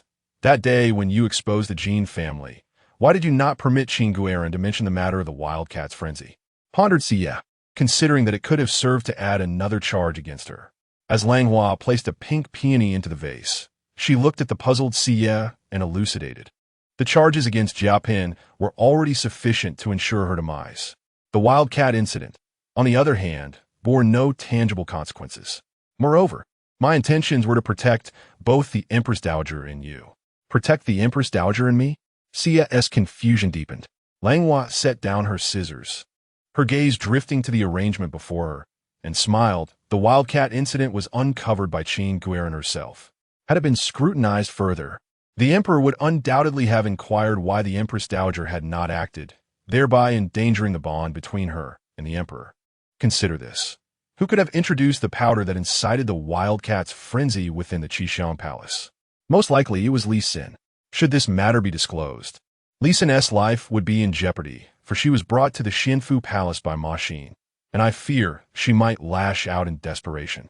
Moved by Langhua's foresight, Xie nestled closer to her, feeling grateful for her consideration. Just as she was about to express her appreciation, Langhua placed a finger to her lips. Now. Refrain from uttering any sentimental words. Let us go and visit Yongsheng. Jingse is teaching him to walk, accompanied by Yanwan and Chunchen. Yongsheng, this child, having injured his leg at nearly 2 years old, still struggled to walk steadily, and both Hongli and Langhua felt their hearts ache at the thought. Jingse, perceiving the concern of the emperor and empress, devoted herself daily to Yongcheng's rehabilitation after completing her studies, while Yanwan and the female physician from the Imperial Hospital learned massage techniques to assist when needed. As Langhua and Xie entered, they witnessed Yongsheng wobbling towards them. "Greetings, Empress Mother, greetings," Lady Yu Yongsheng spoke softly. Still young, he remained oblivious to the differences in his walking compared to other children, only aware that Sister Jingsa and Grandma Jean adored him most, with the Empress Mother frequently visiting. "Empress Mother, Sister Yanwan pinched me. It hurts," Yongchang exclaimed, lifting his pant leg to show Langhua and Xie. Xie could not stifle a laugh, her mirth ringing out amidst the flustered expression of Yanwan behind her. "Ah, you mischievous little rascal," already resorting to tattling.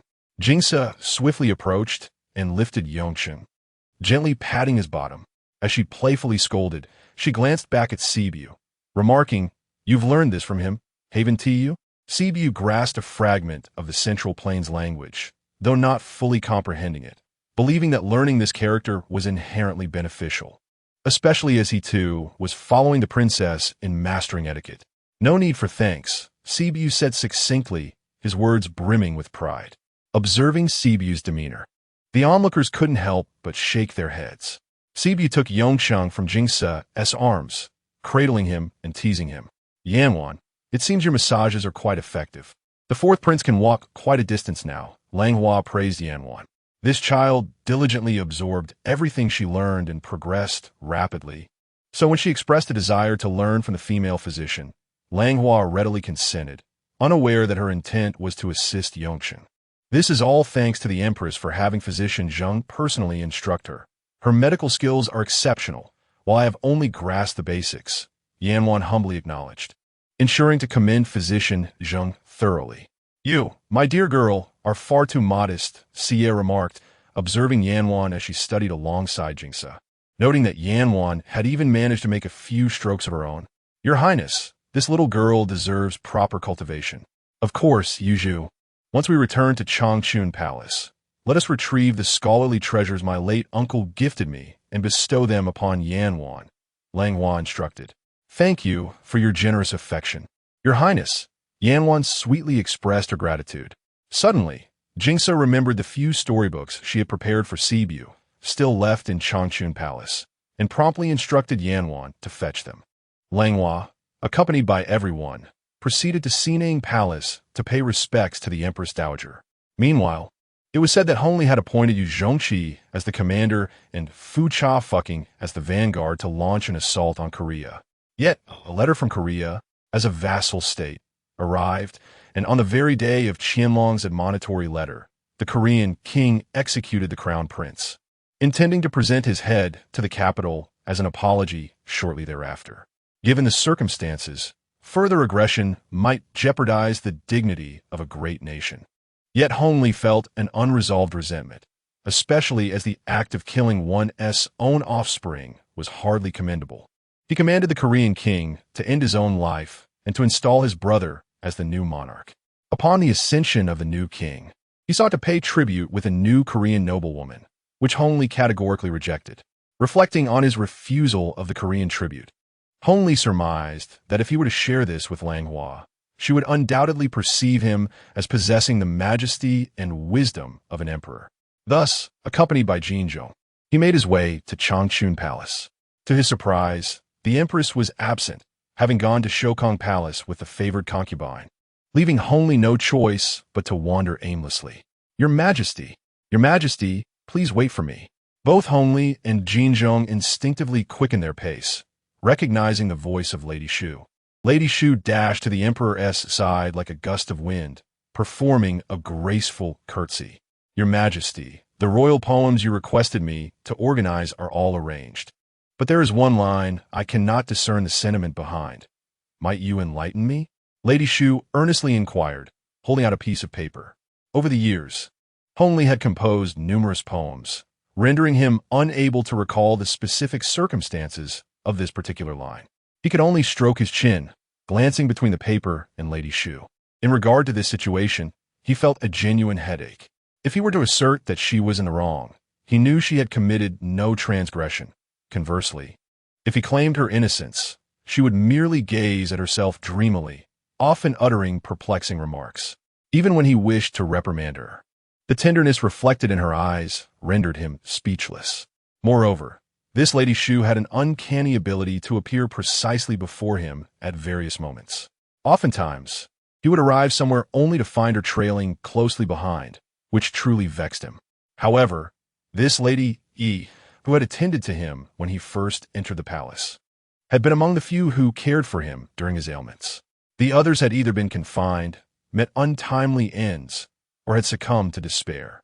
To treat Lady Shu with coldness would seem excessively heartless. Speaking of Qingying, he had long since relinquished his anger towards her. Yet the fondness he once held had waned. Lady E, the present moment is not akin to the past. My sentiments have transformed, and I wish not to linger upon bygone matters. I choose not to speak further. Lady E gazed up at Hongli with admiration, as tea wafted through the air, its fragrance mingling with the reminiscence of simpler times. The emperor's reflections resonated with her understanding. Your Majesty, why not visit my Qingying palace and peruse the poems I have transcribed? Hongli found himself unable to refuse. Thus he accompanied Lady E. As they traversed the imperial garden, Jin Zhong caught sight of a radiant young woman emerging from a vibrant floral display. Her smile seemed to melt the remnants of winter, momentarily leaving him spellbound until a gentle nudge from an attendant brought him back to reality. This young lady appeared to be a maidservant from the Qingying palace, attending to the princess. Chapter 50. The Repositioning of Qingying, Part 1. A delicate wisp of cloud graced the horizon, heralding a season of crisp autumn air, which naturally uplifted one's spirits. Within the confines of Yinshi Palace, Suo Xan and Qingying diligently engaged in their daily handicrafts, entrusting Ling Yunshe to exchange their work for a modest sum. During this period, Ling Yunshe sought out Yin once several times, yet each approach was met with unwavering rejection. Each dismissal compelled him to seek solace from Qingying, and over time, her perception of him as a deeply affectionate individual became firmly established. Ling Yunshe gradually began to appreciate the merits of a more mature woman, her thoughtfulness. In these past 2 months, Yuan had sent several gifts through intermediaries, consisting solely of poetry and literature. While it was said that the sentiment outweighed the modesty of the gifts, even Ling Yunshe couldn't help but grumble about the lack of practicality. After enduring a year of confinement, Suo Xan appeared to have aged a decade. Each morning, she attended to Qingying's personal grooming, styling her hair, while Qingying only selected the softest and cleanest dishes from the meals delivered. She would then sit in the corridor absorbed in her reading. On occasions when the laundry became overwhelming, Qingying would offer her assistance. But after washing only a couple of garments, she would request Suo Xan to massage her back and shoulders. Exasperated, Suo Xan soon ceased allowing her mistress to assist. Suo Xan could endure all this, but the one task she found intolerable was when Qingying insisted she mend Ling Yunshe's clothing. It is well known that a woman repairing a garment for an unfamiliar man would attract unwelcome scrutiny, even outside the palace, let alone within the rigid confines of the Forbidden City. Despite her demotion to a concubine, Qingying remained a woman of the emperor, residing in his palace, donning his garments, and partaking in his meals. As for Suo Xan, she cherished her own beloved Jiang Yubin and could not fathom performing such tasks for another. Yet, Qingying, having already committed to this endeavor, found herself unable to execute it alone and thus implored Suo Xan to sew a few stitches. Ling Yunshe, clutching the garment Qingying had given him, felt a surge of emotion. How he wished Yuan could express such care towards him. He could not comprehend why a noble woman like Qingying would willingly mend his clothes, while Yuan, a fallen noble without a father, remained indifferent to him. Unbeknownst to him, soon enough, Qingying would share a similar plight. In August, a series of torrential rains swept through Shandong, causing sediment to accumulate and riverbeds to rise, transforming them into surface rivers. The relentless downpours led to widespread flooding, threatening the waterways of the Grand Canal and resulting in continuous peril.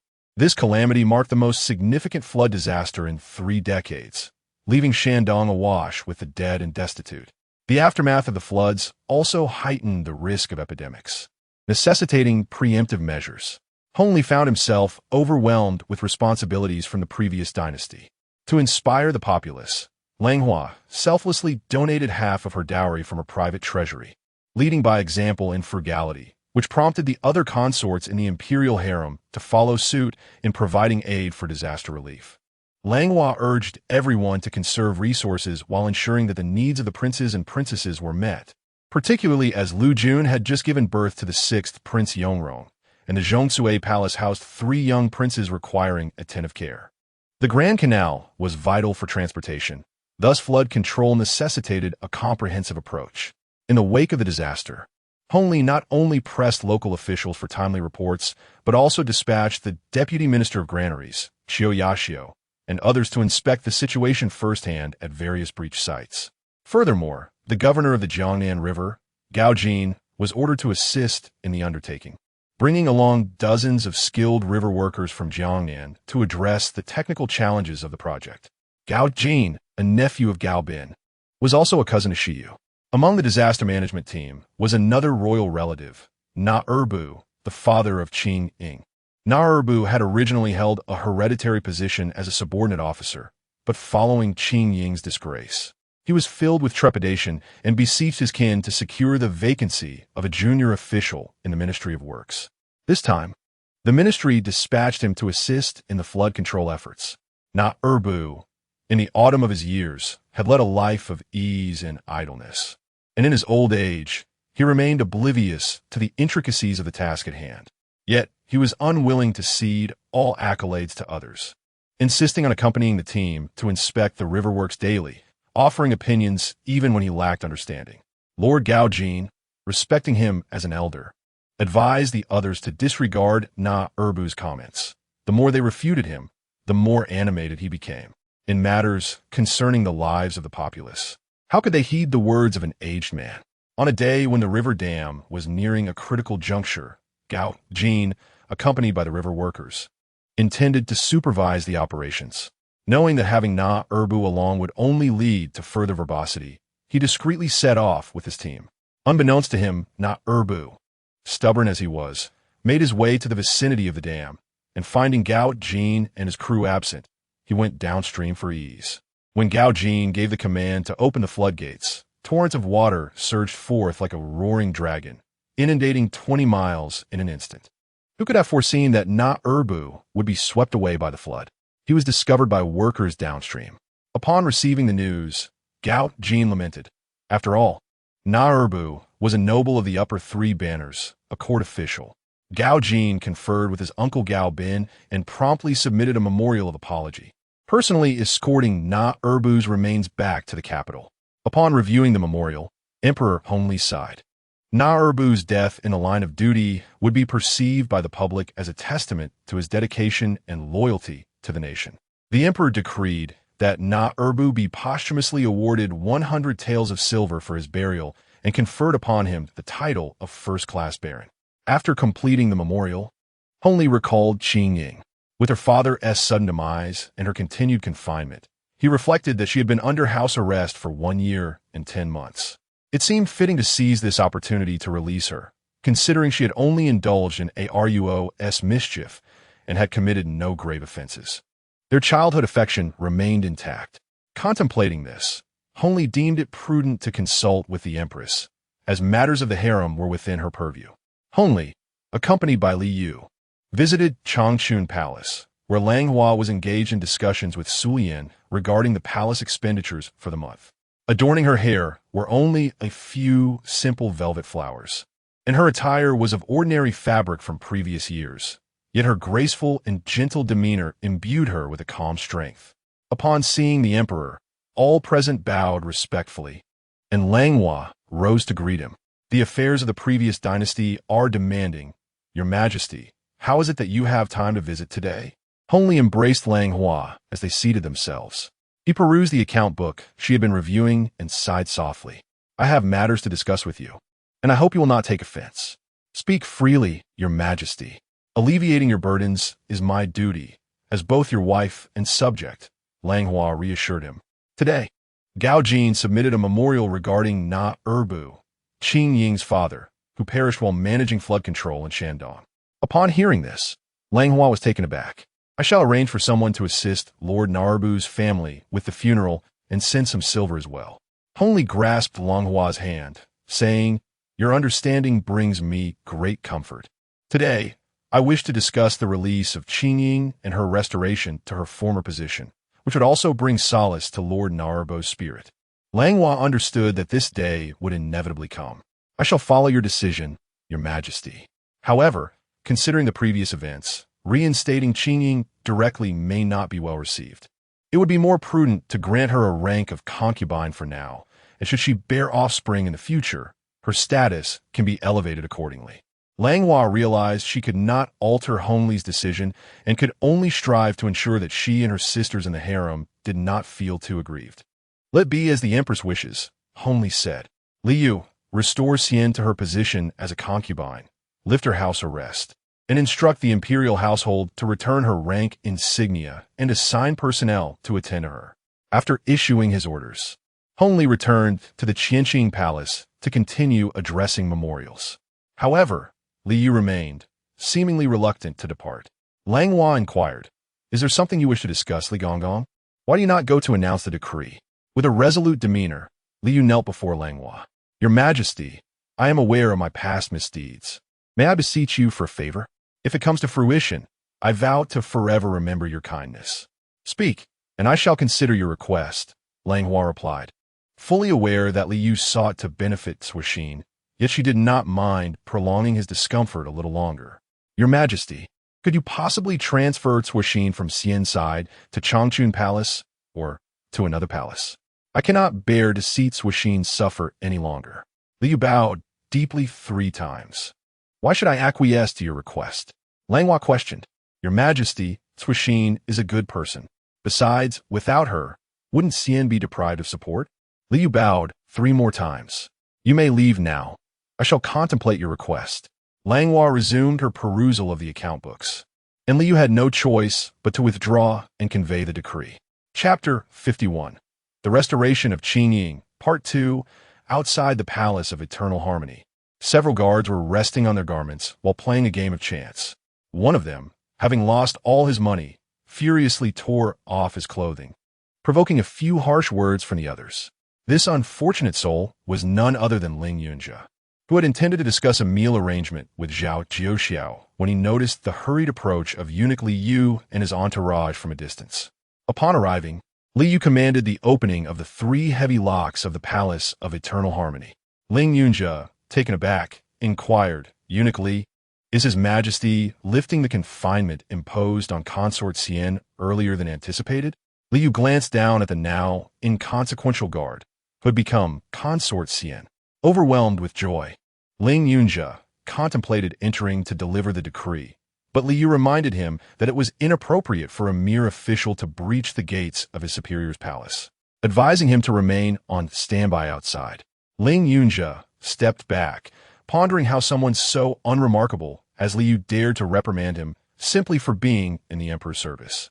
Inside, Qingying stared at the newly opened palace doors, momentarily stunned, before an overwhelming sense of elation surged within her.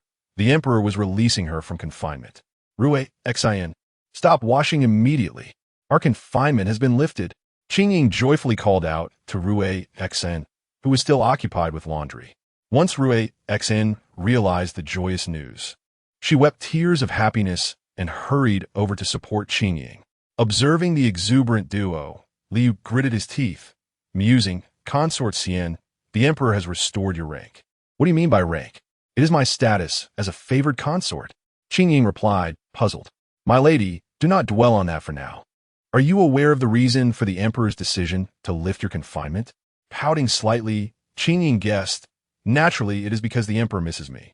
With a heavy heart, Liu responded, "Consort Xian, your father, Lord Narabu, passed away 5 days ago while overseeing flood control in Shandong. The emperor, in his compassion, has restored your position in light of your loss." It felt as if a thunderbolt had struck her, leaving Qingying numb. The last time she had seen her father was at the Wang residence, where the secondary consort could return home for visits once in March. After her family's downfall, she had been reluctant to return, never anticipating that their last meeting 5 years prior would be their eternal farewell. "I refuse to believe it," Suicide, I cannot accept this. Qingying spun around before grasping Rui Xian's hand. How can my father be dead? Li Yu, you must be deceiving me. She looked at Li Yu, hoping for a retraction of his words. My lady, the Ministry of Internal Affairs will send new attendants tomorrow. I must return to serve at the Emperor's side. You and Rui Xian should prepare yourselves, Li Yu remarked, casting a glance at the weathered Rui Xian, feeling relieved about having interceded on behalf of Qingying with the Empress. My lady, please, allow me to assist you in sitting down. Rui Xian helped Qingying, who, however, broke free and called out towards the entrance of the Palace of Eternal Harmony. Ling Yunjia. Ling Yunjia. Upon hearing Qingying's call, Ling Yunjia rushed inside without hesitation. While Zhao Jiuxiao observed and thought to himself that this young man had indeed climbed the ranks. My lady, what troubles you? How may I assist you? Ling Yunjia addressed her, his tone slightly awkward due to the change in address. Ling Yunjia, they say my father has passed away. Could you please visit my home on my behalf? I cannot leave the palace at this moment. Qingying implored with a voice choked with tears. Ling Yunjia was suddenly reminded of the sorrowful moment when his father passed, and he felt a surge of protective instinct. This woman, despite being a consort of the emperor, was now utterly reliant on him. Very well, I shall adjust my duties and leave the palace at once. Thank you, Ling Yunjia, Qingying said, her voice still trembling, gazing earnestly at the man who offered her assistance. In Changchun Palace, Zhao Yitai, after hearing the report regarding the arrangements for Nalbu's funeral, pondered for a moment before hastily making his way to the main hall. Langhua was discussing the matter of Mongolian women entering the palace after the new year with Xia. Your Highness, the arrangements for Lord Nalbu's funeral have been properly managed by someone. The individual just returned and mentioned seeing a Han army guard from the palace at the funeral. I must investigate who that was, Zhao Yitai cautiously inquired. Logically, a member of the Ulanara clan should not require assistance from Han army guard, especially since both the Emperor and the Empress have dispatched people to help. Langhua, without needing to think, knew exactly who it was, Ling Yunjia, who had once taken advantage of her demise to rise in status. Their fates were indeed intertwined, as they encountered each other once more in this life. Your Highness, how shall we handle this matter? Zhao Yitai asked for Langhua's opinion. Langhua glanced at Xia. In truth, the Gao family had already shown great compassion towards Nalbu, striving to embellish the facts surrounding his passing. Lord Gaojin had even personally sent officials to express condolences. There is no need to deliberately inform the emperor. Those who come and go will see for themselves. Moreover, 2 eunuchs have accompanied him, so it suffices for them to be aware. Langhua chose not to dwell on the issue further and continued to examine the portraits sent by various Mongolian tribes. This batch of Mongolian women was indeed far more appealing than those selected in the previous draft. Upon returning from outside the palace, Ling Yunjia took nearly 4 hours, hurriedly registering for the night duty at Shinwu Gate before racing towards Yinshi Palace. Inside Yinshi Palace, the Internal Affairs Department had already returned most of the furnishings. Qinli had consulted with Langhua, who merely instructed him not to burden Xianpin, understanding her recent loss. However, Qinli found himself in a quandary. In the past 2 years, the servants who once served in Yinshi Palace had been assigned to various other palaces, and none were willing to return. He had no choice but to call back Lingji, who was washing vegetables in the imperial kitchen, and appoint several new maidens. As for the chief eunuch, Qinli set his sights on Sanbao from the Internal Affairs Department, silently deciding on him. Wherever he came from, he shall return there. Why hasn't the Emperor come to see me yet? Qingying gazed longingly outside the Yinshi Palace. Your Highness, the attendants have not yet returned. The Emperor will surely wait until matters are settled before visiting you, Suixin comforted Qingying. After a moment of weeping for Lord Nalbu, Qingying ceased her tears upon seeing the Internal Affairs personnel delivering items. Ling Yunjia. It is Ling Yunjia who has returned. Qingying rose and urged Ling Yunjia to enter without formality. Your humble servant returns to greet Lady Xianpin. All matters regarding Lord Nalbu's funeral have been handled by those from the palace and the Ulanara clan. I merely assisted with some minor tasks and have now returned. Ling Yunjia gazed upon the woman before him, her eyes swollen and red, and in that moment he felt an inexplicable sense of grandeur. A pang of concern struck Qinxin. After all, who was Ling Yunjia? Why should he be the one to oversee the funeral of Lord Naerbu? The question of why her father met his demise in Shandong lingered, and she was determined to unearth the truth. Qingying clutched the handkerchief in her grasp, aware that someone had conspired against her, just as they had against her father. Ling Yunjia composed his thoughts and inquired of the household servants, who revealed that the esteemed gentleman had accompanied the noble consort's cousin, Lord Gaojin, to Shandong for disaster relief. On that fateful day, Lord Gaojin took it upon himself to lead others to the river, while Lord Naerbu ventured forth to conduct inspections, only to be swept away by the torrential floodwaters. Her father, who had been in good health, how could he have been washed away? Surely, he would have known of the upstream water release. Would he have purposely positioned himself by the river? Qingying's conviction solidified. Someone had orchestrated this calamity, and that person was none other than Gao Xie.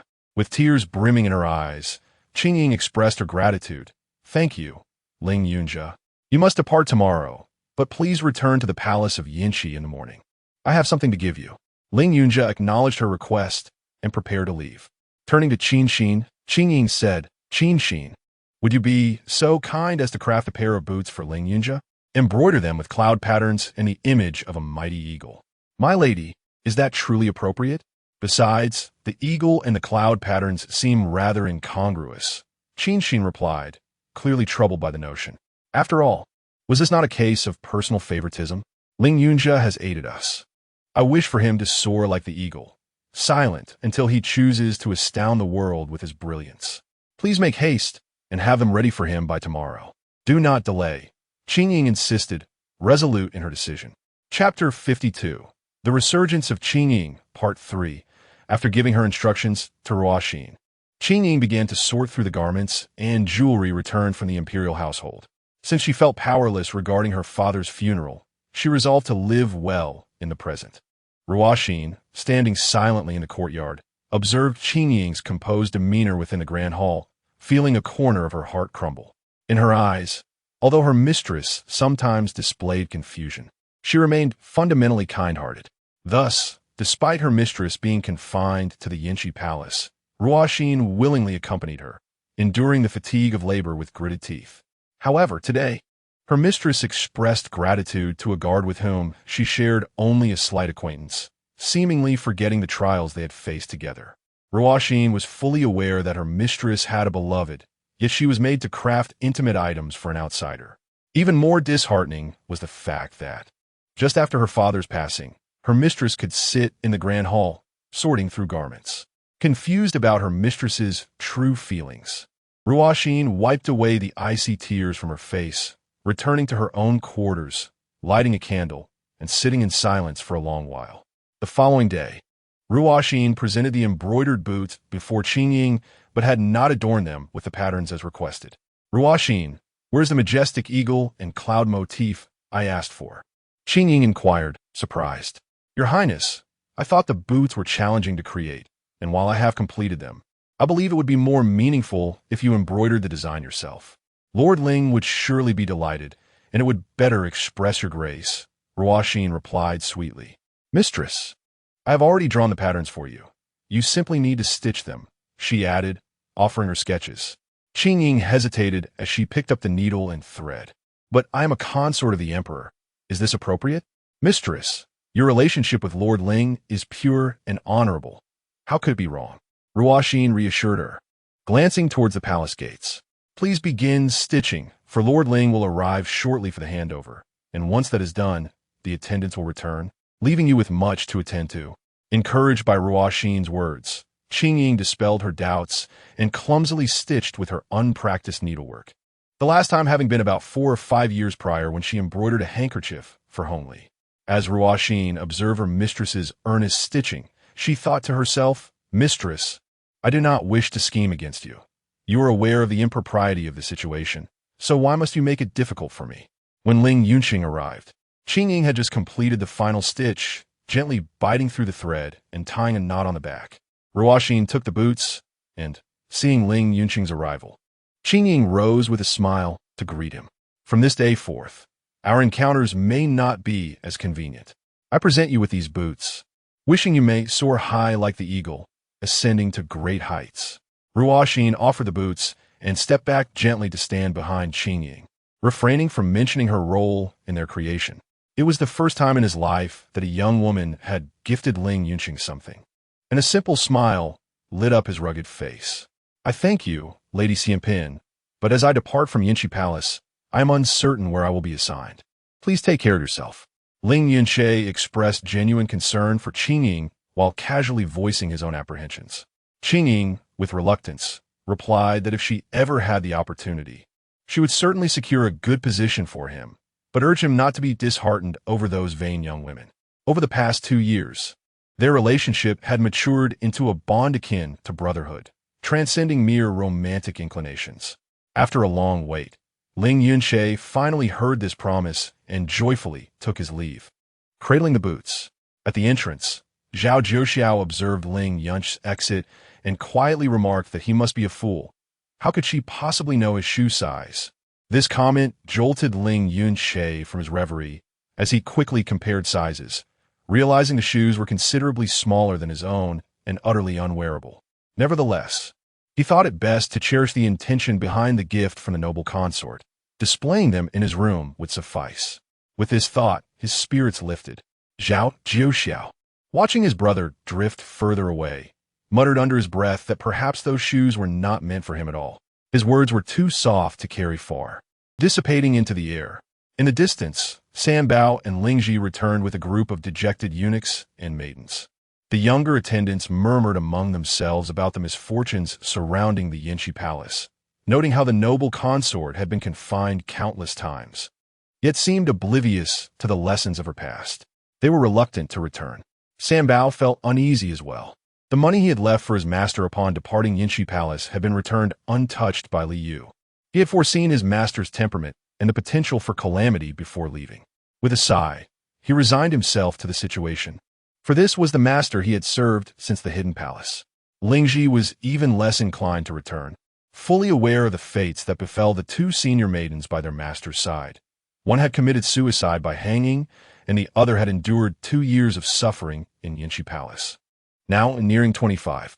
Yet, as they approached the vicinity of Yinshi Palace, everyone held their breath, forcing radiant smiles to welcome their master. Servant Sanbao, maid Lingji, offer our congratulations on your restoration, noble consort. The crowd knelt before Qingying. It had been a long time since anyone had bowed to her, and for a moment, she forgot to bid them rise, until Suixin gently reminded her that they should stand. Only then did Qingying permit them to rise.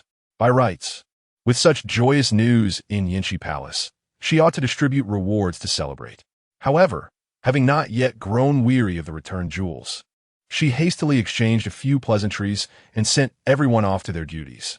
The onlookers exchanged glances, wondering if that was all there was. Yinshi Palace was bustling with preparations, eagerly anticipating the emperor's visit to see the noble consort, whose recent release from confinement made his demeanor particularly significant. Noble consort Shu Pin arrived at Yinshi Palace like a gentle breeze.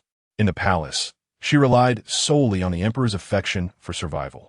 With her only friend confined, she finally had someone to converse with now that the noble consort had been released. "Yuan, what brings you here?" "Come in quickly," Qingying said, her heart brimming with happiness. Typically, upon her release, the empress and the favored consort would extend their condolences, yet they seemed to avoid her, wary of her favored status with the emperor, revealing their lack of magnanimity. Yuan gazed at the woman before her, whom she had not seen in 2 years. Qingying was not particularly striking in beauty. Having refrained from cosmetics for 2 years, her face bore fine lines. The carved railings and jade steps should still be there. Yet her rosy complexion has faded, Yuan softly recited, causing even the little palace made behind her to instinctively want to intervene. For the poem did not seem to carry pleasant connotations. Suo Xan's expression darkened even further. If one could say that beauty wanes with age, then after 2 years of hard labor, she must have aged even more rapidly. "Yuan, you truly understand me. Come inside quickly. During my absence, have they mistreated you?" Yuan dabbed her tears with a handkerchief, replying, "There was no mistreatment. It's just that they did not bring me along anywhere, and whenever they saw me, they would avoid me. Only the emperor occasionally came to see me. Qingying reassured Yuan, "It is well that I have come out. We shall keep each other company." The two of them linked arms and made their way into the room, just as someone arrived to deliver goods to the Yinchi palace. Sambao stole a glance and was taken aback to find it was a complete set of scholar stationery and a thick stack of rice paper, causing a surge of indignation. Could they not send something more useful? Chapter 53. Still young, after Yuan departed, Liu came to convey a message. The emperor would be visiting Yinchi Palace after dinner. Qingying was overwhelmed with joy and instructed Suo Xian and Ling Ji to assist her in her grooming. She selected a snow blue, round-collar qipao and had Suo Xian style her hair into an elegant updo, adorning it with a red gold bat hairpin. Feeling it was insufficient, she added a gold and emerald butterfly hairpin, both gifts from Langhua during her time in the Hidden Palace, which she had never taken the initiative to wear before. Once she was fully adorned, Ling Ji praised her beauty, remarking that she looked as lovely as ever. Yuan expressed her insecurities, lamenting her fading beauty and wondering if the emperor would still hold affection for her.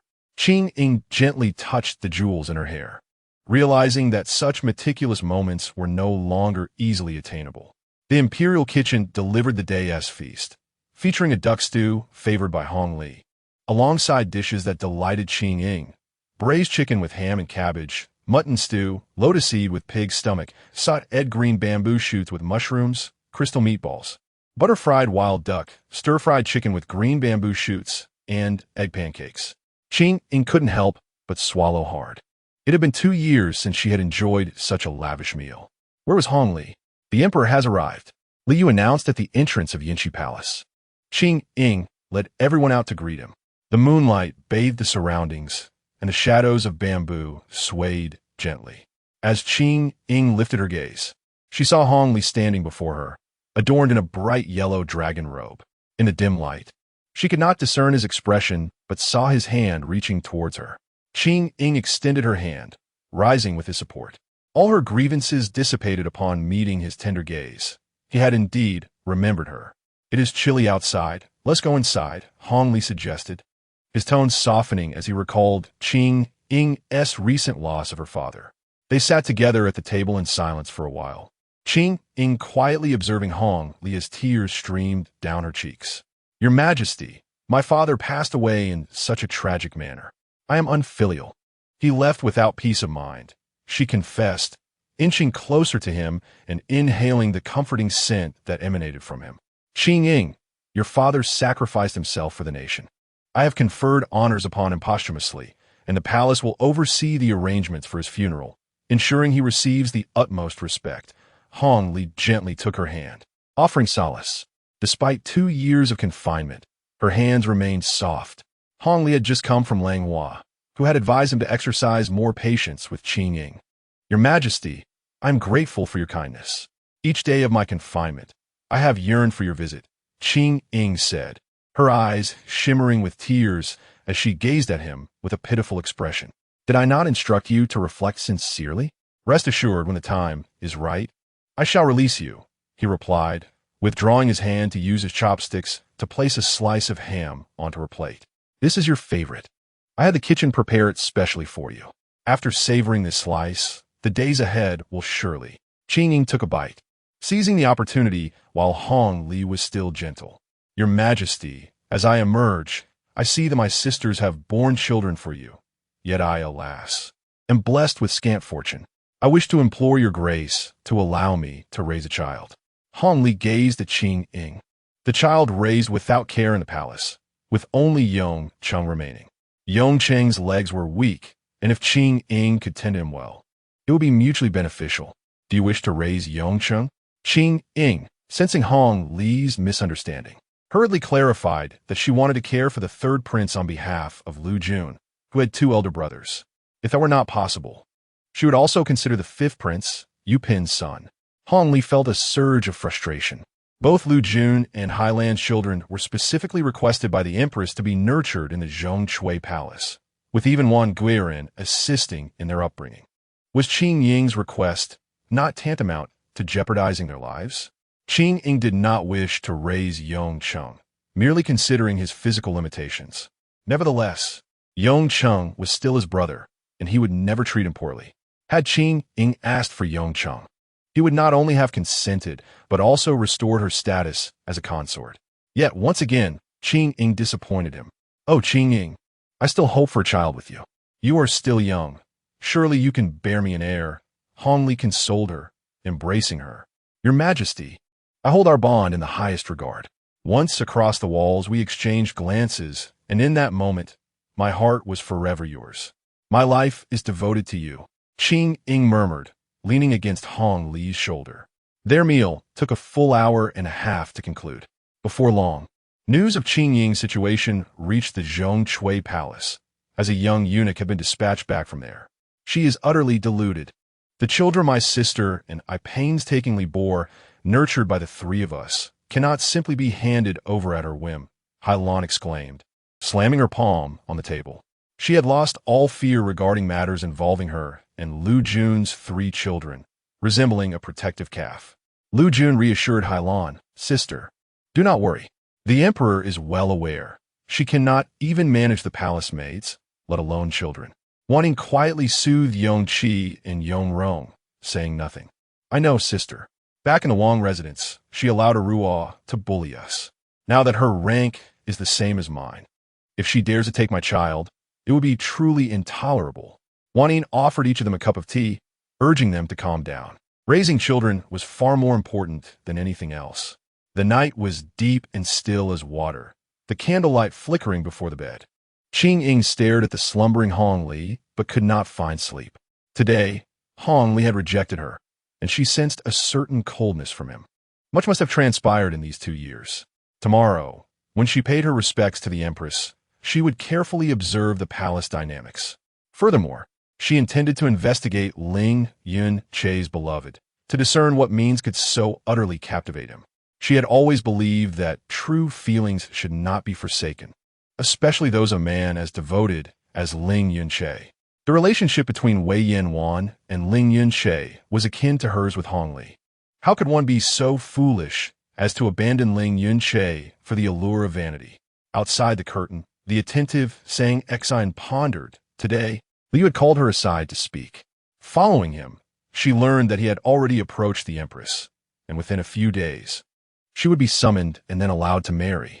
Liu, noticing her hesitation, earnestly implored her to reconsider and to stop her misguided loyalty, asserting that the noble consort Xian was not worthy of such devotion.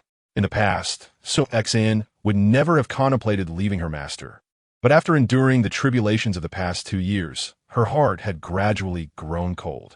Moreover, her master was now attended by so many others. Surely, her absence would not be felt. As an ordinary woman herself, she too yearned for a life filled with descendants. The kind-hearted Sexin found herself grappling with a sense of guilt, questioning whether she was betraying her master.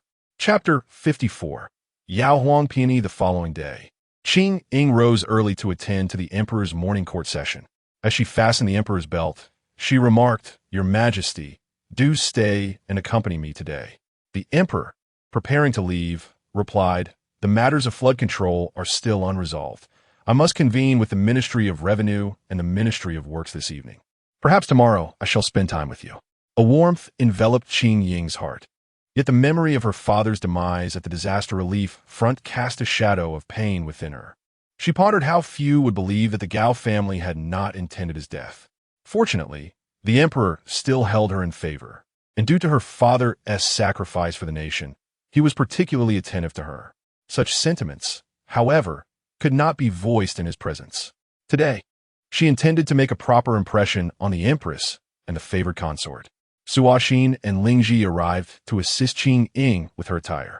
Lingji presented a robe adorned with azure waters and bamboo leaves. "My lady, this is perfect for your meeting with the esteemed ladies. Elegant and refined, truly befitting your grace." As Suoxin reached to help her don a garment, Qingying shook her head. "This is the first time I shall meet old acquaintances after leaving the palace. I must appear more splendid. Bring me the apricot yellow one instead." Lingji interjected, "My lady, that shade is rather too bright. Given that Lord Erbu has just passed, it is inappropriate for you to wear such a color." Qingying delicately applied her lip rouge and replied with a gentle smile, "I mourn for my father. There is no need for ostentation in appearance. Moreover, it is customary for consorts not to mourn for relatives outside the palace. With no further recourse, Suoxin and Lingji assisted her in dressing. Outside the Changchun Palace, Xia had arrived early, observing Jingse and Yin Wan as they practiced their calligraphy, replicating Lu Gongquan's Shuami Tower stele. Levian, along with Hailon and Wanin, ambled in at a leisurely pace. Upon seeing Xia, Levian bowed, exclaiming, "Why has the favored consort arrived so early? I see you are here to instruct the princess and this young lady." Jingse and Yinwan also paid their respects to the ladies. In recent days, Yinwan had blossomed like willow branches in early spring, transforming into a young lady. During her 2 years at Changchun Palace, she had acquired numerous talents under Jingse's guidance. The palace's generous treatment of maids allowed Yinwan to thrive, carefree as a delicate young rabbit. Naturally studious and intelligent, Yinwan often accompanied Langhua, who would allow her to observe her methods of handling affairs. Levian praised Yinwan for her increasingly distinguished appearance, remarking that she now resembled a refined young lady. Just then, Qingying, followed by Mei Guiran, approached. After attending to the Empress Dowager's grooming, Qingying encountered Mei Guiran on her way. Since Jia Pin's fall from grace, Bairuiji had gradually opened her heart, resuming her beloved pipa playing, which had attracted the emperor's renewed favor as she appeared less gloomy than before. Only Bairuiji knew the depths of a mother's love.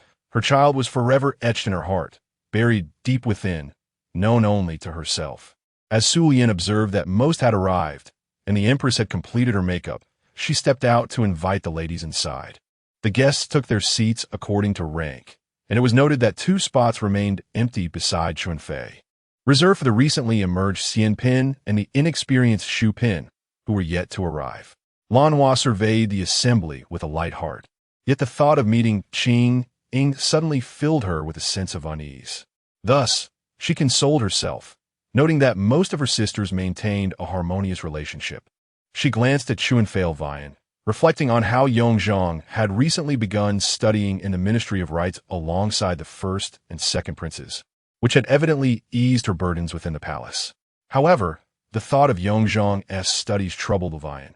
He exhibited no interest in the 4 books and 5 classics, nor in poetry and prose, but rather showed an affinity solely for the commercial law of Tao Zhugong and records of merchants, demonstrating an adeptness in trade that seemed unbefitting of a prince. "Your Highness, it appears that Yongzhang is utterly indifferent to the assignments set by the scholar, which is truly concerning," Levian remarked, furrowing her brow.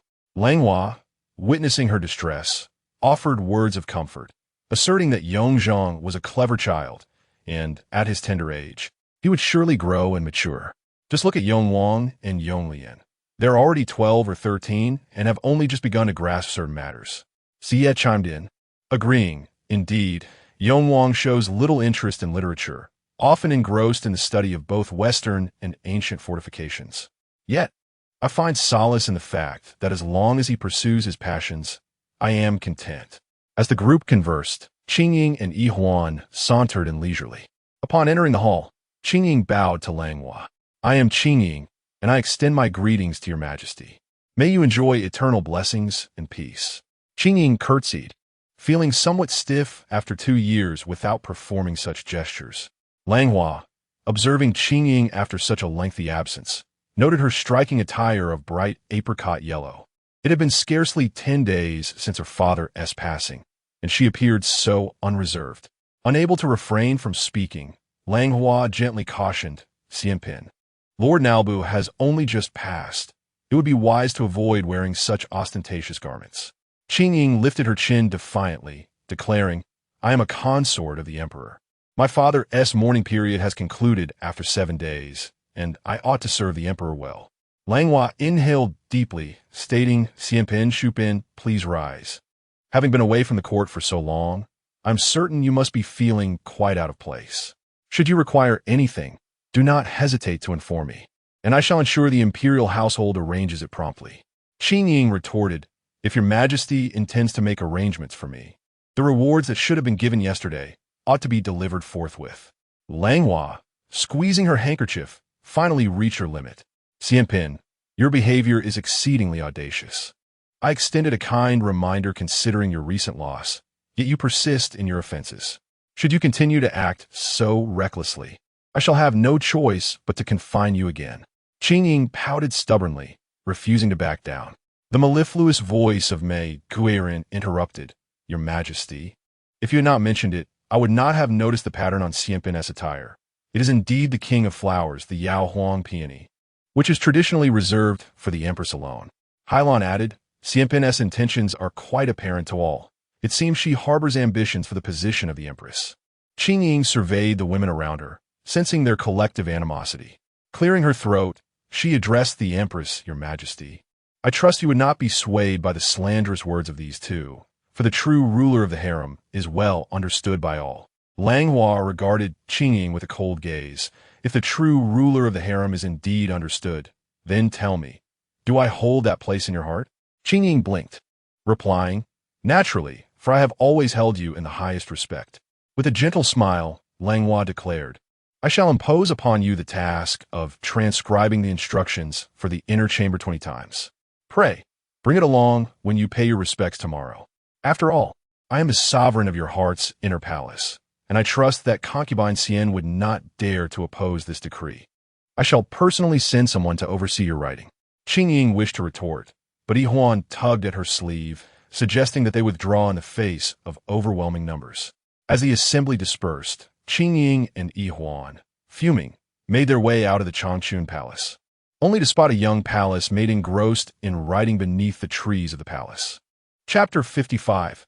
The rescue of Wei Yinwan. To the right of the main hall of the Changchun Palace stood a towering phoenix tree, while to the left were a maple tree planted during the reign of the late emperor and chrysanthemums lovingly cultivated by Lady Langhua.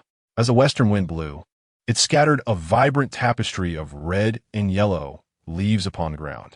When Qingying and Yihuan emerged, they beheld Yinwan, who was diligently copying a calligraphy model beneath the maple tree, her expression one of utmost concentration. Upon noticing the two ladies preparing to depart, Yinwan hurriedly crouched to pay her respects. However, Qingying gazed intently at Yinwan's face for a moment before speaking. No wonder the empress enjoys punishing people with calligraphy. It seems everyone in Changchun Palace relishes the pursuit of elegance. As you copy the works of Lu Gongquan, are you aware of what makes the Xuanmi Tower stele particularly exquisite? Yinwan was taken aback that two ladies, who seldom visited Changchun Palace, would engage her in conversation, yet she knew she must uphold the palace's dignity. She replied softly, Your Highness, the Xuanmi Tower stele exhibits sharp brushwork, revealing both strength and vigor. It is a consummate representation of Lu's style. Qingying picked up the paper Yinwan had copied, noting that she had only grasped about 1/10 of the technique. Yinwan, gazing up at this unfamiliar lady, felt a surge of joy at the compliment, grateful for the praise.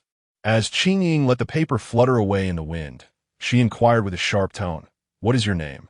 I am Wei Yinwan, came the reply, akin to a pebble cast into still waters, sending ripples through Qingying's heart. Could she be the Wei Yinwan that Ling Yunjia so ardently thought of? The girl kneeling before her was merely 13 or 14 years of age, her clear eyes glistening with an almost enchanting innocence. You are Wei Yinwan? No wonder. Do you understand that those who betray the sincerity of others will inevitably face retribution? Upon hearing this, both Yinwan and Yihuan exchanged puzzled glances, questioning who had betrayed whom. Shuaxin realized that her mistress was defending Lord Ling, but did she truly believe his one-sided account? Mistress, why stoop to quarreling with a mere palace maid? Let us return to the palace and continue our calligraphy practice, Shuaxin thought, hoping to assist Qingying in leaving swiftly, for a single outburst in Changchun Palace was sufficient. There was no need for a second. Yinwan felt as if a cotton ball had lodged in her throat. Who had betrayed anyone's sincerity? Since entering the palace, she had diligently served without conflict, seeking only to act with integrity. Yet here, in broad daylight, Lady Xian had unjustly cast such an enormous accusation upon her. As Yinwan opened her mouth to inquire further, she noticed Ye and Langhua approaching from the hall. Qingying, please clarify. How could a sheltered young girl like Yinwan have betrayed anyone? Xia, quick of speech, stepped forward, gesturing for Yanwan to rise and cease her kneeling. Yanwan stood behind Xie, while Langhua joined them, addressing Qingying. All the maids in the palace are daughters of the 8 banners, raised as proper young ladies. Is it not too harsh to speak so of a child? Having suffered once already, Qingying felt a simmering resentment towards the empress and was unwilling to tolerate a palace maid's defiance, especially when she held a position of authority. Yanwan, standing behind Xie, quietly asserted, "I have not." Upon encountering the forceful demeanor of Qingying, Langhua reminded her that she was not the sovereign of Changchun Palace. Understanding the sorrow of losing her father, Langhua still insisted that Qingying could not vent her frustrations on the palace's servants. The maid's arrogance was met with reprimand, although it inadvertently offended the empress. Qingying, not lacking in cunning, sensed the delicacy of discussing Wei Yanwan and Ling Yunjia, and chose to soften her approach for future endeavors. Yet, Langhua was determined not to let the matter rest, her gaze drifting towards Suoxin, implying that since Xianpin could discipline the maids, her companions must surely be well-versed in propriety. Recalling Li Yu's plea and the fate of Suoxin in a past life, devoted yet ultimately fated to a life of hardship and late marriage, Langhua felt a pang of compassion and resolved to perform a good deed. Uncertain of Langhua's intentions, Qingying assumed she sought to change the topic and felt a fleeting sense of triumph, wishing to depart with Yihuan. However, when Langhua pointed at Suoxin, suggesting she remain in Changchun Palace to teach the maids the rules, Qingying was engulfed by a wave of dizziness. The empress was indeed overstepping, attempting to claim her personal maid, whom she had only just regained after a period of confinement. Suoxin, aware of the empress's interest, had not anticipated such a swift turn of events. When she felt her mistress's gaze upon her, she hastily knelt. Qingying relied heavily on Suoxin, who was steadfast and not prone to causing trouble like Eruo. "Your Majesty, Suoxin is a maid I have grown accustomed to. I wish to keep her for a few more years," Qingying implored. Langhua chuckled lightly, reminding her that Suoxin was not merely her handmaid, but a gift from the late empress, who was of an age comparable to Lianxin, and that keeping Suoxin in the palace would lead to her aging alone within its confines. Xie could no longer remain silent, pointing out Suoxin's exhaustion after 3 years of confinement. Qingying, infuriated, questioned how the discussion had shifted from Wei Yanwan to Suoxin. "Your Majesty, Suoxin has shared trials with Xianpin. Their bond must be profound. Perhaps you should inquire about her wishes," Yihuan suggested, seeing Qingying outnumbered. Turning her attention to the kneeling Suoxin, Langhua gently inquired whether she would be willing to serve in Changchun Palace temporarily, promising that after the Qingying festival, she would arrange for Suoxin's marriage, allowing her to reunite with her family. Langhua's tone was soft yet persuasive, and Yanwan, standing behind her, believed her words implicitly. The empress was known for her unwavering promises. With tears streaming down her face, Suoxin looked up, her resolve firm. "Your Majesty, I am willing to serve in Changchun Palace." Langhua nodded approvingly and turned to Yanwan, instructing her to assist Suoxin to her feet, declaring that she would now have an elder sister to cherish her. Yanwan stepped forward to assist Suoxin, and together they stood behind Her Majesty the Empress. At that moment, Qingying finally comprehended the gravity of the situation. "Suoxin, you have betrayed me. How could you choose to stand by the Empress?" Qingying uttered in disbelief, for Suoxin had always been steadfastly loyal. When had she been swayed? Suoxin bowed respectfully, striving to suppress the tremor in her voice. "My lady, Consort Xian, please take care of yourself. I have served you, and I owe you nothing further." Langhua gestured for Su Yan to approach. "Consort Xian, I shall treat Suoxin with utmost care. As for today's 20 lessons in etiquette, I will request Aunt Yuhu from Qingying Palace to supervise alongside Su Yan. You should return to the palace and prepare at once." With Huai's support, Qingying exited Changchun Palace, still wearing a dazed expression. In the end, Suoxin had even refused to return to pack her belongings. After all, she had little to her name in Yanxi Palace. Yanwan, having witnessed the entire scene, pondered in her heart whom Consort Xian claimed Suoxin had wronged. Surely it could not be that peculiar Lord Ling. Chapter 56. Joys and sorrows upon returning to the Yanxi Palace. Qingying was met with surprise from Ling Ji, who inquired why she had returned alone, as she had departed in the company of another. Recalling the conversation with the Empress and Sua Xen, Qingying's expression turned numb. Sua Xen had betrayed her, colluding with the Empress to humiliate her. Ling Ji, perplexed, considered that Sister Sua Xen was known for her magnanimity and loyalty, having endured 2 years of confinement alongside their mistress. If she harbored intentions of betrayal, why subject herself to such suffering? As Ling Ji assisted Qingying into the main hall and poured her a cup of tea to warm her hands, they were soon joined by Aunt Yuhu from the Qingying palace, accompanied by Sister Su Lian, who served the Empress. Ling Ji's heart raced with trepidation. Had their mistress committed another grave error and faced further confinement? Yuhu and Su Lian entered, offering their respects to Qingying. Ling Ji fetched a soft stool for the two esteemed ladies, yet their mistress remained obstinately silent. Yuhu, however, did not take a seat, standing before Qingying instead. Madame Xian, I am here on the orders of the Emperor and the Empress to assist you in transcribing the teachings of the inner chamber. Yuhu, having served the Emperor since his youth, had risen to a prominent position within the Qingying palace, second only to Aunt Jean, she beside the Empress Dowager. Her status commanded respect from even the most favored concubines. As she gazed upon the former Xian Fei, now Xian Pin, Yuhu noted that despite the passage of years, there had been no discernible growth in her demeanor. On the way, Su Lian had informed Yuhu of the events at the Changchun Palace, and she was well aware of Qingying's prideful nature, which had persisted from her days as a secondary consort. Reluctantly, Qingying took her place at the writing desk, prompting Ling Ji to prepare the ink. Sam Bao presented a stack of Xian paper, reflecting inwardly that the paper gifted by Shu Pin was indeed fortuitously suited for their mistress's task, displaying remarkable foresight. Yuhu and Su Lian stood unwavering before Qingying, even as she took her leave to attend to personal matters, steadfastly watching her write from morning until night. Present this to the Empress, would she be satisfied? Qingying tossed her completed stack towards Su Lian. Su Lian bowed slightly, replying that as long as Madame Xian cultivated her character and understood the principles of hierarchy, the Empress would undoubtedly be pleased. Madame Xian, your actions today have overstepped boundaries. I shall report this to the Emperor. Please be mindful of your conduct in the future.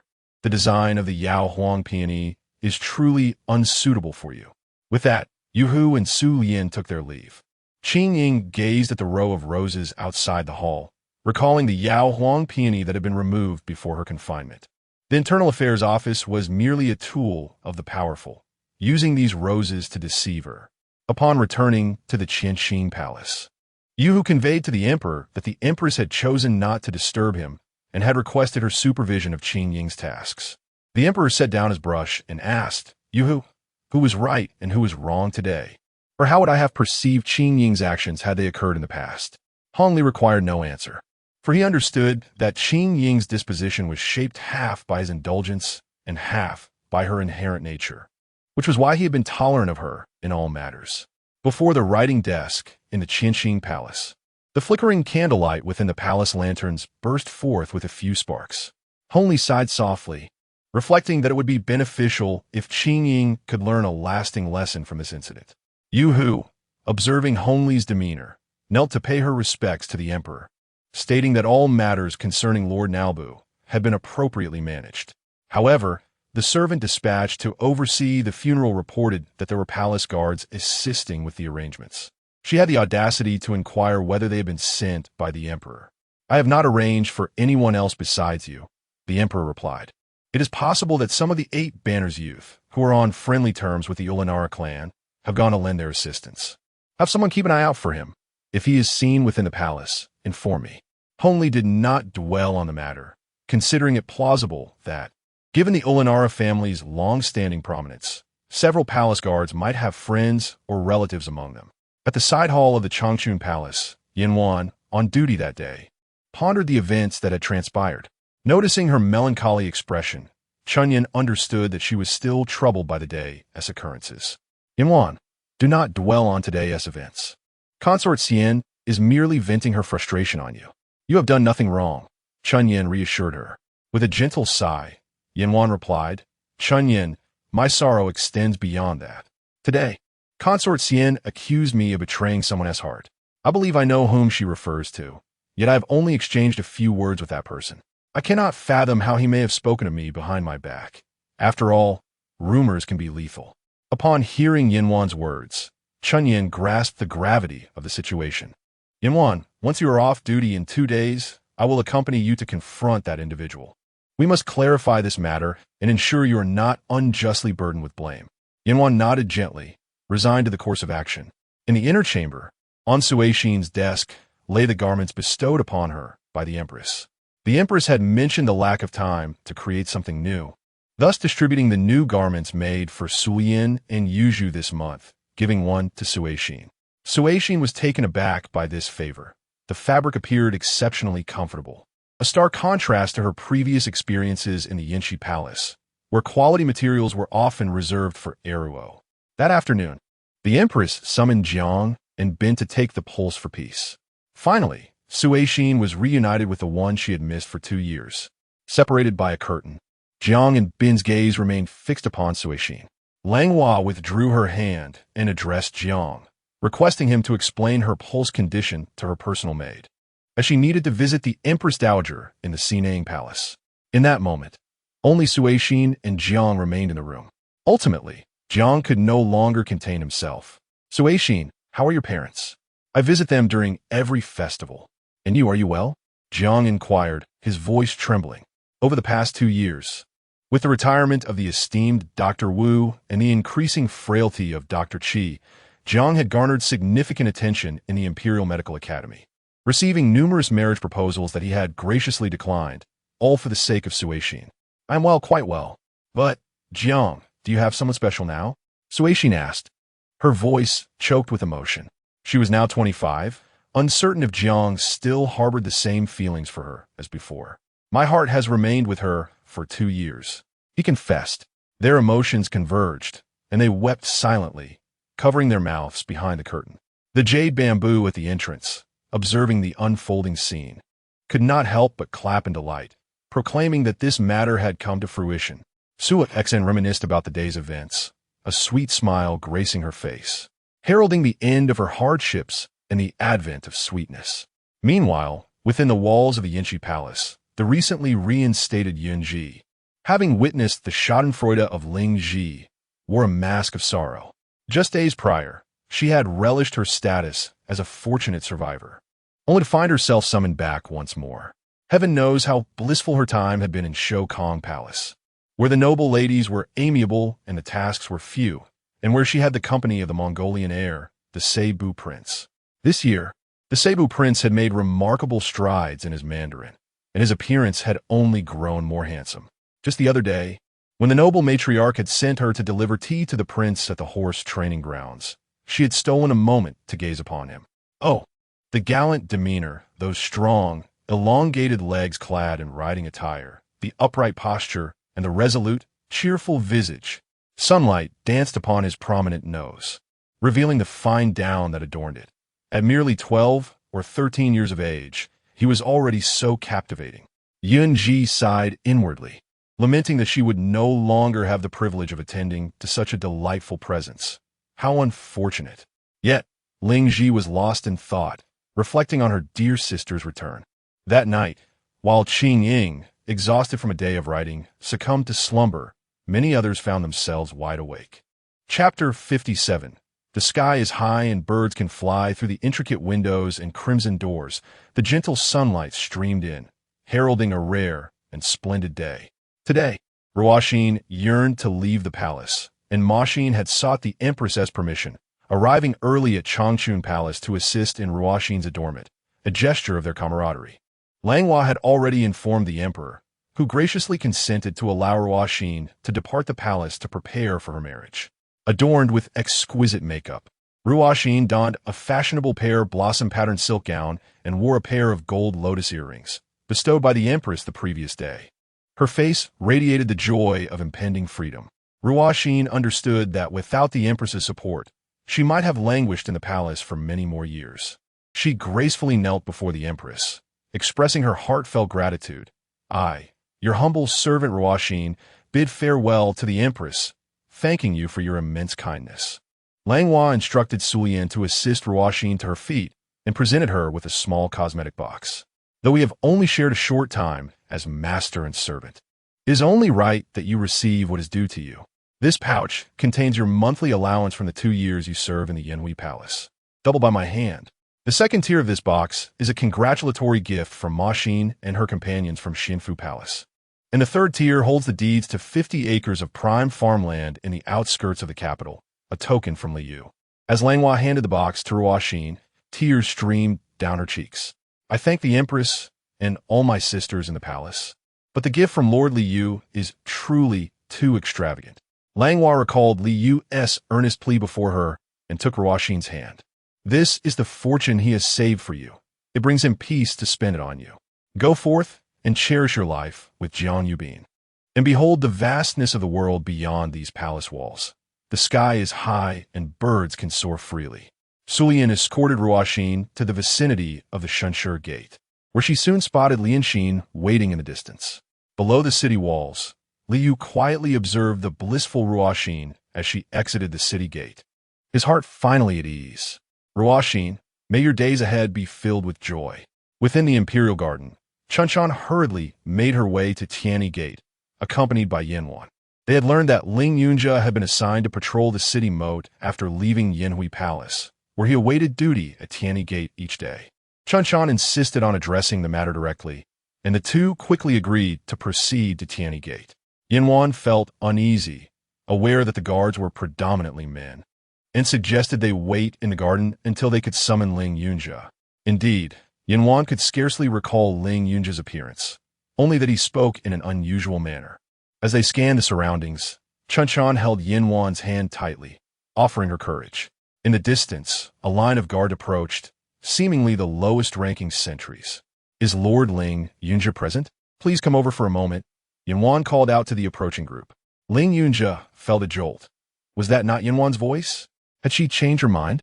He straightened his attire and excused himself from the ranks. Upon seeing that Yanwan was not alone, but accompanied by a young girl, he could not help but think that the girl's shyness was understandable. Ling Yunjia approached Yanwan, only to find her even more beautiful than before, her brows and eyes bearing a resemblance to Lady Xian. Chunshan, upon observing Ling Yunjia's demeanor and appearance, felt disdain.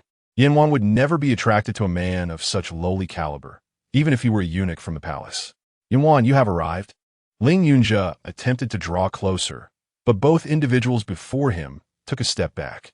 "Master Ling, I come today not for trivial matters, but to inquire what you have discussed with Lady Xian. Why does she assert that I have wronged you? When have we ever shared feelings?"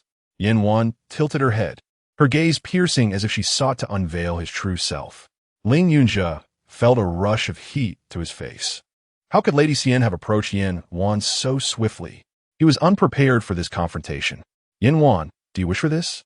If you do, Lady Xian can arrange a respectable position for you, allowing me to be closer to you," he said gently, his eyes fixed on her. Yanwan and Chunshan gritted their teeth in anger. Chunshan longed to slap him across the face. Yanwan retrieved an object from her sleeve and handed it to Ling Yunjia.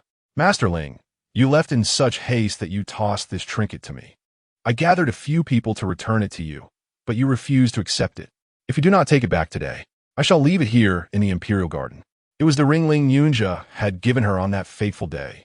Ling Yunjia accepted it, his heart shattering at the sight. Yanwan continued, "Master Ling, please clarify with Lady Xian that there is no connection between us, and certainly no betrayal.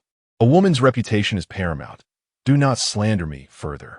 With that, she took Chunshan's hand, preparing to depart. Yanwan, please allow me to explain." Ling Yunjia grasped her wrist, but she struggled to break free. Chunshan swiftly delivered a strike to Ling Yunjia's shoulder. "You scoundrel! Do you think you can dishonor a maidservant of the Empress?" Ling Yunjia winced in pain and released Yanwan, yet he contemplated retaliating against Chunshan's stop. "His Majesty is about to arrive in the Imperial Garden. How dare you act so recklessly?" A slender, melodious voice interrupted, and the three turned to see a young eunuch clad in the attire of the Qingying Palace, someone whom Yin Wan and Chun Chan had seen from a distance, likely serving the emperor closely. Recognizing the approach of another, Ling Yunjia finally took a step back, while Jin Zhong advanced toward him. "Are you the guard patrolling the moat?" Jin Zhong inquired, slightly bowing. "Indeed. Might I ask who you are, esteemed eunuch?" Ling Yunjia, having harbored disdain for eunuchs since his encounter with Li Yu, nonetheless spoke respectfully, knowing he was in the wrong. "I am Jin Zhong." However, Jin Zhong spoke without meeting Ling Yunjia's gaze, his eyes subtly drifting towards Yin Wan. "Sir, you ought to vacate the Imperial Garden promptly. If the Emperor arrives, heads will roll." His tone turned suddenly grave. Ling Yunjia glanced between Jin Zhong and Yin Wan, reluctantly departing. "The item has been returned.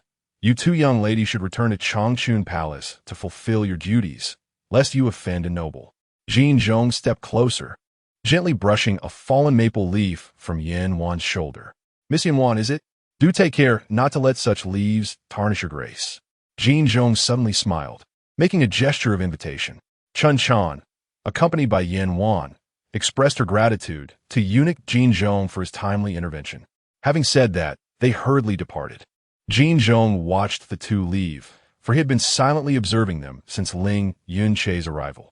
It was only when he witnessed Ling Yunche grasping Yin Wan's wrist that he could no longer contain himself. All of this unfolded before Yihuan, who was waiting in a corner of the Imperial Garden for the Emperor's emergence. Yihuan turned to her young maid beside her and remarked that Sister Xianpin was indeed correct, with Wei Yin Wan's rise to prominence. She had returned the token of their affection. Moreover, did you not notice that eunuch? He is none other than Jin Zhong, who is close to the Emperor. The young maid scrutinized closely and confirmed that it was indeed Jin Zhong. Yihuan smiled gently, realizing that there were intentions to curry favor with the Emperor, harboring thoughts of entanglement. "Come, let's go to the Yinshi Palace and inform Sister Xianpin." With that, Yihuan turned and led her companion to the Yinshi Palace, sharing the news of Jin Zhong's assistance to Yin Wan. Chapter 58. The grand enclosure of the harem upon arriving at the Qingying Palace. Xu Pin found Qingying despondently seated on a swing in the courtyard, her countenance devoid of even a hint of joy upon noticing Yihuan's presence. "Sister, are you feeling unwell today?" Yihuan inquired gently as Qingying rose from the swing. "Today, Rue Xin has left the palace, and I could not bid her farewell. The Empress has grown wary of me." Qingying pouted. Yihuan sought to comfort her. Rue Xin, too, should have shown some heart and come to bid farewell. "Dear mistress, let us sit inside. The wind has picked up," suggested Yunji, ushering Qingying and Yihuan into the hall while drawing the windbreak curtains. Ling Ji presented 2 cups of tea. Yihuan took a sip before leisurely speaking. "Sister, do you know what splendid scene I witnessed in the Imperial Garden today?" Qingying held her cup, hesitating. What could possibly transpire in the Imperial Garden? It is merely a place the Emperor frequents. "Were you waiting for him?" Setting down her cup, Yihuan's face lit up with excitement. "I saw Wei Yinwan meeting Ling Yunchu, and she returned the ring he gifted her, seemingly severing their ties." Qingying's hand trembled, her emotions surging. Ling Yunchu, he must be heartbroken. With all his aspirations, to be relegated to patrolling the city's moat is truly a grave injustice. Looking up at Yihuan, Qingying hatched a plan. "Yihuan, your father is the deputy governor of the Right Yellow Banner. Might he assist Ling Yunchu in securing a more favorable position?" Ling Ji, who stood behind Qingying, paled at the suggestion. "Mistress, you and Lord Ling are not related. How could you ask for assistance from the mother of Xu Pin?" Yihuan contemplated for a moment. "This should not be too difficult. My father is currently in the front court with his guards. I shall send word to him and see if he can arrange something." A smile finally graced Qingying's face as she finished her tea. The two resolved to visit the Qingying Palace to see the Emperor. In the matter of vying for his affection, Yihuan held a particular fondness for Xianpin, for she understood the depth of their childhood bond. Xianpin, like herself, cherished the Emperor dearly. Li Yu, upon seeing the two approach, hastened to announce to the Emperor, "Your Majesty, Xianpin and Xu Pin await you outside the palace." "Why have they both come together?" Hongli mused, closing his eyes. One was manageable, but two posed an insurmountable challenge. "Tell them I am not here. I have gone to the Changchun Palace." Li Yu exited to convey the message to Qingying and Yihuan. informing them that the emperor had just departed for the Changchun palace. Qingying felt a sense of diminished respect from Liu ever since Rui Xin left the Yinshi palace. But at the gates of Qingying palace, she could not voice her grievances, thus reluctantly took Yi Huan and returned. Once the two had distanced themselves, Liu re-entered to report that Hongli had suddenly thought, why not truly visit the Changchun palace? It has been 2 days since I last saw the empress. I wonder what she has been occupied with. The confections sent these past days have been far fewer than before. Accompanying the emperor to the Changchun palace, Liu discovered that neither the empress nor Su Yin and Yu Zhu were present. Only 2 young palace maids hurried back from outside, precisely the returning Yin Wan and Chen Chan. It is truly astounding that in the vast expanse of the Changchun palace, both the empress and the chief court ladies are absent, and even the young maidens have ventured outside. Upon my arrival, there is no one to greet me. Hongli, in a fit of irritation, flicks his sleeve.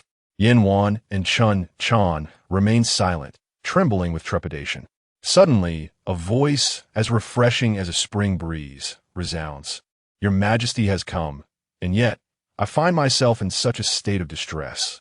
I fear I might be frightened away upon my return. Yin Wan and Chen Chan exhale in relief, sensing salvation at hand. Langhua, accompanied by Su Yin and Yu Zhu, bows before the emperor. As Hongli approaches, he gazes at Langhua, her face adorned with a smile. Where have you been? I have been searching high and low for you, he remarks. Langhua gently adjusts Hongli's sleeve, saying, Your Majesty, with so many affairs to attend to, you may have forgotten that today marks Yongcheng's birthday. Hongli, touching his head in realization, admits, Indeed, I had forgotten. Liu, go inform the Ministry of Internal Affairs to double the birthday gifts for Yongcheng. Liu promptly departs on the errand.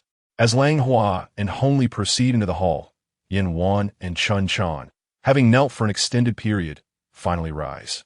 Your Majesty, Yong Huang has been poring over ancient texts, crafting a 4-wheeled cart inspired by Sun Bin's designs, integrating techniques from the West. He has created a wheelchair that Yongcheng can control independently, allowing him to venture far without assistance. Langhua presents a cup of sweet rice wine to Hongli, encouraging him to take a sip for warmth. Yong Huang, as the eldest brother, shows great care for his younger siblings and demonstrates remarkable filial piety towards me. Just the other day, sensing my discontent, he had Cebu sing Mongolian ballads to lift my spirits. A smile spreads across Hongli's face as he recalls Cebu's blushing demeanor while singing. However, Yong Huang does not favor the Confucian classics. Although he excels in poetry and song, his true passion lies in engineering. Hongli contemplates allowing Yong Huang to gain experience in the Ministry of Works in a few years. While Yong Lien could benefit from further studies in the Ministry of Personnel, he shares his thoughts with Langhua, who remains silent, understanding that the emperor is wary of anyone from the harem meddling in matters of state, even his own sons. Your Majesty, today upon seeing Yongcheng, I was reminded of the late Xiuguiren. I wish to seek your decree to posthumously elevate her status to Xiupin. Langhua expresses, gazing at Hongli, hopeful for his agreement. Given that Huang Shi sacrificed herself for the protection of the heir, such an elevation seems reasonable. In that case, let us also grant Huang Shi's mother the title of a 6th rank and run, she adds, noting the emperor's favorable disposition. Seizing the moment, Langhua continues, Your Majesty. Newcomers from the Mongolian tribes are soon to arrive in the capital, and the palace will welcome additional ladies. I wonder if it is time to promote the sisters who have served in the Qindi.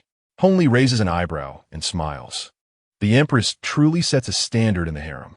Since that is the case, Chun Fei, having borne 2 sons and now expecting again, shall be promoted to Gue Fei, to stand alongside Shiyu. As for Yu Pin, her 5th son is quite astute. Let her be raised to Yu Fei. Langhua nods, Your Majesty. Wan Guiren has served diligently and cared for several princes. She should also be elevated to Wan Pin. Furthermore, Qing Guiren, who attends to the Empress Dowager, ought to be promoted to Qing Pin as well. Hongli reflects further, considering Mate Guiren's commendable service as well. She, too, has borne an heir and deserves a promotion. All is at the behest of His Majesty. Upon achieving her objectives, Langhua smiled gently. Your Majesty, I have given it further thought, as many have been elevated in rank, and given that Qingying is an old acquaintance of the inner palace, having initially been conferred the title of side consort, perhaps it would be prudent to restore her to the rank of noble consort, returning her the golden seal and the certificate of her title. Langhua understood that Qingying still held a place in the emperor's heart. However, with the elevation of her peers, including a royal decree, it is not unreasonable. Everything rests upon the emperor's will, and I, as your subject, shall yield without protest. Langhua gently leaned upon Hongli's shoulder, causing his heart to melt. In the afternoon, upon hearing of the emperor's grand conferral of titles to the 6 palaces, Xu Bin, who had been overlooked, tearfully made her way to Qingying Palace. Yet, as before, she did not catch a glimpse of the emperor. Chapter 59. Yanwan is spring that night. The north wind blew fiercely, and snow fell in abundance, marking the largest snowfall in the capital in nearly a decade. Many makeshift shelters of destitute families collapsed under the weight of the snow, while ordinary households could only close their courtyard gates tightly to shield themselves from the relentless flurry. In the Changchun Palace, Yanwan and Chun Chan, bundled in thick winter coats, were busy constructing a small snowman in the courtyard. Yanwan exhaled a warm breath into her hands, quickly rubbing them together to generate heat, and covered Chun Chan's ears. Chun Chan, despite my urging you to wear earmuffs, you've chosen not to. What will become of your ears, now red and frostbitten? Chun Chan merely chuckled, turning to call into the room. Princess, we have finished building the snowman, but it lacks eyes. We humbly request your highness to bestow it with some elegance. Jing Se emerged with 2 agate beads, while Su Lian hurriedly draped a cloak over her, cautioning her against catching a chill. Jing Se circled the snowman, stroking its chin, remarking how much more exquisite it was than the one built in the Shokong Palace, and mused that they should invite the color cloth to see their capital snowman. Just then, the sound of footsteps in the snow was heard, followed by the emperor's hearty laughter. Am I not bringing the color cloth with me? Everyone hurriedly greeted at the palace entrance, including Langhua, who emerged in haste. The sight of Hongli clad in a bright yellow silk robe lined with black fox fur, with the color cloth trailing behind in a black marten fur coat, made them appear like a pair of affectionate father and son. Hongli assisted Langhua, observing the newly constructed snowman, which indeed surpassed the one made by the color cloth. The color cloth shyly lowered his head, prompting hearty laughter from the crowd.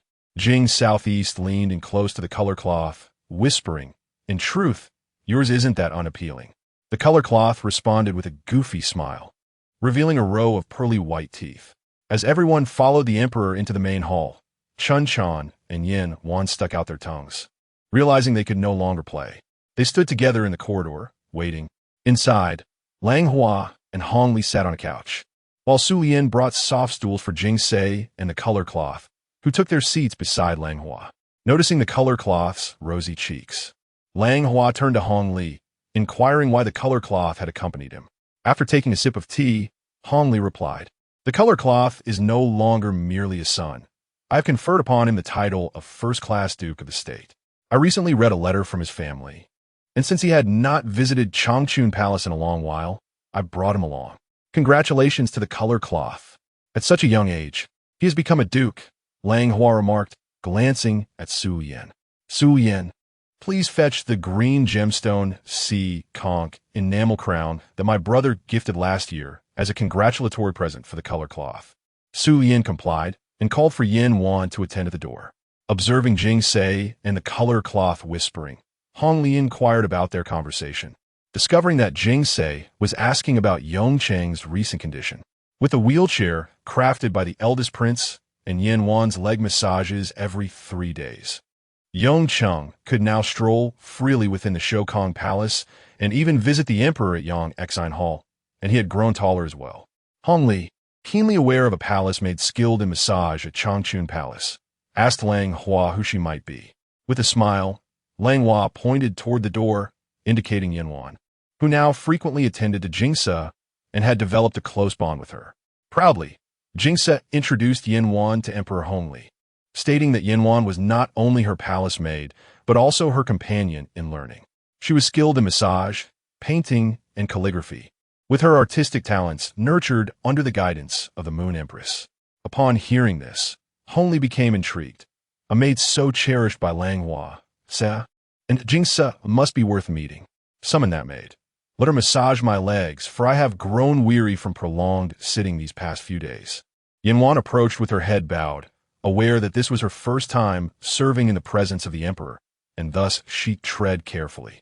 I am Wei Yanwan. Your Majesty, do not stand on ceremony. Simply massage this leg for me, so I may judge whether Jingsa has exaggerated your talents. Hongli extended a leg onto a low stool. Yanwan gently crouched before him, her delicate hands moving with the grace of a swallow gliding over tender branches. Before long, Hongli could not help but exclaim, "Indeed, your technique is impressive. What do the characters in your name signify?" Yanwan glanced at Langhua, who nodded slightly, encouraging her to continue. Her voice, soft and gentle, floated like fragrant wisps of incense. My name was derived from Liren Fu, meaning like the moon, graceful and elegant. Such a lovely name. Lift your head that I may see you. As Yanwan raised her gaze, a slight sheen of perspiration appeared on her fair face, her almond-shaped eyes reflecting a hint of trepidation. Hongli took a handkerchief and gently wiped the sweat from her brow. This appearance indeed befits such a beautiful name.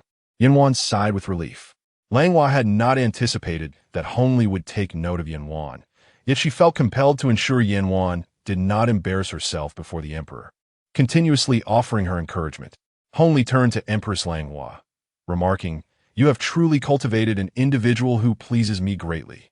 Henceforth, let Yanwan visit the Qingying palace every other day to attend to my legs." Langhua understood that the emperor had taken a liking to Yanwan. If she were to navigate the intricacies of courtly relations, this would be the moment to present Yanwan to him as a gesture of goodwill. However, Langhua was reluctant. She had raised Yanwan as her own daughter, a sensible and discerning girl who could easily marry a high-ranking official as a consort. She was uncertain if Yanwan would wish to remain in the palace. This matter requires Yanwan's opinion. Langhua pondered briefly. I have no objections, but Jingsa cannot do without Yanwan for now. The emperor must ensure that Yanwan returns promptly. That is only natural, Hongli replied. Langhua gazed at Yanwan, whose long eyelashes trembled, and her heart ached with compassion. As the snowfall outside lessened, the emperor departed for the Qingying palace to pay his respects alongside Jingsa. Upon returning, Langhua noticed that Yanwan remained kneeling in place. "Dear child, rise. There is no need to kneel," she urged, stepping forward. Chanchan approached to assist Yanwan before retreating once more. "Your Highness, I have never served in the Qingying palace before. I am afraid." Though Yanwan had spent years in the palace, she had never misread the emperor's intentions. Yet, she had never entertained such thoughts herself. Her sole desire was to save enough silver to ease her family's hardships. Langhua sighed, seated on the couch, and addressed Yanwan. "You are undoubtedly aware of His Majesty's intentions. I have never contemplated using you to please him. As long as you refrain from acquiescing, I possess the means to extricate you from this predicament. Simply attend to your duties in the Qingying palace. Whether it be massaging or conversing, I shall support you." Yanwan lifted her gaze. "I shall heed your words, my lady, and focus solely on my responsibilities." The following day, after attending to the emperor's needs, Yanwan exited the Qingying palace, only to encounter Lancy, who had once resided in the same alley. Lancy grasped Yanwan's arm, exclaiming, "Yanwan, I have searched for you tirelessly. Do you know that your home has collapsed under the weight of the heavy snow? Your sister perished in the ruins while attempting to rescue your brother." In an instant, Yanwan was rendered immobile, collapsing to the ground as Lancy rushed to catch her. Overcome with grief, Yanwan gasped for breath. Her sister, merely 10 years old, had met her untimely end in a snowstorm in the capital. While she had been joyfully building snowmen, her sister had tragically succumbed to despair amidst the wreckage. Yanwan could no longer comprehend Lancy's words, feeling as though her legs were encumbered with lead, rendering her unable to move. Lancy assisted her to a nearby stone. "Rest here for a moment. I must inform the others of the situation at home. Please wait for my return." Lancy hurried away, while Yanwan buried her face in her knees, reluctant to lift her head. Qingying, accompanied by Lingji, visited the Qingying palace to see the emperor, when she spotted a familiar figure seated on a path nearby, a palace maid. Upon closer inspection, she realized it was Yanwan. "I have encountered the Xianfei," Qingying remarked. "May you find peace, Xianfei." Yanwan struggled to rise and pay her respects, her body trembling uncontrollably. Qingying chuckled softly. "I initially thought you were someone of importance. In such a public setting, how could you, a mere maid, disregard the decorum instilled by the Empress and Suoxin? Kneel in the snow for an hour to regain your senses. Xianfei, there has been a tragedy in my family. I could not endure the grief and took a moment to rest. I implore your understanding." Yanwan pleaded from her kneeling position. "How could you forsake Lingyunch and cling to the emperor? I have observed your actions closely. What justification do you possess?" Qingying regarded Yanwan without a trace of compassion. "Should I exit and find you gone, I shall inform the empress of your misdeeds," Qingying warned, passing by Yanwan. The coldness of the snow pierced through Yanwan's knees, and upon Lancey's return, witnessing Yanwan's plight, she hastened to inform the Changchun palace. Sulian, not daring to delay, called for Yuzhu and rushed to fetch Yanwan. By the time Sulian arrived, Yanwan had succumbed to the cold, fainting in the snow. Upon returning to the Changchun palace, Sulian and Yuzhu rubbed her hands and feet, warming her with several hot water bottles. Langhua, having heard the news, personally went to the hall to check on Yanwan. As Yanwan gradually regained consciousness and beheld Langhua, she could not contain her anguish, crying out, "My lady, why is the Xianfei so cruel to me? My sister is gone. I am left with no one." Langhua enveloped Yanwan in a tight embrace, gently patting her back. "Let it out, my dear. Crying will ease your heartache. I promise to seek justice for you. Your Highness, is it true that becoming a consort of the emperor will shield one from being bullied?" Yanwan raised her head, her eyes glistening with unshed tears. "The wicked will not regard your status. It matters not who you are, for once you become a consort, you possess the means to retaliate." Langhua understood that ultimately, Yanwan would find her place beside the emperor. "Your Highness, if I were to become the emperor's consort, would it wound your heart?" Yanwan hesitated, unwilling to hurt the empress, who had treated her with familial affection. Langhua gently wiped away Yanwan's tears, saying, "Silly child, view being the emperor's consort as a promising opportunity. It is no different from serving in any capacity. I shall only rejoice in your happiness." Yanwan nestled in the empress's embrace, savoring that fleeting warmth. The following day, news arrived from the Palace of Heavenly Purity. The Empress Dowager personally instructed that the official Lady Wei Yanwan, trained in the Palace of Eternal Spring, was to be conferred the title of Noble Lady and granted residence in the Palace of Eternal Longevity. Langhua gazed at Yanwan and Chun-Chan as they walked toward the Palace of Eternal Longevity, tears streaming down her face. How could such a young girl, barely in her teens, endure the myriad hardships that lay ahead as the emperor's consort? Chapter 60. The newcomer from Mongolia. The news of Wei Yanwan being bestowed the title of noble consort spread throughout the palace within half a day. Some whispered curses, claiming that Wei Yanwan was indeed a person who sought to climb the social ladder, driven by vanity, much like Consort Xian and Consort Shu. Others felt pity for Yanwan, a clever young lady destined to squander her life in the palace, such as Liu Yun, Hailon, and Wan Yin. Yet, some held faith that Yanwan would thrive through her own capabilities, like Langhua and Xia. However, life must go on. With the emperor's favor towards Yanwan, her glory would be fleeting, and soon after the new year, another batch of consorts would be summoned to the palace. Since the arrival of the Mongolian nobles in the capital, various tribes had sent suitable young ladies to serve the emperor as a gesture of submission. Initially, the Korchin tribe did not intend to send any more women to the imperial harem, but following a provocative incident at a banquet, where Prince Balan displayed open hostility, Luo Bo grew furious. Aware that the prince intended to send his daughter to the capital, Luo Bo selected Ainju, the daughter of Jindan, who was betrothed but not yet married, to suppress the Balan tribe. She was the most esteemed among the newcomers.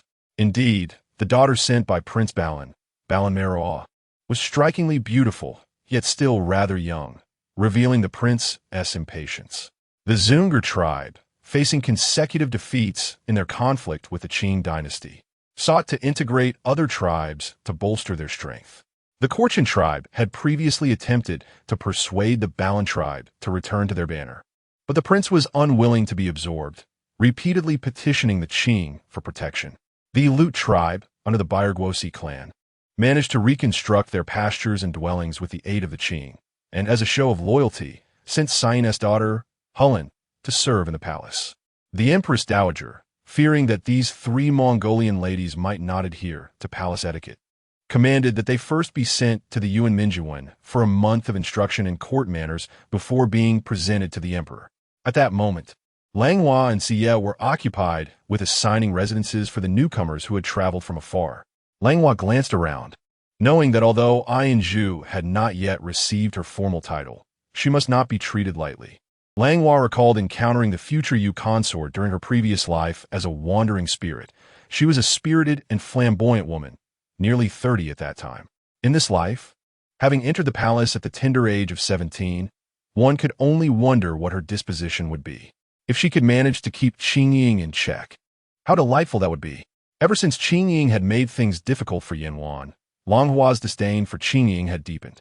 Being a woman herself, she could not comprehend the malicious intent to tarnish another's reputation. CF frowned upon seeing the name of the Balan clan and remarked, "Isn't this the family of the Mongolian prince who didn't toast me?" Langhua slapped her thigh, momentarily forgetting that the Balan clan had not yet entered the palace. Yet her father had already offended Xie on their behalf. Langhua patted Xie's shoulder, saying, "If you dislike her, simply assign her a residence far from you. Perhaps sending her to the Yinshi palace would suffice. It was filled with undesirable company, and she could easily avoid that area in the future." Xie begrudgingly wrote Yinshi palace next to the name of the Balan clan. Langhua nodded, considering this arrangement settled. "Xie, I foresee that Zhu will inevitably become the main consort of the palace. Since the Shusho palace is currently unoccupied, let her reside in the side hall for now." Langhua added, gently inscribing Shusho palace behind Zhu's name. At last, only Hulin remained. Langhua pondered for a moment. Although Ikuan palace was vacant, it primarily served as the residence for favored concubines. Should Hulin enter the palace and take up residence there, she would likely become the target of envy. After careful consideration, Langhua decided to have Hulin share accommodations with Shupin. After a leisurely afternoon, the allocation of the palaces was finally completed. Langhua instructed Sulian to expedite the preparations at the Ministry of Internal Affairs. In the Garden of Perfect Brightness, Balameroa was diligently reviewing the rules for favored concubines that her father had given her, who had emphasized the importance of keeping these rules hidden from other newcomers. The first rule stated that a favored concubine must not lower her status. She must embody grace and dignity. The second rule warned against using song and dance to vie for the emperor's affection, as this would diminish her standing in his eyes.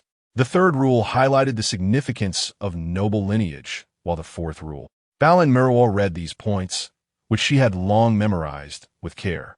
Her father had also advised her to befriend Consort Xian upon entering the palace, as she was the emperor's favored one. In the Changhuai pavilion, Zhu was trying on garments bestowed upon her by the empress. Zhu, tall and possessing the common round face of Mongolian heritage, had deep, bright eyes that radiated the confidence of a favored daughter.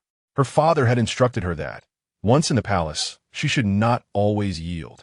The emperor would not allow another empress from the Qin clan, but he would not mistreat her either. Thus, Zhu took the lead among the three, even inviting her aunt, Yuhu, to stay with her in the Changhuai pavilion. Meanwhile, Chunyu Shu and Hulin, who was temporarily residing in the same quarters, had a slightly less distinguished background. Before entering the palace, her father had repeatedly urged her to remain humble and courteous. She yearned to draw closer to her 2 Mongolian sisters, but Zhu remained distant, leaving her with no choice but to associate with Balan Meroa. Hulin, being a pampered young lady from the Arawat tribe, found it challenging to restrain her spirited nature as her father had advised, and soon her vivacity began to surface. The Ministry of Internal Affairs planned for the Mongolian newcomers to enter the palace on the 16th day of the first lunar month to petition the emperor for their ranks and titles. After much deliberation, Hongli conferred the title of Gurun, noble lady, upon Yinju, granting her the name Yu, while Balameruo and Bayerguosi were both designated as Changzai, with the respective names Ing Changzai and Shin Changzai. Upon learning that she would reside in Yinshi Palace alongside consort Xian, Meruo was overjoyed. It felt like a divine blessing. She was further delighted to hear that the noble consort had personally selected this palace for her, which was arranged by the pure noble consort. Curiosity arose within her as her father had not mentioned that there were two noble consorts in the palace. Nevertheless, she resolved to pay her respects to the esteemed mistress of Yinshi Palace. From the collection of jewels she had brought into the palace, Meruo chose a pair of exquisite wuxi de fu gifted by her father, deciding to save the others for later as palace expenditures were considerable. She thought that consort Xian would not hold it against her. Your humble servant, Balan Meruo, pays her respects to consort Xian. Meruo observed the warm and approachable demeanor of consort Xian, which caused her own tone to soften. Please rise. You are truly radiant and captivating. I cannot help but feel fond of you. Come, take a seat, said Qingying, gesturing for Meruo to sit beside her. Meruo signaled to the palace maid to bring forth the gifts she had prepared, while Sanbao rubbed her hands together in anticipation, expecting that this young lady from Mongolia would be generous. To her surprise, Meruo personally unveiled the red cloth, revealing a pair of large dolls. Your Highness, this is my most cherished possession. I find other items too mundane, yet this one truly expresses my sentiments. Qingying gazed at the adorable dolls, reminiscent of the days when she and Hongli exchanged glances from across the wall, her heart swelling with affection. Meruo, I never expected to find a confidant within the palace. I have always held disdain for trivial possessions, and this one is truly exquisite. Flattered by the praise, Meruo felt an even deeper connection to your Highness, having been captivated by your grace within just 2 hours of entering the palace. Chapter 61. The opulence of Bird's Nest in recent days. Although Qingying felt perturbed by Wei Yinwan's sudden elevation to nobility, she also encountered a few delightful occurrences. Firstly, the 3 recently entered Mongolian concubines, Ing Changzai and Shin Changzai, grew increasingly intimate with her, visiting her more frequently than they did the Empress. Secondly, Ling Yunjia finally extricated himself from the task of river patrol and was assigned to the rotating duty between the Zhanghe Hall and Taihe Gate. Lastly, she acquired a competent and devoted maid, Rong Pei, who was entrusted with her care. On a particular day, as Qingying returned from the Qianqing Palace to the Yinshi Palace, she spotted a supervising eunuch from the Imperial Household Department leading a group of maidens to their respective duties. Among them was a tall, slender maid of considerable age, who fiercely quarreled with the supervising eunuch over a payment issue. Her valiant and resolute demeanor immediately captivated Qingying. Qingying summoned Rong Pei to the Yinshi Palace and appointed her as the chief maid, thereby sidelining the originally anticipated promotions of Lingji and Yunji. Qingying found herself increasingly aligned with Rong Pei, to the extent that she began to heed her counsel in all matters. Lingji and Yunji felt discontented, but were powerless to alter their circumstances. Since Rong Pei's arrival, Qingying insisted on taking her wherever she went, and Rong Pei assumed the position of the foremost maid under consort Xian, leading to several disputes with the Imperial Household Department, the 4 Treasury Office, and the Laundry Bureau. Qingying devised a plan. When she next paid her respects to the Empress, she would ensure that Rong Pei accompanied her to voice her grievances on her behalf. With the new concubines awaiting the auspicious occasion of the 2nd day of the 2nd month to begin their service, the talk of the palace remained centered around Yinwan. On the very first day of her elevation to nobility, the Empress allocated Chun Chan and Lan Shui to her service and selected the reliable Wang Chan as the chief eunuch of Yongshou Palace from the Imperial Household Department. The emperor was enamored with Yinwan's beauty, her graceful figure, and her indomitable spirit. When Hongli remarked that she was not adept at musical instruments, she promptly sought the guidance of the imperial concubine to learn the pipa, mastering her favorite piece within a short span. Hongli could only shake his head in amusement, pondering whether he had inadvertently urged her to reach for the moon. Yinwan mused that her pursuits were partly to please the emperor and partly to validate her own worth. Nevertheless, she continued to charm the emperor, expressing her willingness to learn anything he desired. Hongli was thoroughly delighted, seeing in her the same warmth and attentiveness that characterized the empress. After a day filled with affairs of state, he sought solace in the concubine's quarters, desiring warmth and joy to alleviate his burdens. He could not help but think of the playful Yuan, who often dragged him into games of chess, and the ever-demanding Qingying, whose whims he indulged, both of whom he held affection for, provided he was not too fatigued. Taking Yuan's delicate hand in his own, he expressed gratitude to the heavens for bringing her into his life. "You are so young and beautiful. It feels as if I have returned to my 20s. Leaning against the emperor, Yuan gazed at his face for a moment before playfully inquiring, "Isn't your majesty in your 20s? You truly resemble a youth." Hongli gazed affectionately at the young maiden before him, his hand gently caressing Yuan's chin. "I wish to bestow upon you a title, akin to jade and precious stones, one that commands respect and admiration. Do you fancy the wordling? Henceforth, you shall be known as my Linguirin." The following day, the title granted by the emperor to Yuan reverberated throughout the imperial harem. When Yuan visited the Changchun palace to pay her respects, Xu teasingly remarked that in a few years, she might become a noble consort and sit alongside her. Yuan humbly expressed her disbelief. Jngs found it difficult to accept that her elder sister had become her Ling Yang, yet privately continued to call her sister. Gu observed the assembly before her, feeling a sense of comfort. Yuan, your mother has moved with your brother into the residence bestowed by the emperor, and your sister has been laid to rest in the ancestral grave. You may find some solace in this. I wish to advise you to find a tutor for your brother, to instill in him the knowledge of propriety and wisdom. Yuan nodded, acknowledging, "My brother has been spoiled by our mother. I shall ensure he studies diligently and seek opportunities to converse with her." Elnga nodded in agreement, recognizing that Yuan understood the nuances of their conversation. The aftermath of the snow disaster in the capital gradually subsided under the emperor's direct oversight of relief efforts, with funds allocated for the reconstruction of affected homes. Only the porridge stalls lining the streets remained as a testament to the snow's ferocity. Finally, on the 8th day of the second month, the emperor summoned Ynzh, marking her as the first among the new concubines to receive his favor.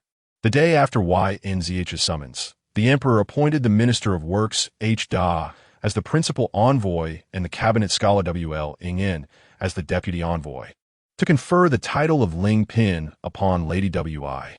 The reason for this was the emperor's newfound appreciation for Yn's gentle charm after experiencing the fervent allure of the Mongolian concubines. As spring blossomed and the air filled with the scent of flowers, Yn had spent over a dozen nights with the emperor, creating significant pressure for the newly arrived Mongolian concubines.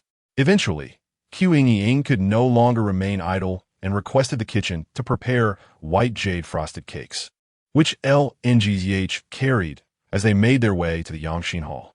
Hngl, having not seen Qingying for half a month, suddenly realized he missed her presence and invited her to stay for dinner. When Yn arrived with her food box, Hngl recalled his desire for the soup she prepared. Yn, accompanied by Nchn, greeted, "I pay my respects to your majesty and consort Qian. I apologize for my tardiness. Allow me to serve you both." The emperor set down his chopsticks and urged her to rise quickly. "What delightful soup have you brought today? Your culinary skills, truly befitting of Changchun Palace, have become indispensable to me these past few days." Nchn unveiled the food box, presenting 2 bowls of soup. "Knowing the spring air can be dry, I was aware of your diminished appetite, so I prepared your favorite duck soup as a base, simmering it gently with 3 portions of bird's nest, especially for your enjoyment. There are 2 bowls, so consort Qian may partake as well." Hngl accepted a bowl of duck soup with bird's nest and prepared to savor it slowly. Nch and offered a bowl to Qingying, who hesitated to accept. Hngl inquired, "Does consort Qian not enjoy this duck soup with bird's nest?" Qingying, glancing at Yn with disdain, felt an aversion brewing within her. Bird's nest is a luxurious delicacy, traditionally best enjoyed in clear broth with slow simmering, while pairing it with greasy meats is considered inferior. Moreover, consort Ling's bowl contains a full 3 tails. Excessive indulgence only diminishes its exquisite flavor. Hongli closed his eyes briefly. Qingying's old habit had resurfaced, but she refrains from it. She is perfectly amiable, but once it emerges, she becomes rather caustic.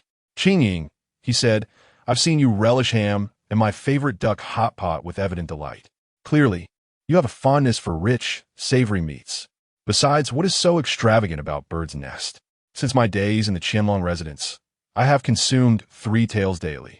You must have been confined too long, growing overly frugal. Come, taste the Bird's nest prepared by Yanwan. I've grown quite fond of it lately. And you, must you always speak so sharply? Qingying's expression darkened further as she noticed Yanwan lifting her gaze, exchanging tender glances with the emperor, refusing the Bird's nest outright. She sought to slight Wei Yanwan. Not wishing to burden Shanshan, Yanwan took the bowl from her hands and placed it gently before Qingying. Let the noble consort pretend all she wants, whether she eats or not is her own concern. With a sweet smile, she said, Noble consort, do try it. If it pleases you, His Majesty has graciously bestowed upon me fine blood nest reserves. I shall send them all to your palace. Having been secluded for so long, it's only natural you're unacquainted with how commonplace Bird's nest has become. This consort has no need. Should I desire it, the imperial household department will supply it. Yanwan inwardly scoffed, putting on airs despite empty coffers. With a graceful bow to the emperor, she said, This humble consort must now pay respect to Her Majesty the Empress and shall not further disrupt Your Majesty's meal. I take my leave. Her smile radiant and sincere. The emperor found Yanwan all the more considerate. He commanded Qingying to deliver an array of exotic Western novelties to the Palace of Eternal Longevity. Chapter 62. Qingying punished to kneel. Qingying was left utterly humiliated by both HNGL and WIYNWN, rendering the meal unpalatable. She had no choice but to rise and take her leave. Upon returning to the palace, she gazed at a plate of blood swallow on the table, her hands trembling with indignation. LNGZH, remove this at once, quickly. Qingying summoned LNGZH, who hurried over to store the blood swallow in the storeroom. In YNGSHU Palace, CHNCHN was styling YNWNS hair. My lady, you truly infuriated that Xianfei today in Qingying Palace. It was quite gratifying to witness, though it is a pity to have given her the blood swallow. YNWN turned back and grasped NCHN's hand. Oh, silly CHNCHN. No matter how precious the blood swallow is, we in YNGSHU Palace are hardly in want. The rewards from Her Majesty and the Emperor are more than enough for us. Sending a little to that Xianfei is merely a way to vex her. Consort CHN is already 5 months pregnant, and we have a new supply of a jiao paste in our storeroom. Let us send some to the consort to nourish her. After consecutive births, she may be lacking in vitality. YNWN instructed, and a little palace maid was dispatched immediately. CHNCHN styled YNWN's hair into an elegant arrangement, and YNWN chose a pink rose hairpin to adorn herself. CHN. The weather is pleasant today, and with the Empress busy overseeing the marriage of the gentle princess, we should return to lend a hand. The two supported each other and made their way to CHNGCHN Palace, which in YNWN's heart felt like home. Upon seeing YNWN, Elngu, weary from sleepless nights, finally managed to wear a smile. My lady, how have you been sleeping these past few days? You look quite worn, even amidst your busyness. Please take care of your health. YNWN tenderly assisted Elngu to sit down. The princess's wedding, especially marrying into the FCH family, has kept me thoroughly occupied. These days, the noble ladies must also enter the palace to prepare for the wedding. We concubines must begin our preparations as well. Elngu reminded YNWN, concerned that she might be unaware of the customs involved in the wedding preparations. YNWN appreciated the Empress's goodwill. Though my background is humble, I shall present the princess with a pair of exquisite white jade guanine bestowed by the Emperor during my elevation to a concubine. To bless her with a harmonious union with Lord Fucha Langhua smiled. YNWN, you are astute in all matters. No wonder the emperor dotes on you. Just look at how much he has added to your private treasury. YNWN's lips curled into a gentle, dimpled smile. I have always remembered the empress's teachings. Do not seek the emperor's heart, but rather his favor. As long as the emperor is pleased, I shall not be wronged. Langhua nodded in satisfaction, agreeing wholeheartedly with YNWN's insight. The emperor's rewards are given to those he favors. Do not attempt to capture fleeting affections. As long as you hold power and wealth, affection will naturally follow. Together, YNWN and Langhua coordinated the arrangements for the noble ladies entering the palace and obtained from the Ministry of Internal Affairs the ceremonial procedures for the grand wedding, ensuring everything was meticulously planned. On the wedding day, the emperor conferred upon Fucha the title of Grand Scholar and appointed him to the Grand Council. At dawn, Fucha donned a dragon robe and led the esteemed members of the FCH family to the Qingying gate and the inner right gate, performing the ceremonial 3 kneels and 9 kowtows.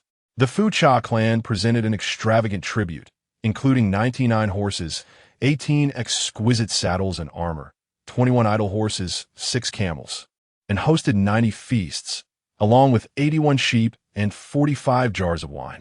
Within the palace, Shi Yu and Hai Lan, under the Empress Dowager's orders, managed the banquet in the Bow Hall, while Hongli paid her respects to the Empress Dowager, the Empress, and the Emperor. Everyone then proceeded to the princess's residence adjacent to the Fucha estate to witness the ceremony. Langhua was organizing the list of cosmetics for the palace concubines when she noticed that the gift from noble consort Xian was unusually distinct. Closing the list, she recalled that her brother Fu Heng's wedding rendered such an item inauspicious. Although she could have had it intercepted, she decided to let Qingying face some hardship, remembering her arrogance from that day. When the auspicious hour arrived, the princess, guided by her matrons, ascended her ceremonial palanquin, while the various officials and eunuchs departed the palace.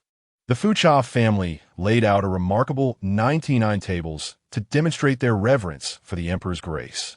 The Empress Dowager and the emperor graciously permitted Fu Hong and the princess to reside together, suggesting that should the princess tire of her quarters, they could move into the Fucha residence. Upon returning from the ceremony, Langhua led the harem back, and it was already evening. Su Lian received instructions to deliver the princess's dowry list and the day's cosmetics list to the Qingying Palace. At this moment in the Qingying Palace, the Empress Dowager, having married off her daughter, felt both joy for her youngest and a sense of emptiness. Qing Pin remained by her side, gently massaging her ailing knee. The Empress Dowager, touched by Qing Pin's thoughtfulness, felt grateful to have Jing Ping by her side. Otherwise, the long nights would be unbearable. Regrettably, this child remained indifferent towards the emperor, and despite several years of companionship, she had not conceived. Just then, she presented the day's cosmetics list to the Empress Dowager. As she perused it, her head began to spin upon reaching the entry for noble consort Xian, nearly causing her to faint. In the Yanxi Palace, Qingying was about to settle in when she heard a commotion outside. It turned out to be Aunt Jean, she from the Empress Dowager's side, requesting Qingying's presence in the Qingying Palace. The Empress Dowager held little affection for Qingying and rarely summoned her, leaving Qingying puzzled about the purpose of this late-night call. She instructed Rong Pei to assist her in changing attire before heading to the Qingying Palace. Your servant pays respects to the Empress Dowager. May you enjoy peace and longevity. I am uncertain as to why the Empress Dowager has summoned me at this late hour, Qingying stated, apprehensive about any missteps she might have made. Inside the main hall, the atmosphere was eerily silent. Beside the Empress Dowager lay 2 wuxi de fu figurines, presented as a gift to Princess Roshu. Qingying, these dolls were meant for Hung Ti's dowry box. The Empress Dowager's voice was cold, revealing no trace of emotion. It is indeed your servant. I believe the princess and Lord Fu Hong to be a match made in heaven. Much like these 2 dolls, Qingying explained. You are audacious, Qingying. Do you even comprehend the origins of these wuxi de fu? The Empress Dowager swept the 2 figurines to the ground. Qingying raised her head. Your servant was unaware. I only saw them as festive. The Empress Dowager gestured to Aunt Jean Shi, who elaborated, "These wuxi de fu, also known as Sha Haier, consist of a male and female pair, symbolizing the protection of the people by Huishan and wuxi. However, the tragic fate of these dolls is that the male was crushed by a tree, while the female perished for love, both meeting untimely ends." After Jinxi finished speaking, the Empress Dowager could no longer contain her emotions. "You present a pair of dolls meant for a tragic farewell at the wedding of Princess Hongtai. Is this not a curse upon the children of the imperial family, destined for a short life? Such malice cannot be easily forgiven. Your Majesty, I did not intend to curse the princess," Qingying pleaded. "Did you not? Then have you not still cast a curse?" The Empress Dowager dismissed Qingying's defense. "The gifts for Hongtai were meant to be without fault, merely to avoid any wrongdoing. Yet you have chosen to create this scene. Moreover, with the rebellion in Jinchuan, the emperor intends to send Fu Hong to battle next month. By presenting this large doll, are you not piercing the heart in a most painful manner? Xianfei, I did not wish to quarrel with you, but your actions are truly detestable. I hereby decree that you shall spend 7 days in the Ruihua Palace reflecting before the ancestral tablets, kneeling for 6 hours each day before you may return to the palace. Remember this, should you dare to act so insolently again, I shall not show you mercy." As Qingying exited the Qingying palace, she stubbornly shook her head and said to Rongpei behind her, "Rongpei, I truly did not mean it. I merely found those dolls endearing and did not inquire into their origin. Everyone else is giving jewelry and adornments. I simply wish to avoid such mundane gifts." Rongpei supported Lady Qingying, saying, "The Empress Dowager must harbor resentment due to the Emperor's deep affection for you. Please bear with it for a while. I will seek justice for you. For now, let us proceed to the Ruihua Palace." Chapter 63. Princess Buddha's Handing Chong had never anticipated that the large fu she gifted would lead to the punishment of the esteemed consort, who was made to kneel for 7 days. Mei Ruo, filled with trepidation, awaited Qingying's return daily at the Yinchi Palace. Although Qingying refrained from rebuking her, an air of indifference enveloped their interactions. It was only when Mei Ruo presented the red flower oil her father had sent, allowing Rongpei to apply it to Qingying's legs, that a few words were exchanged. Following the incident involving the large fu, the Empress Dowager fell ill in a fit of anger, prompting the emperor to personally attend to her in the Qingying Palace each day after court. It was not until the 6th day, on the occasion of Hong Ti's return, that the Empress Dowager showed signs of recovery. Overcome with guilt, Hongli sought to compensate the couple, bestowing upon Fu Hong and his wife a garden adjacent to the old summer palace, which he named Chuanhe Garden after Fu Heng's calligraphy. 10 days later, urgent news arrived from Sichuan. The Sha Luo Ben forces had besieged the Gubu, Shizhou fortress and subsequently captured the Lu Mijong Valley, a vital military stronghold on the Sichuan-Tibet route.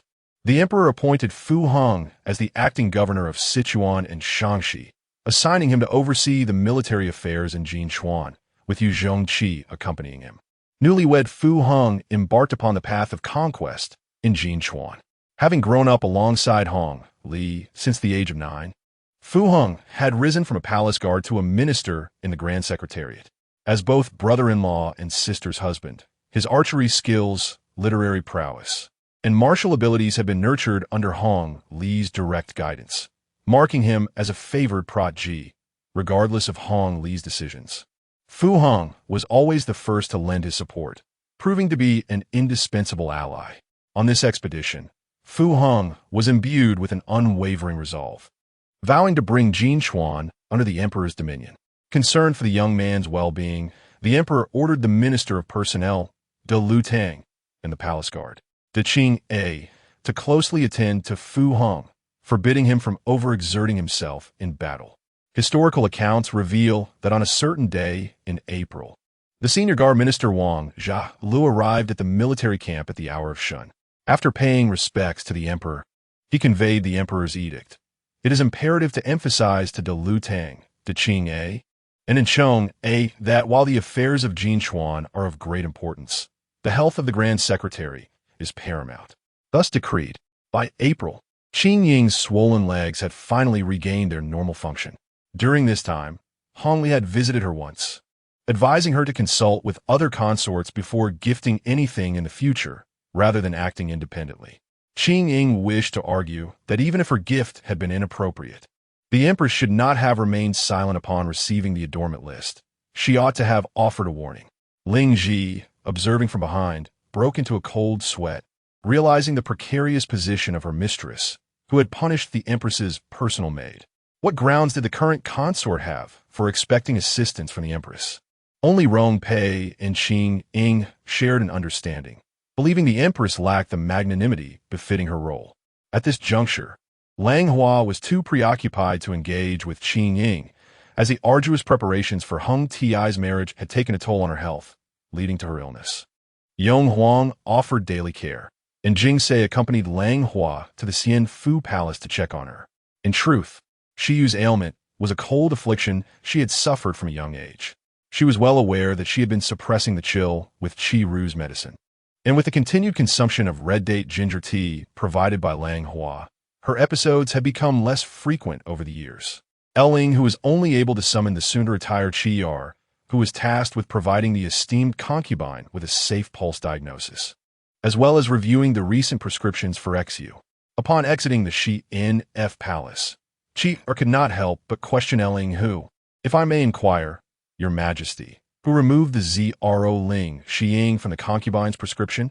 Elling, who recalled that she was aware of the issues with Qiyar's prescriptions in her previous life, leading her to secretly instruct Qingying YBN to investigate, only to discover that Zro Ling Qiying was indeed present in the formula. Believing that Hngl harbored reservations about XU, she had ordered Qingying YBN to omit this particular herb, and a month had passed since the new prescription was implemented. It was I who removed it, Elling who admitted, for I believe that Zro Ling Qiying could lead to infertility in women. Qiyar sighed, Your Majesty, you are mistaken. Zro Ling Qiying is derived from ling grass, which serves to dispel cold and dampness. Its absence is detrimental.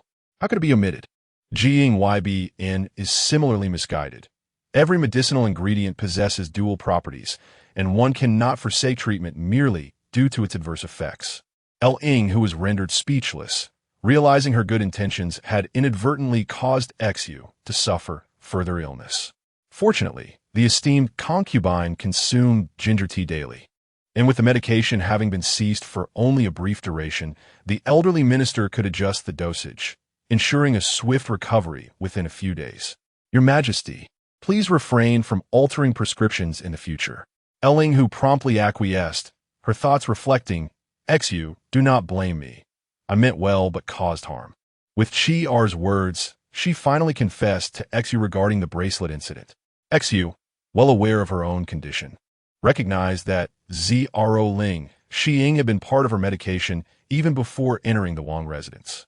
Moreover, she understood that bearing a child would lead to her own decline, with Ying Huing already by her side. She had long ceased to be overly concerned with such matters. Seeing XU forgiving her, Elling Hu finally released the burden from her heart. In an effort to make amends, she began to personally prepare various dishes for XU each day. Recently, XU had developed a fondness for jade milk hibiscus cake and salted egg yolk pastries, to the extent that she feigned illness for several days, despite her actual recovery. By April, concubine Ngu, LJN, gave birth to a daughter. At birth, the princess's fingers were webbed, which initially caused the emperor to harbor doubts. Observing this, Elling Hu swiftly remarked that the princess's hands bore a resemblance to a Buddhist symbol, suggesting that a bodhisattva had blessed the Qing dynasty with favorable weather by reincarnating as their daughter. The emperor's demeanor shifted to one of joy as he named the princess Jingln, bestowing upon her the title of Princess Ji. Within the confines of the Qingcu Palace, LJN, HILN, and WNYN beamed with delight at the arrival of their long-awaited daughter, fully aware of the challenges posed by raising three princes. Ying Zheng was at an age characterized by exuberance and mischief, insisting on learning to ride from SB, and incessantly bothering HILN for riding gear. Ying Q and Ying were meant to commence their studies. Yet during a drawing lesson in the Ministry of Works, Qingying inadvertently splashed ink into the instructor's eye, resulting in the instructor taking leave. Meanwhile, while practicing archery, Q accidentally shot an arrow at D's foot, causing injury. The emperor graciously permitted both princes a month of respite, during which WNPN would teach them the fundamentals of drawing. This proved to be a trial for WNYN, who, having never borne children, now found herself responsible for 3 lively boys. WNNIing Yang, Ying Zhang called out, "I cannot solve this number. Please teach me. Where is the eagle bone bow that father bestowed upon me?" Q chimed in. Yongrong called out to Empress Wan, requesting a wolf hair brush, as both third brother and fifth brother possessed one, and Yongrong desired the same. Waning could not help but think how delightful it would be to have a couple of days off. At the end of May, Fu Hong subdued the Shaluo Ben father and son. The emperor, seeing Fu Hong had no intention of ceasing hostilities, wished to press on with his victories. Fearing that Fu Hong, being young, might fall prey to enemy ambushes, he wrote several letters urging Fu Hong to return home soon. Coincidentally, Hung Ti discovered she was 2 months pregnant, leading Hongli to plead earnestly, using the Empress Dowager's decree to summon Fu Hong back to visit his wife. Thus, Fu Hong hastened his journey back to the capital. Upon his return, as was customary, Fu Hong first visited the Qingying palace to pay his respects to the emperor. The emperor meticulously examined him, confirming that not a single hair was missing from Fu Hong, which put his mind at ease. Spring and harmony. You have accomplished a significant feat in just 1 month by subduing the Shaluo Ben father and son. However, I must admonish you. You are unaccustomed to the environment in Sichuan and have tirelessly managed military affairs day and night. I have heard that you even led men deep into enemy territory. Do you understand the principle of not pursuing a desperate foe? If anything were to happen to you, how would I explain it to the Empress Dowager, the Empress, and Hung Ti? The emperor, in his frustration, struck Fu Hong twice. Fu Hong gingerly rubbed the places where the emperor had struck him, reflecting that while it is true one should not pursue a desperate enemy, it is imperative to eradicate those who provoke the dignity of our great Qing nation. Moreover, with General Yu providing support, what did he have to fear? You, Hongli exclaimed, unable to suppress a laugh. In truth, Fu Hong had been trained by Hongli himself. Were he in Fu Heng's position, he would have acted similarly. Quickly go and pay your respects to the Empress Dowager, then return to accompany Hung Ti. She has just become pregnant and needs you. This humble minister obeys. Fu Hong then paid his respects to the Empress Dowager at the entrance of Qingying Palace before returning to the princess's residence, cherishing tender moments with his newlywed wife. Madame Fucha was exceedingly pleased with this marriage. Her daughter-in-law held a noble status and did not hinder Fu Heng's career. The couple's love and harmony surpassed all else. Chapter 64. The Qixi Festival on the 7th day of the 7th lunar month. The Qixi Festival was upon them. Langhua, accompanied by the court ladies, gathered in the elegant pavilion of the imperial garden to savor tea and engage in delightful conversation. Observing Jingce's curiosity about the customs of the festival, Yanwan instructed Chunchan to bring a basin of clear water, into which she submerged pea sprouts, binding them with red thread. Your Highness, this is known as the Qiao Ya. Look how the moonlight dances upon the water surface. What does that shadow resemble? Yanwan inquired with a smile. Jingce gazed for a moment, watching the pea sprouts sway with the rippling water, and clapped her hands in delight, exclaiming, "It resembles a fish swimming beneath the surface." Yanwan pointed to the pea sprouts, saying, "This signifies ingenuity, Your Highness. Your quest for skill has indeed yielded results. It is an auspicious omen." With just a few words, Yanwan lifted Jingce's spirits, and the shadow proved to be quite fascinating. Levian praised Yanwan, noting that although she had recently emerged from confinement and appeared somewhat plump, her elegance was even more pronounced. "I must express my gratitude to Sister Xie Chengwaifi. I cannot accept this compliment without sharing my newly crafted delicacies with all my sisters," Yanwan sweetly replied. "Come, everyone." She clapped her hands, and soon 8 young eunuchs from the imperial kitchen appeared, each carrying a food box, which they collectively opened before the assembly. Myself and 2 aunts from Her Majesty the Empress's court have recently created new pastry designs. We incorporated fresh milk, butter, and honey into the dough to enhance the flavors, resulting in 7 new varieties. Depicting the chicory basket, peaceful treasure coins, auspicious immortal cake, immortal flower colander, pagoda offering rui, cloud fruit, and 10,000 years of abundant blessings, perfectly suited for the Qixi festival. I invite Her Majesty and all my sisters to partake. Yanwan first presented a platter of 10,000 years of abundant blessings to Langhua and Xia, who both praised its delectable taste. The other ladies eagerly sampled the treats. Even the proud Ugarin reached out to take a piece of pagoda offering. Observing the merriment, Meruo contemplated sneaking a taste herself, but caught the discerning gaze of consort Xian fixed upon her hand. She silently withdrew, swallowing hard, and turned away, reminiscing about the days spent on the grasslands, where during the Qixi festival they would drink milk tea, enjoy sakama, and dance around bonfires in pure joy. Such sweet delicacies are not to my liking, she added. The others, hearing her words, felt a tinge of displeasure. The outspoken Yinzhu retorted sharply, "You are being overly sensitive. When have we ever celebrated the Qixi festival on the grasslands? We are busy preparing for the Natum festival. Besides, that sakama is far sweeter than today's treats." Meruo felt humiliated by Yu Gairen's remark and retorted, "How can you claim that the Qixi festival is not celebrated in our Balan tribe? Your father explicitly stated so when he visited my father, the Khan." Yinzhu swallowed a morsel of cake, rising to her feet. "Such pretentiousness! Spare us the embarrassment of our grassland women." With that, she curtsied to the empress, saying, "Your Majesty, I am fatigued and wish to retire." Langhua nodded, acknowledging the time. "It is getting late. Let us disperse, sisters." As the gathering disbanded, only Langhua, Xia, and Yanwan remained. Xia whispered, "Your Majesty, I find the character of that Ugarin quite appealing." Yinghu chuckled softly, offering comfort to YNWN. "You performed admirably today.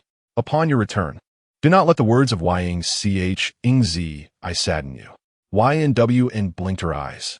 "I did not prepare this for her consumption. If she does not partake, it merely saves me the trouble.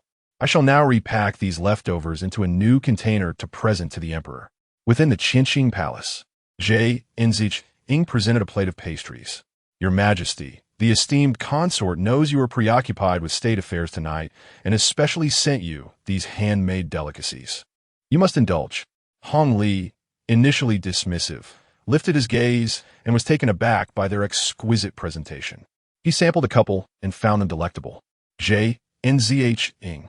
"Please ensure the silver-gilt tortoiseshell box and the silver-gilt mother-of-pearl box sent by the foreign envoy are delivered to the consort, and inform her that I shall visit her tomorrow." Ing complied without hesitation. Among the 6 palaces, Yongshou Palace was the closest to Qingying Palace. At times, even while attending to state matters in the Yangxin Hall, the emperor could hear the joyful laughter of the consort and her maidens from the adjacent Yongshou Palace. Ing occasionally witnessed the consort pay her respects to the emperor. The young palace maid he had once protected in the imperial garden had shed her youthful panic and naivete. Ing believed that if YNWN were to encounter YNCH now, she would surely vanquish him without a trace. Since YNCH began his service in the Taiha Hall, he had not ventured into the inner palace for quite some time and had not seen the consort Xian.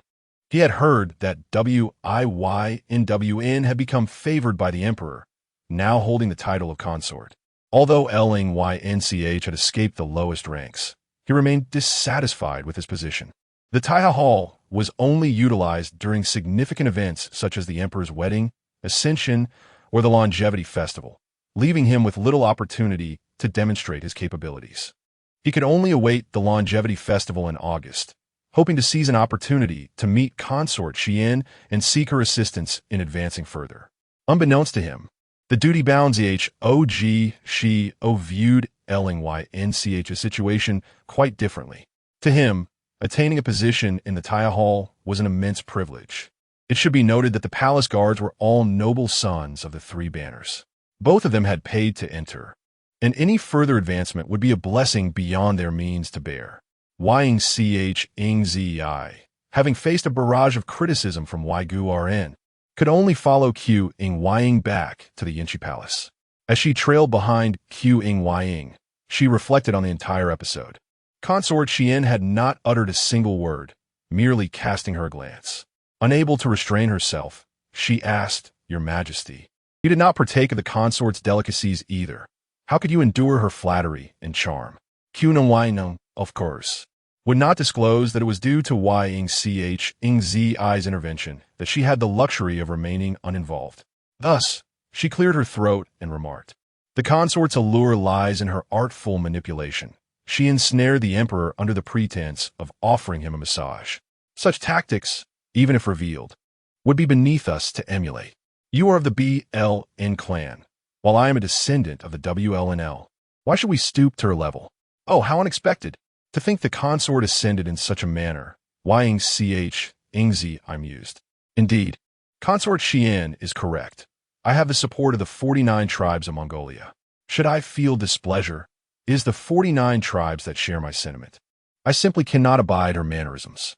Qingying slowed her pace and glanced back at Yingchang, reassuring her that the emperor was merely captivated by her youth and novelty, and would never genuinely harbor feelings for such a person. We need only wait for her favor to wane. At that time, you shall have your reprisal. Upon hearing Qingying's words, Yingchang was filled with admiration. Truly, she was the pillar favored by her father. With such composure and confidence, it seemed wise to align herself with the noble consort Xian in the future. Upon returning to the Yongshou Palace, as she beheld the bestowed Yin Yuan, a sudden, resounding sneeze escaped her. She mused inwardly, wondering who could be covertly disparaging her from behind. Let them speak, she thought, for those who have nothing better to do often resort to such petty grievances.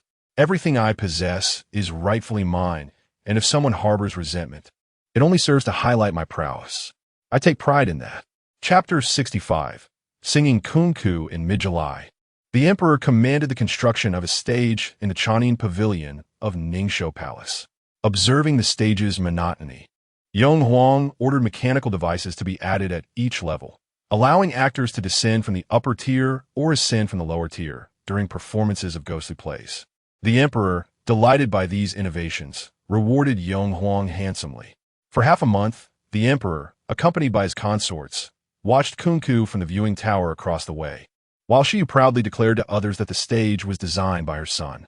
Within the Eternal Longevity Palace, Yin Wan donned an exquisite scarlet silk brocade costume gifted by the emperor, with a graceful sway of her waist and a flourish of her water sleeves. Her delicate fingers cascaded from her forehead, and with a glance and a smile, she radiated charm and elegance. Chun Chan and her companions were momentarily entranced. Their mistress was truly breathtaking. "Chun Chan, do you see how I have improved?" Yin Wan cast a flirtatious glance at Chun Chan, whose cheeks flushed crimson. "You resemble a beauty from a painting," Wang Chan remarked with a smile. Yin Wan, hearing his words, beamed even brighter. "Yet, my form is not enough. I must also master the singing. If one is to excel, they must do so to perfection. You are quite the ambitious one. Do you truly intend to form a theatrical troupe within the Eternal Longevity Palace?" Hongli entered with his hands behind his back. Upon entering, he heard laughter and merriment emanating from within and chose not to announce his presence, curious to see what Yan Wan was up to. To his surprise, he found her rehearsing kunku in her own palace. His heart warmed. Yan Wan had truly taken his words to heart. "Your Majesty, you arrived so quietly. I have yet to change my attire. I found your performance with the Empress to be most delightful, yet you did not teach me. Thus, I could only practice in secret." Yin Wan feigned annoyance as she turned playfully. "The Empress's singing was a rare favor I had to plead for. Otherwise, with her affection for you, she would surely have taught you herself." "Alas, let me impart a few lessons," Hongli replied, mimicking Yin Wan's graceful pose, wrapping his arm around her as they sang a duet from Chang Shengdian. "The wine is rich and fragrant, yet my heart aches with unfulfilled desires. The heavens darken and the earth trembles with longing. Today, the temple remains in the west Shu. When shall the mountains be shifted to the north mound? Oh, let us be buried together, entwined as one beneath the earth, transformed into a pair of mandarin ducks atop the tomb." As the song concluded, tears brimmed in Yan Wan's eyes. I cannot sing this parting song. I wish only to be forever enraptured in love with your majesty, enduring through the ages." The emperor embraced Yanwan. "Then let us be a pair of everlasting mandarin ducks." Leaning against him, Yanwan caught the gaze of Qingying across the way. With tears glistening, she smiled sweetly at him, her sorrow now vanished. Yanwan mused to herself that she had truly captured the emperor's heart. Qingying smiled to himself, recognizing that this beloved consort was indeed clever and spirited, while the emperor appeared almost like an inexperienced youth in her presence. Nevertheless, she was undeniably enchanting. Each frown and smile could melt the hearts of those around her. The next day, the emperor continued to set up the stage in the Chunshan pavilion, even leading the empress in a song, feeling exceedingly joyful. As the performance came to an end, the crowd dispersed, with Xu Pin and Ying Chang trailing behind Qingying. Xu Pin walked with a slight breathlessness, questioning why the emperor had developed an affinity for kung fu, having heard that he even choreographed performances himself. Clapping to the rhythm while performing the visiting worthy piece alongside the empress. It was evident that the emperor had a penchant for poetry and verse. How could his temperament have altered so drastically? Qingying quickened her pace, noting the flattery towards the empress, who incited the jealousy of the concubines. "Are you not aware that Ling Pin practices kung fu daily in the imperial garden? The emperor has rewarded her with numerous costumes. It was I and the emperor who first forged a bond through on the wall, yet you have never seen me demean myself to perform." Ying Chang echoed her sentiments, stating, "My father has always said that only those without support resort to ingratiating themselves with their superiors. My family's standing is my confidence. Thus, I would never engage in such behavior." The three, filled with indignation, returned to their respective quarters. Qingying resolved to bring on the wall to the Yangxin Hall, hoping to evoke fond memories of their childhood friendship with the emperor. This conversation reached Yu Gairen's ears, who turned to the maid beside her and remarked, "Do you see, Sulu? This is the essence of sour grapes." Ying Chang and Shun Chang drew closer to the empress, while Yu Gairen established her own faction. The Mongolian concubine had inadvertently divided herself into two camps, each pursuing their own interests. Yu Gairen was unbothered by the prospect of facing her rivals alone, dismissing the notion that Ying Chang would gain any tangible advantage by aligning with the empress. Hence, she regarded Ying Chang's foolishness with disdain. "Emperor, Supin, Xinjiang, please stay your course," Zhao Yitai interjected, positioning himself before the three. It turned out that their prior conversation had been overheard by Langhua, who was known for her aversion to gossip within the palace, especially when it tarnished her reputation alongside Yanwan. The three halted as Langhua, with her hand resting on Su Yin's arm, observed them quietly. They knelt in greeting, still harboring resentment. "Empress, as the principal consort, you lead two concubines in a reckless discussion about me. I hereby impose a 6-month salary penalty upon you." Xu Pin instigated this dispute and displays jealousy. She shall receive a 3-month salary penalty. As for Ying Chang, your reckless words constitute an affront. However, considering your recent entry into the palace and your youth, you shall kneel here in reflection for an hour. Qingying, having suffered from retorts before, cast her gaze toward Mei Ruo, who, feeling indignant, raised her head and addressed the empress. "Your Majesty, the emperor holds the Mongolian people in high regard. How could you so easily punish your servant?" Langhua approached the trio, stating, "Ying Chang, the emperor's favor is reserved for the Mongolian nobles, not for foolish concubines like yourself who lack awareness. As empress, I advise you to refrain from speaking ill within the palace." With that, she departed alongside Zhao Yitai and others. "Empress, why do you not speak up for me?" Ying Chang's voice trembled with unshed tears. Although they knelt together, she felt utterly isolated. Xu Pin, supporting her maid, stood and said, "Why are you crying? The emperor has been bewitched by the likes of the empress and Ling Pin. Sister Xian Fei is merely contemplating her response." Qingying regretted not having brought Rong Pei along that day. Upon witnessing Mei Ruo in tears, Qingying rose to offer her solace. "Do not be disheartened, Mei Ruo. I shall visit the Yangxin Hall to intercede on your behalf with His Majesty. Please wait for my return." To Mei Ruo's astonishment, Qingying did not return. She remained in the Yangxin Hall, attending to the emperor, completely oblivious to Mei Ruo's punishment of kneeling. In the Changchun Palace, Langhua discovered the exquisite silk gown adorned with intricate floral and avian patterns gifted by the emperor. She donned it with grace, pondering, was I truly off-key during my performance today? It appeared as though His Majesty was mocking me. Su Yin mused, it is not merely a matter of being out of tune. Your Highness, you have completely lost your pitch. Nonsense. Sister, your singing was exquisite, your posture elegant, and your artistry far superior to His Majesty's. Shiyu, savoring a lotus seed cake, generously complimented her. Is that so, Shiyu? Perhaps we should perform a duet for His Majesty's birthday celebration. Langhua teased, recognizing that Shiyu was jesting. Shiyu vehemently shook her head. No, no. At 30 years of age, with Yong Huang soon to be betrothed in a couple of years, I do not wish to bring shame upon myself.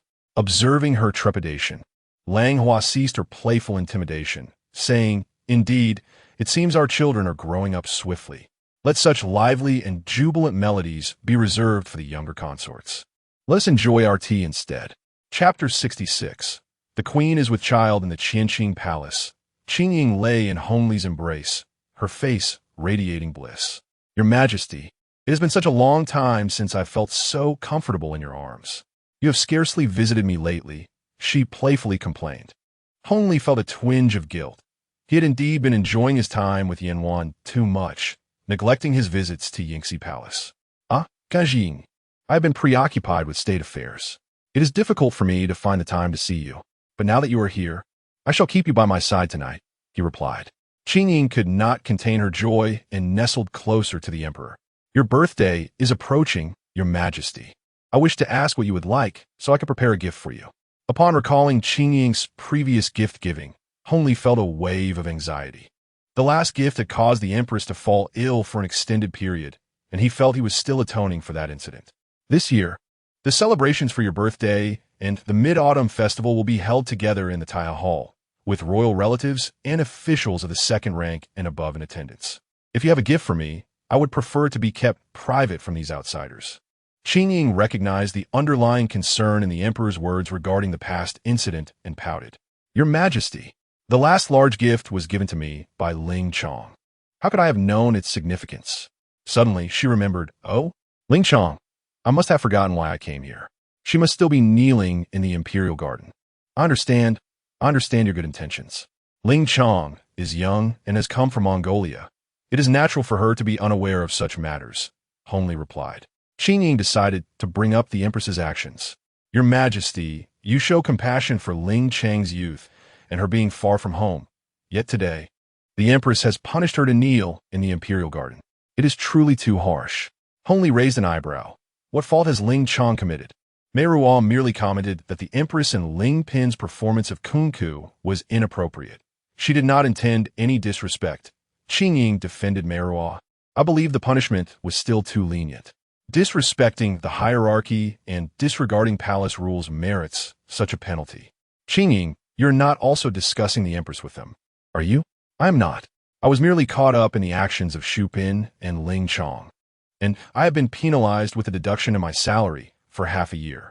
Qingying maintained that she had done nothing wrong, for it was Xu Pin who had incited her words. That is well. Continue to be understanding and maintain harmony with the empress and the noble consorts. Such tranquility in the harem will alleviate my worries in court, Hongli said, feeling fatigued. With that, he closed his eyes and fell into a deep slumber. The following day, upon returning to Yingxi Palace, Qingying learned that Ling Chong had spent a sleepless night in pain from kneeling. Qingying promptly returned the red flower oil that Ling Chong had given her. Lady Xian, did you advocate for me before the emperor last night? Ling Chong asked, her voice tinged with grievance. She had waited for the emperor's arrival, hoping to demonstrate the severity of her punishment, but to her disappointment, Lady Xian had not brought him along. Of course, Mei Ruo, I spoke of your plight to the emperor, and he assured me he would admonish the empress.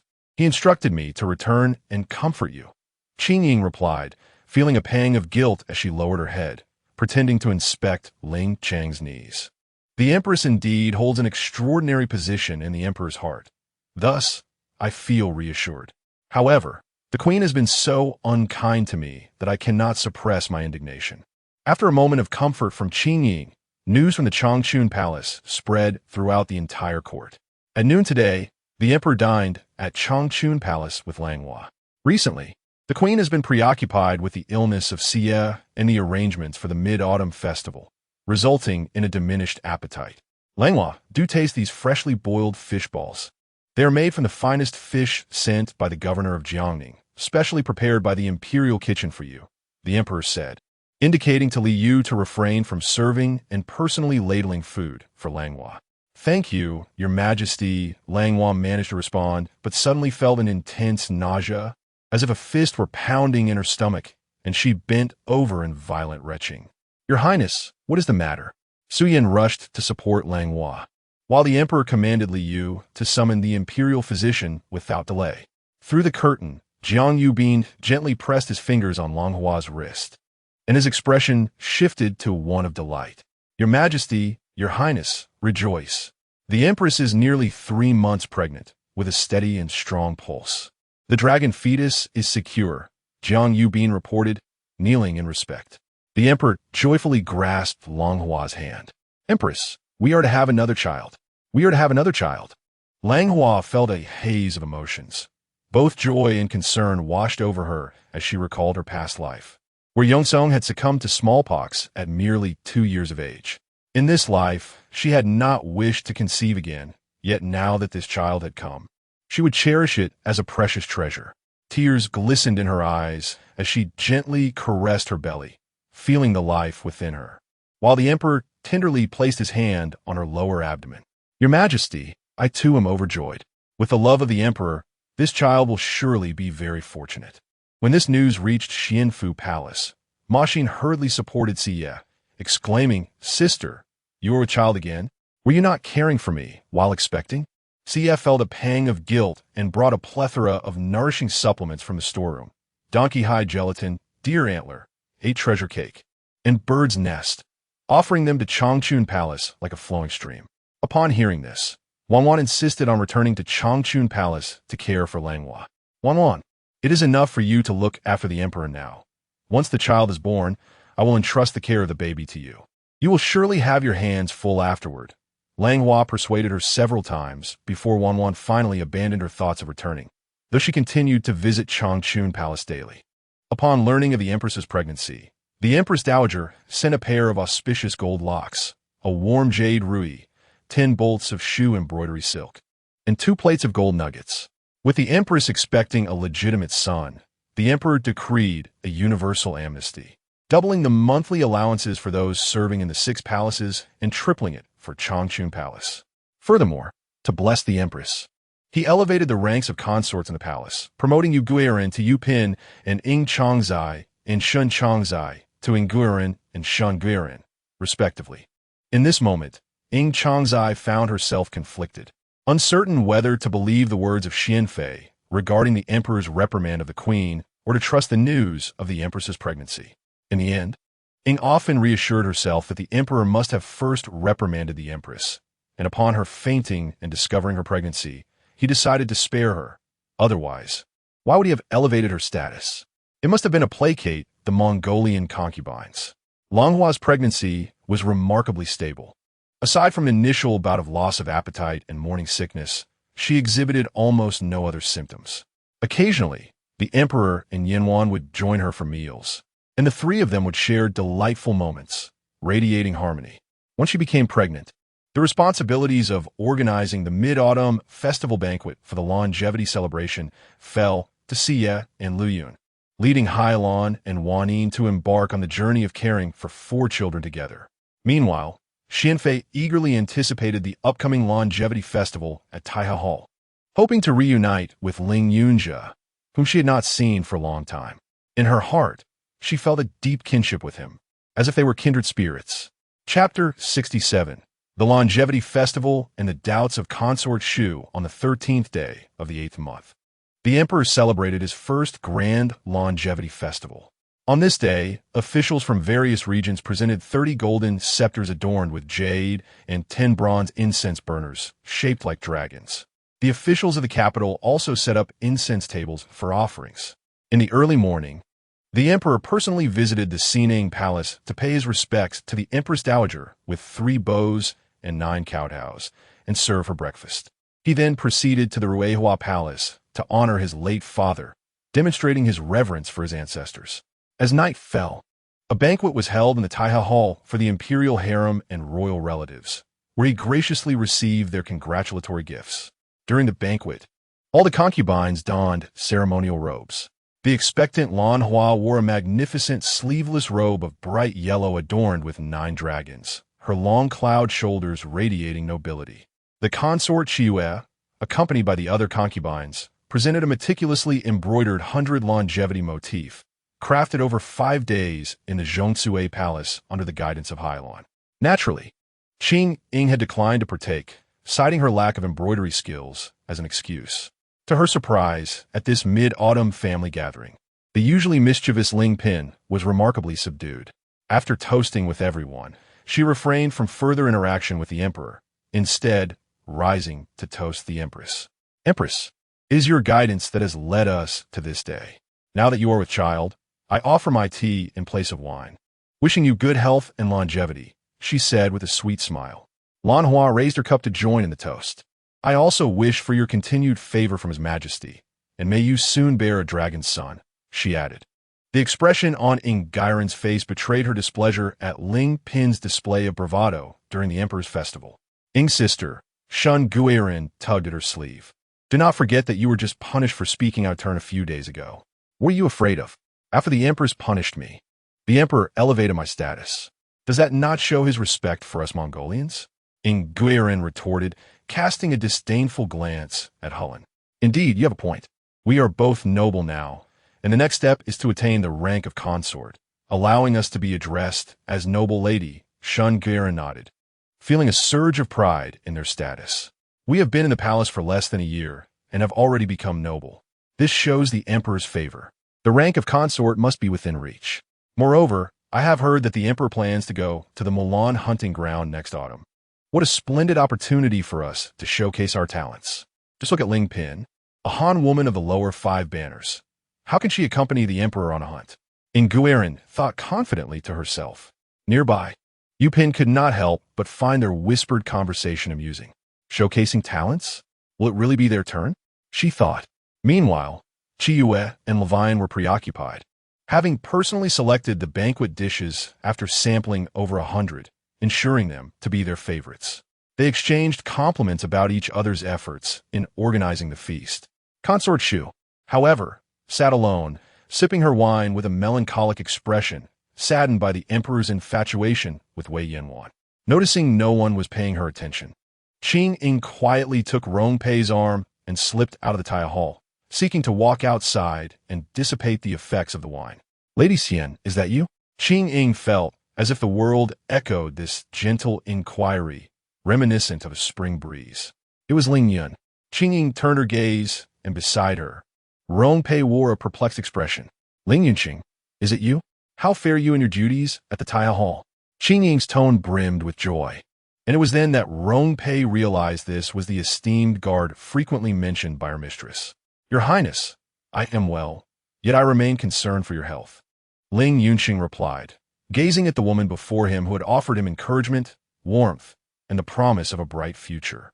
Over the past year, he had taken to admiring the exquisite shoes gifted by Consort Xian, finding solace in them despite his inability to wear them.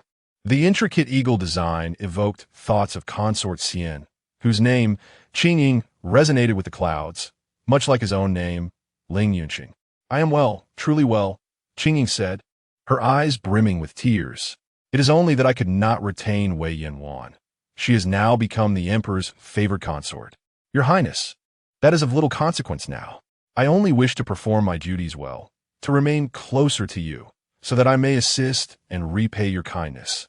Ling Yunqing earnestly suggested, subtly requesting Qingying's support. Nearby, Zhao Jiuxiao scoffed inwardly at the boldness of relying on a woman to advance one's position, especially when that woman was of royal status. I shall inquire on your behalf, to have you positioned nearer to me, so that we may look out for one another. Qingying promised Ling Yunqing, her mind racing to consult with Xu Pin without delay.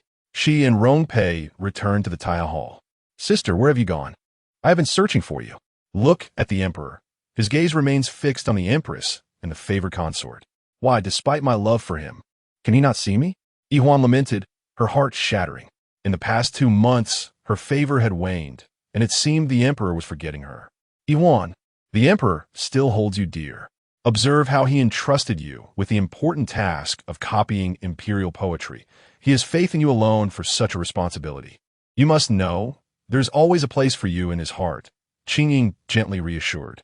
Seeing Yihuan cease her tears, Qingying delicately articulated her thoughts. "Could you speak with Lord Yongshou about promoting Ling Yunqing? His current position in the Taiha Hall is too distant from the inner court." Yihuan was taken aback. "But, Consort Xian, to advance a guard in the Taiha Hall to the esteemed ranks of the Qingying Palace is no small feat. Those who serve before the emperor either possess military merit or hail from noble families. Ling Yunqing, lacking both, surely cannot expect to serve there." Qingying pondered in disbelief at Yihuan's sudden practicality. "Yihuan, Ling Yunqing is different. He harbors lofty aspirations and merely requires an opportunity. We cannot allow a pearl to gather dust. Besides, should he serve before the emperor, you would receive news all the more swiftly." Ultimately, Qingying's words stirred Yihuan's heart, and she resolved to have her father intervene, even if it meant securing Ling Yunqing a position at the Qingying gate. After the Wanshou festival concluded, Yihuan sent word to her father, only for him to break into a cold sweat upon hearing her request. Who would dare to arrange personnel before the emperor? Despite Yihuan's unwavering determination, Lord Yongshou had no choice but to defy the heavens and forcibly transfer Ling Yunqing to the Qingying gate. Yongshou understood that should this matter reach the emperor's ears, it would undoubtedly lead to a death sentence. Thus, he penned a letter to his only daughter, Yihuan. "To the esteemed Lady Shu, your ladyship has instructed, and I assure you that all matters have been properly attended to. I am perplexed as to why your ladyship persistently elevates an ordinary guard. I beseech you, for the sake of the Nailan clan, to refrain from any actions that might be deemed overstepping. Otherwise, the Nailan family may face inevitable decline." Upon receiving the letter, Yihuan fell into a prolonged silence, finally realizing the underlying discrepancies. The only acquaintance between Consort Xian and Ling Yunqing had been during those 2 years of confinement. Yet during that time, it was Suo Xian who had remained by her side. What assistance could Ling Yunqing have offered while stationed outside the Yinshi Palace? Furthermore, had not Consort Xian been deeply devoted to the emperor? Why then did she show concern for the promotion of a mere guard? For the first time, Yihuan felt that Consort Xian might not be her confidant, but rather someone who was simply exploiting her. Chapter 68. A moment of clarity for Xu Pin. A month later, Ling Yunjia made significant progress. Although Yongshou did not permit him entry into the Qingying Palace, he was granted a position at the guard station by the Qingying gate. Qingying, despite her grievances regarding Yihuan's mismanagement, ultimately felt content as Ling Yunjia was now closer. Conversely, Yihuan remained in a state of melancholy, having not visited Xianfei for over a month. On this day, her spirits lifted slightly as the first snow began to fall in the Forbidden City. She noticed that in the corridor of the side palace, noble consort Ying and noble consort Shen had set up a stove to roast fresh lamb, the pungent odor of the meat making it unbearable for her to remain within the palace walls. Thus, she took her personal maid and headed towards the imperial garden, hoping to enjoy the snowy scenery and soothe her troubled heart, unintentionally struggling for spring, allowing the blossoms to be envious, falling into mud and crushed into dust. Only the fragrance remains unchanged. Yihuan softly recited Lu Yu's poem on plum blossoms, reflecting on her years spent in the palace, akin to those blossoms that had withered away. Suddenly, behind several plum trees, she spotted a man, hunched over and clad in guard attire, plucking a branch of plum blossoms. Zhao Jiuxiao, in a state of panic, searched for Ling Yunjia, exclaiming, "You dare to pluck the red plums from the imperial garden? This is a violation of palace regulations." Ling Yunjia, gazing at the blossoms before him, replied, "Noble consort Xian is pure and noble. She has always cherished plum blossoms. I am merely offering these as a token of my gratitude." He could vividly envision the radiant smile of noble consort Xian. Zhao Jiuxiao, nearly exasperated, wished to kick him into the snow. Are you foolish? Noble consort Xian resides in the inner court. We can only enter the imperial garden during our assigned shifts. How will you deliver them to the Yongxi palace? I cannot enter, so I shall wait for her here. Without noble consort Xian, there would be no today for me. Ling Yunjia replied with an infatuated grin, and Yihuan had no doubt that he would soon be drooling. Ling Yunjia and Zhao Jiuxiao, with the plum blossoms in hand, proceeded towards the Qingying gate. Yihuan pondered in her heart, wondering if Ling Yunjia and her sister, noble consort Xian, were truly so unmindful of propriety. She began to question the authenticity of sister Xianfei's affection for the emperor, wondering if it was as genuine as her own heartfelt admiration for him. Lost in her thoughts, Yihuan observed Yanwan, who was accompanied by Chun Chan and Lan Shui, making their way towards the Hall of Supreme Harmony, each carrying a box in hand. At that moment, Yanwan, adorned in a moonlight-hued satin robe embroidered with vibrant butterflies and flowers, walked gracefully through the pristine snow, engaged in light conversation with her attendants. Her smile radiant, Yihuan emerged from behind a plum tree and called out to her younger sister, "Please stop." Yanwan was taken aback. When had the proud Shu Pin ever initiated conversation with her? Nevertheless, Yanwan offered a slight bow, a gesture of goodwill. "What brings you here, Sister Shu Pin?" "Sister, as you are about to accompany the emperor to the palace of heavenly purity, please speak quickly if you have something to say." Yihuan emerged from behind the plum tree, asking, "Did you not just see Ling Yinshu?" Yuan had not heard that ominous name in a long time. She certainly recalled how consort Xian had been swayed by that man's deceitful words, making her life exceedingly difficult. Taking a few deep breaths to suppress her emotions, she pondered, "Your Highness, Ling Yinshu is an outsider, while I am merely a consort of the emperor. Our encounters have been few, and even if we were to meet, he would likely not recognize me. Is it truly your intention, dear Sister Shu, that I should reminisce with him in this imperial garden?" Yihuan gazed at Yanwan with unwavering resolve, recalling the scene she had witnessed that day. She sincerely hoped that Yanwan's feelings for the emperor were genuine and not merely a fade to exploit his favor.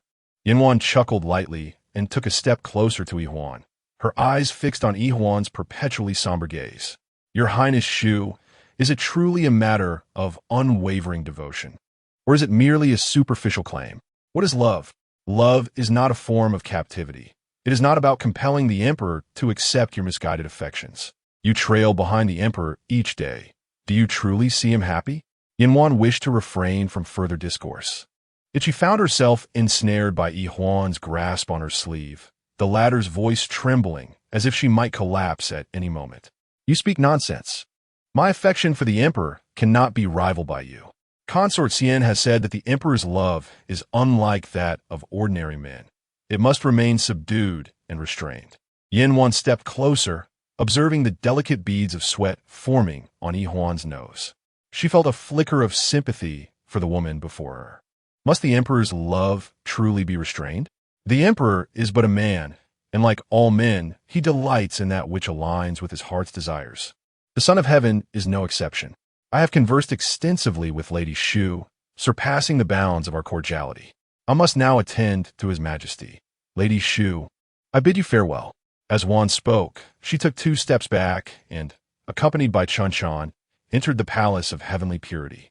To her surprise, Yihuan was resolute in her desire to witness how one interacted with the emperor and followed her inside. "Your Majesty, the noble consort and Lady Shu have both come to attend to you," Li Yu reported cautiously, scrutinizing the emperor's expression. "Why has Lady Shu accompanied her? Did I not summon only the noble consort to view the poem I composed about the plum blossoms this afternoon?" Li Yudo had grown lower, and the servants were unaware of the reason, likely due to an encounter between the 2 ladies on their way here. "Never mind, let them both enter together." Hongli set down his brush and took a seat at the writing desk. "This humble servant pays respects to your Majesty. May you be blessed with health and longevity." Yihuan and Yanwan both performed their courtesies. Upon noticing Chun Chan and Lanky behind Yanwan, holding 2 boxes, the emperor felt a surge of curiosity.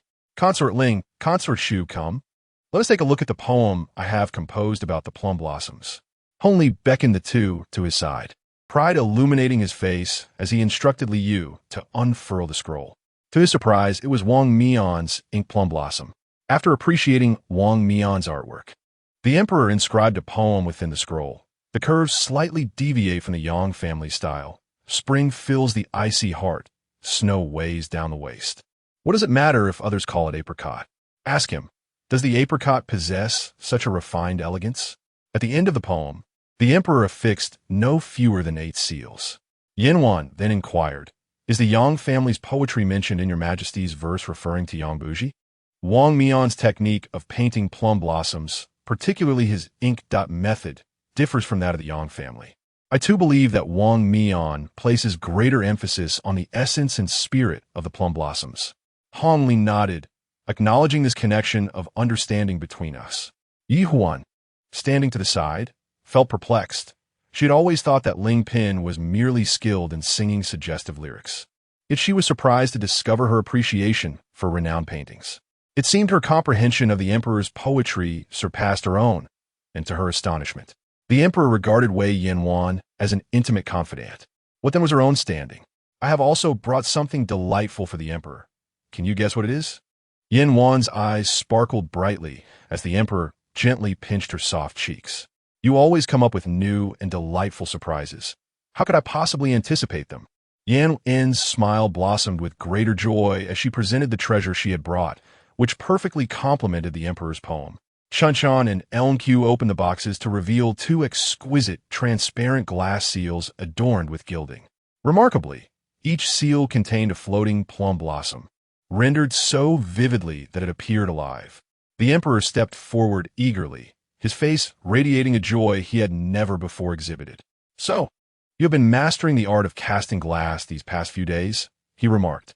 Yan Wen, aware of the emperor's fondness for plum blossoms and seals, had inquired with her aunt at the craft bureau about embedding fresh plum blossoms within the glass seals, as if the emperor held the blossoms in his very hand. Her tone was gentle, omitting any mention of her own toil, yet the emperor understood that she must have labored tirelessly in the Yongshou palace, discarding numerous attempts before achieving these 2 successful creations.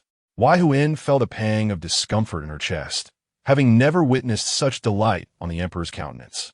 She ventured to speak. While these seals are indeed beautiful, they bear little distinction when pressed on a parchment. They are merely superficial. Yan Yin glanced at Wei Huan, her confidence unwavering as she replied, Sister SH, I had anticipated your concerns. Pray, examine the underside of the seal.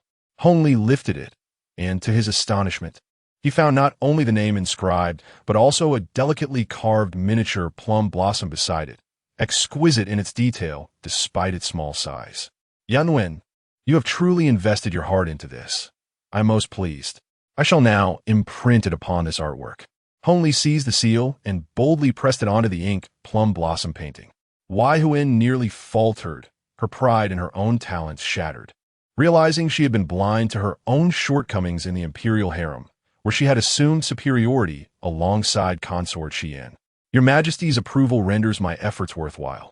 I shall now visit Her Majesty the Empress. Perhaps you and Sister SH might continue your poetic exchanges, she stated. Do go, and ensure you tend to the Empress well. Let her not bear any further burdens, Hongli replied, toying with the seal as he spoke to Yan Wen. Once outside the Qingying palace, Chunchan inquired with confusion, My lady, by leaving consort SH in the Qingying palace, have you not granted her an opportunity to gain favor? Moreover, why provide her with such guidance today?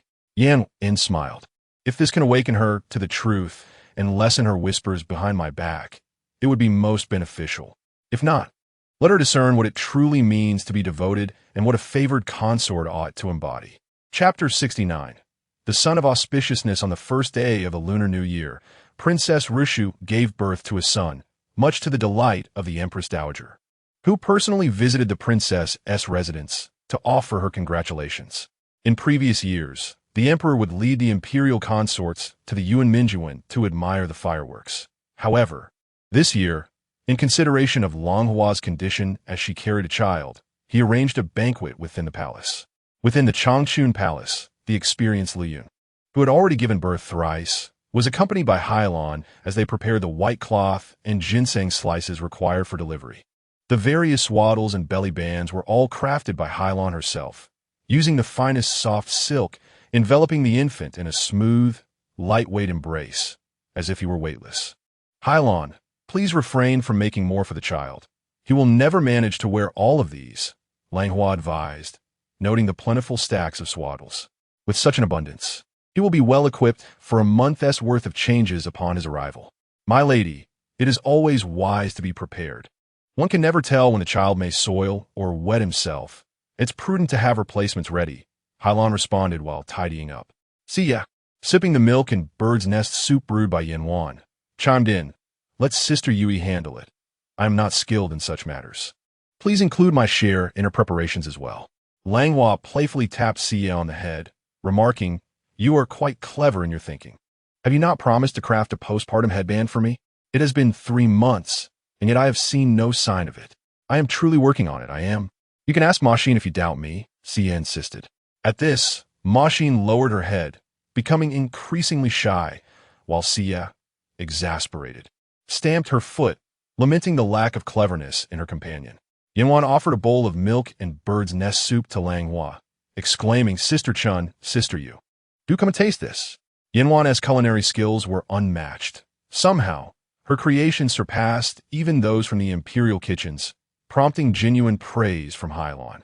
I have also prepared some candied plums for Princess Hujing and the eldest and second princes. A few bags are set aside for the third, fifth, and sixth princes. Please bring them back for the princes when you return, consort Yu. Yanwan instructed, directing Qingying to deliver the packages to Yexin. Your Highness, this is the caliber of person nurtured within your palace. Thoughtful, meticulous, and considerate. Who could possibly disapprove? The others expressed their agreement with Li Yun's words. Yanwan smiled. I merely fulfill my duties to the emperor. It is to Her Majesty and my esteemed sisters that I extend my affections. As they conversed, the eldest Prince Yongwang and the second Prince Yonglian arrived outside the Changchun Palace to pay their respects. Langhua instructed Sulian to invite them in. Your son, Yongwang, and your son, Yonglian, pay their respects to the Empress Mother. May you enjoy longevity and peace, and may all the esteemed ladies be well, they greeted. Rise, my dears. You are both grown now. It is time you took up residence in the prince's quarters. It has been nearly half a month since I last saw you. And both the consort and I have been thinking of you daily, Langhua said, motioning for Sulian to bring 2 low stools for the princes to sit upon. They settled themselves below Langhua and Siya. Siya's gaze remained fixed on Yonghuang upon his arrival. Since the previous year's Wanshou festival, the emperor had appointed Yonghuang and Yonglian to gain experience in the Ministry of Works and the Ministry of Personnel. Concerned for Langhua and Siya, they had specifically requested a decree to return to Changchun Palace for a visit. The demeanor of Yonghuang is strikingly different from his past life. It embodies composure and confidence, a transformation wrought by the love of Siya, which has dissipated the bitterness and grievances within his heart. He has emerged as a youth with aspirations and an open heart. During his months in the Ministry of Works, he sought counsel from Lord Gaobin and the esteemed ministers who previously oversaw flood control, working to enhance irrigation projects and the riverbanks downstream. This year, the floods across various regions have significantly diminished. Langhua cherishes the opportunity to witness the grown Yonglian in this life. He is robust and continues to exhibit humility and politeness, never indulging in arrogance or pride due to his noble status. He shows great affection towards his younger brothers and shares a harmonious bond with Yonghuang. What is even more admirable is his steadfast integrity. During his tenure in the Ministry of Personnel, he proposed reforms to the performance evaluation system, advocating for a progressive grading approach for officials' performance. Mother, I have come from Qingying Palace to pay my respects to Father. He mentioned that Mother has had a difficult pregnancy and requested that my brother and I frequently return a check on you, Yonglian remarked, observing the gentle swell of Langhua's abdomen with a sense of wonder. In addition to Jingxi, he felt the presence of another sibling bound by the same parents. How old are you and your father? Don't speak nonsense, Langhua replied, blushing under the playful gazes of those around her. Yet, she understood that the child she bore was not merely a symbol of marital affection, but a fulfillment of her hopes and the maternal bond she had yet to complete with Yongzong in their past life. Xie grasped Yonghuang's hand, scrutinizing his face, her gaze drifting to his arms, noticing the darkening of his skin, no longer as fair and delicate. Even if you visit the construction sites daily, you ought to have someone hold an umbrella for you. Yonghuang responded with a smile. In the Ministry of Works, one cannot be as coddled as in the palace. I find immense joy in engaging directly in meaningful work. He shared with his mother. I recently encountered the British envoy during their tribute to the court and learned about their advanced tools. I aspire to improve upon the legacy of our ancestors, enhancing the strength of our nation. Xie nodded with pride, and Yonglian added, when the time comes, I will accompany my brother to present our suggestions to father. The two brothers exchanged looks, each seeing unwavering support reflected in the other's eyes. On the night of the 7th day of the 4th month, within Changchun Palace, everyone was bustling about in anticipation, while the emperor awaited the queen's delivery alongside noble consort Gao and consort Chun. The concubine Ling, accompanied by Chun Chan and Lanky, stood guard at the main hall to prevent any unauthorized individuals from entering. In the delivery room, Langhua bit down on a piece of ginseng, clutching a seahorse for blessings of a safe childbirth, her forehead drenched in sweat, despite the silk cloth that continued to soak her pillow. The Empress Dowager and concubine Qing were in Ruihua Palace, reciting prayers for the queen's safe delivery. At that moment, outside in the moonlit courtyard of Changchun Palace, with the hour nearing midnight, anguished cries echoed from within. Yanwan and Jingxi, at the entrance, felt tears welling in their eyes. How much pain must mother endure? Once this brother or sister arrives, I will ensure he or she learns to honor mother well. Yanwan moved closer, embracing Jingxi. Rest assured, the empress will be safe. Soon, we will enter to support her. A heart-wrenching scream pierced the air, followed by the clear sound of a newborn's cry. The empress has given birth to a charming young prince. The joyful nursehua hurriedly emerged to share the news. How was the empress faring? Yuan Wan anxiously inquired about Langhua's condition. The empress had fainted from exhaustion, but aside from that, all was well. Granny Hua hurriedly responded. The emperor also emerged alongside two noble consorts. At that moment, the Changchun Palace was bathed in a silvery moonlight, and both Xie and Levian shed tears, empathizing with Langhua's suffering. Xie glanced at the emperor, who was perfectly poised at the zenith of the hour. Today marked the birth anniversary of the Buddha, and the little prince had arrived bearing auspicious tidings. Indeed, the emperor had been so preoccupied that he had almost forgotten this was a divine omen. The prince was the legitimate son of the emperor and empress, and thus, he decided to name him Yongzong, a name that harmonized beautifully with Yonglian. The emperor's joy intensified. Proclaim my decree. Today, the midwives who assisted in the delivery at Changchun Palace shall be rewarded with 100 taels of silver, while the other palace attendants will each receive 30 taels of silver. The crowd knelt in gratitude, their spirits renewed in service. The emperor took Levian to Ruihua Palace to inform the Empress Dowager, inviting her to return to Qingying Palace, while entrusting all matters of Changchun Palace to Xie and Yuanwan. In the morning, the emperor announced to the court the auspicious news of the empress giving birth to a blessed son on the Buddha's birth anniversary. However, a report came back stating that within the royal clan, there was already a descendant with the name Kong. The emperor was displeased and commanded that the royal scion be renamed Yongwen, further instructing the house of nobility that henceforth, while royal and intercourt names might share the same lineage, royal offspring could not adopt names used by intercourt princes. On that very day, after a prolonged drought in the capital, a gentle rain began to fall, alleviating the hardships of the populace. The emperor was overjoyed beyond measure, and with a flourish of his brush, he celebrated the arrival of the much-needed rain and the joy of his beloved son. The 9 dragons spout forth, heralding divine messages. It seems today, faith is palpable. Having witnessed the fertile fields glisten anew, I am even more delighted by the flourishing trees that celebrate our fortune. Chapter 70. The princess's disability. The queen has given birth to a legitimate son, prompting the various palaces to send gifts and congratulations. Upon hearing the emperor's joy at Yongzong's arrival, Qingying felt a pang of bitterness in her heart. After more than a decade of marriage to the emperor, Why had she still not borne any children? Recently, both imperial physicians Shi and Wang had retired, and Jiang Yubin took over the position of chief physician, with new additions. Physicians Wang and Zheng joining the imperial hospital. Today, it was physician Zheng who came to check on her well-being. Qingying removed the golden bracelet adorned with 4 dragons, as well as the jade and agate rings from her fingers, leaving only a pair of gold and emerald arm guards. After examining her pulse, physician Zheng assured her that she was in good health, albeit with a recent surge of internal heat, advising her to avoid anger. Qingying inquired, "Is there truly nothing wrong with my body? Why have I been unable to conceive an heir for so long?"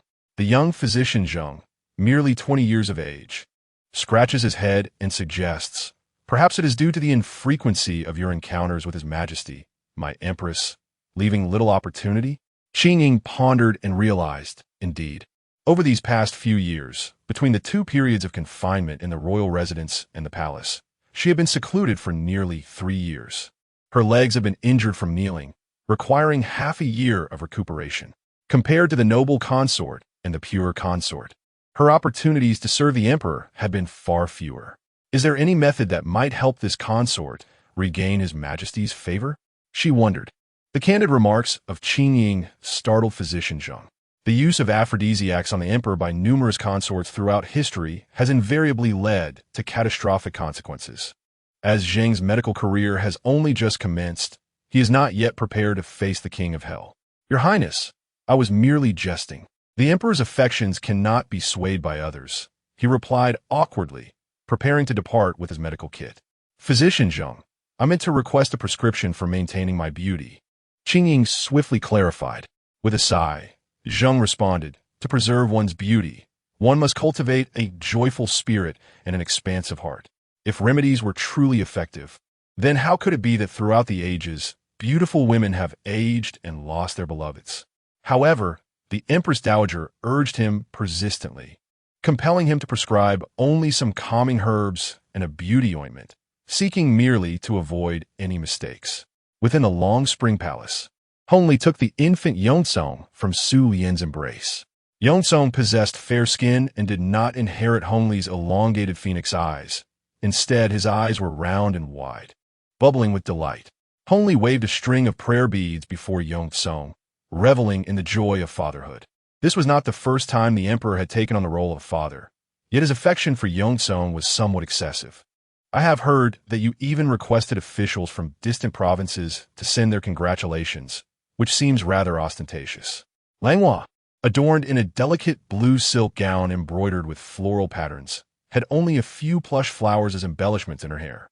Her cheeks had yet to regain their slenderness post-delivery, rendering her even more gentle in appearance. "I cherish our Yongzong. He is my second legitimate son, and naturally, he stands apart from the other princes. While Hongli is affectionate towards his other sons, he harbors a deep-seated desire for legitimate heirs, yearning for more children with the empress." Langhua asserted that Yongzong was no different from the other princes. Even if the emperor favored Yongzong, there was no need to diminish the merits of the other princes. Look at Yonghuang's steadiness, Yongzhang's quick wit, Yongqing's exceptional artistic talent despite his physical limitations, and Yongqi's outstanding skills in horsemanship at such a tender age. Yongrong, like his 4th brother, possesses a unique talent for landscape painting. These are all our beloved children. As the conversation unfolded, Langhua's tone was one of playful reproach, flowing gently into Hongli's heart like water. The empress's generosity was indeed a blessing for the princes. Since she praised them, "I considered that, given your recent childbirth, we would not be going to the summer resort this year, but instead we would head directly to the Mulan hunting ground in August, accompanied by the princes and princesses, so they may learn to remain vigilant and prepared." Langhua nodded lightly, acknowledging the emperor's decision, but expressed concern that as she had only given birth 3 months prior, she might not be able to accompany them. Hongli handed Yongzong to Su Lian, grasping Langhua's hand, expressing his desire for her to join, while entrusting Yongzong to the care of the empress and concubine Qing, who frequently brought Fu Heng's children into the palace. It would be quite delightful for them to be together. Seeing that Hongli had already made arrangements, Langhua could only acquiesce, for she yearned to leave the confines of the palace, embracing the open world outside, even amidst the jostling of travel. In the meantime, Qingying had been consuming the herbal remedies prescribed by Dr. Zheng for half a month, along with the beauty balm she took daily. She even shared half a bottle with noble Lady Ying, feeling as if she had regained the visage of 5 or 6 years prior, and confidently prepared to astonish Hongli upon her visit to the Yangxin Palace. Upon returning with the herbs, Rongpei mentioned encountering a maid from Yihuan Palace who had come to the imperial pharmacy for medicine, prompting Qingying to recall that Yihuan had been reclusive for the past 6 months, likely due to illness. Contemplating this, she resolved to visit Yihuan after returning from the Yangxin Palace. As Qingying and Rongpei made their way to the Yangxin Palace, they stumbled upon Wan Yin, who was chasing butterflies with a newly walking Jinglin. Despite being born with a disability in her left hand, Jinglin enjoyed the affection of pure concubine, joy concubine, and Wan Pin, along with the care of her 3 elder brothers, leading a carefree life. Jinglin, come here. Look, the butterflies are over this way. Wan Yin squatted down, encouraging Jinglin to take a few more steps forward. Wait for Jinglin, Wan Yang. Jinglin wobbled as she advanced. Upon reaching Wan Yin, she leaned against her arm to rest for a moment. Noticing the arrival of noble Lady Xian, Wan Yin assisted Jinglin in greeting. This humble servant pays her respects to noble Lady Xian. Qingying placed her armored hand gently on Rongpei's back, saying, "Rise, Wan Pin." In the past, while residing in the Qian residence, Wan Yin's gentle nature and kindness extended to all, including Qingying. Now that she had entered the palace, her focus was solely on raising her children, and the emperor often visited her in Zhongsue Palace, which brought her great satisfaction. However, in Qingying's eyes, it seemed as though Wan Yin and Lu Yun had wronged her. Had it not been for the emperor's consideration of them, she would surely have been entrusted with the care of the 3rd or 5th prince. Wan Yin, it has been quite a while since I last saw you. I thought you could only raise princes, never realizing you had not given birth to any. Yet you have raised quite a few children, Qingying remarked, observing Wan Yin's rosy complexion. It is only because the pure concubine and joy concubine are sympathetic to my solitude that they allowed me to assist, Wan Yin humbly replied. At that moment, Jinglin, intrigued by the armor on Qingying's hand, slowly approached her and touched her right hand. Qingying felt a sudden chill as she instinctively withdrew her hand. It seems that the princess, having been born with a disability, is curious about my hand, which is unlike hers, Qingying said, gazing at Jinglin, who was on the verge of tears. Wan Yin dotes on Jinglin. How could she allow Qingying to speak to the esteemed consort in such a manner? The princess is still but a child. I implore you not to direct harsh words towards her. Qingying lifted her head. Did I speak incorrectly? Consort Wan, you're being overly sensitive. Rongpei, let us depart. As Rongpei turned to leave, she deliberately brushed past Jinglin, causing the child to burst into tears. Noble consort Xian, your conduct is most unbecoming. Hush now, Jinglin, let us return to Zhongsue Palace, consort Wan soothed, cradling the weeping child who eventually succumbed to exhausted slumber. Upon returning to the palace and encountering LV Yun and Hai Lan, tears streamed down Wan Yin's face as she recounted the incident. LV Yun struck the table in fury. How dare noble consort Xian behave with such malice? Never in all Jinglin's years has anyone spoken thus. I shall bring this matter before His Majesty. Hai Lan Gen Li Wai Pet Wan Yin She Thea. Sister, as an imperial noble consort with authority over the 6 palaces, you possess the right to discipline noble consort Xian for her impropriety. Since we were not present during the incident, and it has since passed, should this reach His Majesty without evidence, she might simply deny everything. This grievance we shall redress ourselves. LV Yun embraced Jinglin tightly. Ku Xin, deliver a message to Yinshi Palace when noble consort Xian returns. She is to transcribe the Heart Sutra tenfold and present it to Her Majesty the Empress at Changchun Palace. Yiqing, you shall inform Her Majesty of these events as well. Wan Yin continued to weep quietly, consumed by guilt for failing to protect Jinglin. For the first time, she lamented her own ineloquence in speech. Chapter 71. An untimely incident. Qingying arrived at the Hall of Mental Cultivation, where the emperor had just concluded discussions with Fu Heng and other officials. The sweltering heat of June permeated the air, and though over a dozen ice basins had been placed throughout the hall, only a faint coolness lingered. Qingying, it's so unbearably hot outside. Why have you come? Hongli motioned for her to rise and sit beside him. Your Majesty, I've recently been using the Imperial Hospital's beauty cream. Tell me, does my complexion appear more radiant now? Qingying leaned in closer. Having just finished his deliberations, Hongli was already damp with perspiration. As Qingying pressed nearer, an inexplicable irritation stirred within him. Noticing the Emperor's furrowed brow, Qingying abruptly withdrew. Your Majesty, do you find me displeasing? The Emperor sighed. Qingying, in this sweltering heat, there is no need for such close proximity. I can see clearly that your complexion has indeed become much fairer.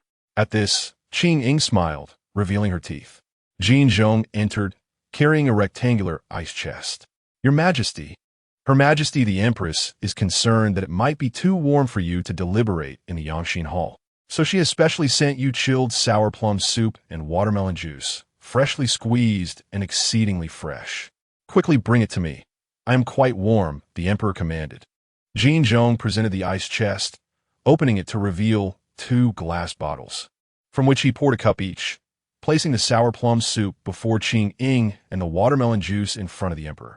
Qingying thought to herself how the Empress adeptly courted favor, sending hot soup in winter and cold drinks in summer. To her surprise, the Emperor lifted the watermelon juice before him and drank it down in one gulp. Qingying, do try the sour plum juice. I do not particularly enjoy sour flavors. The Empress knows I prefer sweetness and always adds a good amount of honey. Yet even so, I still favor this watermelon juice more. Noticing Qingying's furrowed brow, the Emperor inquired, what troubles you? Do you believe this sour plum soup possesses an air of grandeur?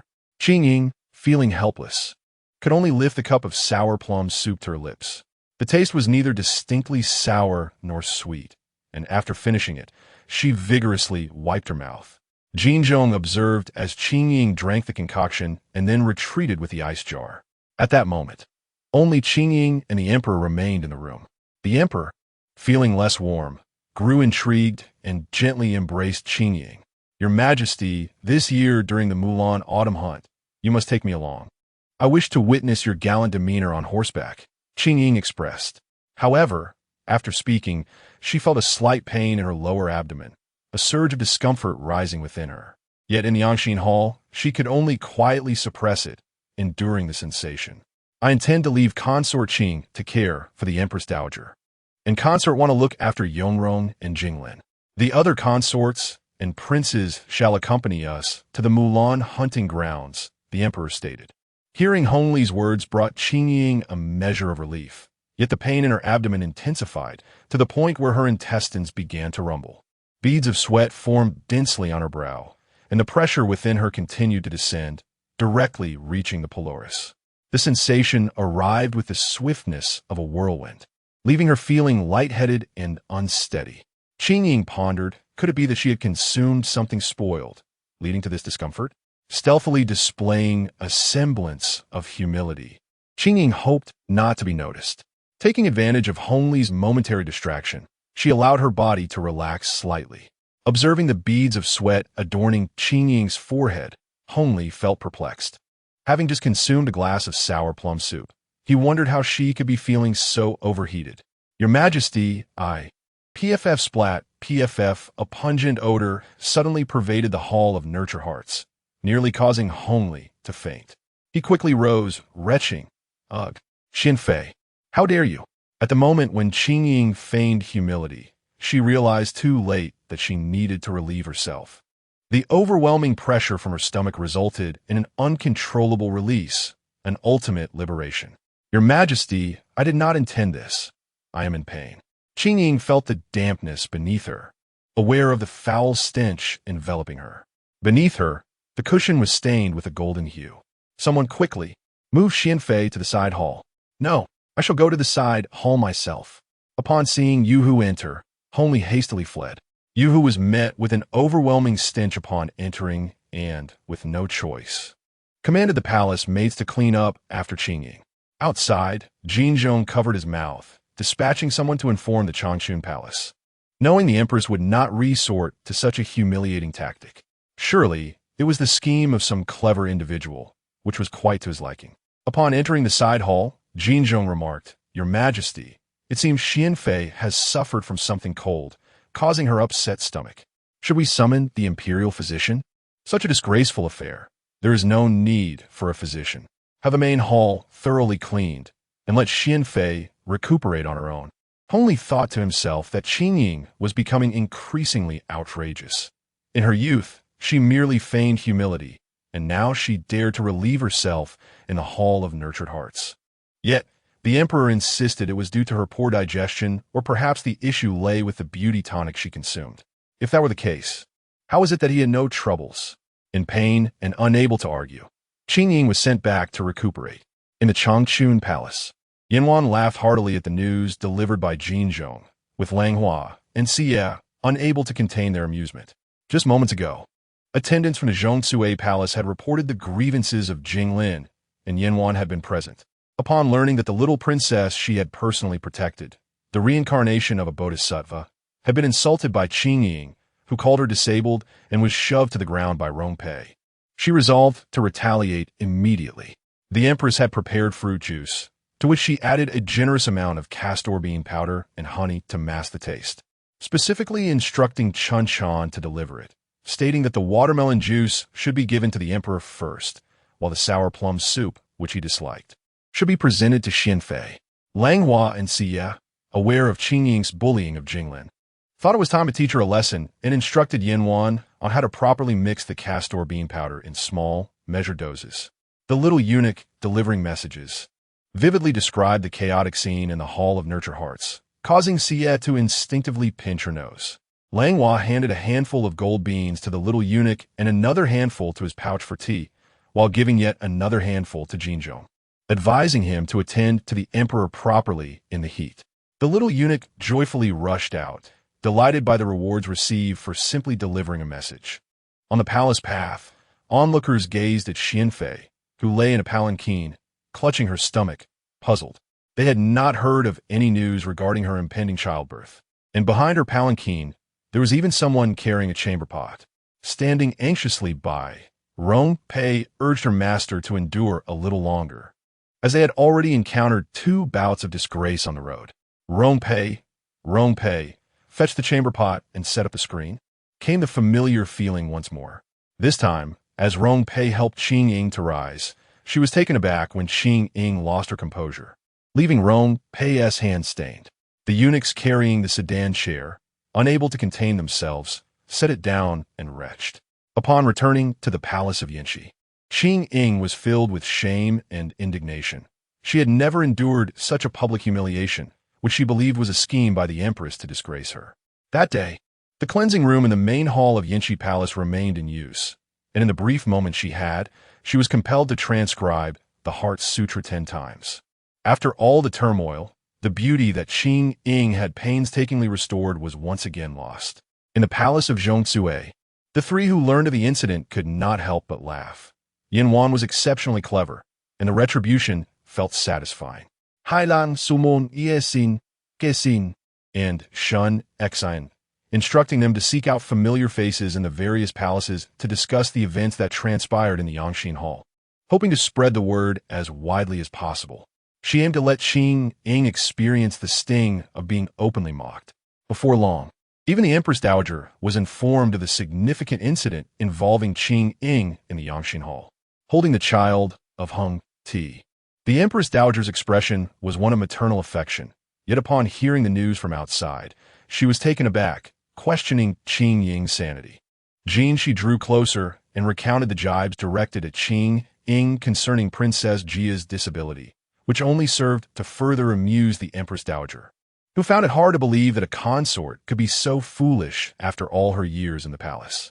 Recalling the events of her wedding day, when Xianfei had created a scene, Hongli felt a surge of anger and resolved to invite the noble ladies of the capital for tea and flowers to share gossip from the palace. Within 5 days, the incident involving Xianfei had become common knowledge both inside and outside the palace, with some even claiming that Lord Erbu had also met his fate due to a similar incident.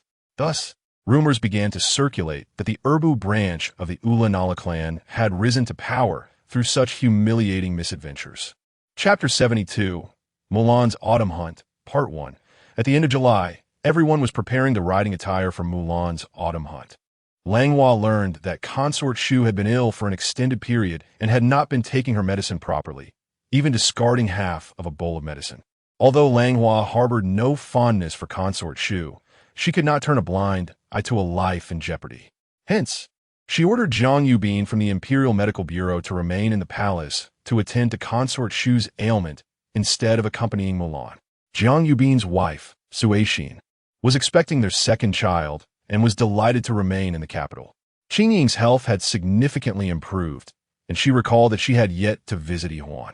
Thus, she took Rongpei with her to the treasury, where she retrieved 2 pieces of fabric and proceeded to the Chengxian palace. Upon her arrival, Qingying was taken aback by the desolation of the main hall. It was dimly lit, and Yihuan was leaning against the bedside, her eyes half closed in repose. Even so, it was evident that Yihuan's complexion was pale and her figure gaunt. Seeing Xianfei's arrival, Yihuan merely lifted her head slightly in acknowledgement without rising. "Yihuan, how did your illness become so severe? Why did you not inform me sooner?" Qingying inquired, seating herself a foot away from Yihuan's bedside. A young maid beside Yihuan took the fabric from Rongpei, while another served tea to Qingying. "Your Highness, my ailment is a matter of the heart. It is not grave. The Empress has already dispatched Dr. Jiang from the Imperial Medical Bureau to care for me," Yihuan replied, her words punctuated by numerous pauses as the maid, Pearl, continuously assisted her in catching her breath. "You must be particularly cautious with those sent by the Empress. Just days ago, she caused me to lose face," Qingying said, her resentment towards the Empress bubbling to the surface. Yihuan forced a bitter smile. What can I possibly plot against her? Observing Yihuan's despondency brought a pang of sympathy to Qingying's heart, evoking a sense of shared sorrow. Remembering her purpose for visiting, she leaned in closer to Yihuan. "Yihuan, regarding this autumn hunt, I fear someone may conspire against me. The list of attendees for Mulan's hunt was drafted by Lord Fu Heng and your father. Could you inquire if Ling Yunjia is included? If he is not, please persuade your father to add his name," Qingying implored. Had it been in the past, Yihuan would have readily agreed. With great effort, Yihuan propped herself up, her sunken eyes fixed upon Qingying. "Your Highness, what precisely is your relationship with Ling Yunjia?" Qingying was taken aback by the inquiry. "Yihuan, have you lost your senses? During my time in Yinshi Palace, it was Ling Yunjia who looked after me, and thus I wish to repay his kindness." Yihuan found the notion absurd.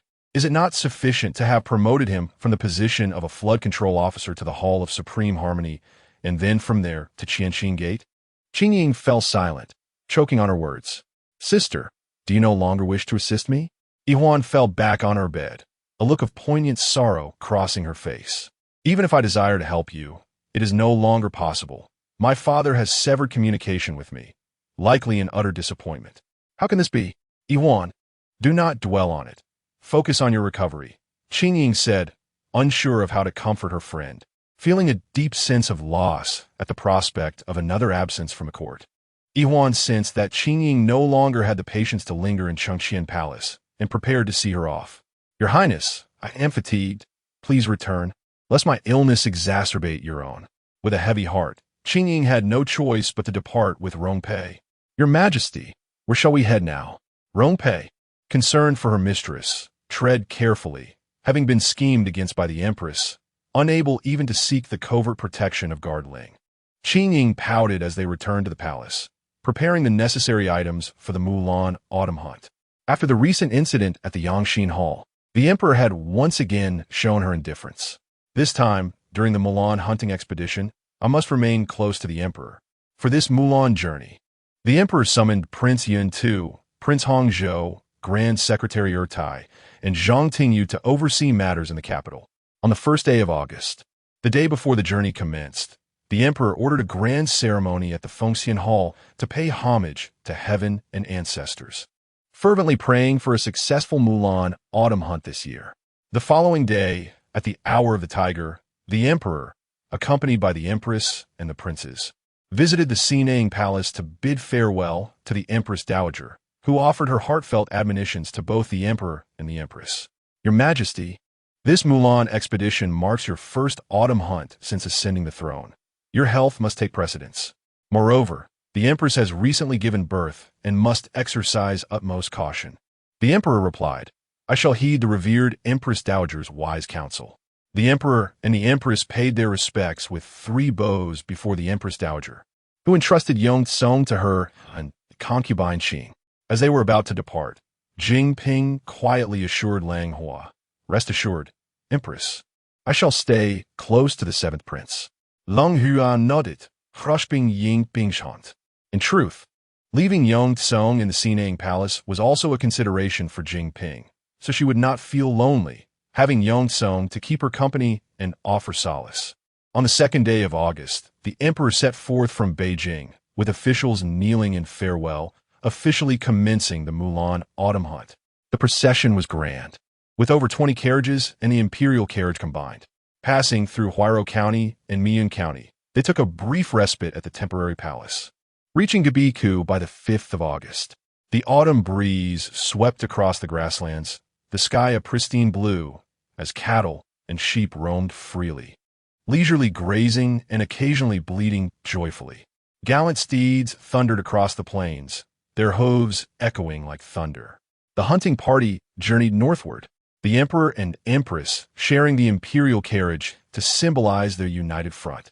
Ever since they left the capital, Langhua's eyes sparkled with a newfound freedom, shedding the constraints and solemnity of palace life. Upon entering the grasslands, Langhua eagerly donned a red riding outfit, her hair braided into playful plaits by Su Lian. The empress, stepping outside the palace, appeared radiant, proving that the emperor's insistence on her presence was indeed wise. As he gazed upon his wife, who had shared his life and borne his children for over a decade, the emperor felt a softening in his heart.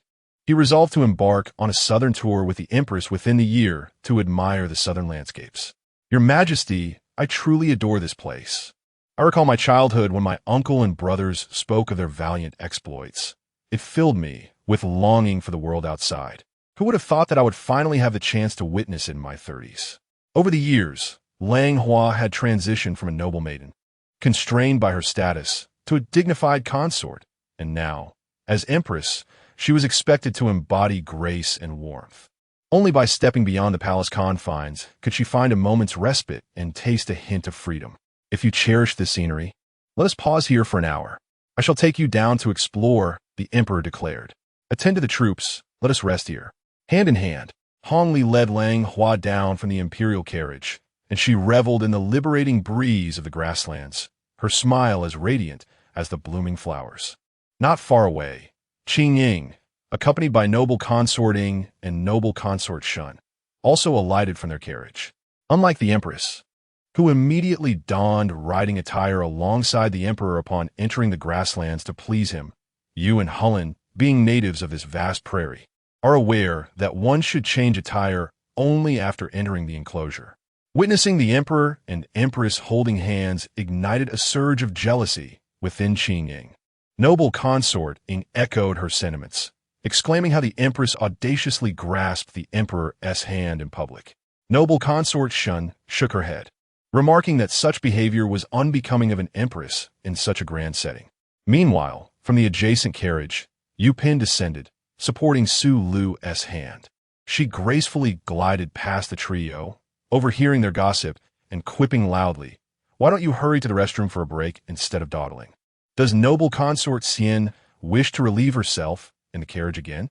Qingying, infuriated by Yu Pin's mockery of a recent incident, gritted her teeth in anger, feeling that Yu Pin was exceedingly presumptuous. How dare a mere consort humiliate her so?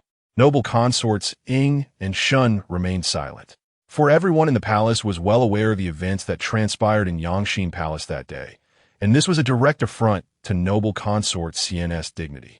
Chapter 73, Mulan's Autumn Hunt, Part 2. Mulan hunting ground lies to the north of Chengde's summer palace, enveloped in dense forests and lush pastures, rendering it an idyllic locale for hunting. Upon the emperor's arrival, various Mongolian princes had already gathered, accompanied by the robust youth of their tribes. Leading them was Prince Rob of the Qingying, along with his brother Jindun and the prince of the Bailing tribe. Their presence was not merely to partake in the autumn hunt. Prince Rob sought the emperor's intervention regarding a grievance. This year, as the tribes transitioned their summer pastures, the Qingying tribe had amassed 200 steeds of the Beijia Tai horse breed and 100 from the Xanadu River, escorted by 100 elite warriors. However, they were beset by the Darhan tribe, which brazenly seized half of their war horses en route. In the vastness of the steppe, horses represent the lifeblood of a tribe. With no recourse for redress, Prince Rob merely claimed ignorance regarding the number of horses possessed by his subtribes, suggesting that perhaps the Bailing tribe had orchestrated the provocation. Jindun further asserted that the Bailing horses had ravaged the Qingying pastures and deserved compensation.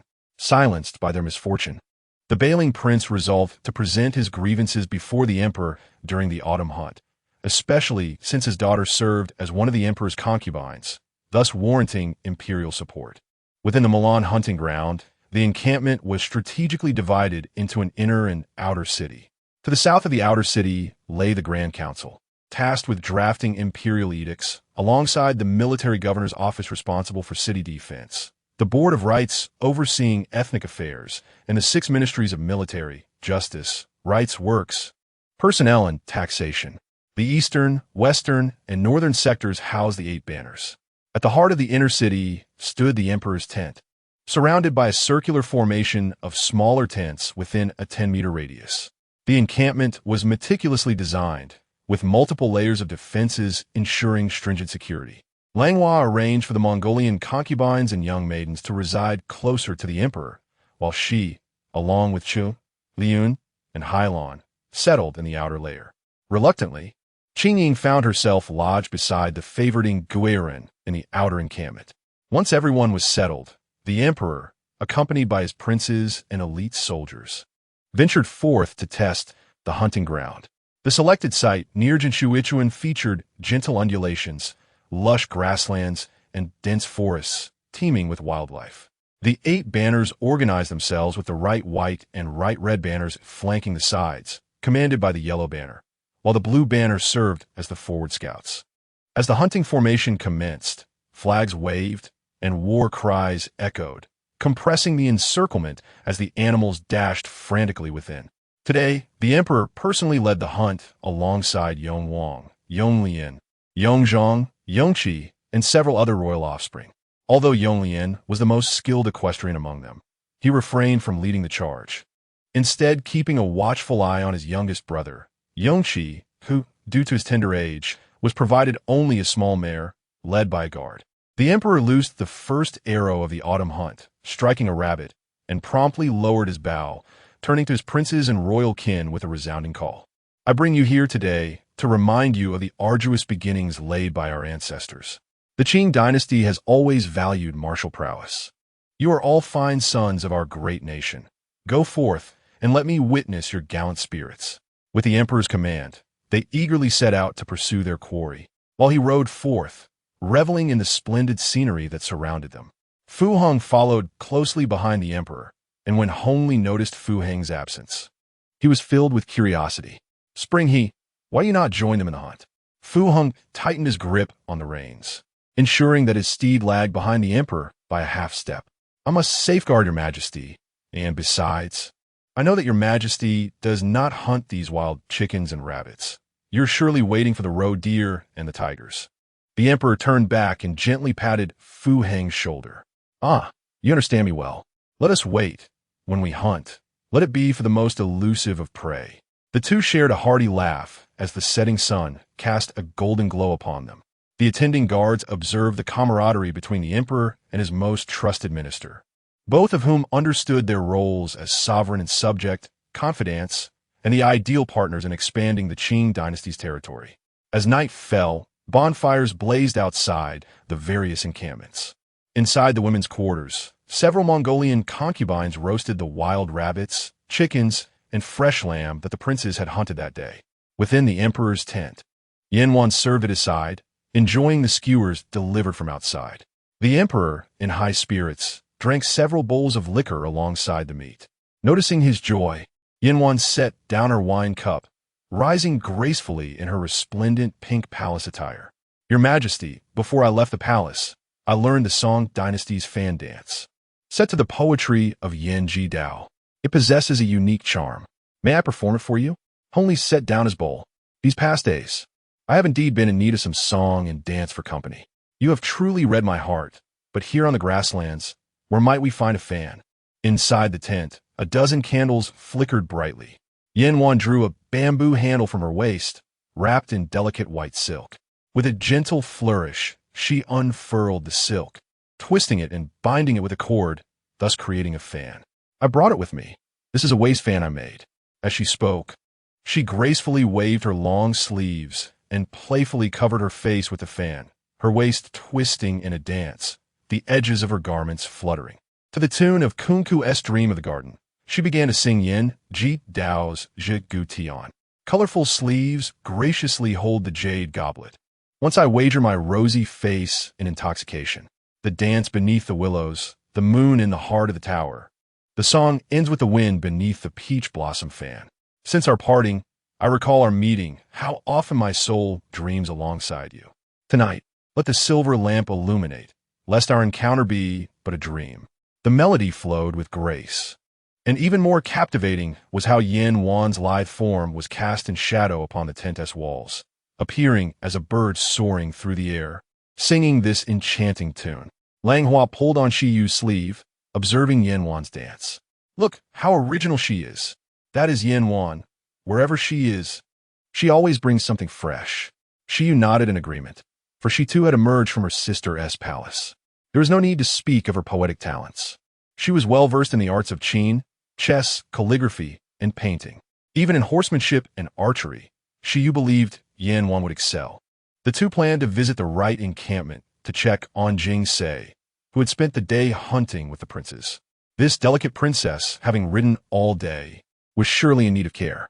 In front of Ingairen's tent, she and Qingying gazed at the emperor's quarters. Look, Hulin, this lady is truly beguiling. The Mulan hunting ground is meant for the hunt, yet she does not forget to sing kunku and dance. Lady Ing cast her iron token onto the ground. Lady Shun echoed her sentiment, asserting that they would never stoop to her level. Lady Yu picked up a leg of lamb and began to eat heartily. Having both hailed from Mongolia, I advise you two to refrain from gossiping about the Ling concubine behind her back, lest you inadvertently implicate your fathers in the outer camp. Sister Yu, as a noble from the Qin, how is it that you have become so timid and fearful since entering the palace? We have the support of the 49 Mongolian banners. Can we truly fear the Ling concubine? Lady Ying felt that Yinzhu had brought shame upon the 49 banners of Mongolia. It is indeed a farce. Lady Ying, your Bailing tribe stands alone as a mere small enclave, while we Qin boast 15 subdivisions. I would not dare to speak of the 49 banners of Mongolia. Pray tell, who has instilled such audacity in you? Should you continue in this manner, you may find yourself embroiled in great misfortune. And it remains to be seen whether the Bahrain officials can come to your aid. After Yu Pin's words, she took the leg of lamb and departed with Su Lu, leaving the noble consort fuming in place. Once Ling Pin concluded her performance, her brow glistening with fragrant perspiration, the emperor embraced her, gently wiping the sweat from her forehead. Today, having witnessed my dance, tomorrow you shall teach me archery, she said, for I am not adept at horseback riding either. And I am at a loss as to how to accompany your majesty on a hunt. Yan Wan's voice was sweet and tender as she nestled closer to the emperor. There is nothing to worry about. I shall instruct you, and have I not taught you enough already? The emperor responded, lightly tapping Yan Wan's forehead. Beaming in the emperor's embrace, Yan Wan smiled radiantly, confident in her abilities. It is not a matter of skill, but rather of attitude. As long as I am taught by your majesty, who would dare to question my proficiency? Moreover, my temperament would never permit me to practice poorly. Chapter 74, The Autumn Hunt of Milan, Part 3. On the morning of the following day, the concubines rose early, eagerly awaiting the emperor to lead them on the hunt. Both Langhua and Siye, feeling their age, suggested that the emperor should take some of the younger concubines instead. Li Yun and Hailon expressed their desire to prepare food for Yongzhong and Yongqi. Qingying donned the dark blue riding attire gifted by her late aunt, securing her hair with a headband. If the emperor chose to take her along, it would serve to redeem her from past humiliations. The other concubines wore matching red riding outfits, each adorned with coral and agate embellishments in their braids. Qingying noticed the rarely seen Meipin by Ruiji, entering the palace at just 14. She was now in her early 20s, her nurturing over the past 2 years rendering her akin to a budding rose once more. Was Meipin truly interested in joining the emperor for the hunt? Qingying had assumed that after recent events, she would prefer the company of ancient lamps and Buddhas. Observing Ingtai and Shunqi exchanging pleasantries while adjusting their garments, Qingying struck up a conversation with Meipin. Noble lady, it would be wise to refrain from unnecessary chatter. The emperor often remarks that I lack literary knowledge, being only skilled in music. I play the pipa solely for his pleasure. Have you not encountered enough trouble from your words? Perhaps silence would serve you better. Meipin, I'm speaking to you. How can you be so ungrateful? Qingying glared angrily. Bairuiji flicked her whip into the air, sending dust swirling, which settled upon Qingying's face. I have no desire to converse with you. I am off to the archery range, she declared, mounting her horse and departing. Frustration welled within Qingying, yet she soon spotted a familiar figure in the distance. Ling Yunjia. Upon hearing his name, Ling Yunjia froze, recognizing the voice of noble Lady Xian. Initially on the accompanying list for the hunt was Zhao Jiuxiao, but Ling Yunjia had feigned illness to secure his participation instead. Stepping away from the group, he knelt before noble Lady Xian. My lady, I am aware of the treachery you faced in Yangxin Hall, and I have come to protect you. Qingying felt tears welling in her eyes. The incident in Yangxin Hall had caused her beloved youth to distance himself due to the empress's instigation. Yet here stood Ling Yunjia, willing to safeguard her during her time of peril. Thank you, Ling Yunjia. Please join the group quickly, lest you be discovered, she urged. Unbeknownst to her, this scene had already caught the eyes of Hailon and Lu Yun from a distance. Yanwan had chosen a slightly shorter horse from the stables. Although she had little riding experience, she had learned the art of horsemanship from a trainer before leaving the palace, allowing her to adapt swiftly. Observing Yanwan approach leisurely on horseback, Ingtai and Shunqi exchanged disdainful glances. Yesterday, the noble lady was singing and dancing. Does she still possess the strength to ride and hunt today? Perhaps she should return to her kunku opera, they scoffed. Meruo lifted her head high. Yanwan had always regarded the two as foolish, believing that engaging with them would only diminish her own intelligence. However, having recently encountered the ill-fated Ling Yunjia at the stables, her mood soured, and she could no longer tolerate their taunts. Esteemed Lady Ying, upon your sighting of me, you are to dismount and present your respects, addressing me as your highness, the consort. Furthermore, to speak indiscreetly about the esteemed positions of concubines and their nocturnal duties is a grave offense, should you persist in such discourse. You may find yourself returning to your tent to roast your own meat. Lady Shun, witnessing Lady Ying's predicament, also interjects, Your Highness, it is not mere chatter. Are you proficient in horseback riding and archery? Nguyen continued, stating that Consort Xian remarked, You were merely a banner person from a fallen family, having lost your father, and later you were just a lowly palace maid. How could you possibly have any experience with horseback riding and archery? She was once a palace maid, but now she has become my favored concubine. The emperor's icy voice echoed, instilling fear in everyone, causing them to dismount and kneel. He extended his hand, pulling Yanwan up. My favored concubine has much to learn. It is for me to teach her, not for you two to interject. Yanwan smiled gratefully. I am thankful to your majesty for your willingness to personally instruct me. Hongli turned to the two Mongolian concubines, Nguyen and Shunguyen. Your disrespectful words today will prevent you from joining the hunt. Remain kneeling until I return. Should you err again, I shall demote you to the status of emir. Upon witnessing the emperor admonishing Nguyen and Shunguyen, Qingying hurried over. Your majesty, if you do not take Nguyen with you, allow me to accompany you in service. Hongli, seeing Qingying, felt an unsettling discomfort. He had not entered the Yangxin Hall again before departing the palace after washing it numerous times. He believed Qingying had become muddled with age. Qingying, your health has been poor. stay at the camp to supervise Nguyen and shun Gyron's punishment. When I return with good things, I shall bring them to you for roasting. Will your majesty visit my camp tonight to dine with me? Qingying asked with hopeful anticipation.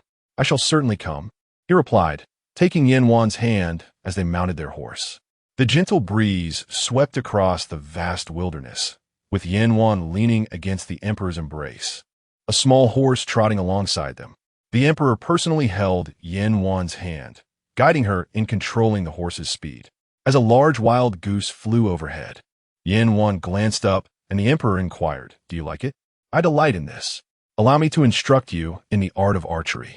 The emperor retrieved an arrow from the quiver behind his horse, and, taking down the hunting bow from his back, guided Yanwan in holding the grip with her left hand while she drew the string with her right. His large hand enveloped her delicate one, gently drawing the bowstring back. "Your Majesty, am I capable of this?" Yanwan turned back and inquired, "As my esteemed consort Ling, you are surely capable." With these words, they simultaneously released their bowstrings. A great goose in the sky plummeted to the ground in an instant. Exchanging a knowing smile, Yanwan's eyes sparkled with delight. "A perfect hit. Your Majesty's skill is truly unparalleled. It was you who struck true, Yanwan. You have brought down a great goose, and I shall reward you for this. Today, they claim that your family is in decline. Thus, I shall elevate the Wei family into the yellow banner and assign them to the ranks of the noble retainers, to be inherited by your brother. In the capital, there lies an official residence in Qingying, which I bestow upon the Wei family." Hongli embraced Yanwan, for she had brought him immense joy, and this is what he ought to bestow in return. "I am deeply grateful for your Majesty's profound grace. With you by my side, I fear nothing." Yanwan nestled her head against the emperor's chest, and together they released the reins, wandering freely under the vast heavens. In the distance, Yupin rode with fervor, her steed's white coat shimmering under the sun, exuding a lustrous sheen. The mane at the back of its neck danced in the wind, giving it an imposing presence. The horse, carrying joyfully reared its head and neighed, while excitedly pawing the ground with its hooves, before galloping away with the speed of lightning, leaving behind a fading trail of hoofbeats and a cloud of dust. Yinju cherished this opportunity to accompany the hunt in Mulan, as such unrestrained galloping would be a rare pleasure after entering the palace. Yanwan pointed towards Yinju in the distance, her face radiating envy and admiration. "Your Majesty, look how splendidly Yupin rides." The emperor nodded, noting the silver saddle upon the white horse, swift as a meteor. In that moment, Yupin embodied the grace of a prairie jewel. Upon returning to the encampment, Yanwan brought geese to Langhua's quarters. "My lady, see the geese I have brought for you. Let Sister Su Lien roast them for us. I have also procured the emperor's bow and arrows. Tomorrow, he and the Mongolian nobles will hunt, and we shall find a quiet spot to hunt rabbits." Yanwan handed the geese to Su Lien and settled beside Langhua and Shiyu. "Oh, I have no desire to join the empress today. It feels too crowded and chaotic. Tomorrow, let us invite Lu Jun and Hailan, and we can bring some pastries and tea, enjoying the breeze while we dine in comfort." Langhua glanced at Shiyu, seeking her opinion. She readily agreed, and the three of them looked forward to the morrow. Meanwhile, Qingying nestled on her couch within her tent, the sting of Yupin's mockery echoing in her mind. The affair that had unfolded had caused her great embarrassment, and even her father had been insulted. Yet, the emperor remained oblivious to their schemes, increasingly losing his sense of order, as if he had forgotten the vows once exchanged amidst the tumult of their past. Chapter 75, The Autumn Hunt of Milan, Part 4. On the following day, at the hour of the tiger, the Mongolian princes gathered at the outer camp, awaiting the emperor's command before daring to mount their steeds. At the forefront stood Prince Luobu of Korchin and Prince Jin-dun of the Jun.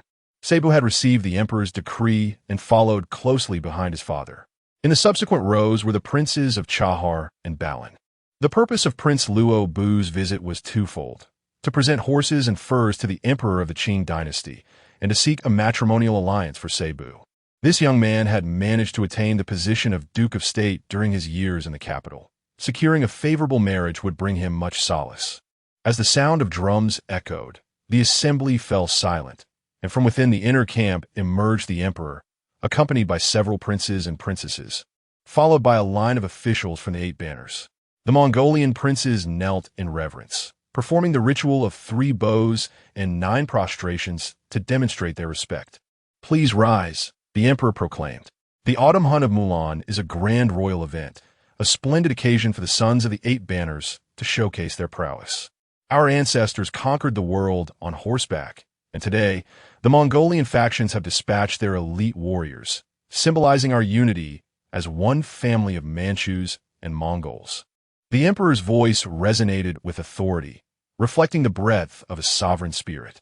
The sons of the 8 banners and the Mongolian elite united in a chorus of "Long Live the Emperor," as the leaders led their men to the horse grounds to select steeds for the gathering. The emperor, accompanied by the princes, proceeded to the viewing area, and upon witnessing this, Luo Bu followed closely behind. "Your Majesty, I have come to offer a tribute of 100 Baicha iron hoof horses and 100 Shanga horses, wishing that under your iron hooves, the land may flourish without bounds." Luo Bu carefully observed the emperor's expression, and upon seeing a satisfied smile from Hongli, he felt a surge of relief. "I comprehend your intentions, Prince," the emperor replied. "I bestow upon you 50 new-style bird guns as tribute from the Western realms, along with 10 carts each of grass and rice seeds. Thus, the position of Qingying upon the grasslands shall remain unshakable." Luo Bu was overjoyed with these firearms. The other tribes of the steppe would be compelled to submit. "I humbly thank your Majesty for your celestial grace. Qingying shall serve you devotedly until death." Behind them, the Balan prince, upon hearing Luo Bu's tribute of horses, felt a surge of blood rush to his head, for those were the prized steeds of their tribe, and Qingying's claims of not having captured them seemed an affront too great to bear. Your Majesty, I have matters to report." The king of Balan stepped forward, kneeling directly before the emperor. Hongli furrowed his brow, recognizing the king of Balan. "Your Majesty, the war horses presented by Prince Qingying belong to my tribe. He has stolen my horses." Seeing the king of Balan's demeanor, Rob shook his head. "Those horses within his pasture are indeed his." The king of Balan is truly overstepping his bounds. "Rise and speak. Why do you claim that the prince has taken your horses?" Upon noticing the courtiers behind him pausing, seemingly entertained by the unfolding drama, Hongli felt a surge of anger. Rob had already presented the horses to him, yet the king of Balan came forth with claims of theft. Did he intend to reclaim them? "Your Majesty, my subordinates, while maneuvering the BMWs, were abruptly charged by the men of the Qingying, who drove my BMWs into their enclosures," lamented King Bailing with deep sorrow. Hngl gazed at Liu Bi, with a composed demeanor, addressed the emperor. "Your Majesty, during the reign of the esteemed ancestor, he personally delineated the grazing territories for the Qingying, Bailing, and Chahar tribes, as well as the Zungran region. The Qingying have adhered to these boundaries for generations. What I offer is the war horses bred within the Qingying pastures. How can there be any notion of seizing from the Bailing? The Bailing king is slandering us." The Bailing king nearly spat blood in exasperation. The oasis traversed during the seasonal migration was designated to Qingying, and the herdsmen of Bailing invariably passed through Qingying territory. Yet, the Qingying princes had never raised any objections. How could it be that upon the arrival of these fine steeds, they suddenly came to claim what was not theirs? After contemplating Liu Bi's words, Hngl acknowledged the soundness of the prince's argument. The grazing regions were indeed established by the revered emperor, and thus, there must be no discrepancies. "Bailing king, do you harbor grievances against the esteemed ancestor?" Hngl's tone grew increasingly displeased, prompting the other nobles present to discreetly distance themselves from the Bailing king. "Iarbo no grievance." The Bailing king could not finish his sentence as Hngl turned on his heel and departed. Liu Bi silently vowed to seek imperial permission in the coming year to merge the Bailing tribe, feeling that such ungratefulness warranted a lesson. He had lent them a water bay for many years and even brought hundreds of war horses to trample their pastures. It was time for retribution. N followed Liu Bi and discreetly kicked the still kneeling Bailing king, muttering, "To provoke my brother is to provoke me. The theft lies with you. The emperor ascended the observation platform, where 8 banners and the elite Mongolian soldiers stood ready, bows drawn. Hunt. With the emperor's command, princes, grandsons, ministers, Mongolian nobles, and soldiers surged into the arena. Arrows were nocked, swords drawn, and the war horses neighed, banners fluttering as they galloped forth. It was a magnificent display, akin to 1,000 riders in formation, gracefully weaving through the ranks. Led by Qingying, the 8 banners youths surrounded the beasts, driving them from one side to the other, then creating an opening as drums sounded to rally the troops, forbidding any arrows to be loosed until the designated participants pursued from behind. On the side of the elite Mongolian soldiers, SB led 100 riders, their bows singing in unison. The soldiers dashed left and right, howling through the woods, reminiscent of a fierce battle drill, at times engaging in close combat with the beasts, and at other times encircling and cornering them. HNGL observed Qingying and SB, whom he had nurtured, both exuding valor and grace. He also noticed Qingying and Hongli in amidst the fray, having reaped substantial rewards, filling him with satisfaction. This was the flourishing era he had envisioned. As the competition intensified, a startled deer burst forth from the thicket, prompting a guard to swiftly draw his bow and shoot towards the fleeing creature, which collapsed in response to the arrow. The emperor inquired about the guard's name, discovering that he was called HILNCH, a member of the Blue Banner. HNGL took note and instructed the captain to cultivate this young talent diligently, promising to reward him with the deer's head upon returning to camp. Meanwhile, on a hill within the Mulan hunting grounds, Lingu, XU, YNWN, LJN, and HILN, accompanied by a few close attendants, sipped milk tea while gazing at the distant spectacle of the hunt. However, they had not managed to shoot a single rabbit. HILN felt pity for one, deeming it too young, while LJN speculated that another surely had siblings waiting at home. Consequently, not a single arrow had been loosed. Yuan jested playfully, pouting her lips. How could one possibly consume such an adorable bunny? The group, having exhausted themselves from running, decided to rest upon a small hill. In this secluded spot, Shiyu comfortably reclined on Langhua's lap, gazing up at the cerulean sky. Your Highness, I never imagined I could experience such a serene moment. Yong Huang has grown up, and I have reached the age that the imperial physician once claimed I would not surpass, 30. Every additional day I live is a blessing. Langhua gently tapped Shiyu's head, admonishing her not to speak such words. You and I shall remain together in the palace for an eternity. However, Lu Jun wore a troubled expression. When Yuan inquired, she simply replied that everyone had come out except for Wan Yin, who remained in the palace with Yong Rong and Jinglin. Yuan comforted the empress. When the emperor embarks on his southern tour next year, we shall certainly request that he bring along Sister Wan Pin and Sister Qing Pin, for their hometowns lie in the Jiangnan region. Lu Jun and Hai Lan nodded in agreement, determined not to leave Wan Yin alone in the palace. In the distance, the sound of cannon fire erupted, followed by a resounding cheer, as the emperor and Lord Fu Hong emerged, having shot a fierce tiger with a bird gun. It seemed that tonight's celebratory bonfire gathering was indeed indispensable. Chapter 76. The punishment of father and daughter on the 15th day of the 8th month. The emperor hosted a grand banquet for the Mongolian nobility and soldiers at the Zhongsaning Palace in the Eastern Territory. He ordered swift horses to urgently deliver tiger paws and venison as offerings to the Empress Dowager. My lady, after we have entertained the Mongolian nobles, we shall return home. The emperor has not summoned you for over half a month. I know your heart is heavy, said Rong Pei, gazing with compassion at the desolate Qingying. Rong Pei, it seems that youthful affection can indeed fade into mutual disdain. Once we would jest upon the city walls, recalling my evasive tactics during this election.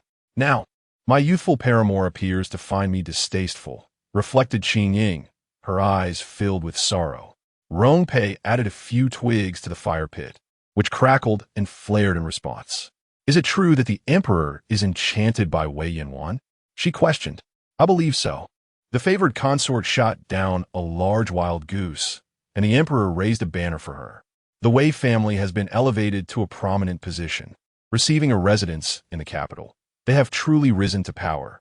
Qingying, staring intently at Rong Pei, seemed to gaze beyond her, focusing on the distant tent of the favored consort. Tonight's banquet. You must find Ling Yunshe among the attendees and inform him that I require a task to be executed upon his return to the capital. With newfound determination, Qingying caressed the ring on her finger, silently devising her plans. Within the Langhua tent, Su Yin read a letter sent by the favored consort from the capital. The Empress Dowager was in good health, and Wan Pin visited her daily with Yong Rong and Jinglin. Jinglin, in particular, had taken a liking to the younger brother of Princess Hongli. As soon as she finished reading, Liu lifted the curtain and Hongli strode in. Has the Empress also received news from the palace? The Empress Dowager urges us to return to the capital promptly. I have decided we shall depart on the 17th of August. Today, we will host the Mongolian nobles at the palace banquet. Langhua helped the emperor to sit and removed his deerskin hat. In recent days, not only the princes and the Eight Banners youth, but even Jing Se has become enamored with Seibu. Seibu, in turn, indulges her whims, transforming a noble prince into her horse handler. As she spoke, Langhua observed Hong Li's expression, knowing that her ultimate aim was to secure a marriage for Jing Se during this Mulan expedition. Hong Li took a sip of the jasmine tea Langhua had offered and beckoned her to sit beside him. I am aware of your thoughts. Jing Se is my eldest daughter. I could not bear to part with her. Today, I will speak with Luo Bo about arranging a marriage for Jing Se and Seibu, and we shall construct a princess's residence in the capital. When she wishes to see us, she may enter the palace at any time. Langhua finally exhaled in relief. Jing Se could remain in the capital. Seibu now catered to her every desire. Though they were still young, establishing an engagement and building a residence for the princess meant they would only await a few years before marriage. Seeing the look of happiness on Langhua's face, Hongli couldn't help but smile. Langhua, are you content now? Let us go and admire the spoils our princes have secured. I intend to craft a blanket for you from the tiger skin I have personally prepared. The emperor took the empress's hand, and together they stepped outside. Under the night sky, the grasslands appeared enveloped in a gentle blue haze. At that moment, the Eastern Palace was poised to host a celebration for the royal family. The Eight Banners youths and the Mongolian nobility. Fourth Prince Yongsheng has been resting at the palace these days. On the last day of the grand gathering, he was taken by Yong Wang to witness the ceremony, where his second brother presented him with a lighter bow, allowing him to hunt a few pangolins. The eldest and second princes never allowed him to deliberately evade the reality of his own imperfections. Instead, they advised him that as long as his heart remained steadfast, he should not be concerned about physical flaws. It sufficed to conduct oneself with dignity and sit upright. At this moment, a young eunuch wheeled Yongcheng to the evening banquet. Noticing from a distance that Consort Xian was approaching with two noble ladies, Yongcheng leaned slightly forward in his wheelchair. I have seen Consort Xian consorting and Consort Shun. He greeted gently. Consort Xian, having been wronged by Jiapin and confined to the palace of Yinshi for 2 years, naturally harbored a deep-seated resentment towards Jin Yuyan. However, she prided herself on being uncontentious. Thus, she avoided eye contact with Yongcheng, waiting instead for consorting to speak. After all, under her subtle insinuations, Consorting had already grasped the gravity of Jiapin's transgressions. I cannot accept the prince's greeting, Consorting remarked disdainfully. We rarely see the prince in the palace, and yet he comes to Mulan hunting grounds despite his difficulties in walking. Consort Shin felt that this comment was rather excessive, for the fourth prince still appeared to be a child. She tugged at Consort Ying's sleeve, signaling her to refrain from further remarks. Qingying also chided Consorting, stating that the fourth prince was still young and should not be spoken of in such a manner, lest his feelings be hurt. Consort Ying retorted, "When your mother harmed my lady, did it not also wound you? You often lament about your days of confinement with great sorrow. Is this not the wickedness of your mother returning to afflict the child? The elder consorts here, bullying a young child, have truly lost all sense of decency." It was then that Jingse arrived at the banquet, and upon overhearing Consort Ying's insult towards Yongsheng, rushed to stand protectively in front of him. Jingsa adjusted the blanket around Yongsheng and instructed the young eunuch to cover the prince's ears. Yongsheng, do not listen. Do not let your ears be tainted. Princess, your words are disrespectful to Consort Xian. Though you're a princess, we are still your stepmothers. Consort Ying boldly retorted, for one to lack respect for their elders, to show disrespect to a consort, and to be unkind to others. How dare you claim the title of stepmother? Yongsheng, the son of the emperor, had not yet turned one when Jiapin departed. Do you not fear disgrace as you bully a mere child? Jingsa, adorned in a brilliant yellow palace attire, stood resolutely against the three ladies. Yongsheng stands upright before heaven and earth. Why should he endure your verbal assaults? I shall say this. While you ladies may be physically whole, the integrity of your hearts is in question. Indeed, the princess speaks wisely, echoed Seibu, who had just entered with a group of Mongolian nobles through the main gate of the palace. Upon hearing the princess's words, Seibu felt an urge to applaud and approached Yongsheng, pushing his wheelchair. They had grown up together in Shokong Palace, and Yongsheng felt like a true brother to him. The fourth prince is undoubtedly a child of destiny. We Mongolians hold great admiration for such a prince, Seibu declared, glancing at his father and uncle, urging them to show their support. Luo Bo led the crowd in voicing their agreement, proclaiming the fourth prince as a worthy son of the Qing dynasty. Jingsa, touched, stood alongside Seibu in solidarity. Upon the arrival of the various princes, Qingying felt a surge of anxiety and contemplated departing with noble consort Ying and the others. Baron Wang, amidst the crowd, remarked to another nobleman that the esteemed consort Xian was the emperor's utmost favorite, and the heir of the Qin was indeed foolish to oppose her. His fate would be dire. The nobleman chuckled in response. You are unaware, Baron Wang? Consort Xian is notorious in the capital. It would be wise for your daughter to keep her distance. Well said, Jingse. To protect her younger brother and stand alone is a testament to my daughter's worth. The emperor's voice resonated from behind, prompting everyone to hastily kneel in reverence. Rise.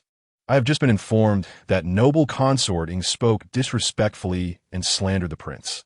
Thus her status is demoted to that of a concubine, and she shall remain in seclusion for a month. Although consort Xian did not harm anyone, it is your palace's responsibility to manage the conduct of the concubine Ying, resulting in a 6-month salary deduction. Qingying swayed slightly, while concubine Ying raised her head. Your Majesty, my father is still present. Such actions may dishearten the 49 tribes of Mongolia. What? Has concubine Ying lost her senses? The Mongolian princes trembled in fear, as they had come to pay respects to the emperor. Luo Bo was the first to react, declaring, Your Majesty's words echo my sentiments precisely. I am utterly devoted to your Majesty and have no acquaintance with concubine Ying. Thus, I would not be disheartened on her behalf. The other princes echoed his sentiments, affirming their unwavering loyalty to the Qing dynasty. Baron Wang felt his legs weaken with trepidation. How could Mei Ruo be so indiscreet, having previously slandered the emperor and now failing to educate his daughter properly? He faced the revocation of his princely title and the confiscation of his estate, with the baronial clan being merged into the Qin clan. Both Baron Wang and Mei Ruo stood as if struck by lightning, frozen in disbelief, while Luo Bo prostrated himself in gratitude to the emperor for his grace. Some assisted Mei Ruo in descending, and Baron Wang was escorted back to the camp for accommodation. Esteemed princes, please enter the banquet. Liu respectfully invited as the emperor had already entered the palace. Seibu and Jingse followed closely behind, pushing Yongsheng along. Qingying and noble consort Shun exchanged a glance, silently understanding one another. In her heart, noble consort Shun resolved never to follow consort Xian again. Chapter 77. The Clown Within the Imperial Palace. The east, south, and north wings each hosted 18 seats, with the royal relatives seated in the east, the Mongolian nobles in the south, and the offspring of the imperial clan in the north. The west was adorned with several platforms displaying the harvest from this autumn gathering. After Ying was dragged away, Qingying steeled herself to follow. The emperor occupied the principal seat, while the empress's phoenix throne was slightly lower. This was Yu Pin's only opportunity to glimpse her father from afar. She gently raised her wine cup, and her father reciprocated with a slight lift of his own cup, signaling their mutual safety. With 3 resounding drumbeats, the banquet commenced, and all present wished the emperor everlasting longevity and the empress the grace of motherhood. Meiping observed the envy inadvertently reflected in Xianfei's eyes and stealthily approached her.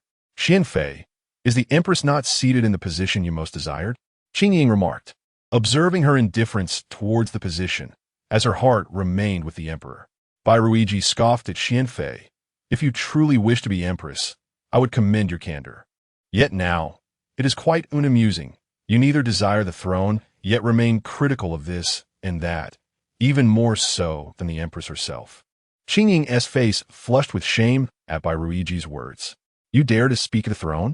Meiping covered her mouth in laughter. "I would not presume. Merely articulating your innermost thoughts. Please do not frighten me, for I might need to excuse myself."